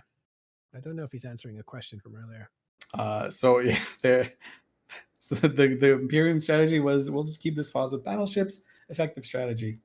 They ran out of battleships, basically. Like they just didn't have enough to keep people zerging in battleships. They now have to resort back to the Dreads that they had been using before, as just another Dread. Just Keltola just vanished. Didn't even get a chance to siege or do anything. Just immediately zonked off field. That's not a good feels. It comes out of warp and just explodes, huh? Yeah, it can't even apply any damage, but it still paused. These rogues can't kill jackdaws. Okay, well, they can. They can't effectively kill jackdaws. They'd much rather be shooting ravens or something, but the ravens aren't the issue right now. It's the jackdaws. What is the natural predator to a jackdaw? Other jackdaws are pretty good. Harpies is pretty good as well, from what I've seen. The number of battleships on field has kind of exploded as well for the Imperium. Well, not exploded, right? Let's not sensationalize. It's gone up a significant amount. It was at like 37 before. It's now up inching closer to 100 between battlecruisers and battleships. You see another just chunks of Megathrons coming in. These are ships that they didn't use all day, right? So Villia's right. They ran out of Ravens, swapping over to Megas. Friendship ended with Raven. Megathron is my new best friend. That's what the Imperium's saying. So there's a whole new Megathron fleet coming in, just brand new, fresh out of the box. So this thing's gonna stay paused. Yeah, hearing Baltecs are landing up top there. Those are battleships, Megathrons. Yep, and it's a whole fleet. So these Dreads are gonna have a field day shooting these things. But these Baltecs, they came in to pause this timer. Like let's make no mistake about it. Their goal here is to just throw their life in front of these bullets so that the Keepstar can get killed. We did predict that the Imperium would I don't want to say overreact, but they would definitely drop a lot more than they have been dropping before to ensure that this thing dies. So they overcommitted their forces here. And this is just a reaction. Like all this stuff is coming in. It happened 15 minutes ago, the call for all this stuff to come in. So it was sitting ready to go. The Imperium prepared for this moment. I'm sure some people are sweating a little bit by how fast that thing ticked down on the Imperium side, but it looks like it's hashtag handled right now. So the PAPI guys just to get to kill more battleships. They're like, sweet, we get another battleship fleet that we get to shoot, setting the record even higher for battleships killed in a single day. It did fall in a kind of free fall. That's what's scary. Also, we're hearing a brave Nyx went down in catch. That's a war target, but it's not in this region. Looks like Imperium take those, you know? Like, I'm sure that's what they say. We take those. Sure, put them in the sack. But that's not part of the. Oh, I'm sorry. That's a Vendetta, not a Nyx. A Vendetta killed on Jump Beacon. That's bigger. That's way bigger. That's a huge feather in your cap. You're like, sweet. That's just a Keepstar right there. It's one more Keepstar they can't put in. Vendetta, that's interesting. It is a ratting Vendetta. Never heard of such a thing, but I guess that's a thing. Anyway. Oh yeah, I like to rat in faction supers. I don't know why. So the Vendetta is a pretty good one. It gets both the speed and tank on the fighters and fighter bombers that the Nyx and the Hell do.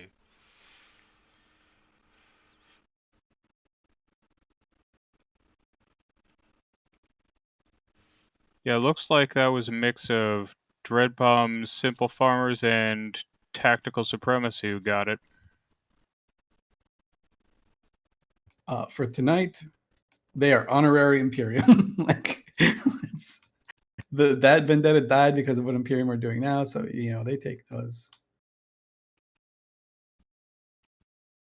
So someone reminds me that the core has really saved the day more than anything else, because normally these Keepstars will start to be attacked with the slippage of time reaching about 8-7 minutes. And this one didn't, because the core wasn't in place. So it really gave them a lifeline that might have been exhausted had they started at 7 minutes, right? Because we've seen this thing slip a full 7.5 minutes. Yeah, that was so the core going in, it did buy the Imperium about 20% of the EHP of the Keepstar. Maybe a little bit less depending on how you look at it. But they had enough DPS to pause it, to keep it paused at that time. So the core didn't really buy them pause time, but it did give the Imperium like a little bit of a 20% advantage. If you want to look at it this way, the Keepstars now have 20% less EHP. With this quantum core change. That's how you have to look at it. You can't say, grr, this game is crappy because of the lag. You just have to deal with it and say, okay, Keepstars have less EHP now. That's what the effect of this quantum core update has.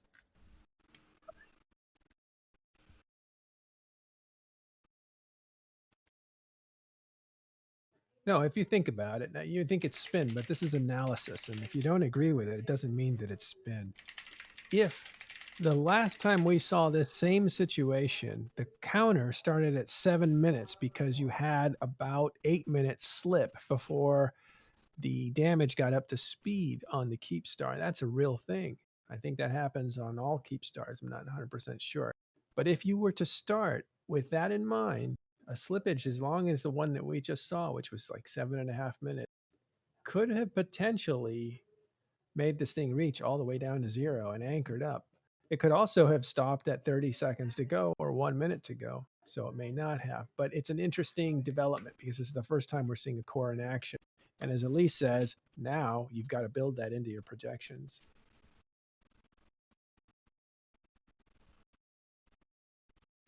So Imperium have brought in a large number more Dreadnoughts. There is now 10 Dreadnoughts on grid. We saw this previously, right? As they are obviously the timer had slipped a considerable amount now, so they are bringing as much in as they can. The grid has now got extended outstanding calls. I'm up to 4 minutes on mine. Right. Again, as Elise explains, like this is a very delicate ballet where you're doing a certain amount at a certain cadence, and you've got your projections down. When there's a slippage, you're going to overcompensate. So you throw more at it than you need, and you're willing to take those losses to ensure that you stop the timer, which is what's happened. That's why we see an augmentation of dreads on the field. And the PAPI answer to that was to greenlight more Titans coming in to deal with those dreads. I believe that's what you've seen over the last 10 minutes. Yes, that's exactly right. So, I mean, you saw, so the battleship numbers went from battleship and battle cruisers combined before this thing started slipping was around 37. Now I'm scrolling my mouse quite a few times. It's got to be at least 120. And the dreads on field went from 2 to about 10. So they're overcommitting to make sure that this thing goes, right? It's not a waste of resources, right? Because they can still deal damage. Before they weren't hitting damage cap. They might not even still be hitting damage cap on this thing with everything they have. They're probably getting close. So they're doing a lot more damage. So this Keepstar is just going down even faster now. Unfortunately, these jackdaws, as you can see, they're trying to get off. These jackdaws had to pause this timer for the Imperium to react. So they did a lot of the work here. They are the real MVPs. The Imperium jackdaws are the MVPs of this fight because they were able to get this thing to stop when nothing else would. Or where there was no other things that could do it. It got the Imperium the time to get their Baltec fleet in system, or rather, not only in system, but like in position to start dealing damage. So now you've got a buffer of 120 battleships and 10 dreads that are coming in, and you have probably 2 dreads coming in every minute to take out or to compensate for the fact that they're getting doomsday off the field. The PAPI Titans are not only shooting dreads down with their guns, they're also shooting battleships. They're trying to whittle through these battleships as fast as they can to force another mistake, because that would be huge, right? You only have like one more mistake left in you if you're the Imperium. You can't do this again. This is a mistake that can't happen if you want this Keepstar to die. They were great for 6 or 7 hours for 80% of this. They played it perfectly. Slipped for not even a real minute. Not even 60 seconds passed where they had that mistake. And so on the PAPI side, they can't overcompensate by all firing on the same dread at the same time, right? They'll waste their doomsdays. Exactly right. So these guys have to stay composed. They have to remember what got them here, and that was just composure and shooting battleships and shooting dreads when they come in. So it's going to be more of the same. We're hearing Komodo in there. Is that you, Sully? Maybe. I'm That's not just a skin. I'm just waiting for him to finish loading grid.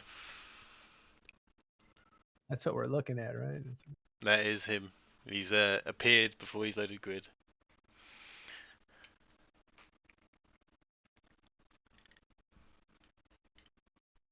You're a brave man, streaming all this and flying a Komodo and an avatar.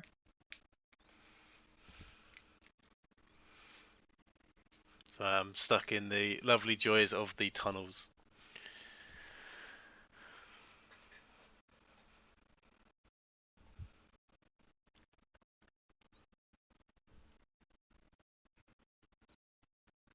Well, this has definitely gotten exciting. Absolutely, a very nice conclusion to it.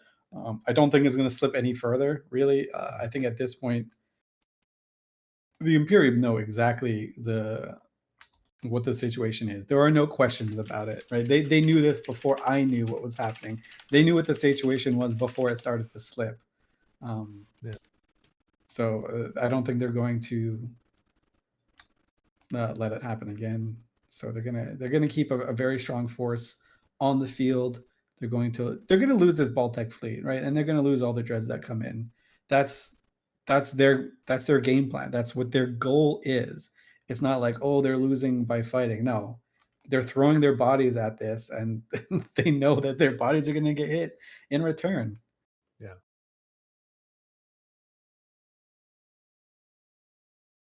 Well, they've definitely got it paused. They're keeping it paused. Do they have what they need, you think, on the field to keep it paused? Absolutely. I mean, they've got a bunch of battleships. I mean, these battleships are going to die. But as you can see, there are 2 dreads coming in almost every 60 seconds like clockwork. On the field right now, there are still 10 Imperium dreads as 2 more are coming in. So they're keeping a strong number of dreads on. And there's even a 3rd coming in, right? So the level, the speed at which these dreads are coming, this Keepstar is definitely going to drop. But they are going to have to pay a little bit more than they were hoping for, I think, for it. Not a bad thing, obviously.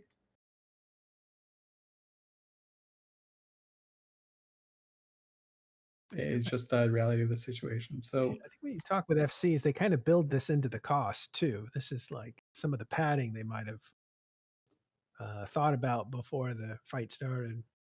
yeah, so the Imperium, I've been kind of hyping them up all day because they've been keeping this really cheap. In terms of just comparing it to the other Keepstar fights, it's been under half the cost almost the entire time. From like 100% to 80%, it was half the cost as any other one from 100 to 80. So they were doing it really efficiently. They weren't really spending all that much, to the point where I even questioned, hey, we're going to hit a point where this isn't even worth it. They're getting so good at figuring out how to do this effectively that it's not even going to be worth dropping a Keepstar to bait out a fight. You're going to have to drop a Keepstar if you want a Keepstar.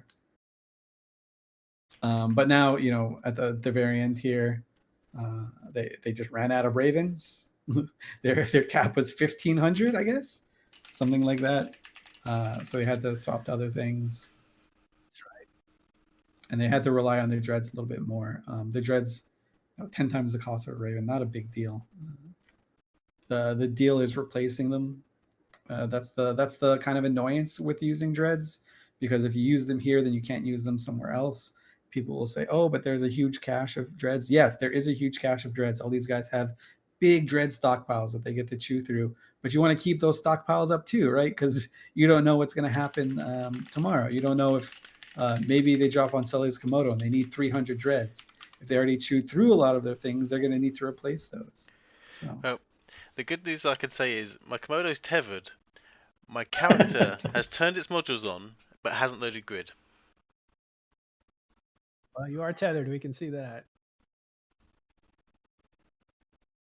Oh, Keepstar damage continues though, down to 18%. Yeah, it's going to be dropping a little bit fast now because these there are extra jets in here. So an extra, just an entire 100 and something man battleship fleet that's also hitting it.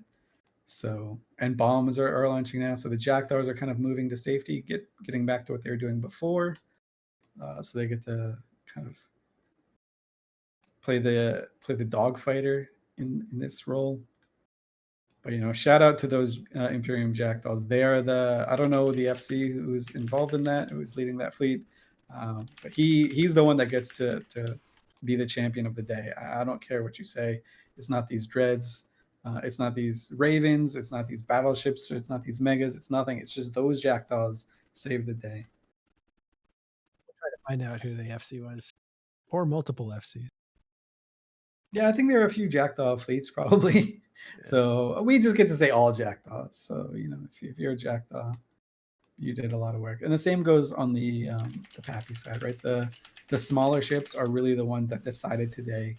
They're the ones that forced the Imperium into this position. If the Imperium could just rely on having fighters or carriers warping in at 300 kilometers, assigning fighters and warping off, if they could just rely on that, they wouldn't have to use dreads. It's an easy, cheap win there for them. But the Jackdaws and the small support on the PAPI side made sure to defang those things, even when it seemed like an insurmountable task, especially in lag and all this entire situation with upwards of 5,000 in local at the peak. The fact that those guys were able to defang the guys, force Imperium's hand to do this, they deserve a lot of credit too. So if you're thinking, hey, EVE Online is all about the big ships and these big fights, you're absolutely wrong. It is really all about the small ships.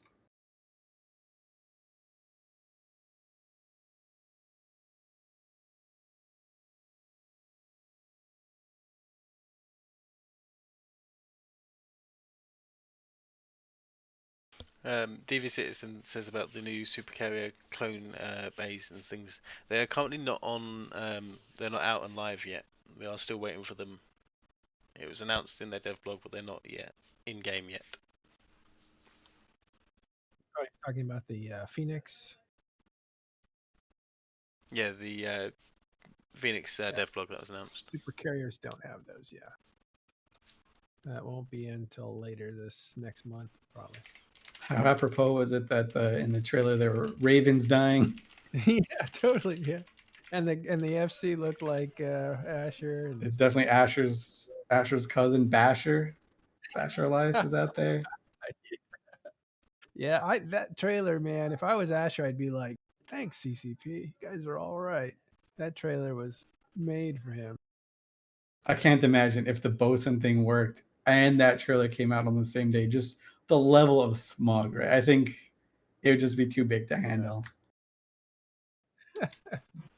I think the next day Imperium just goes and tries to headshot PAPI staging in Esoteric. They're just like, you know what? We can do this. Like, let's just start another front over here. Let's kill your Keepstar. We lost Hippojax, unfortunately. He had to jump into his pilot suit and get in there. Yeah, he definitely heard the ping. Hey, why don't you come into Dread? 1,000 million %. I can't wait to see him. We'll see him in probably like 10, 20 minutes here. All right, Sully's got his Komodo out there. And there's amongst a ton of Titans now. Oh, you can see a Dread just evaporate. I think that one was just gunned off. Yeah, even if you're... I mean, there's still new Dreads coming in. Looks like the damage is upwards of 860 billion if Topaz is correct. Yeah, if you graph it over time, the amount of ISK damage that was done, and then put in that moment when the Keepstar started slipping, you'll see that graph start to spike real high. Like we're down to 17% here. This is kind of tense, right? It's tense now. It feels like a whole new fight has started, right? It feels like the old fight's over, and now the new fight is over the last 20% of this Keepstar. You're getting fresh blood in the system, fresh fleets, probably fresh FCs as well, fresh pilots that are coming in. Maybe they weren't here earlier in the day because people don't play EVE Online from noon to midnight on Friday. They're missing out, though. I don't know if that's a lot of Dreads. There must be more coming. I mean, to keep it paused, you need 2 or 3, and there's about 12. They have a lot of redundancy. 13, yeah. So they've got that built in. Plus, they have. We're talking about 2 or 3 Dreads to keep it with nothing else on grid. They have a battleship fleet on grid. So, do they have to be in siege to do that though? Yeah, they absolutely have to siege, but it's not in this type of lag. It's not too hard to come in your Dread and siege. The hard part really is getting into system. That's the time consuming part. Feels like you're stuck in that jump tunnel forever, and you're like, I just want to go. I just want to be there. And because of those subcaps, because of the change, frankly, to Sinos that CCP made at the beginning of the year, where you can only Sino into a recon, that changed the complete dynamic of how these fights work. Right? You can't just light a Sino on a super tanked carrier and let your Dreads come in on that while on grid. No, you have to Sino them at a safe or at your own citadels and then warp them over here.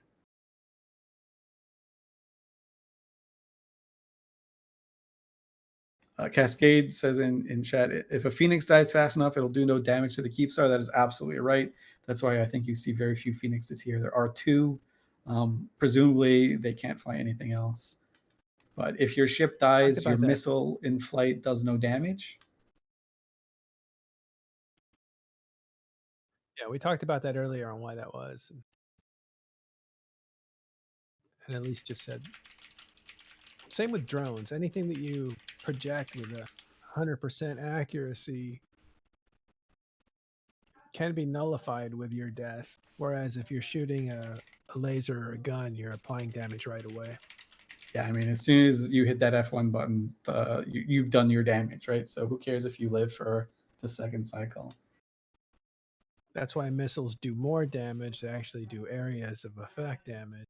That's why drones do more damage, and they can't be destroyed immediately. Yeah. So that Phoenix, I don't know if it served a purpose.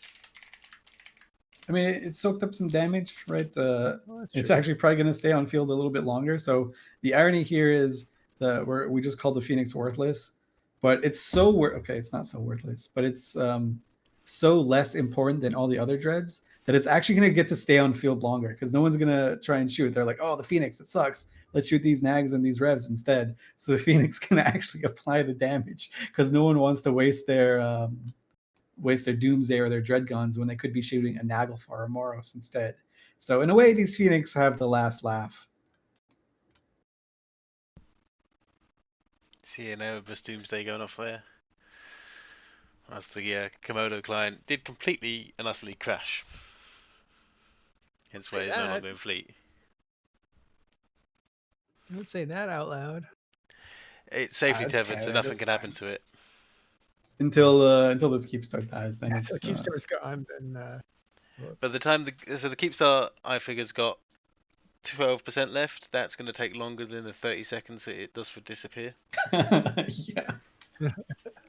You might have just squeaked this one through. So we see more Goon Dreads coming in. Just another batch of 3 while there's still 15 on the field.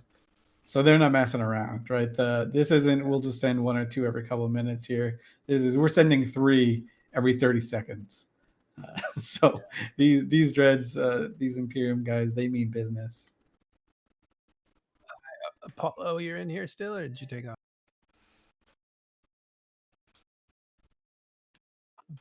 Apollo's in here. You can't talk, I guess. Yeah, 6 Darkening. About 30 minutes ago, it started counting down. There were only about 30 battleships left on the field, and there was only like 1 Dread, and it got blasted off. And so the Imperium Jackdaw fleet had to come down, panic pause it, and there was an extra Baltic fleet that came in to keep it paused. The Dreads came in. That's why there's like an overcommittal of Dreads compared to what you've seen through the rest of the afternoon. I'm sorry, Matterall. I'm here. What'd you say? You got a source on Imperium running out of Dreads? The fact that they're begging in it to come in Dreads now. Oh. Okay, well. It's clear conjecture, but it makes for a good story. Yeah, it really does. Don't think they're out of Dreads. They're probably telling it, hey, we could use some extra Dreads. Notice how fast they ran away in their Baltecs. Yes, that is a good note. I was going to bring it up. I was focusing on trying to get that client to not die. The Baltic fleet had left Grid. Once the large majority of these Dreadnoughts arrived, the Baltic fleet left. So they were insurance. I think they're trying to minimize their losses. I mean, there's no point to have those on the grid when you have now even more Dreads coming in. There's another batch of 1, 2, 3, 4, 5 Dreads coming in. Oh, those are carriers too. So I guess it's not all Dreads. But you have another batch of 5 carriers coming in. You've got quite a lot of caps on grid now. They can keep this thing paused. It's a wave of bombs coming too. Doomsday was flying like crazy too. There was also a pandemic horde skirmish fleet that landed on top of the Baltecs that were trying to pin them down. So the longer the Baltecs stayed there, just the faster they would have died, right? So it's paused, mission accomplished for now. Let's get them off so we can survive another day and kind of maybe reposition as well away from the pandemic horde fleet so we don't have to. Looks like more Titans still coming in here. Yeah, Tesla lands are bringing in even more Titans. Doomsdays are beginning to cycle off. As chat pointed out, I can't even fire my Doomsday because things are dying too fast. Yeah, I think the idea here is that PAPI is showing all business and going after those Dreadnoughts, cutting through them. I think it's excitement too. They're like they spent 6 hours looking at 1455, right? So now at 655, you're feeling a little bit better, maybe a little bit swagger in your chair because you have to keep sitting in your chair. So you're like, hey, maybe we can get like a double win here and see what happens.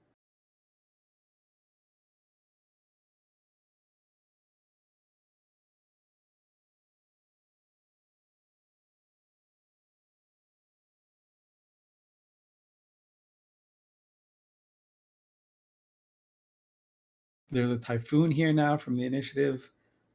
Really fun ship model, a lot of DPS as well. It does look like a trash can though.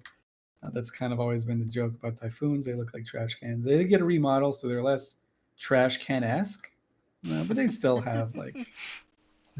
So the FC out of the Jackdaw is actually only one listed here as Keish. So good on him.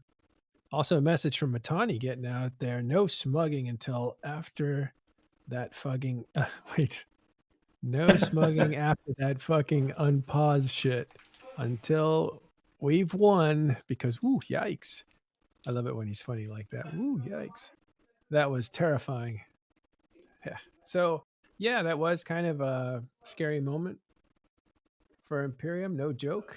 But they recovered well. They've frozen it. They're putting an aggressive amount of DPS on it. You can see we've ticked down from 18% to 16% rather quick. They mean to finish this thing off.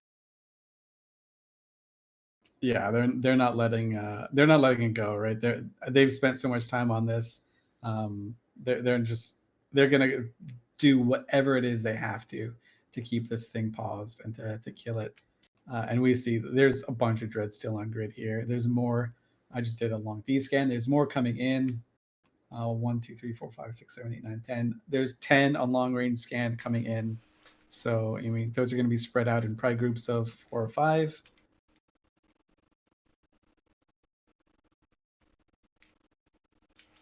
But the PAPI guys, they're going to try and kill these dreads as fast as they're coming in, and they're doing a pretty damn good job at making that a reality. That's why you're seeing those doomsdays just fly off. 2 per dread.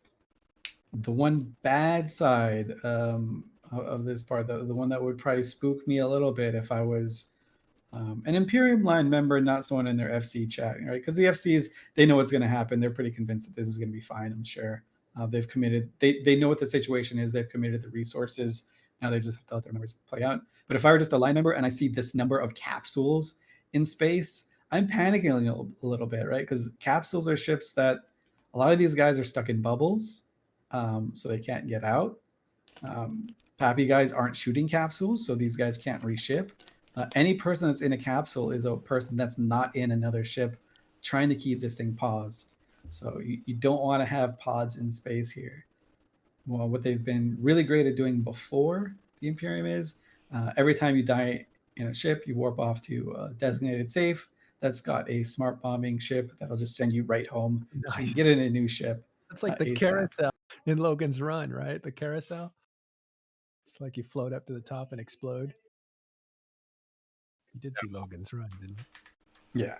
I'm not that much of a youngster. I just dated myself. Okay, it's all right. One thing that would scare me is too many doomsdays on these dreads. The Keepstar goes boom, and the Titans are off cycle, right? Maybe that's not a big consideration. You've got so many super caps here that like if this fight transitions from a Keepstar fight, literally that looked like a shot to heaven that opened the sky. Yeah, the Triglavians are taking note about all this destruction. They're like, yeah, this is pretty cool. How do we get these things? And the nag doesn't survive. It's gonna go. What a shot. That's what I call a racking shot. I'm not sure if I got the final blow or not, but it's dead either way. Was that you? Yeah. Oh, what a shot, man. You're my hero, Sully. And there's the late Avatar. It's already dead. Wasted. That's one dread that could be dead now, but it's wasted. This is why you don't get too excited. You got to keep that cadence right.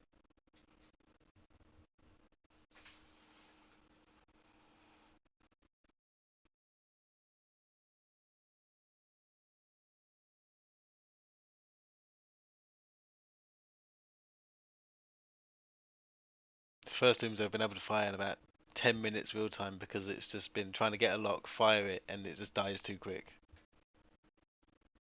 So we also see the Imperium bringing in. They've got augmenting their dreads. They've got looks like about 8 carriers as well. They're going to try and set at range and assign drones. Force the small groups, the non-rogues, to try and get rid of those fighters, buy some time. Carrier is going to provide links to improve the Dread's tank. So they could. I don't think a single one has. I doubt a single one has the links fit. Right. Unlikely on the Imperium Dreadnoughts. The PAPI forces do have links being provided, but Imperium is unlikely to have those going for their Dreadnoughts.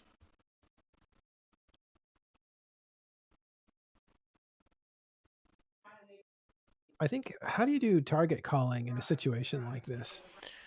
So, at the moment, it is as our FCs are seeing Dreadnoughts come on, he's calling free fire on Doomsdays, he's calling in the new Dreadnought targets. For the sub-capitals, I have no idea. No, but for the capitals, how do you limit it to 2 shots per Dreadnought so you don't waste shots? Because we're trying to eliminate them as quickly as possible, it's not worth taking the extra few seconds to coordinate them, especially with the amount of Titans on grid, spread over 8 different alliances at least. Each alliance is going to be trying to organise their own Titans in their own respective fleets, so it's not easy to coordinate with multiple fleets. For example, we don't have a great communication with our test Titans and whether they're on timers or not on timers. So in this kind of situation, it's just called free fire because in we other outnumber words, the Reds. Just kill everything as fast as possible.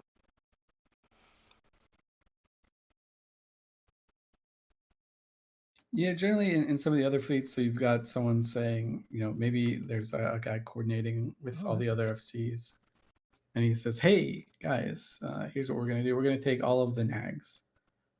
You guys take all of the revs." Then they say, "Okay, well, we're gonna be the nags. You guys are the revs." And they type in fleet tee up when you have your Doomsday ready, and the FC will call the person for the ship, right? So that's generally how it works. But maybe in this situation, there's a Cascade little here bit more panic. in chat says subcaps are matching by name. If your name is Paul, then you shoot Percy. That's interesting. That's pretty interesting. That's very clever. Yeah. I'm still waiting for Hippojax to show up on grid. He's coming, I'm sure.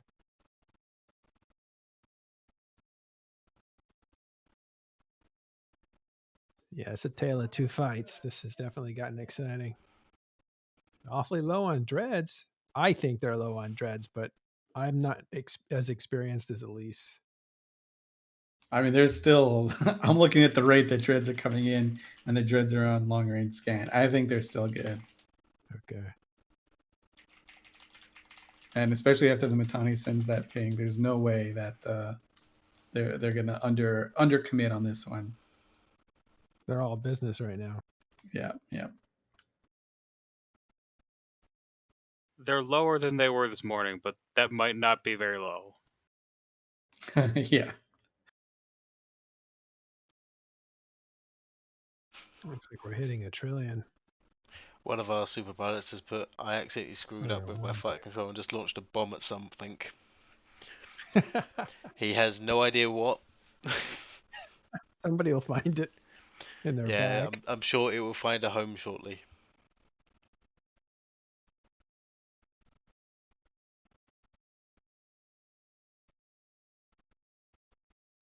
Those are damaged dreads there. So I'm still waiting. I still have my vertical object for activation, so we're still waiting for them to go ahead.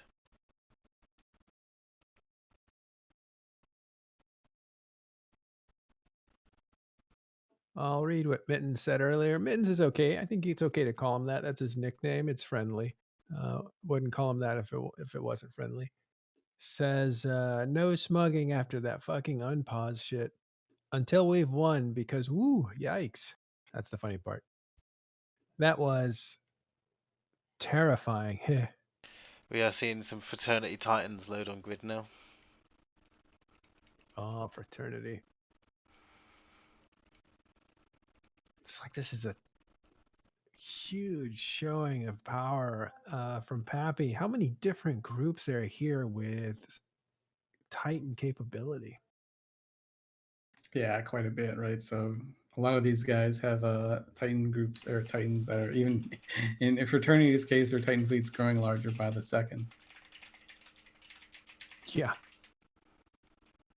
So all of if we look back a year ago, all of the amount of ISK that was being generated in Delve by the Imperium, the thing that put the big, that made them what they were known for, frankly, for some time, just the sheer amount of money that they could make.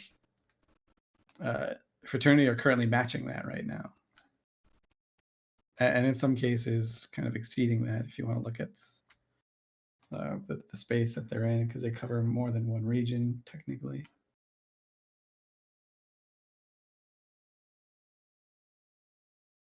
It is morning in Beijing, just about 10 o'clock on a Saturday. So this is opening up their gameplay. If they're all from mainland.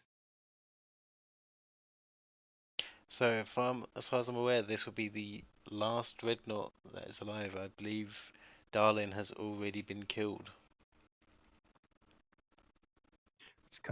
I think it's cutting it close. They must. Well, there's bombs in the air. That'll help.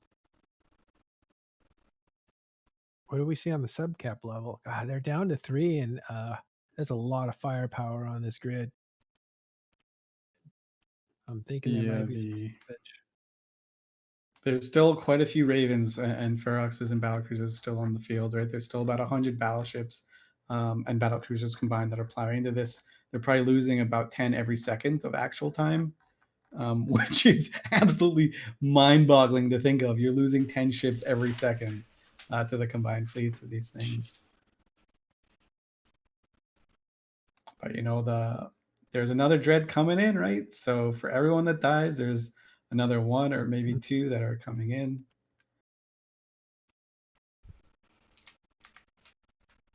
This Red's particular name, he named his ship Screamin' Firehawk. That's exactly what he has to be. Actually, this one's Screamin' Firehawk 2. I imagine Screamin' Firehawk 1 went down in a similar blaze of glory. That's awesome. It's a very appropriate name for these Dreads. And there's more on Long Range Scan too, so there's no shortage of Imperium Dreads coming to keep this paused. They know how to do this. This isn't their first rodeo. This is how they fought the first 3 Keepstar fights. Just spending hours sending Dread after Dread after Dread at this thing. So they're just going back into their old rituals, their old strategies, which they know for sure work, to make sure that they push this one to its death. Still paused down to 14% now. It's definitely moving in the right direction for Imperium.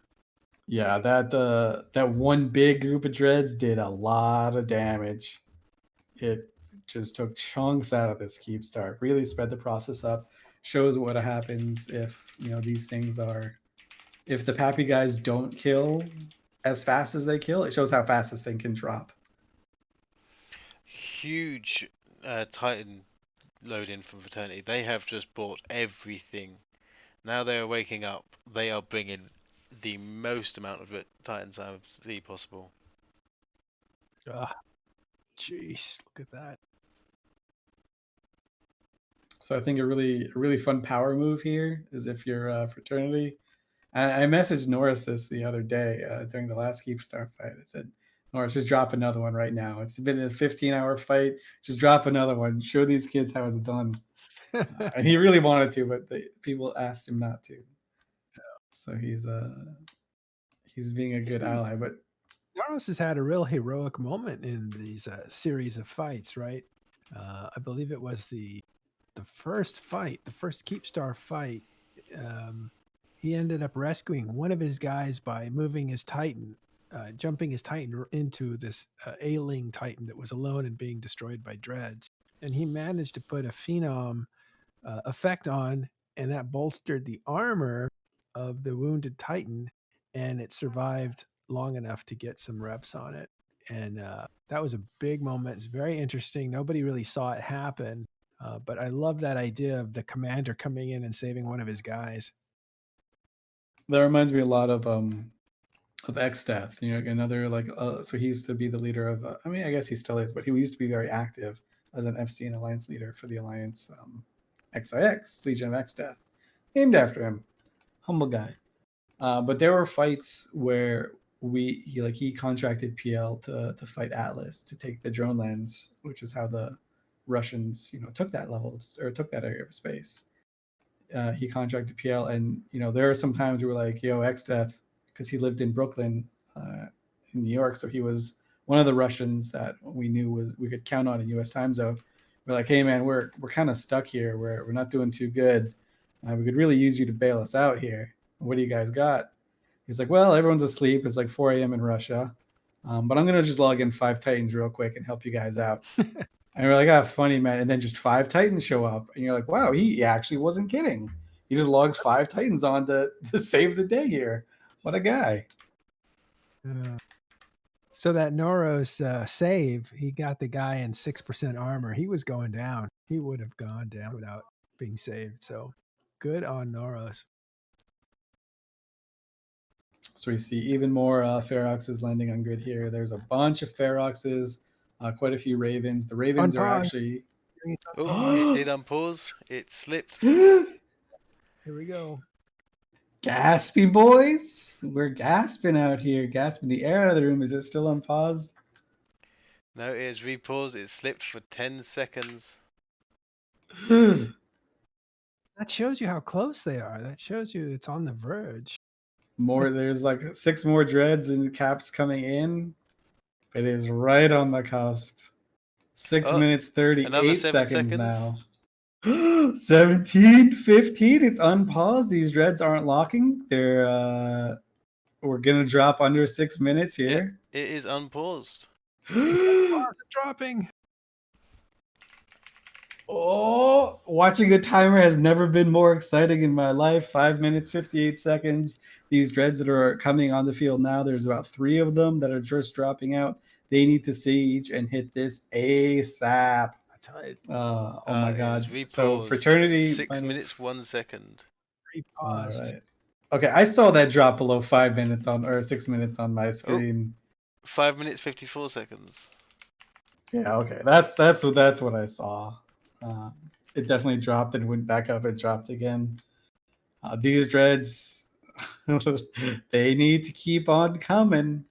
Yeah, this is where it's been on and off. Where are we at? Let's adjust the clock to 5:54. That's where we're at. Yeah, it's 5:54. I don't know why it hopped back up, but that made me excited. Dropping under 6 minutes.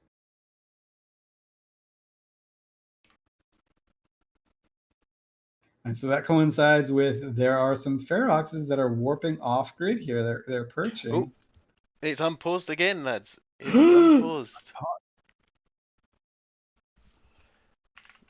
And then it repaused itself at 5 minutes 45. This timer is really on the edge. It doesn't know what to do with itself. Wow, that means they're really at the threshold. It could go either way. It could go either way. Gosh. These dreads have to die faster. These no, not the carriers time for have the camera to get change zonked. angle. Come on, look at it. It is unpaused. 5 minutes 19, 18, 17. The gasps from Elise is getting entertaining. Out of the room. It's gonna drop below 5 minutes on this one. Can the Imperium stop it? I just watched this Ferox fleet perch. They were getting decimated. They thought everything was fine. They warped to a perch to come back. Okay, 5:22. It's paused again.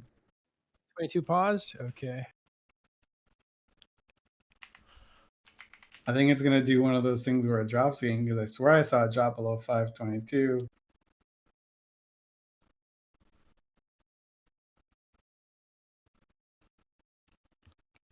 Wow, that is wow. Yeah, there it goes That's again. Yep, it's unpaused again. It's under 5 minutes. Okay, 5 minutes 15. It's just playing with my emotions right now. It's trying to get me to. It's trying to get you out. to gasp as much as you can.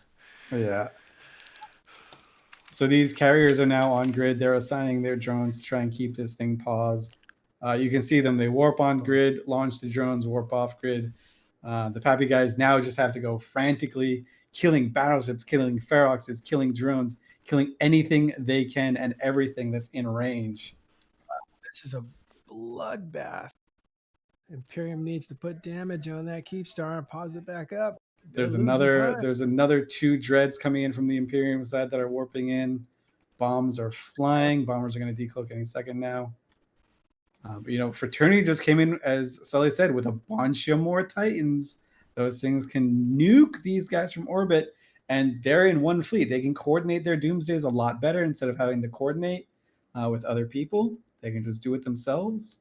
They don't need to talk to anyone. They can just say, "Hey, we're doing this right now." No pausing moments for coordination or anything like that. Paused at 15 seconds after 5 minutes. 5 minutes, 15 seconds, right?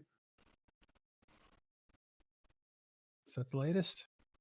Yep, latest Yep. at 5 minutes 15 seconds. There is a large amount of dreadnoughts currently lockable and in range, so we will be seeing doomsdays firing very shortly from these fraternity grovers.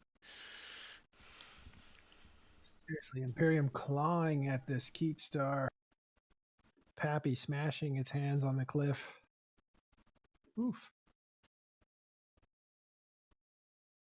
Yeah, there are at this moment there are not that many subcaps on the grid. There's less than 30 from the Imperium side that can hit it in terms of battle cruisers and up.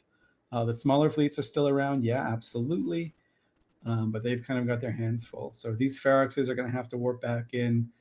They're probably, from the angle that they're in, these Imperium Feroxes look like they're going to hit a bubble and just get trapped on the approach to get close enough to the Keepstar to shoot it. But they're just going to take that, right? They're just going to say, whatever, we got to do what we got to do. Dominixes are coming in one by one as well to launch their drones and keep this thing paused. This is a high pressure situation. There's a Gnosis here. This guy's like, whatever, I got this ship. Let's go. There's a Tempest. Shout out to Brosha, the Tempest. That's a hull we do not get to see often. Yeah. What do we have? Like 3 dreads on? We have more dreads coming in, but what do we have on grid? 4? Currently, I have 4 dreadnoughts locked. I believe there is a 5th and a 6th one I have not managed to lock yet. There's 8 models on grid in terms of just capitals, right? So that includes dreads and carriers. But they could very well be dead, and they're just the overview hasn't updated yet. Wow, this is very exciting.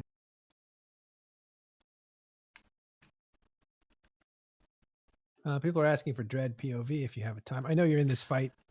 I do not have a Dread POV. I still have the Titan though. Oh, no. On the overview.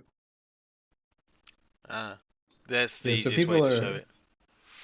People are asking about mechanics a little bit. What happens when this thing goes down to 0? It's fully repaired and it's online, ready to go, and it's going to get mods installed, and then it is a pain in the butt to get rid of, right? Shooting Keepstar, generally the reason Keepstars are feared and kind of annoying to shoot is because they have that doomsday that they can shoot out. They've got lots of defenses that they can plate up with. They just make this thing just a disaster to try and kill. You don't get to just sit Ravens out there and plink at it away for 4 or 5 hours. You have to commit a lot more. So what is the significance of this if it anchors? If it onlines as far as strategy in the future? If it onlines, then PAPI have a Keepstar in Delve, in range of most of Delve, in NPC space where they can asset safety if things go real bad, and direct jump rates from where they are now. So this would be their new forward staging. NPC Delve. It's on the other side of Delve from the Imperium, but if you live here, you can cut off sections of Delve that you want, and that you can just kind of go through methodically and start clearing that out. It's very slow. They can still Imperium can still fight you over it, but what you would do is you'd go and start going after infrastructure. First, you'd go after the jump bridges. Then you'd go after the eye hubs in those jump bridge systems to reset it and set the clock back to 3 weeks or 4 weeks that it takes to get that jump bridge back. So you just sit here and you destroy infrastructure.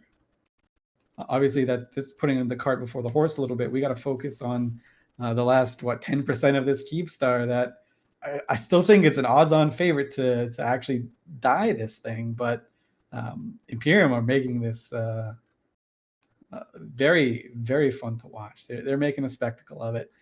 They're not doing this on purpose. They would rather this thing die with 1455 still up there.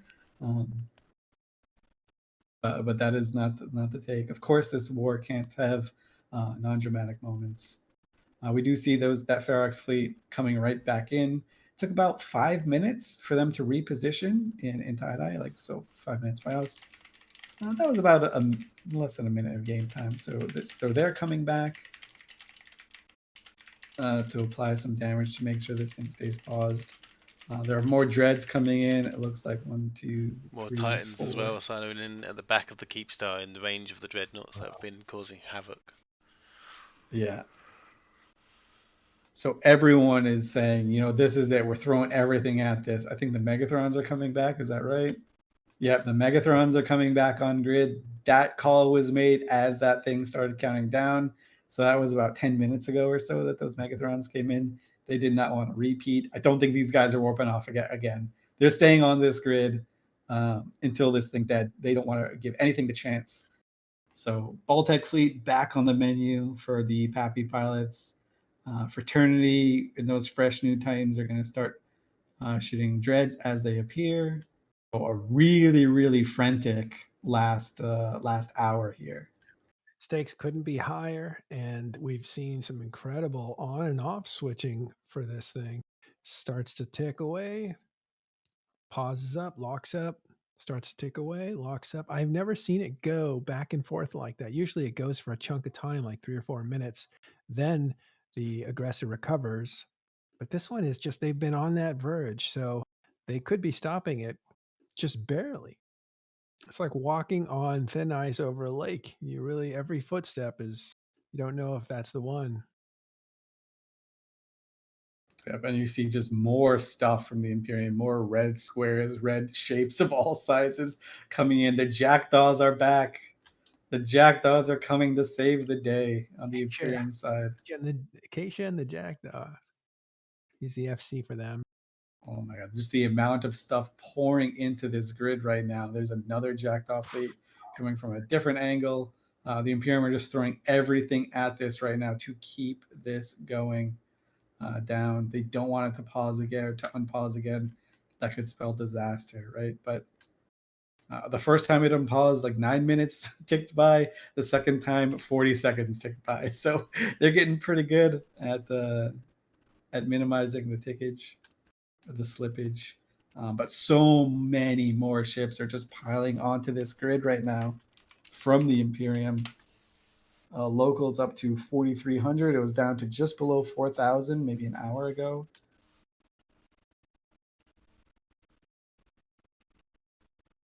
That's an amazing picture there, provided by Sully. It's in there with an avatar and a Komodo. For those of you that know what that means, he's got a lot on the line. Yeah, so the subcaps, as you can see from the PAPI side, are throwing bubbles up everywhere, right? They're hoping that they have to make one of these subcaps reposition before they can warp down to the oh my god, there's another Megathron fleet coming in, augmenting the current Megathron fleet. So there's chunks. But yeah, these bubbles are designed to just kind of be a thorn in the side for the Imperium, making sure that they have to reposition, hopefully. It looks like the Megathrons shows a good warp in, though, on the Imperium side. They're going to be able to hit the Keepstar just fine. A lot of them probably initiated warp before the bubbles even went up in that area. So that means they just land in bubbles, but that'll lend to some of the stability for DPS, I think. So people are asking, how long has this been? It started at 16:30, I think, Eve time, and it's now 2 o'clock. It's 9.5 hours we've been streaming. But if you're watching now, you came at the right time. Yeah, this is what everything's built up for. I just more Titan or more dreads coming in as well. 1, 2, 3, 4, 5, 6. 6 more dreads coming in this wave.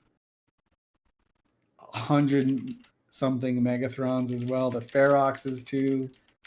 This is the moment where they're just putting it all on the line. The last time we saw this, the Keepstar's health chunked by like 4% as a result.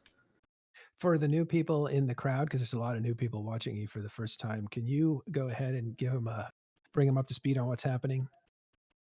So for 8 hours, the Imperium were just lobbing ravens at this thing, and PAPI, the people defending this Keepstar, were happily shooting ravens. Over 1,000 ravens died. I think the final tally was up to 14 something, maybe even higher, of ravens just completely down. The Imperium said, "Hey, we don't need to take capitals really, and if we do, we're just going to take these 50 carriers. The carriers are going to assign drones." The PAPI subcap group managed to whittle away those drones and whittle away those ravens over the course of 7 or so hours. This thing, which the Imperium managed to keep without slipping a single second for 80 something percent of its health, which is a huge feat, about 7 hours worth of shooting. They kept this thing from even slipping a little bit. In the last 40 minutes, the battleship numbers on grid dropped to about 30 or so. And so critical mass was lost, and this thing started to repair. And it repairs in real time, so it was unpaused. As a result, Imperium said, "You know what? No more of this. We're throwing dreads at this. We're throwing a new battleship fleet at this.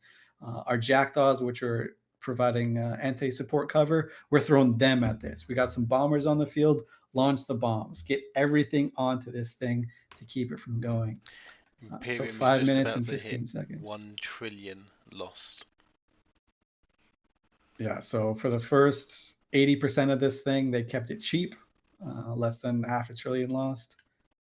In the last 6%, they've doubled it, right? So that's the amount of commitment that they've put on this. Everything They've doubled their losses in 6% of this thing's health.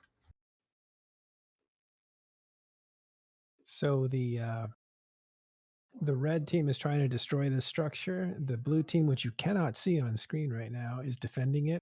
Those big ships that look like mushrooms are actually part of the blue team, and they're zapping dreadnoughts off the field as quickly as possible. Those are Titan ships. They're gigantic, and you have multiple allies in here working together to try to destroy the red team before the red team can destroy the structure.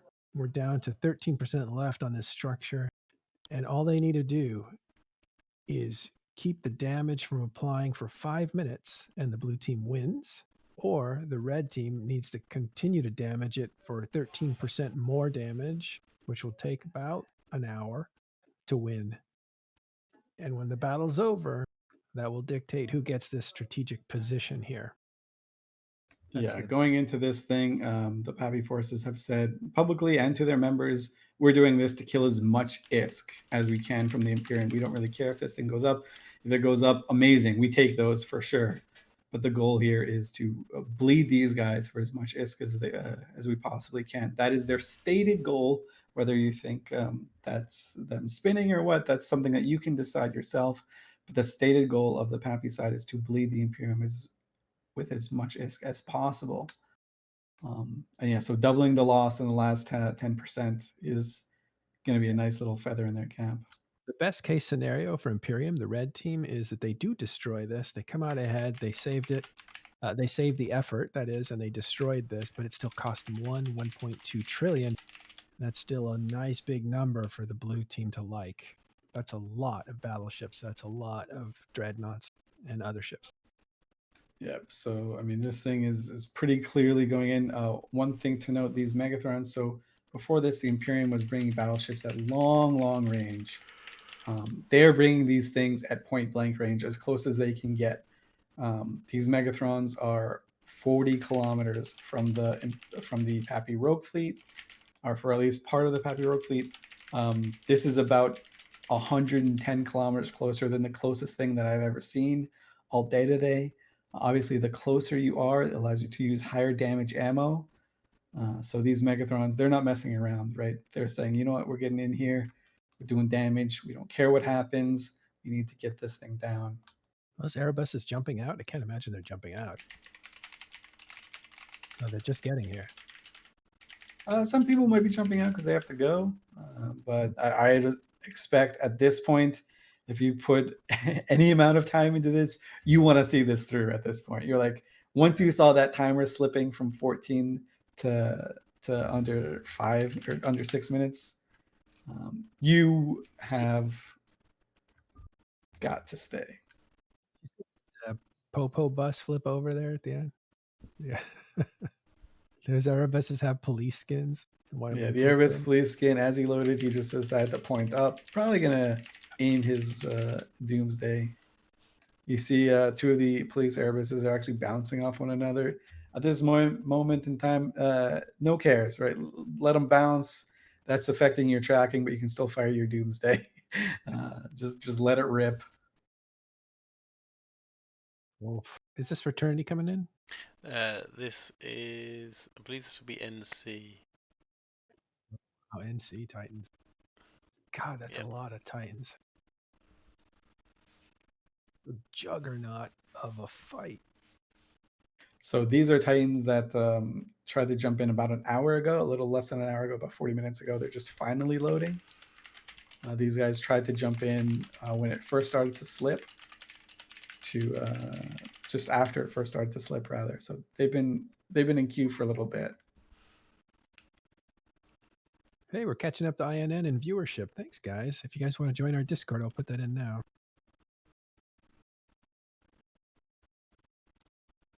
Hang out with us on Discord. Talking in stations. Advanced players from EVE Online. They're really friendly, too. Someone said the NC dot aren't late. They were just busy killing Brave. Good. That was a mishap earlier. Friendly fire. Oh, Doomsday off in this southern part of the screen there. So I'm locking up these Megathrons that came in at point blank range to try and do as much damage as they can, and I cannot overstate how fast these things are dying.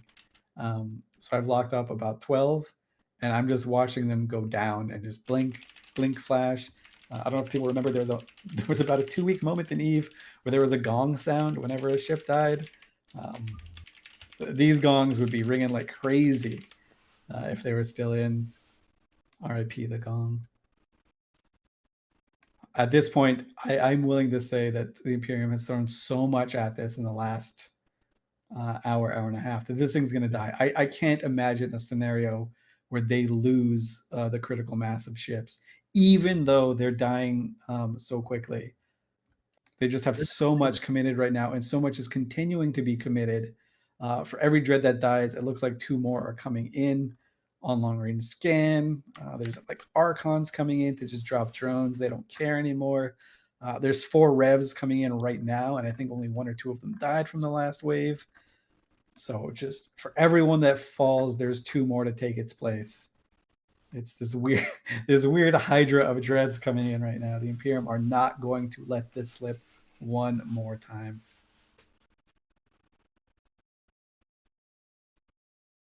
This is a bit of a grinder for them. They're going to pay for it with ships and treasure, I guess. I mean, it was an exciting kind of ending, though, right? So there's still, I think, and we're jumping the gun here, but I think they're still going to get the strategic victory, and it's still going to end up costing them what it has previously. But man, oh man, was it an exciting last little bit here. I'm still like just on the edge of my seat, waiting for this to go down, seeing if maybe I can gasp some more air out of this room, maybe pass out. But nope. Like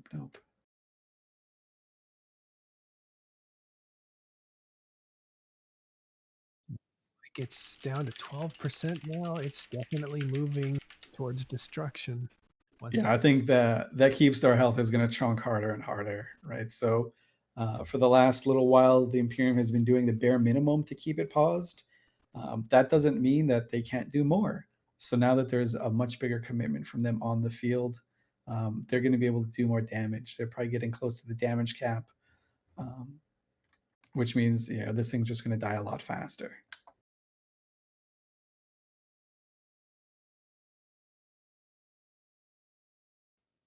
We're seeing go. We've seen it slip, I don't know, maybe like 5 times, but in very small amounts, which is very interesting. I haven't seen that before.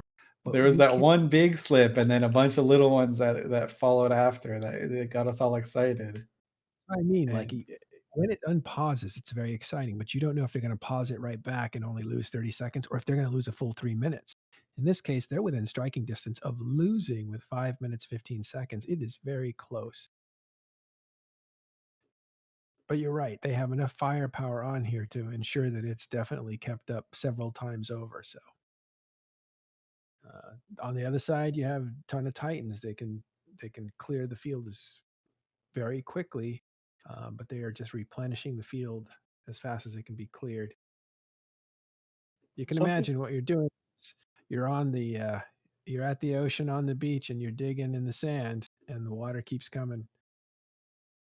Something of note, though, while this was all happening, apparently, the Goons lost TCAG's IHUB today, which is it's kind of an important system, being the border between Paragon Soul and Goons backstays, basically their backyard. Yeah, so for the first phase of this war, there were 2 theaters. There was the Fountain Theater, and then there was the Paragon Soul Period Basis Theater. A lot of the fighting in that latter theater was between the G Magic Gate in Paragon Soul and the TCAG Gate in Period Basis, which obviously the PAPI guys controlled the G Magic side, Imperium controlled the TCAG side. So losing that's important. I don't know if that's like a huge strategic win since the theater war has shifted over on this side, but that just means now that iHub's dead, there's 3 months or 3 weeks where Sino beacons and infrastructure can't be installed there. So they're going to have to move those things over to TPAR, which is right next door, or something like that. But again, the theater of war there isn't, the theater really isn't over in that area. So I don't think the Imperium is going to care all that much about it. Similar beyond Aquarius, right? Like, it's Battle Zone Delve now. But TCAG was always something they wanted to hit, and it looks like their jump gate there, at least the Imperium jump gate there, is gone. That may actually lessen the counterattacks that are happening in Esoteria, possibly from Bastion. Not sure. You just move it 1 jump over and you're fine, right? So you just move it over to TPAR. Maybe 1 extra gate. When it's not in tie-dye, it doesn't feel so bad. So we have some more of Azorian's lovely screenshots. He's feeling very tired at the moment. He's currently just trying to wait out the big boom or lack thereof. We'll have a look at some of his gorgeous screenshots as they come through.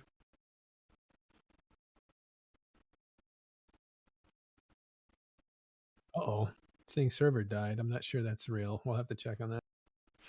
I'm still currently sat there, no real loss. You know what, Joe? That's it. You've exhausted your grace. Sorry. It's not the first time you've done that.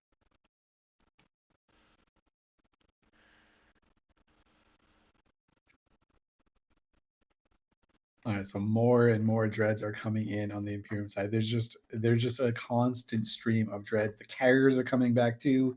Carriers that kind of did a lot of the work early on, that earlier ran out of fighters and kind of reshipped or re-upped their fighter bays. They're back now too.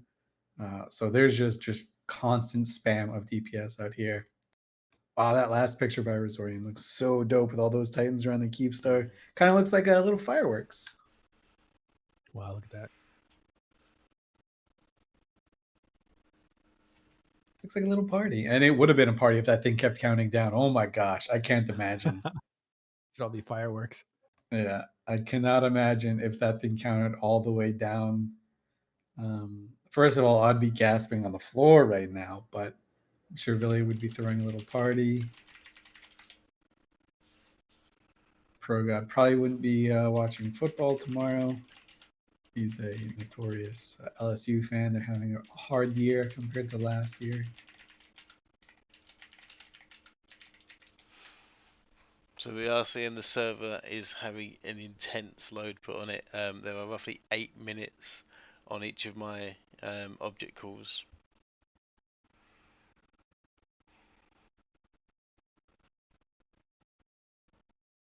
The Keepstar is currently at 11% and it is slowly falling still.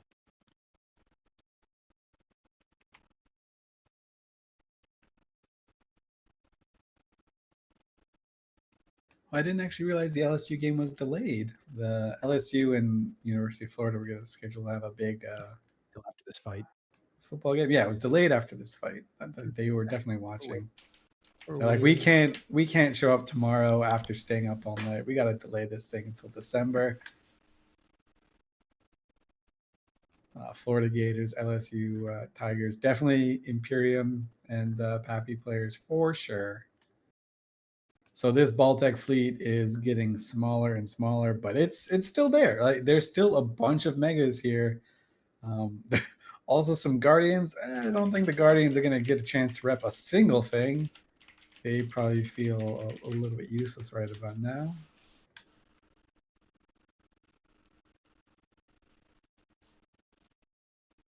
Someone asks, will it count down if the server crashes? Yes. Yes, it will. It'll still keep going. Yeah. I don't expect that to happen. Locals only, not even this afternoon. It was peaking at around 5,000 with a lot of very server intensive stuff in terms of carriers and supers launching fighters and stuff and smart bombs going off. Don't expect that to happen now. So I think the server is not going to play an issue at all in this. Imperium is scrambling more fleets. They mean to finish this. They have priority subcaps coming out. Yeah, there are more Fannies coming out. All of their carriers that were out earlier are now out once again in full force. They were getting limited use out of them before once they ran out of fighters. But in this, they survived the first, or they did work for the first good chunk of it. They can finish it here as a Naglfar just vanishes from my screen. It was named Delve Time Units, one of the best named dreads that you can find. Wait, is that a dread warping out? Buddy, you're going the wrong way. I definitely just saw a dread warp out. I might be going crazy. It might have been disconnect. A purple dread, but Might have been a disconnect. the time on the Keepstar, if you're asking, it's right above there. We try and keep it updated 5 minutes, 15 seconds. It did count down about 30 minutes ago, feels like. Just a couple seconds ago, really, but I think it was probably closer to 30 minutes, an hour ago.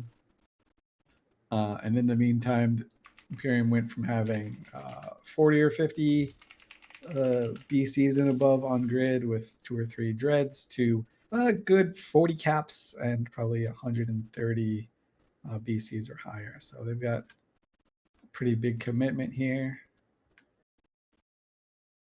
This Baltec fleet is still just point blank. They're not moving. They're not MJDing away. They're just sitting here plowing into this Keepstar.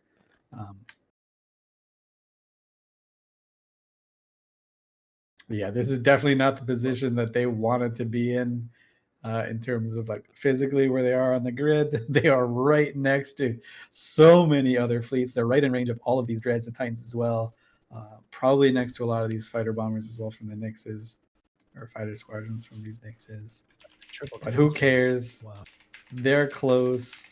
They can fire that closer range ammo at least. Sully, who are they firing at? Just trying to look. So they are just firing at general groups of dreadnoughts at the top of the Keepstar. Just I say slugging they them out were. with dread. Yeah, there are loads of dreads still on field. The Keepstar is currently at 10%. Yeah, we are in the final 10%, and Titans are just trying to doomsday as much as possible. Yeah. How many dreads did you say there were? There's about 15 to 20 dreadnoughts currently on field. That's a lot. Also, they're not the only thing on the field, right? I think that's your point, Elise, that it's not just a Yeah, dread show. there's a bunch of carriers now. A bunch. There's like 30 or I think there's about a total of 50 caps on the field right now that are applying damage. And 200 something battleships. So any fatigue that the Imperium was feeling before, around the 20% mark, it's completely gone. They're rejuvenated. the counting down timer like breathes some life into their legs. These guys are swinging with the best of them. But I would love someone. I know EVO Online pilots are very adept at making graphs and stuff like that. I love to see a graph of ISK loss over time compared to the health of the Keepstar, and then when that just mark on that little graph when the Keepstar starts slipping, you'll just see like a minute later, huge spikes. Right. So again, we're talking about ISK damage because that's the metric that PAPI used for a victory. The Imperium don't really care about how much they lose. They did an amazing job through 80% of this Keepstar fielding almost no dreads. They said, hey, we can do this without dreads. We'll just use Ravens. Fed about 1,500 Ravens into this grinder of a Keepstar. Didn't need dreads to pause it. Just use some carriers, and the carriers are very crafty with what they did. They warped in, dropped their drones, warped out, so that no one could even really shoot them. So you had to actually shoot the fighters instead of the carriers themselves. And a testament to that, these same guys are the ones that were on the grid 4 or 5 hours ago. They never died. They just replaced their fighters, and they're doing the same thing. Look at all these guys. They're 1,200, 1,500, 5K off of the Keepstar grid. They're not going to die.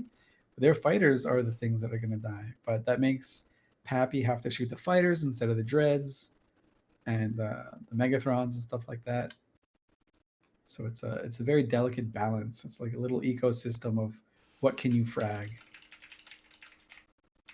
It's still it's all a matter of how fast can PAPI kill these things.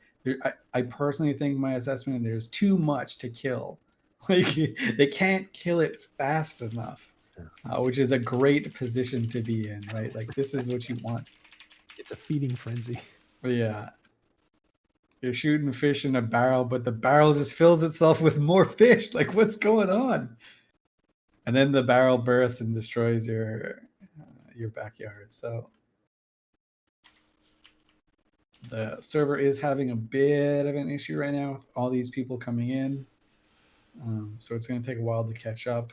That's good news for the Imperium pilots that are already on grid shooting. They don't really have to worry about locking anything. They don't have to worry about positioning anything. The opponents locking and shooting them are going to be a little bit delayed because they can only lock so many targets. Not like a decisive advantage, just a little talking point. And that's about how things are going. Yeah, the cost for the Imperium is just now hitting 1 trillion. Yeah, it has doubled in the last hour and a half, right? So you spend 5 hours at 500 billion. Add another 2 hours for another 500 billion. That's just how it goes. You still have 10% to go, so it probably will end it. These fights are costly. The Imperium knows this going in. This is their strategy. They're throwing bodies and ISK at the problem. This is how they're comfortable doing these things. This isn't a desperation play by them. This is thought out. This is just how they play these things, and it's a great strategy. It's worked for them 4 times. I guess 3 times. This is the 4th one. Right. So they know what they're doing here. They're not caught off guard. They're not panicking. Nothing like that.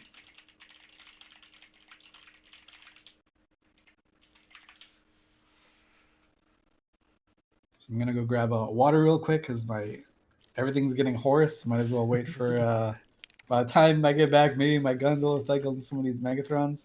So I'll be right back.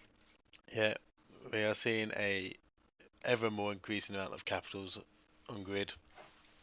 So this Keepstar, nothing is willing to leave. The Baltic fleet is looking to remain steadfast, even though they are taking heavy losses as well. They'll get annihilated, but they're going to go down firing on that Keepstar. They still have probably 9% to go, right? What's it at now? Now we'll take a look. It is at 8%. Yeah, 8. So it's gone down too, and that's because there's so much damage being applied by these ships in red. But everything committed to the field now is probably going to end up dying. So it's not something you want to do. It's not something you do lightly. But they've got to ensure there's no more time slippage. So they're over committing right now.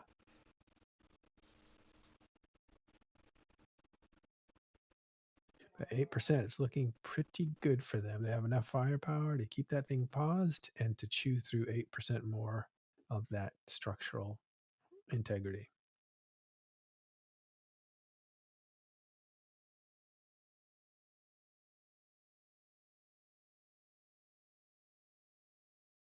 We're seeing a battleship fleet committed. I see dreadnoughts. Can we go to a dread only on the... Let's see, I'll grab Billy.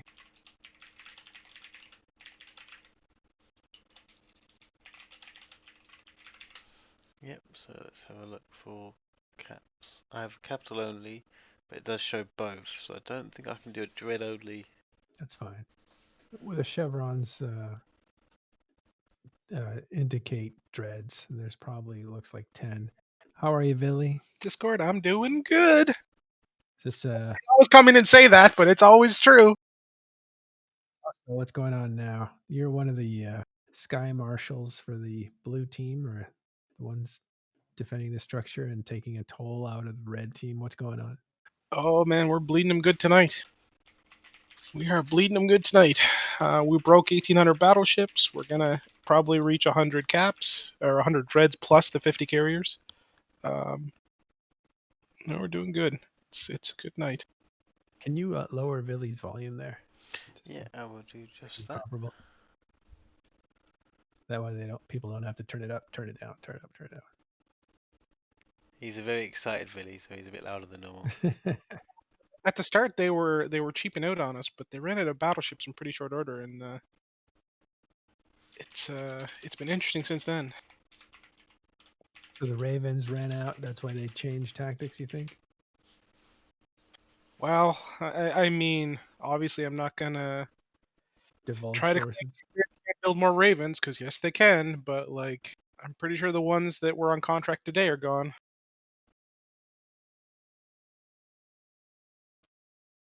So, I don't know. I'm sure they'll have more Ravens ready for us next day, but tonight, we got 1,500 Ravens killed, and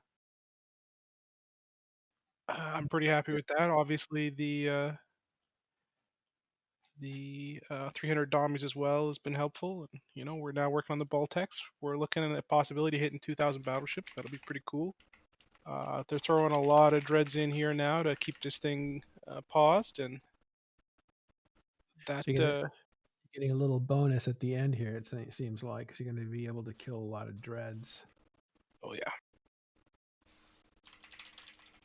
Titans getting to log in and fire their doomsdays and kill some dreads is it's always good.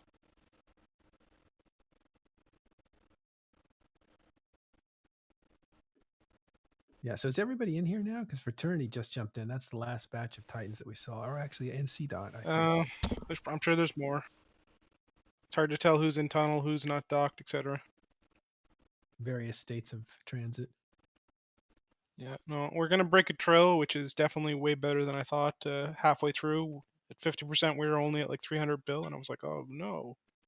But as it goes, we adjusted our tactics on the fly. We slowed down the DPS, and bit by bit, we've pumped up the kill speed, and now it's quite nice. So you adjusted your tactics to slow down their DPS on your structure, and that's made them cost more, is what you're saying. Well, yeah. So the further they are from the damage cap, the slower it goes, right? So you can pause it with like 10 or 15% damage or something like that. But after that, it's entirely for the most part until you hit damage cap, like all that damage you put into it, is just damage right into the Keepstar, right? So they for most of the first like 50%, they were at like 5-minute, 1% ticks, right?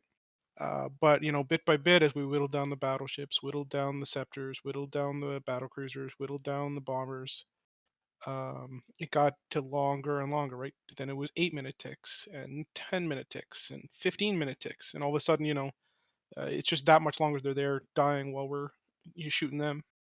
Is it on pause? Why are we seeing 436 there? It can't be on pause. Seems unlikely. No, it's not on pause. Can't be on pause.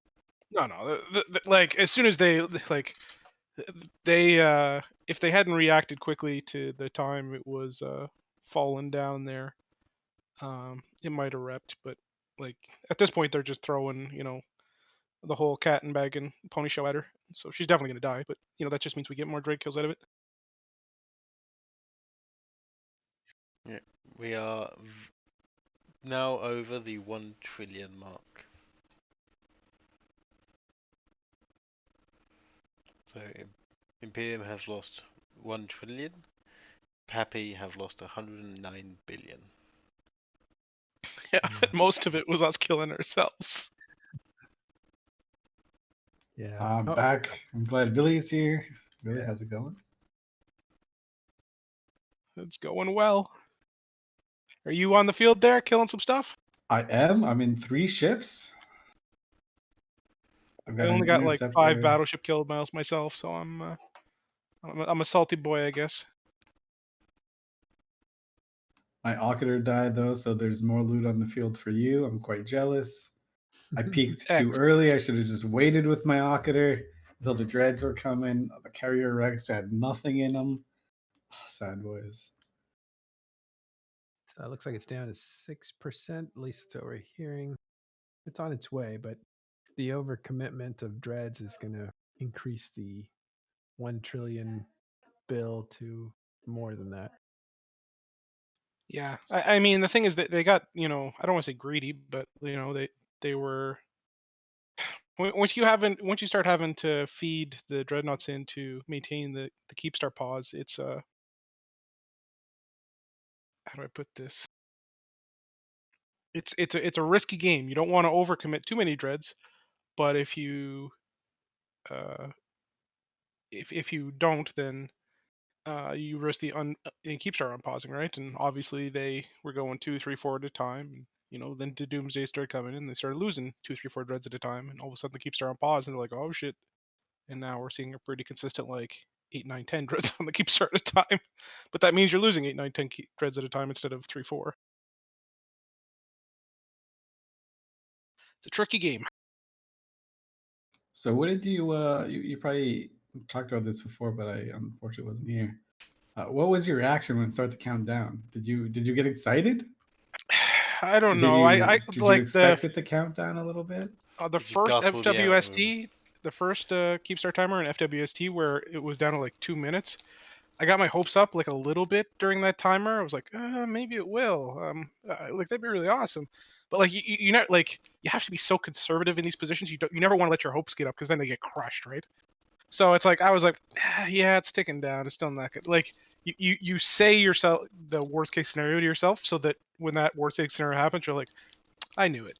Like because if you let yourself like have that like that hope that it's like you only get your hopes crushed, right? So you always got to maintain the reasonable expectations. Like, yeah, they're gonna just pop a Sino, bring in 10 dreads, and we'll be back to business here. Yeah, I think the FWC one got to 237, and I was gasping for every second of that. That was exciting. This one, I didn't think it was gonna happen. Matterall actually called it before any of us. They're like, "Hey, these bombers are decloaking and launching like 40 bombs at once. The Imperium must be a little bit nervous here." And I was like, "Nah, it's not gonna happen." Then it starts ticking down for 10 minutes. What a nice feels. So what was it like in command comms? Was it exciting? I mean, these things are pretty. I don't know. We're all pretty used to it now. There's nothing too exciting. It's like, Okay, there's this problem here. How do we deal with that? Okay, yep. Well, you got these. They're doing this new thing. Okay, how do we deal with that? Okay, and just bit by bit, you sort them out.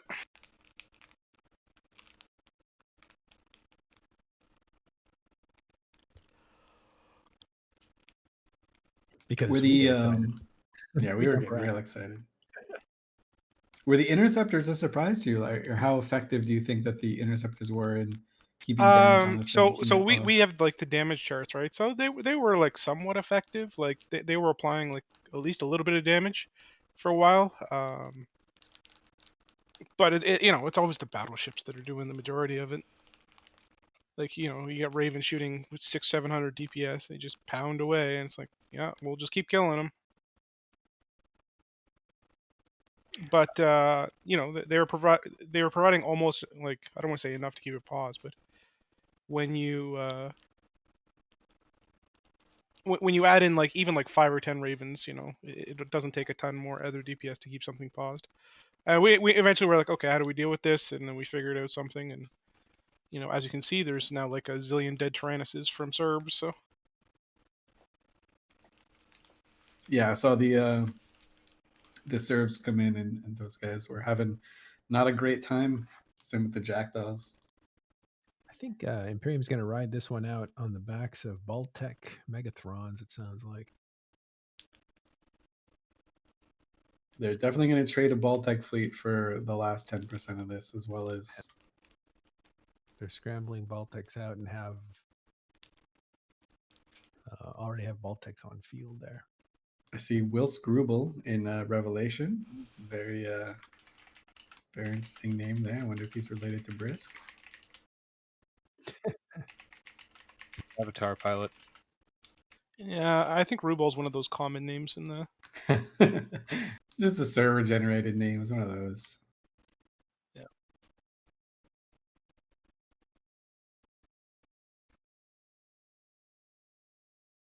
Anyways, Yeah.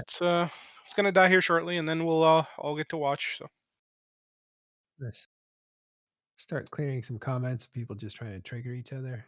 No need to do that. Just give you a moderation warning. yeah, and to add to the Bones guy's comment, because it's a reasonable one. The goal is to let them rebuild a little bit, right? Or more than that. This is like a dream scenario for us, in terms of how it's all going. So, if they keep playing it like this, we'll keep playing it like that. So it's going pretty good. Pretty good. Now, why is it a dream scenario if they can build everything you can destroy? So imagine you're going up against an entity with big bags of money and big bags of minerals in their pockets, right? And all of these assets, you're looking at taking all their space from them, but you have no way to really attack their assets. All of a sudden, they start putting those assets on the field, suiciding them, for Keepstar kills. Like, like we weren't sure. Like, one of the real worries we had at the start of this is like, how do we bleed the Imperium in a reasonable way, right? Like, we figured we could get their supers if we killed all the Keepstars, but like to bleed their wealth, that's a much trickier thing.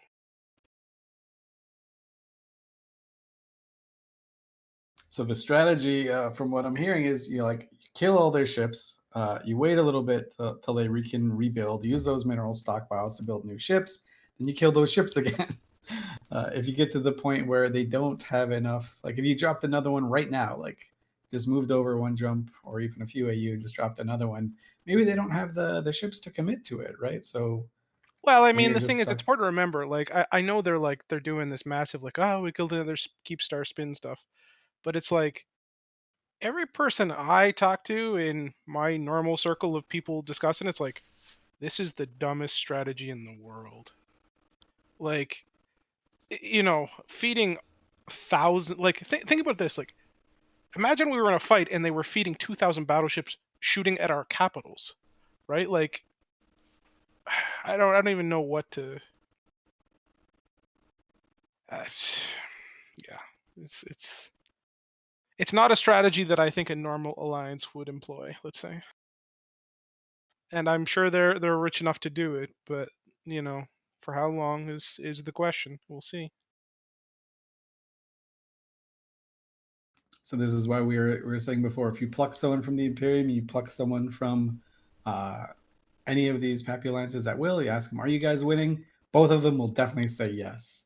That's in itself a dream scenario too, because that keeps the fights Exactly. going. And I mean, this fight has been pretty exciting, I imagine, to watch. Especially, you get some of the Keepstar on pauses there to juice the excitement. Yeah, that was a fun moment. That was a really, really fun moment that I didn't necessarily expect would happen. Yeah. I was really frankly just impressed that the Imperium were able to keep it at 1455 for like 20% of the time, or committing like 3 dreads and the rest with the cheesy carriers and just 1500 ravens. Wow, 1,500 ravens is a lot of ravens to shoot through, my man. yeah, but they didn't need dreads, right? So I was like, man, these guys are going to do it without whelping any dreads at all. Props to them. It's going to keep the price down. It's going to keep the stockpiles going. But now you get 1,500 battleships and maybe 50, 60 caps. We're already well into like the 130 caps, I think. Oh, really? 87, Oh, wow. These sorry, correction. 92 dreadnoughts have died. pog. 92 dreadnoughts and how many carriers? Just under 50, 48. right? 48, yeah.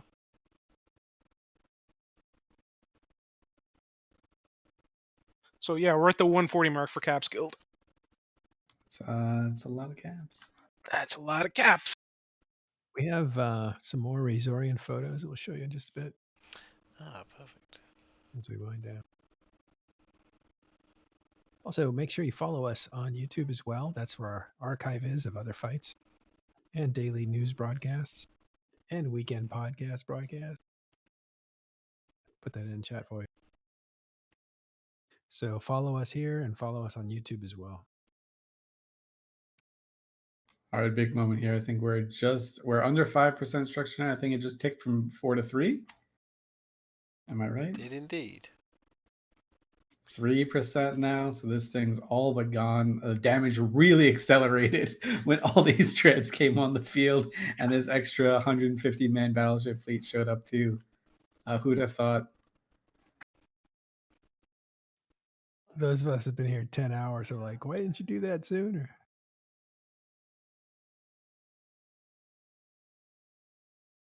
Whoa.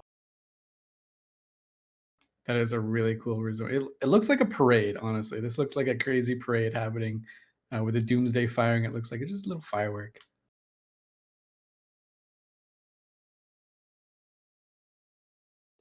Just a little firework. Yeah.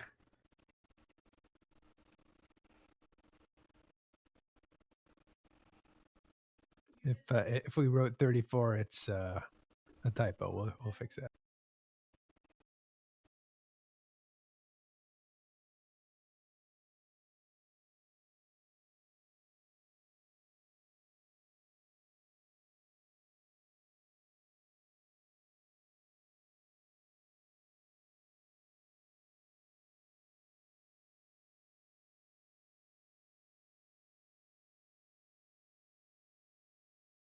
Looking at the artwork of Razorian.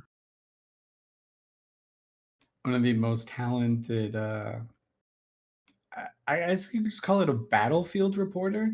I know a lot of his art was being used by Andy Groen for the Empires of Eve Volume 2 book, which should be arriving in your mailboxes soon. I think he said he shipped the first batch, or is shipping the first batch. Yeah, like right now as we speak. Yeah, he's probably sitting in his in his just basement, filling up boxes, taping them, sending them out. But that book covers a lot of EVE Online's history, a little bit more recent history. I think it comes up to before BTAC-R, or maybe even around BTAC-R. It comes up to World War B1, or the Casino War, if you prefer it that way. So it encapsulates just a continuation of the Empires of Eve Volume 1, which covered Delve 1 and Delve 2, I think. It actually ends before World War B Casino War. It ends in 2014 with BTAC-R. And then after Yeah. that, So World War II comes. Yeah, it's. Or oh, I'm sorry. Empires of Evil That's Only what you Tomb said. comes right before the First World War B. So it's all that chunk of Eve history. A lot of people consider it kind of like the golden age. It's where tech moons were at. It's where the DRF kind of rose to power, and then Kind of didn't rise so much. a lot of a lot of the Northern Coalition, the original Northern Coalition's in there with Vorklau leading, Morsis Mihi. There's a lot of that history covered, and up to Fountain War and beyond. Both Vili and Elise are people whose name was already well known back in those days. Yeah, a lot of the big names there are still big names here, right? So Vince Draken plays a huge role. Vince Draken's still playing a big Yeah. role now. Certainly the Matanis, Elise, X-Death, we talked about him earlier. Billy actually was part of Goonswarm at the time. But you also get Manfred Sidious, and he's here too. It's funny how some of the names kind of move around. Some of them stay the same. We're now at 2%. This thing's dropping even faster. 2% it's just gonna pop in the next 10 minutes here. Not even. I think it's going down faster than 1% every 5 minutes now, which is pretty insane pace. They do have a lot. Imperium have a lot committed here. It doesn't look like. Oh, I'm wrong. There are 2 more carriers that are warping in, and a dread on long range scan. So they're still bringing more stuff in to make sure. Like obviously, this is the decisions that were made 10 minutes ago, but this is their level of commitment. They're not letting this go down. They're not leaving anything to chance here. They're making sure this thing explodes. We got about another 50 or 60 caps on here.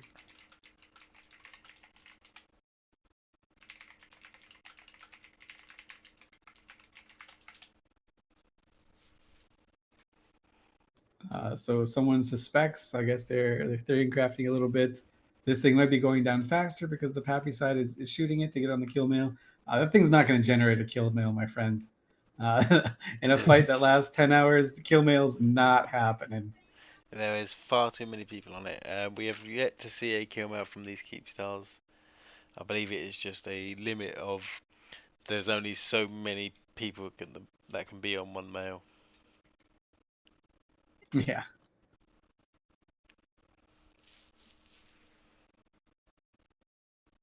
So right now, just I think the average PAPI pilot right now is they're not considering, oh no, this thing's going down. What are we gonna do?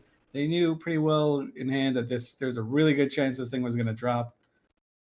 Kind of as Billy mentioned, the intention was just to, from their side, to bleed as much as they could. So they're gonna be happy with it. They're gonna be locking up these battleships to see how many more they can kill. A lot of these megas are actually deep in bubbles because of the way they position themselves to ensure that this Keepstar went down. They kind of sacrificed a little bit of a positional advantage. So they're deep in bubbles. They're not going to go home in their megas. They get new megas when they go home, which is kind of even better.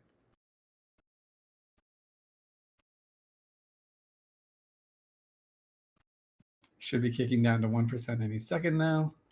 I kind of want to lock it, but I'm also afraid I'm going to lock it and shoot it. That's definitely going to happen. And then I'm It just is gonna at be a baddie. 1%. I have it locked for the Yeah, fact. For there that it reason, is. of the worst thing I could do is possibly try and rep it. Yeah, there you go. So 1%, it's going down fast. It's just chomping down, and once it goes down, then we'll see what the Imperium does here. My suspicion is they're gonna try and warp everything off to save it, giving PAPI an easy egress, letting them hold the thing, get the core back. Maybe this time the core will go into the next Keepstar a little bit faster.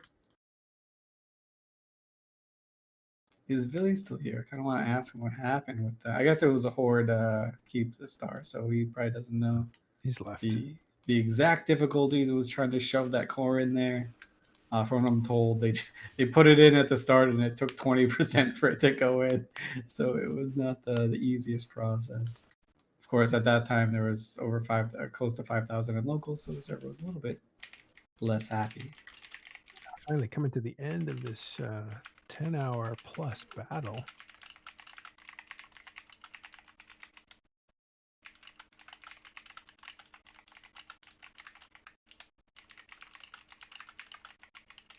Yeah, Billy, I think, is getting his salvaging boots on. He's gonna pick up. Release Rorqual has entered the field for someone's better chat. Yeah. Right. No, that's definitely why he's on. You do see the Imperium Jackdaw fleets are leaving right now, or rather, one of them is. One of the fleets is leaving. They're getting the hell out of Dodge. They know this thing's done. As one more dread lands on field, probably the last dread to land on field here for the Imperium side. He's the tipping point. 1%. Nick's absolution.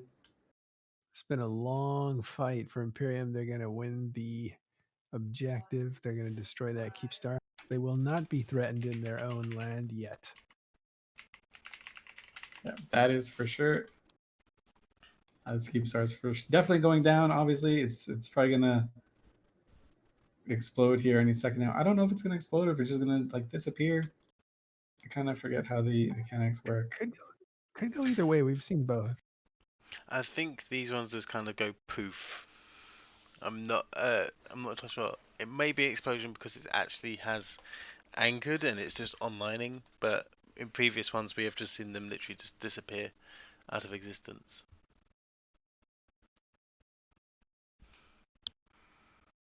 So this one, the history of this Keepstar, if we want to talk about it, just before it goes, just a final little kind of way to kick it off with a bang. This Keepstar dropped the day after, actually the morning after the big YZ9 fight, where the Imperium tried a very cool boson maneuver with Titans. It ended up not working out too well, but very close, the best executed so far the server had seen. In the result of that, they lost 16 Titans and about 30 supers in the process. So the next morning, Horde was like, hey, you know what's cool? Keepstars and 319 are cool right next door. Just popped it up. 1% of it went down. Has been destroyed. Okay. All right. Goodbye, Keepstar. You had a good 30 hours, 35 hours of life.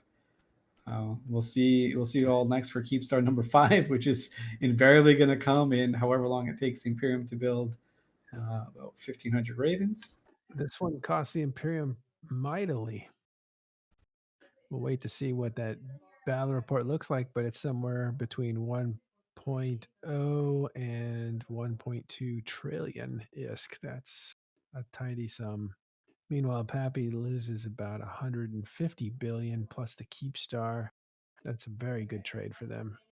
Now PAPI has the difficult task of trying to extract both Goon Swarm and the rest of Imperium may be trying to prevent these Titans and Supers from extracting easily.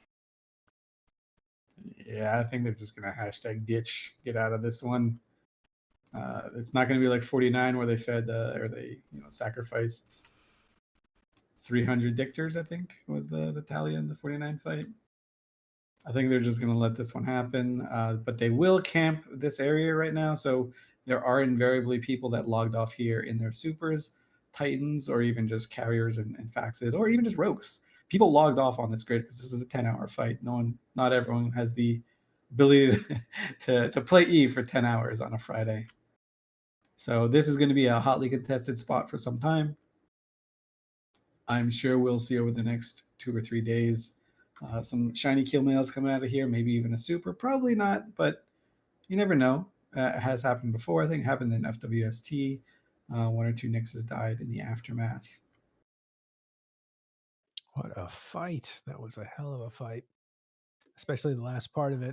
I'm going to say the first 80% was rather routine. Well, routine now. It's a new normal.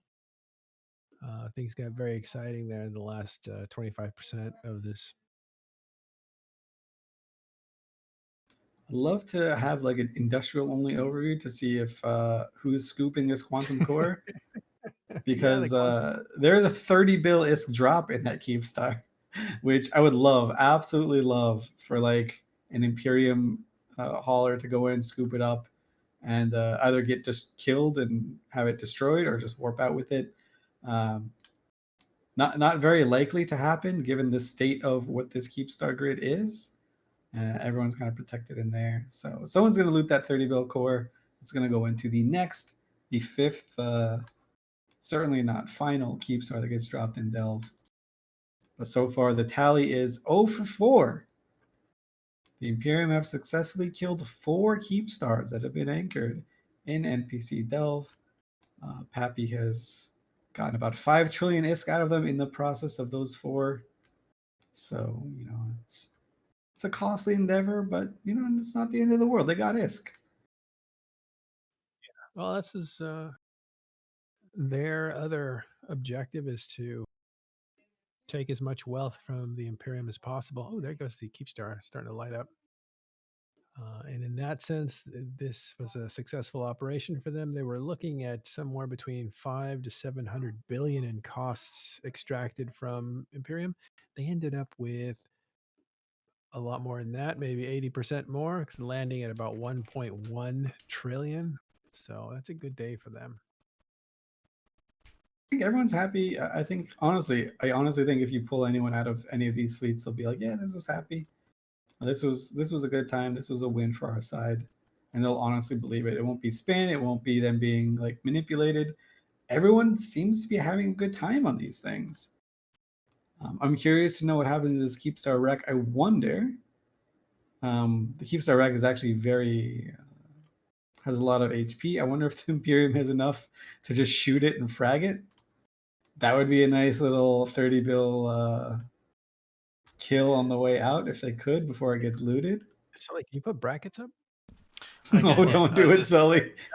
I just figured it was waiting for the explosion to come in. Okay, all right. Yeah, you're right. See the picturesque explosion.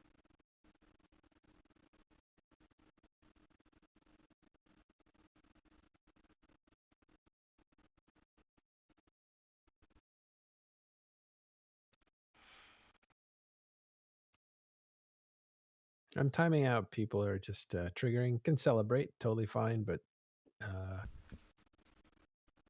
if you're trying to trigger people, either way, I timed out Apollo over here. He's still mad at me for doing it, but either way, yeah, don't. It's not a place to fight, Celebrate. Everyone had a good time. This was fun. This was a very exciting last hour of EVE Online. I've never been more excited over a 4,000 man Keepstar fight where I was pretty sure the thing was gonna die. That was dope. We got down to 5 minutes, just under 5 minutes, or just over 5 minutes, whatever, close to 5 minutes.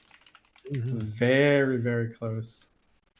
Shout out to the Imperium for making one small little mistake in 8 hours of fighting, 9 hours of fighting. They lapsed in judgment for like 60 seconds, and that's it. And they got the objective on the way out. Shout out to them. They're going to be having a good night here. As we see the rest of the Imperium forces trying to warp off this grid right now, trying to save the rest of their ships. Ferox fleet's warping off. These Megathrons aren't going anywhere, though. That's right. They're bubbled for days. They put themselves in bubbles, though, so, they knew this was coming. And yeah, Matterall, I'm kind of feeling a little censored now. I looked at the comment. I was like, yeah, it's not appropriate. Boom. Oh, I just said, I didn't say anything bad. No, it wasn't that bad. I'm doing my own video game here, just watching and zapping comments.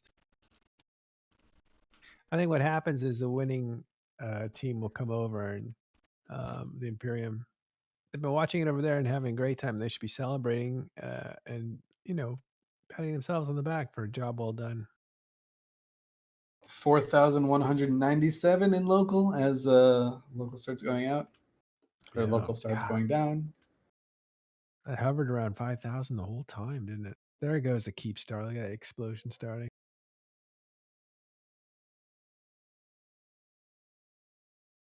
There's so many ships still trapped on this grid, though, including Dreads. Yeah, there's an entire Baltic fleet, or whatever remains of it. It's gonna eat it right here. As we were killing, I think it was like six Balgorns like at a time on that Baltic fleet. It was pretty bad.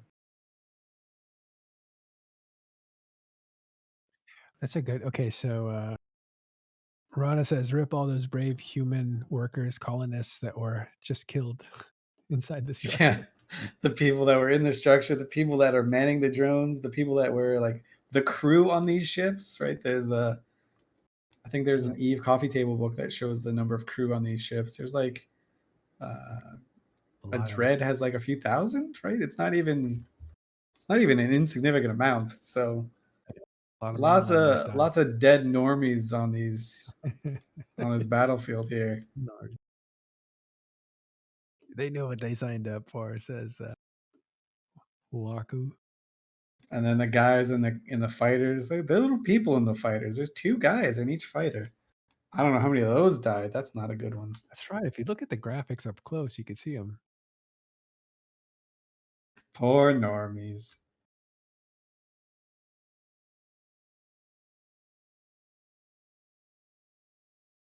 Oh, it's a massive explosion. Yeah, we're just seeing the last parts of this explosion with the supers and titans in the backgrounds.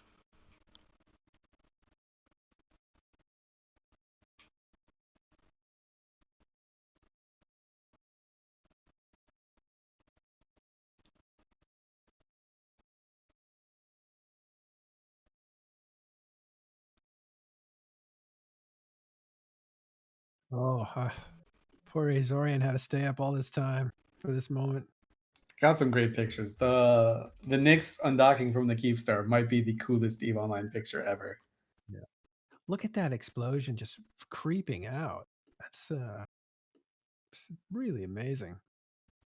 Just needs a little bit more lens flare. It's like a sun being born. I should control Shift F9 on my screen to see space again. I kind of forgot that I was just looking Make at sure the you hide your blackness. brackets first.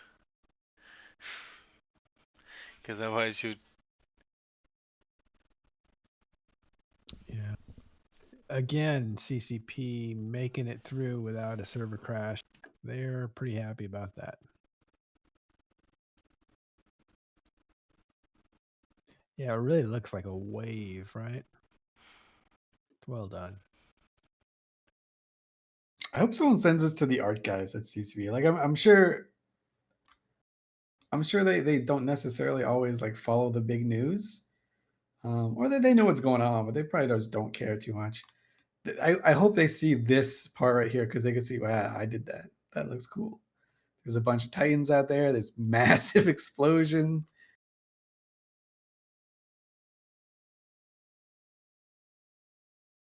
Well, with Yeah, all this space looks okay. Control all those Shift F9 again. being silhouetted like that.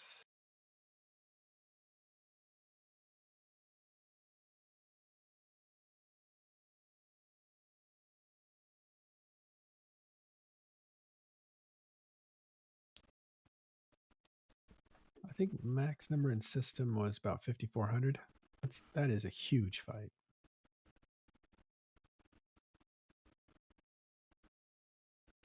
All right, moment of silence. We'll let you take this in.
Well, here we are at the end of 10.5-hour fight. Result is the Keepstar planted, and 319 TAC 3K is destroyed, belonged to PAPI. Destroyed by the Imperium, mostly by Ravens and later Dreadnoughts and finally Megathrons. But not without a fierce fight. PAPI extracting more than 1 trillion in damage from the Imperium.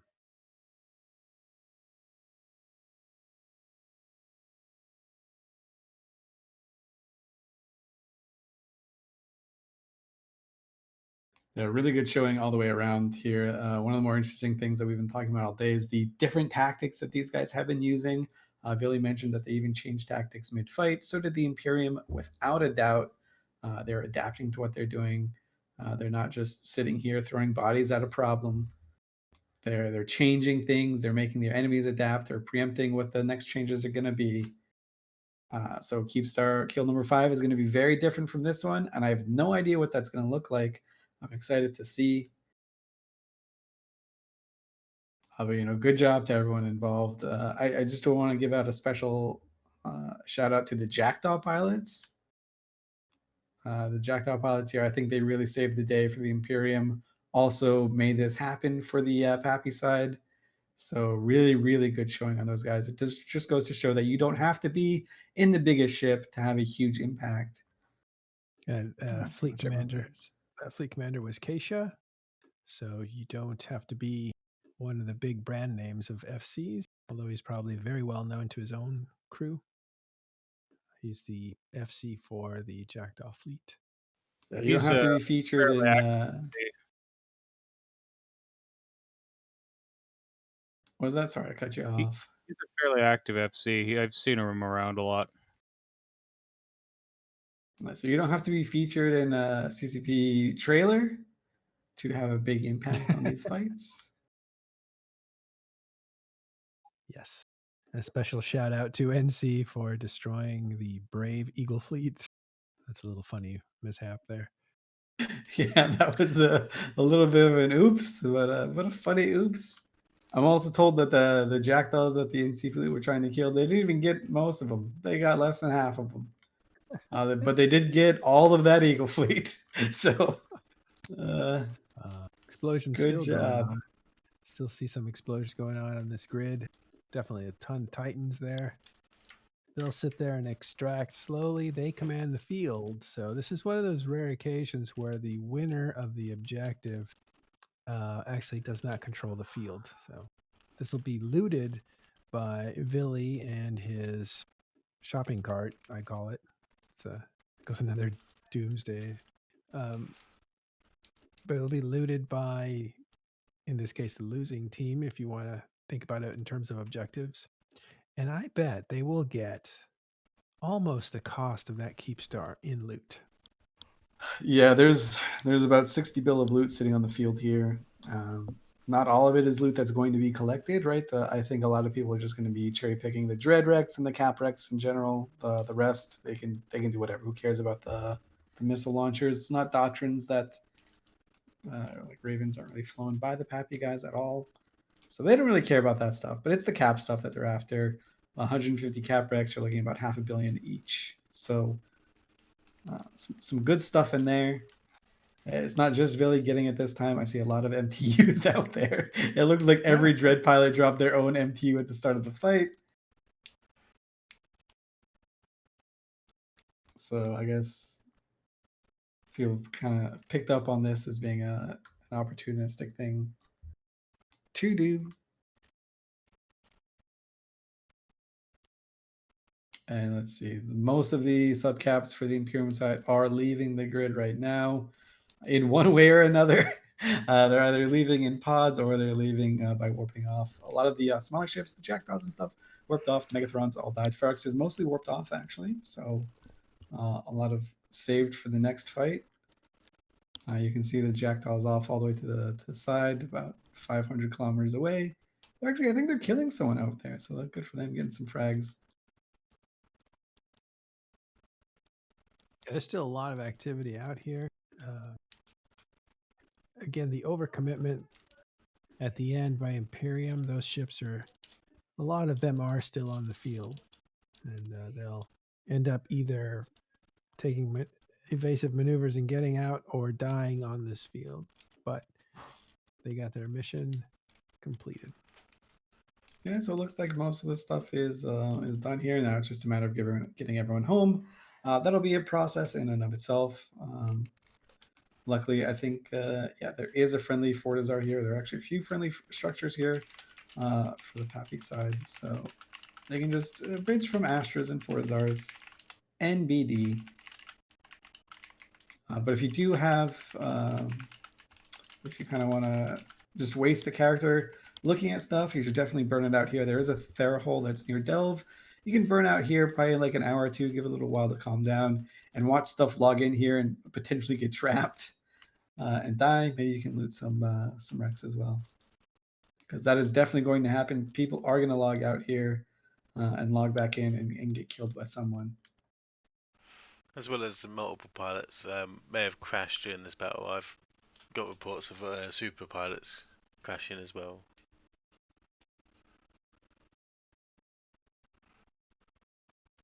Yeah, that's another thing. There's a bunch of people, especially in that last jump in. They for sure did a little bit of crashing or didn't load the grid on the jump tunnel.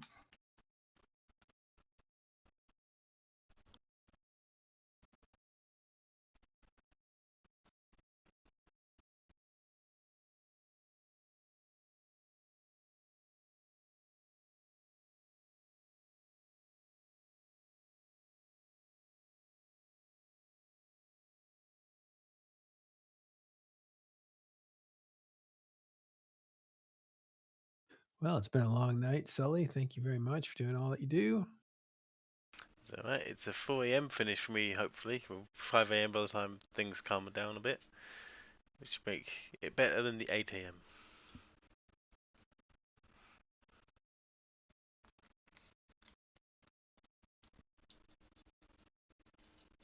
But it's been good because I've had my avatar on grid, getting kills, doomsday and things, so it's always a nice thing when you get to take them out, dust them off.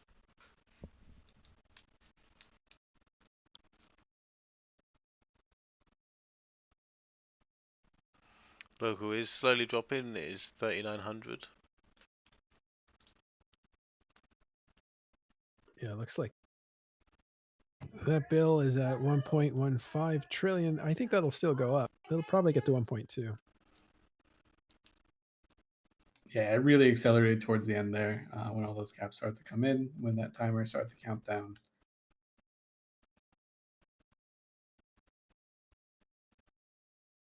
Also, little thing to note that other things happened around Eve somehow. It just wasn't just this. A Brave Vendetta did die to Dread Bomb.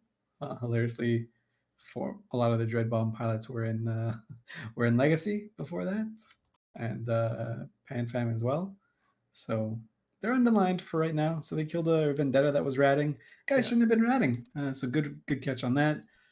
That's a very expensive loss. That faction super carrier is not easy to replace. It also it's not just the. Sorry, who picked him off? By the way, I think it was Dreadbomb that did. I don't know. I thought it was. I thought someone Yeah, it said was. that. I didn't actually verify. A couple of other wrecking crew guys who are not part of the big wartime standings list.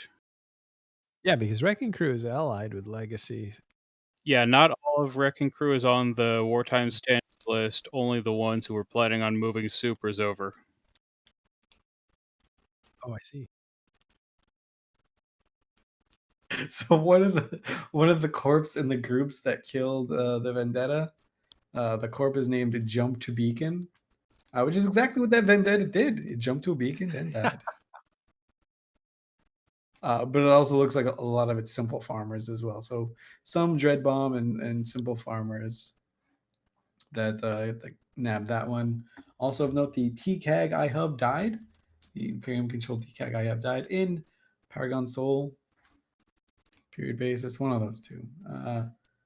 Considering that the fight really isn't over there, the theater is kind of moved over to Delve proper for for everyone. It's not a huge deal, but it happened. Someone took it down. That's cool.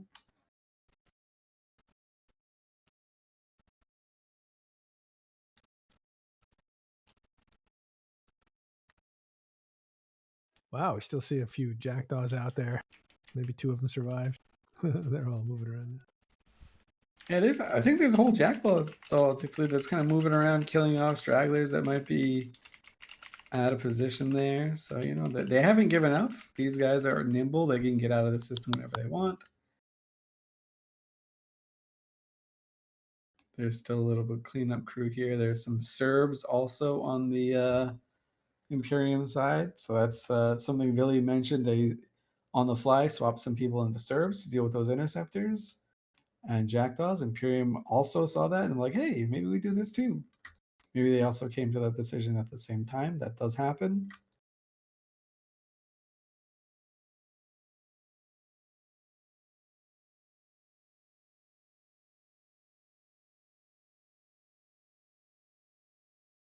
And there are only 4 capitals left on grid out of the big hunk that were there. I think a lot of the carriers that were off grid warped off to safety, but there are 3 carriers left. So Bogaloid in the Revelation is going to be the last Imperium Dread on the field, and then Spartan 885 and Arya Sarah and the carriers are also going to be gone. It looks like they're trying to initiate warp, so they might make it out, but Bogaloid's definitely going to eat it.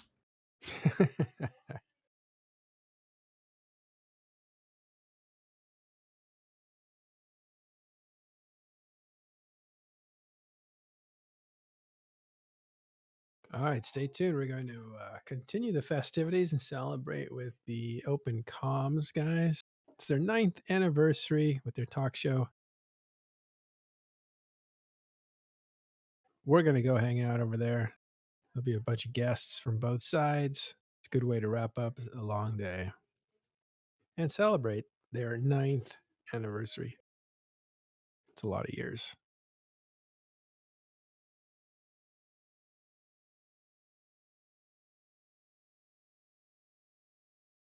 All right, we're going to cut out a little bit early just to get you over there. This has been Talking in Stations. As you know, thank you for watching our channel. Please subscribe to this channel or to follow. I forget what's what. Make sure you watch us every day as we have a daily news show and we have a weekend news wrap up with Elise, myself, and others. And yeah, we also have a YouTube. I'll put that in there. Make sure you subscribe there. That's where all our videos come out. You want to make sure you can see those. I will say tomorrow there's going to be a really, really good one, breaking down kind of the end of the invasion, everything that happened there with the invasion chapters.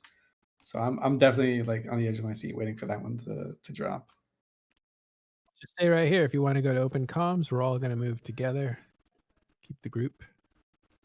I want to thank Elise for incredible amount of information. I want to thank Sully for an incredible amount of dedication to showing you the video, getting you the good camera angles while fighting. And of course, Razorian for taking great pictures.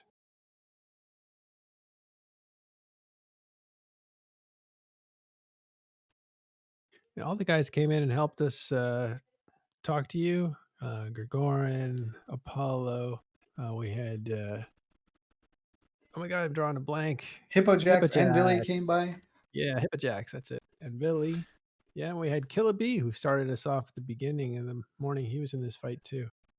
And there are others. Everybody that came through and participated, thank you very much for helping out. And thank you for watching us for as long as you did. It's really nice to talk with you and communicate with you through chat. Hang out at our Discord. I'll give you that now. This is where we live, and we're here every day. And watch our programs. And again, check out our YouTube channel. And we will see you next time. Right now, we're all going to go celebrate and relax with the guys at Open Comms, celebrate their 9th anniversary, talk about this battle and other things. And here we go.